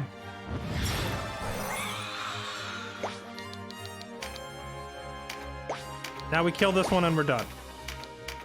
Fricking die and stay dead. Jeez, man, this was like actually the hardest fight in the game.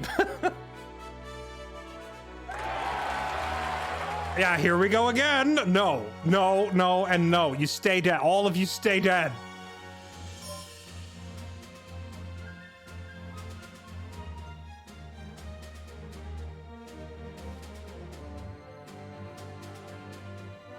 All that and I didn't even get any good loot.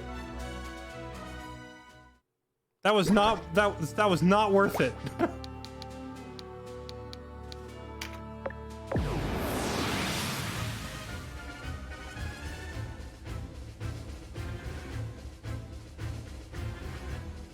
If I see more undeads, I'm out.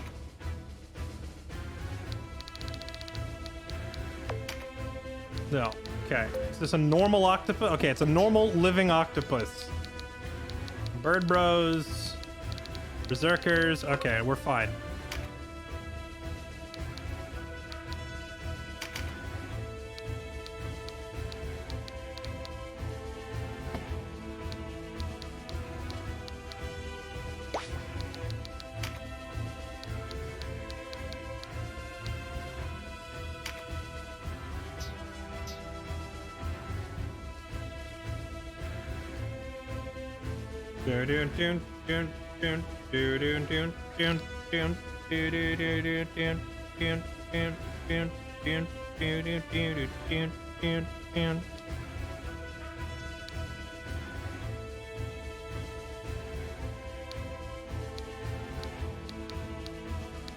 Man, this this was supposed to be a quick hunting expedition, and I feel like Ebony and Voltaire and Theo and Crimson, they're gonna come crawling back to camp half dead, freaking broken down, husks of their former selves.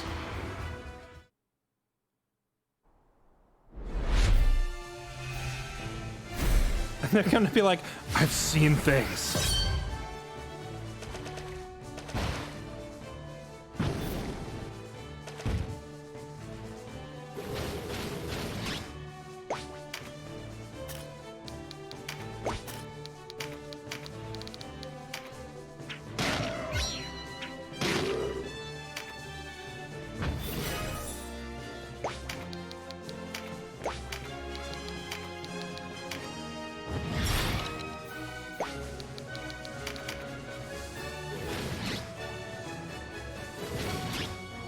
Okay, sorry. Now that that tense situation is over, let me catch up on resubs. Sigmund Be Free, Zeref 1023, Sixa, Dust Moons, Zunhalvik, Radagast, Necrobee, and Forever Zero HP. Thank you all for the subs and resubs. Forever Zero, thanks for the tier 3, man. Appreciate that. Engie, thanks for the raid. Rachel, thanks again for the resub, as always. Good to see you. Anonymous, thank you for the $11 tip from a while back. And Psycho Rager, thanks for the gifted sub to Veltis. Welcome back, everyone.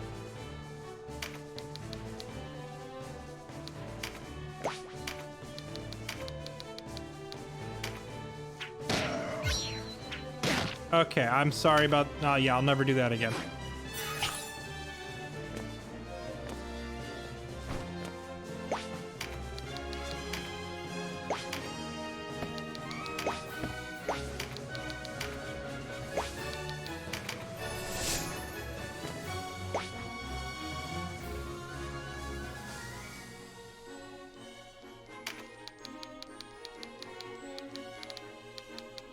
Yeah, it's definitely a dungeon. It's also by far massively the longest sequence of the game so far, which I really wasn't expecting when we started it. I thought it was going to be like another 2-stage and then done. I wasn't expecting the place to be freaking huge. Streamer, it's tiny. Let me cut you off right there. Shut up. Thank you. It's by far the biggest dungeon that we've seen in the game. Like, 5 to 10 times bigger than anything else we've seen. Really caught me off guard with how many sequences there are in here.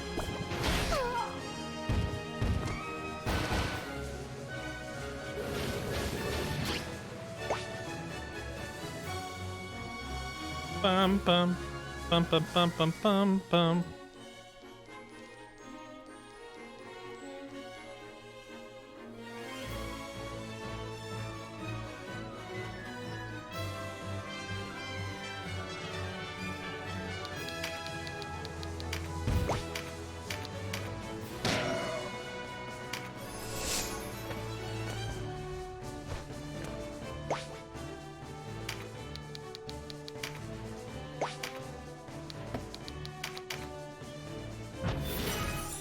I even tried to spare you by saying to save it.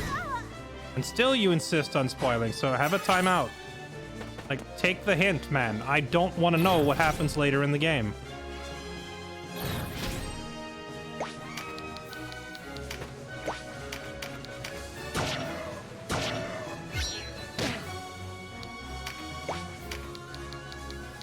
Just let me enjoy the sensation of thinking, wow, I found such a huge dungeon, instead of immediately trying to suck all the fun and all the epicness out of it by crapping on it and saying, that's nothing later in the game. Shut up about later in the game. Oh my god, you'd be like one of those people I can't ever take to the movie theater because you'd be like elbowing me and leaning over and saying, wait till this guy dies in the next scene. Like, shut up. What's wrong with you? Sorry, I don't mean to go off like, but like I can't believe after so many years of doing this, people still don't get it. It's like, what do you gain by sucking all the fun out of it for me?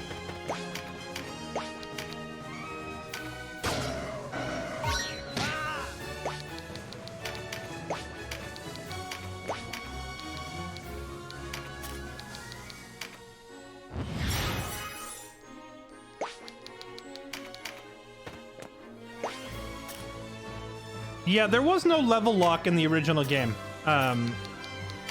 They made some changes. I never actually played the original, full disclosure, so I have no idea what happens in the story or what stuff is later in the game, but I did read like a little differences between the remake and the original, kind of like a summary. And apparently the original had random battles in it. This one, they did away with the random battles in favor of training battles, and I guess the thing that we're currently doing, I don't know if the hunting grounds was in the original game or not, but like this is what you do instead of random battles.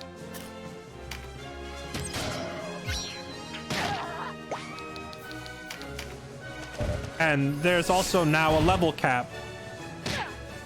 Also, apparently the whole leveling system was completely changed because in the original game, you didn't level a character at all.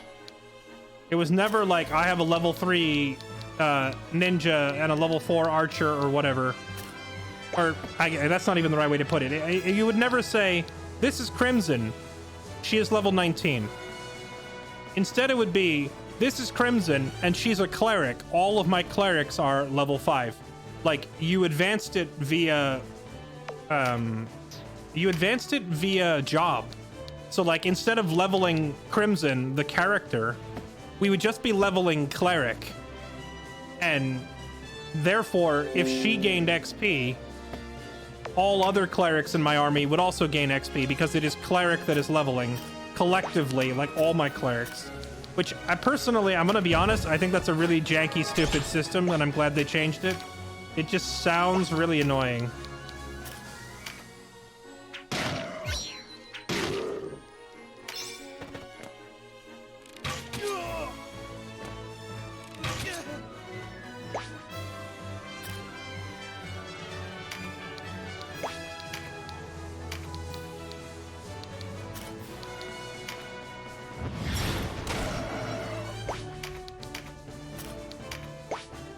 I mean, it definitely has some upsides to it, though.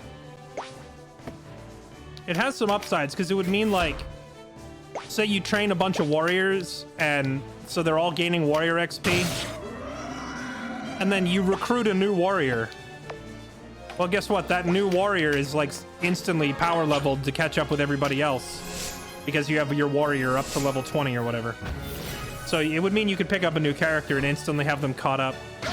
But in this game, people are instantly caught up too, just because, like, if you recruit someone and they're level 19, you automatically have all of their class skills. You just have to do weapon proficiencies. I'm assuming the weapon proficiencies were in the original game as well.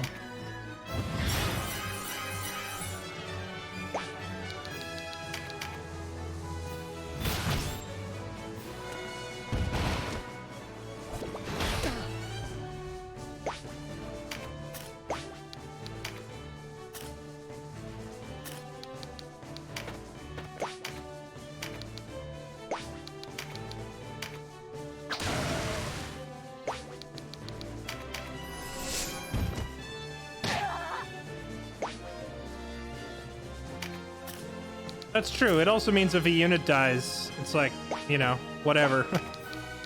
I'll just grab one of my other many duplicate level 20 warriors.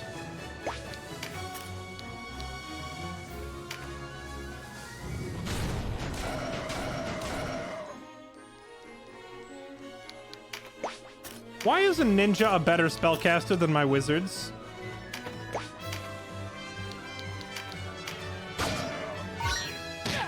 Like, who thought that was a great idea?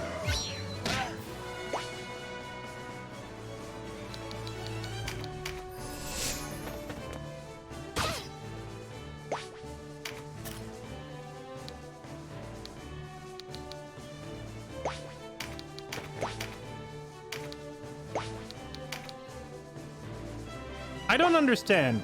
Like, a couple of matches ago, my hammer was doing like 150, and then my Titan's Mace was doing like 400. Now, it's barely even worth using. It's only doing like an extra 40 damage. And I haven't really changed his equipment or his element or anything. Like, I'm baffled at this game's, like, combat calculations. They seem to make no sense.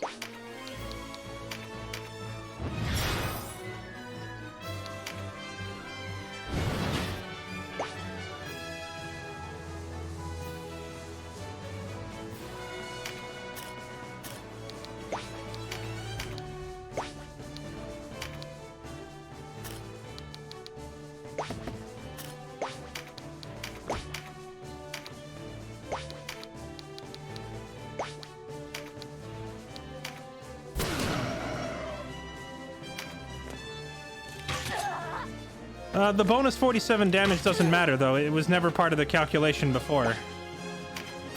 Like, I would just like to know where his massive damage went.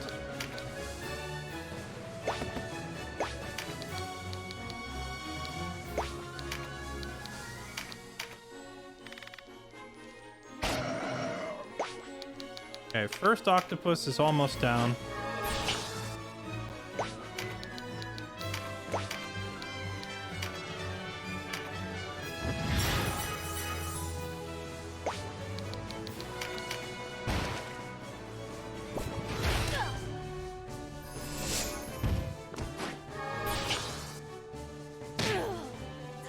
You dick. That was my cleric.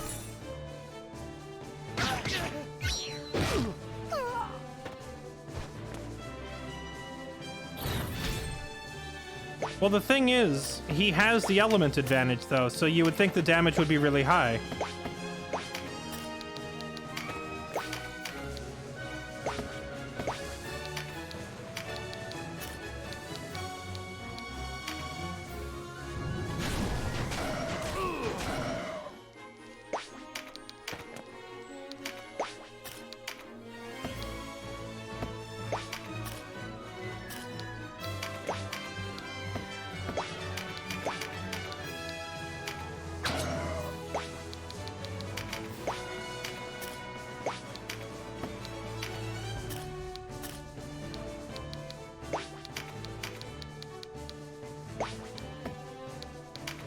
Can you just kill this thing? Not quite. Okay, use the special on it.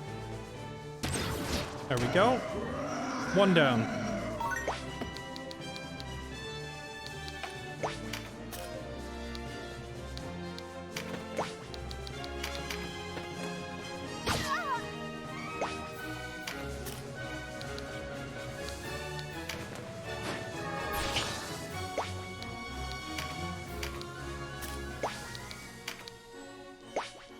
Yeah, it's just like... It used to, like, triple my damage. Now it's, like, not even adding more than, like, 20% or whatever. That's kind of insane.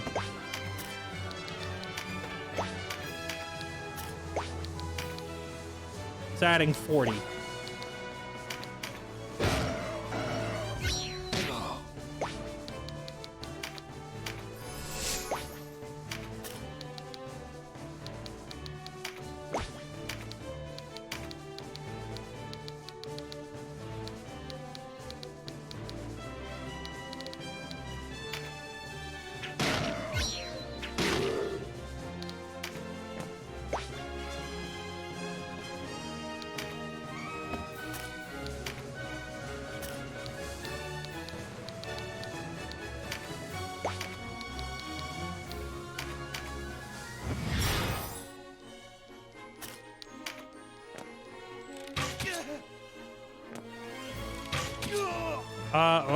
He does have the buff from the dragon. You think that's, like, being counterproductive? You think, like, if the dragon imbues his weapon with earth, it removes his ice affinity?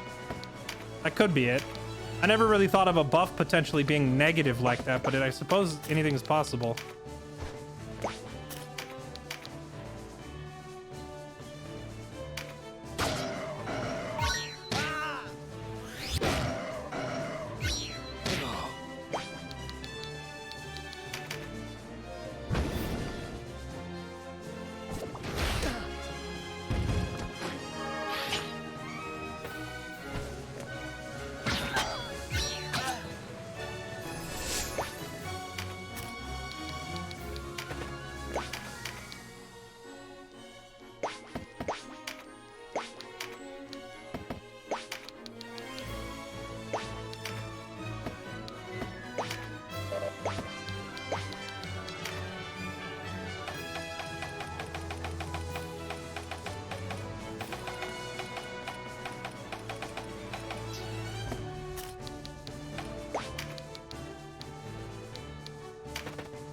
I might have to back out of this fight again. I've just realized, like, since we've had a couple of tough fights in this forest, I haven't restocked on consumables in ages. And I'm actually, like, out of res stones on every character, so the second anybody goes down, I can't get them back up.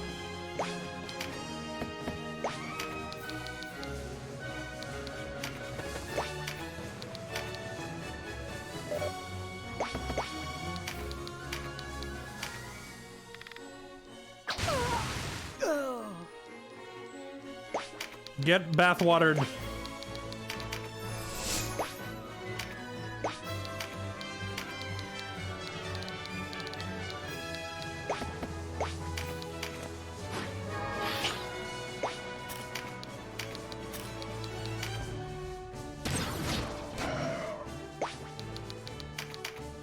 Yeah, it's a stat card, which I would love to grab. But I'm currently busy trying not to die.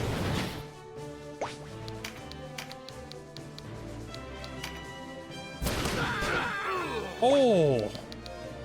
That huge crit. That might have just won the fight for us right there.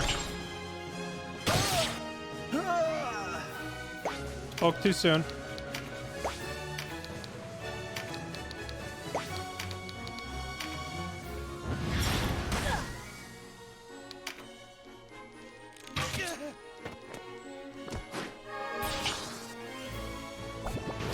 I do have a res spell. The problem is, the one who knows the res spell is the one who is currently unconscious on the ground.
I wonder, can I just grab permanent stat increases and then flee the map?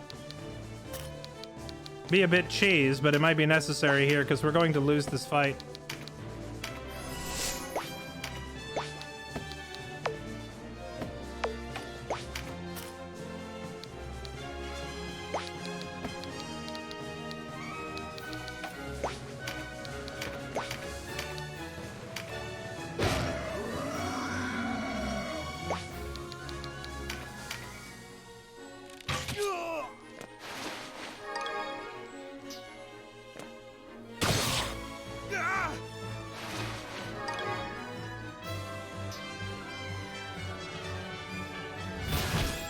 Oh no. He's berserk and he's fisting everybody.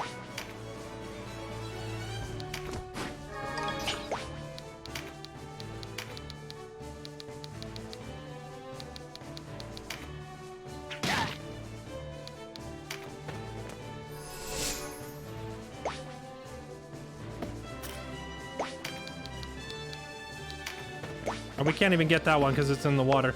Yeah, we're just gonna have to dip. We're running out of supplies in this place. I blame that one battle against all the undeads for eating up all of my resurrection stones.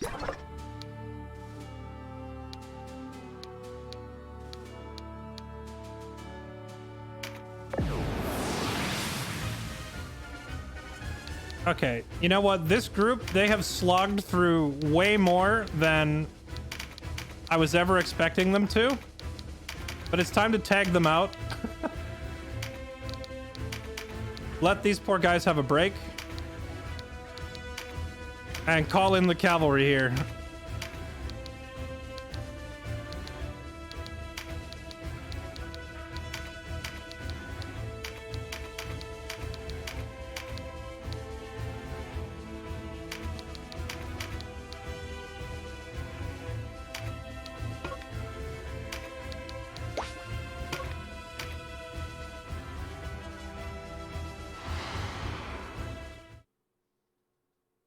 Yeah, well, I think we have picked up like a lot of crafting components, and we picked up a lot of like token or coins on the ground and whatnot. So whenever we do go back to civilization and sell it all off, I'm pretty sure we've made a huge profit. But I want to keep pushing through because if we leave, it's going to reset our progress. I want to see like what the last map here looks like, if there's any special critters on it. Stuff like that. Like I want to see it for myself before I leave.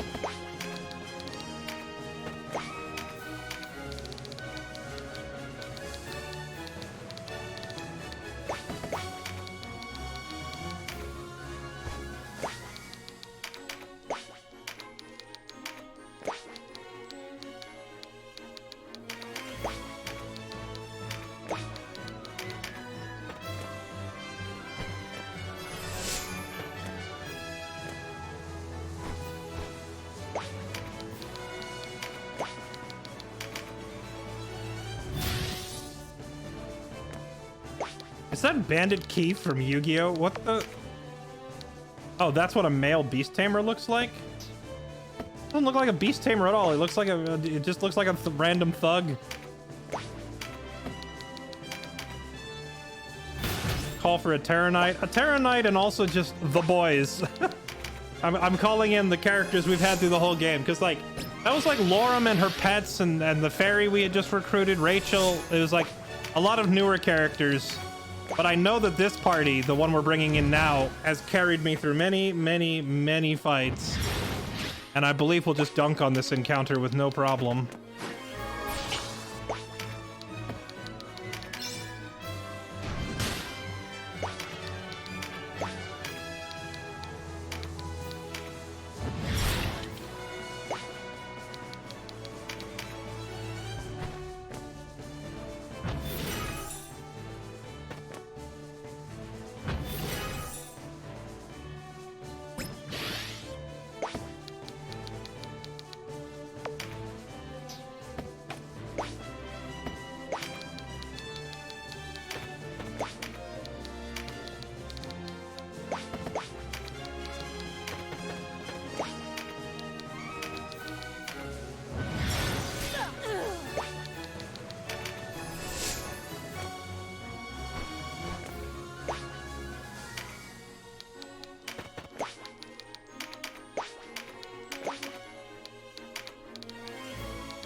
Oh, how convenient. Our meal has walked up to us.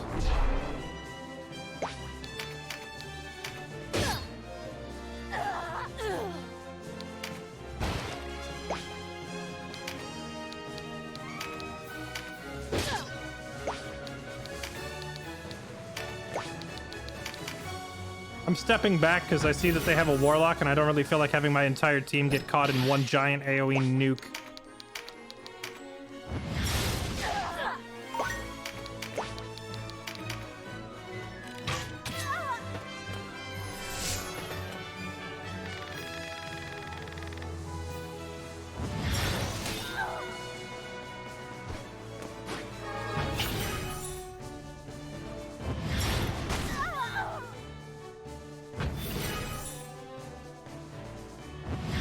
Look at me. Look at me. I am the boss of this dungeon.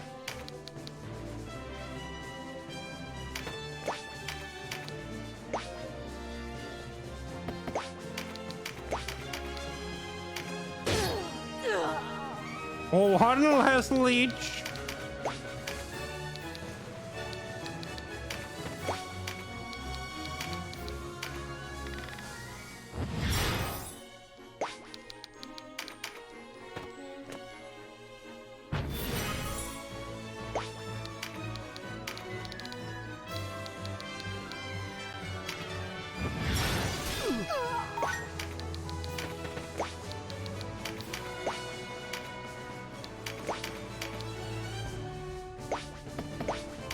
Oh man, it's time for some berserk fisting.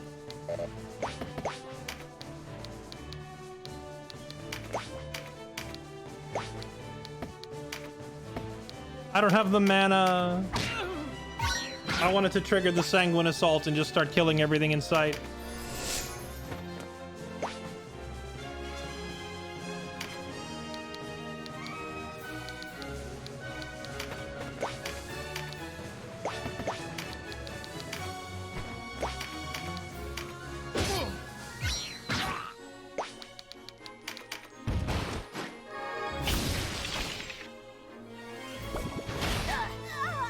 Jeez. That does a lot of damage.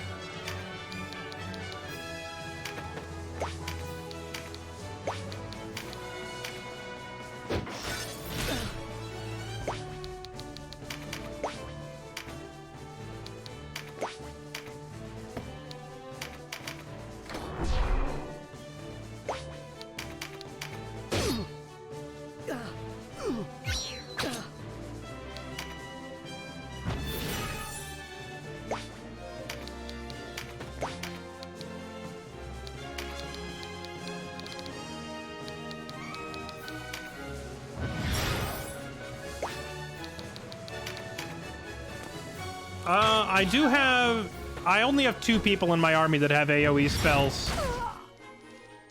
Actually, wait, 3? 3, I think, with AoE spells. Wait, we're not at a point in the game where the AoE spells can be purchased. I have to find them. So the number that I have available to me is pretty limited right now.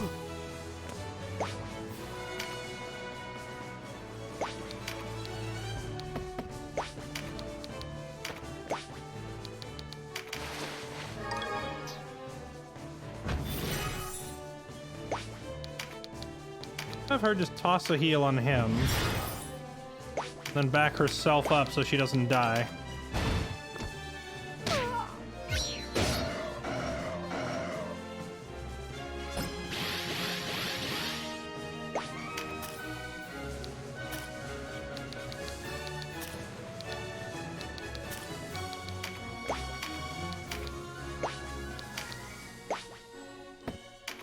How much health does this guy have? 420.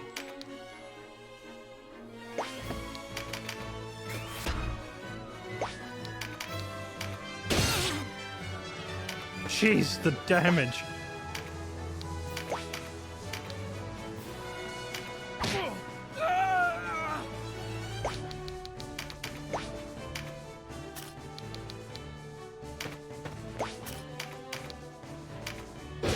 The chunks.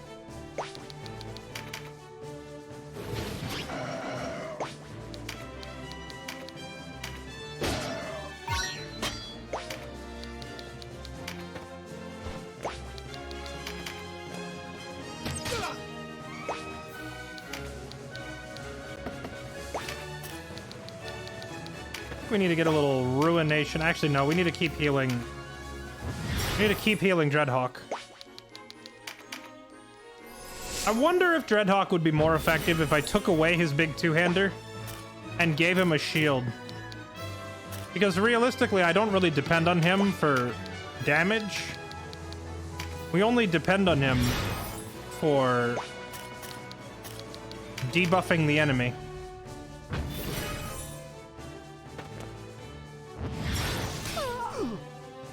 So as much fun as it is to see big damage numbers, I'm starting to think it'd be more productive if we took his two-hander away and gave him, like, sword and board setup, so that he'd be a lot more durable on his own, and I wouldn't have to have 3 healers spending all their time keeping him up. Of course, on the other hand, then I would have to retrain his proficiencies, because right now his proficiency is in two-handed. You lose the breach. I'm sure we can find another weapon with a breach on it.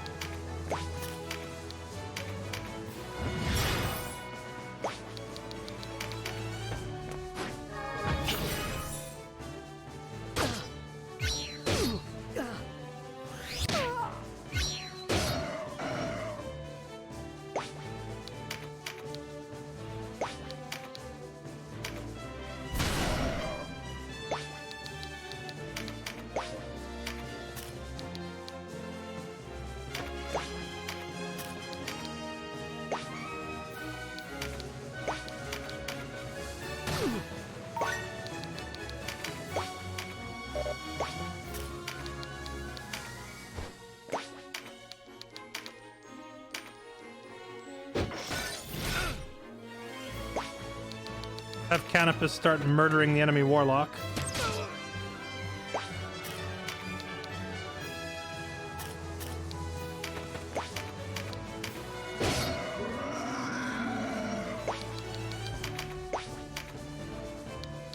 It's funny, this is the same fight that the other group was really struggling with.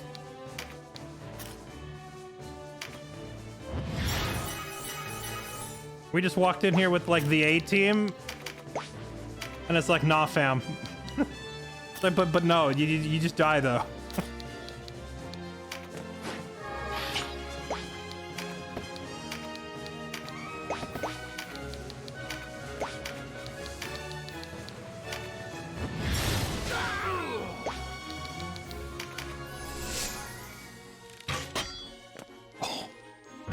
The style points block on the arrow.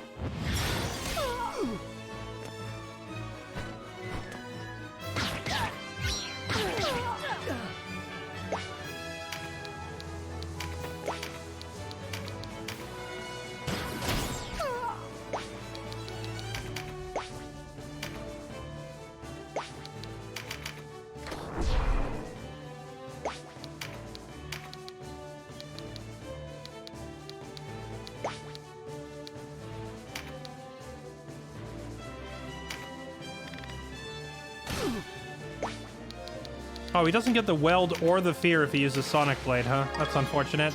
I was about to use the other attack, but I was concerned that if I did so, he would counter and take me out. I guess he's going to take me out either way. But because he did that, he's now going to get fisted so unbelievably hard.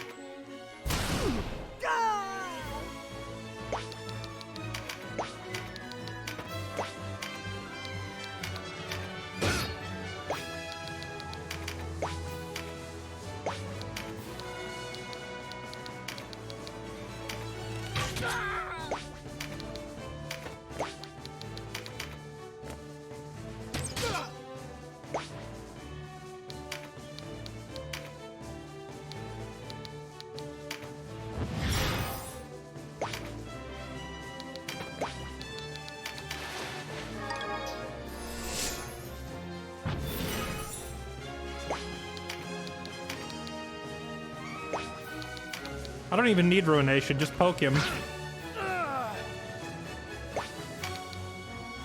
Go to sleep.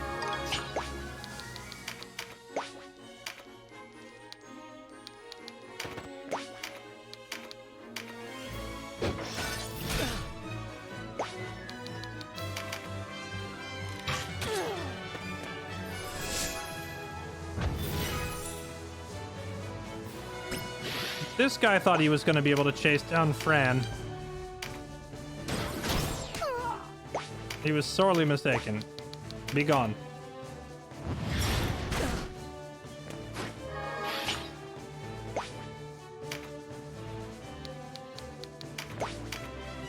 Did somebody call for a... Did somebody call for a fisting? 619 damage.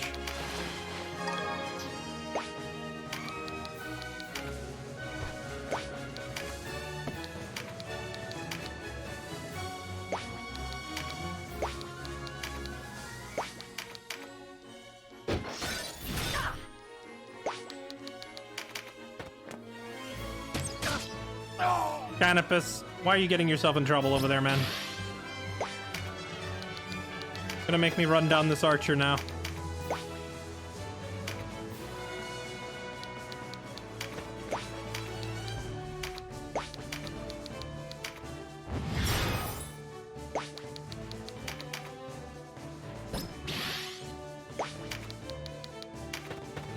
Oh, actually, Zero might get there first.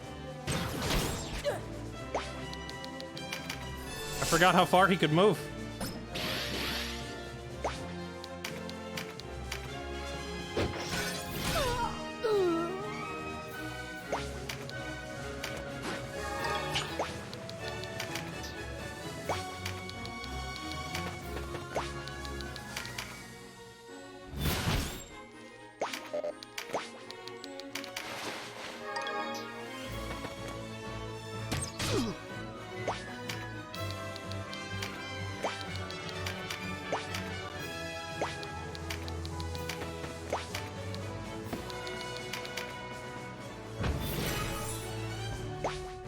There is no escape.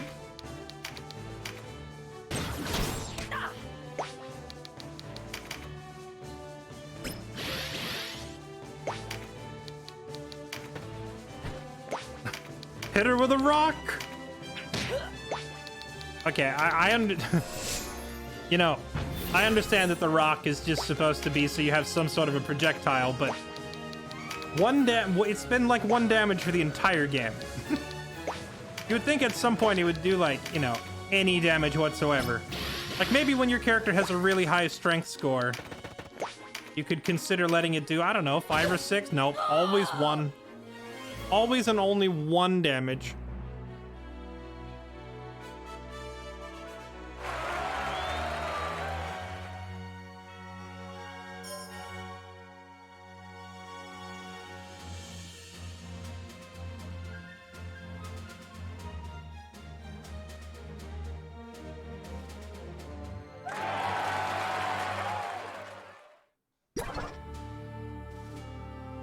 Oh my god, it keeps going. Chat, how much further to the end of this place?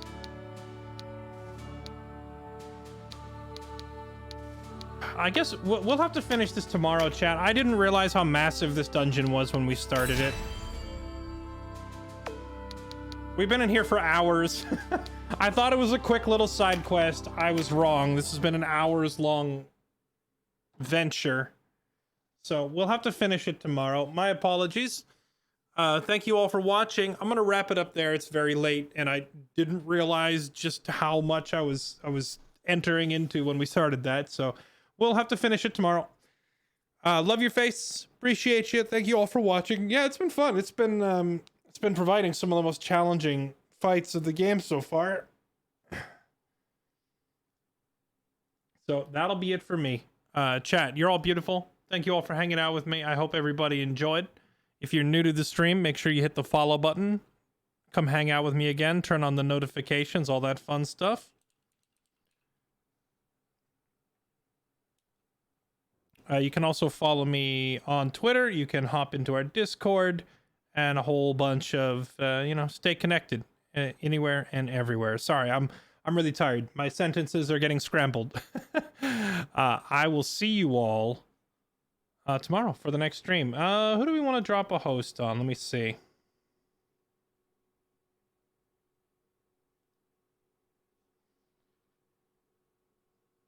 Let's take a look-see here.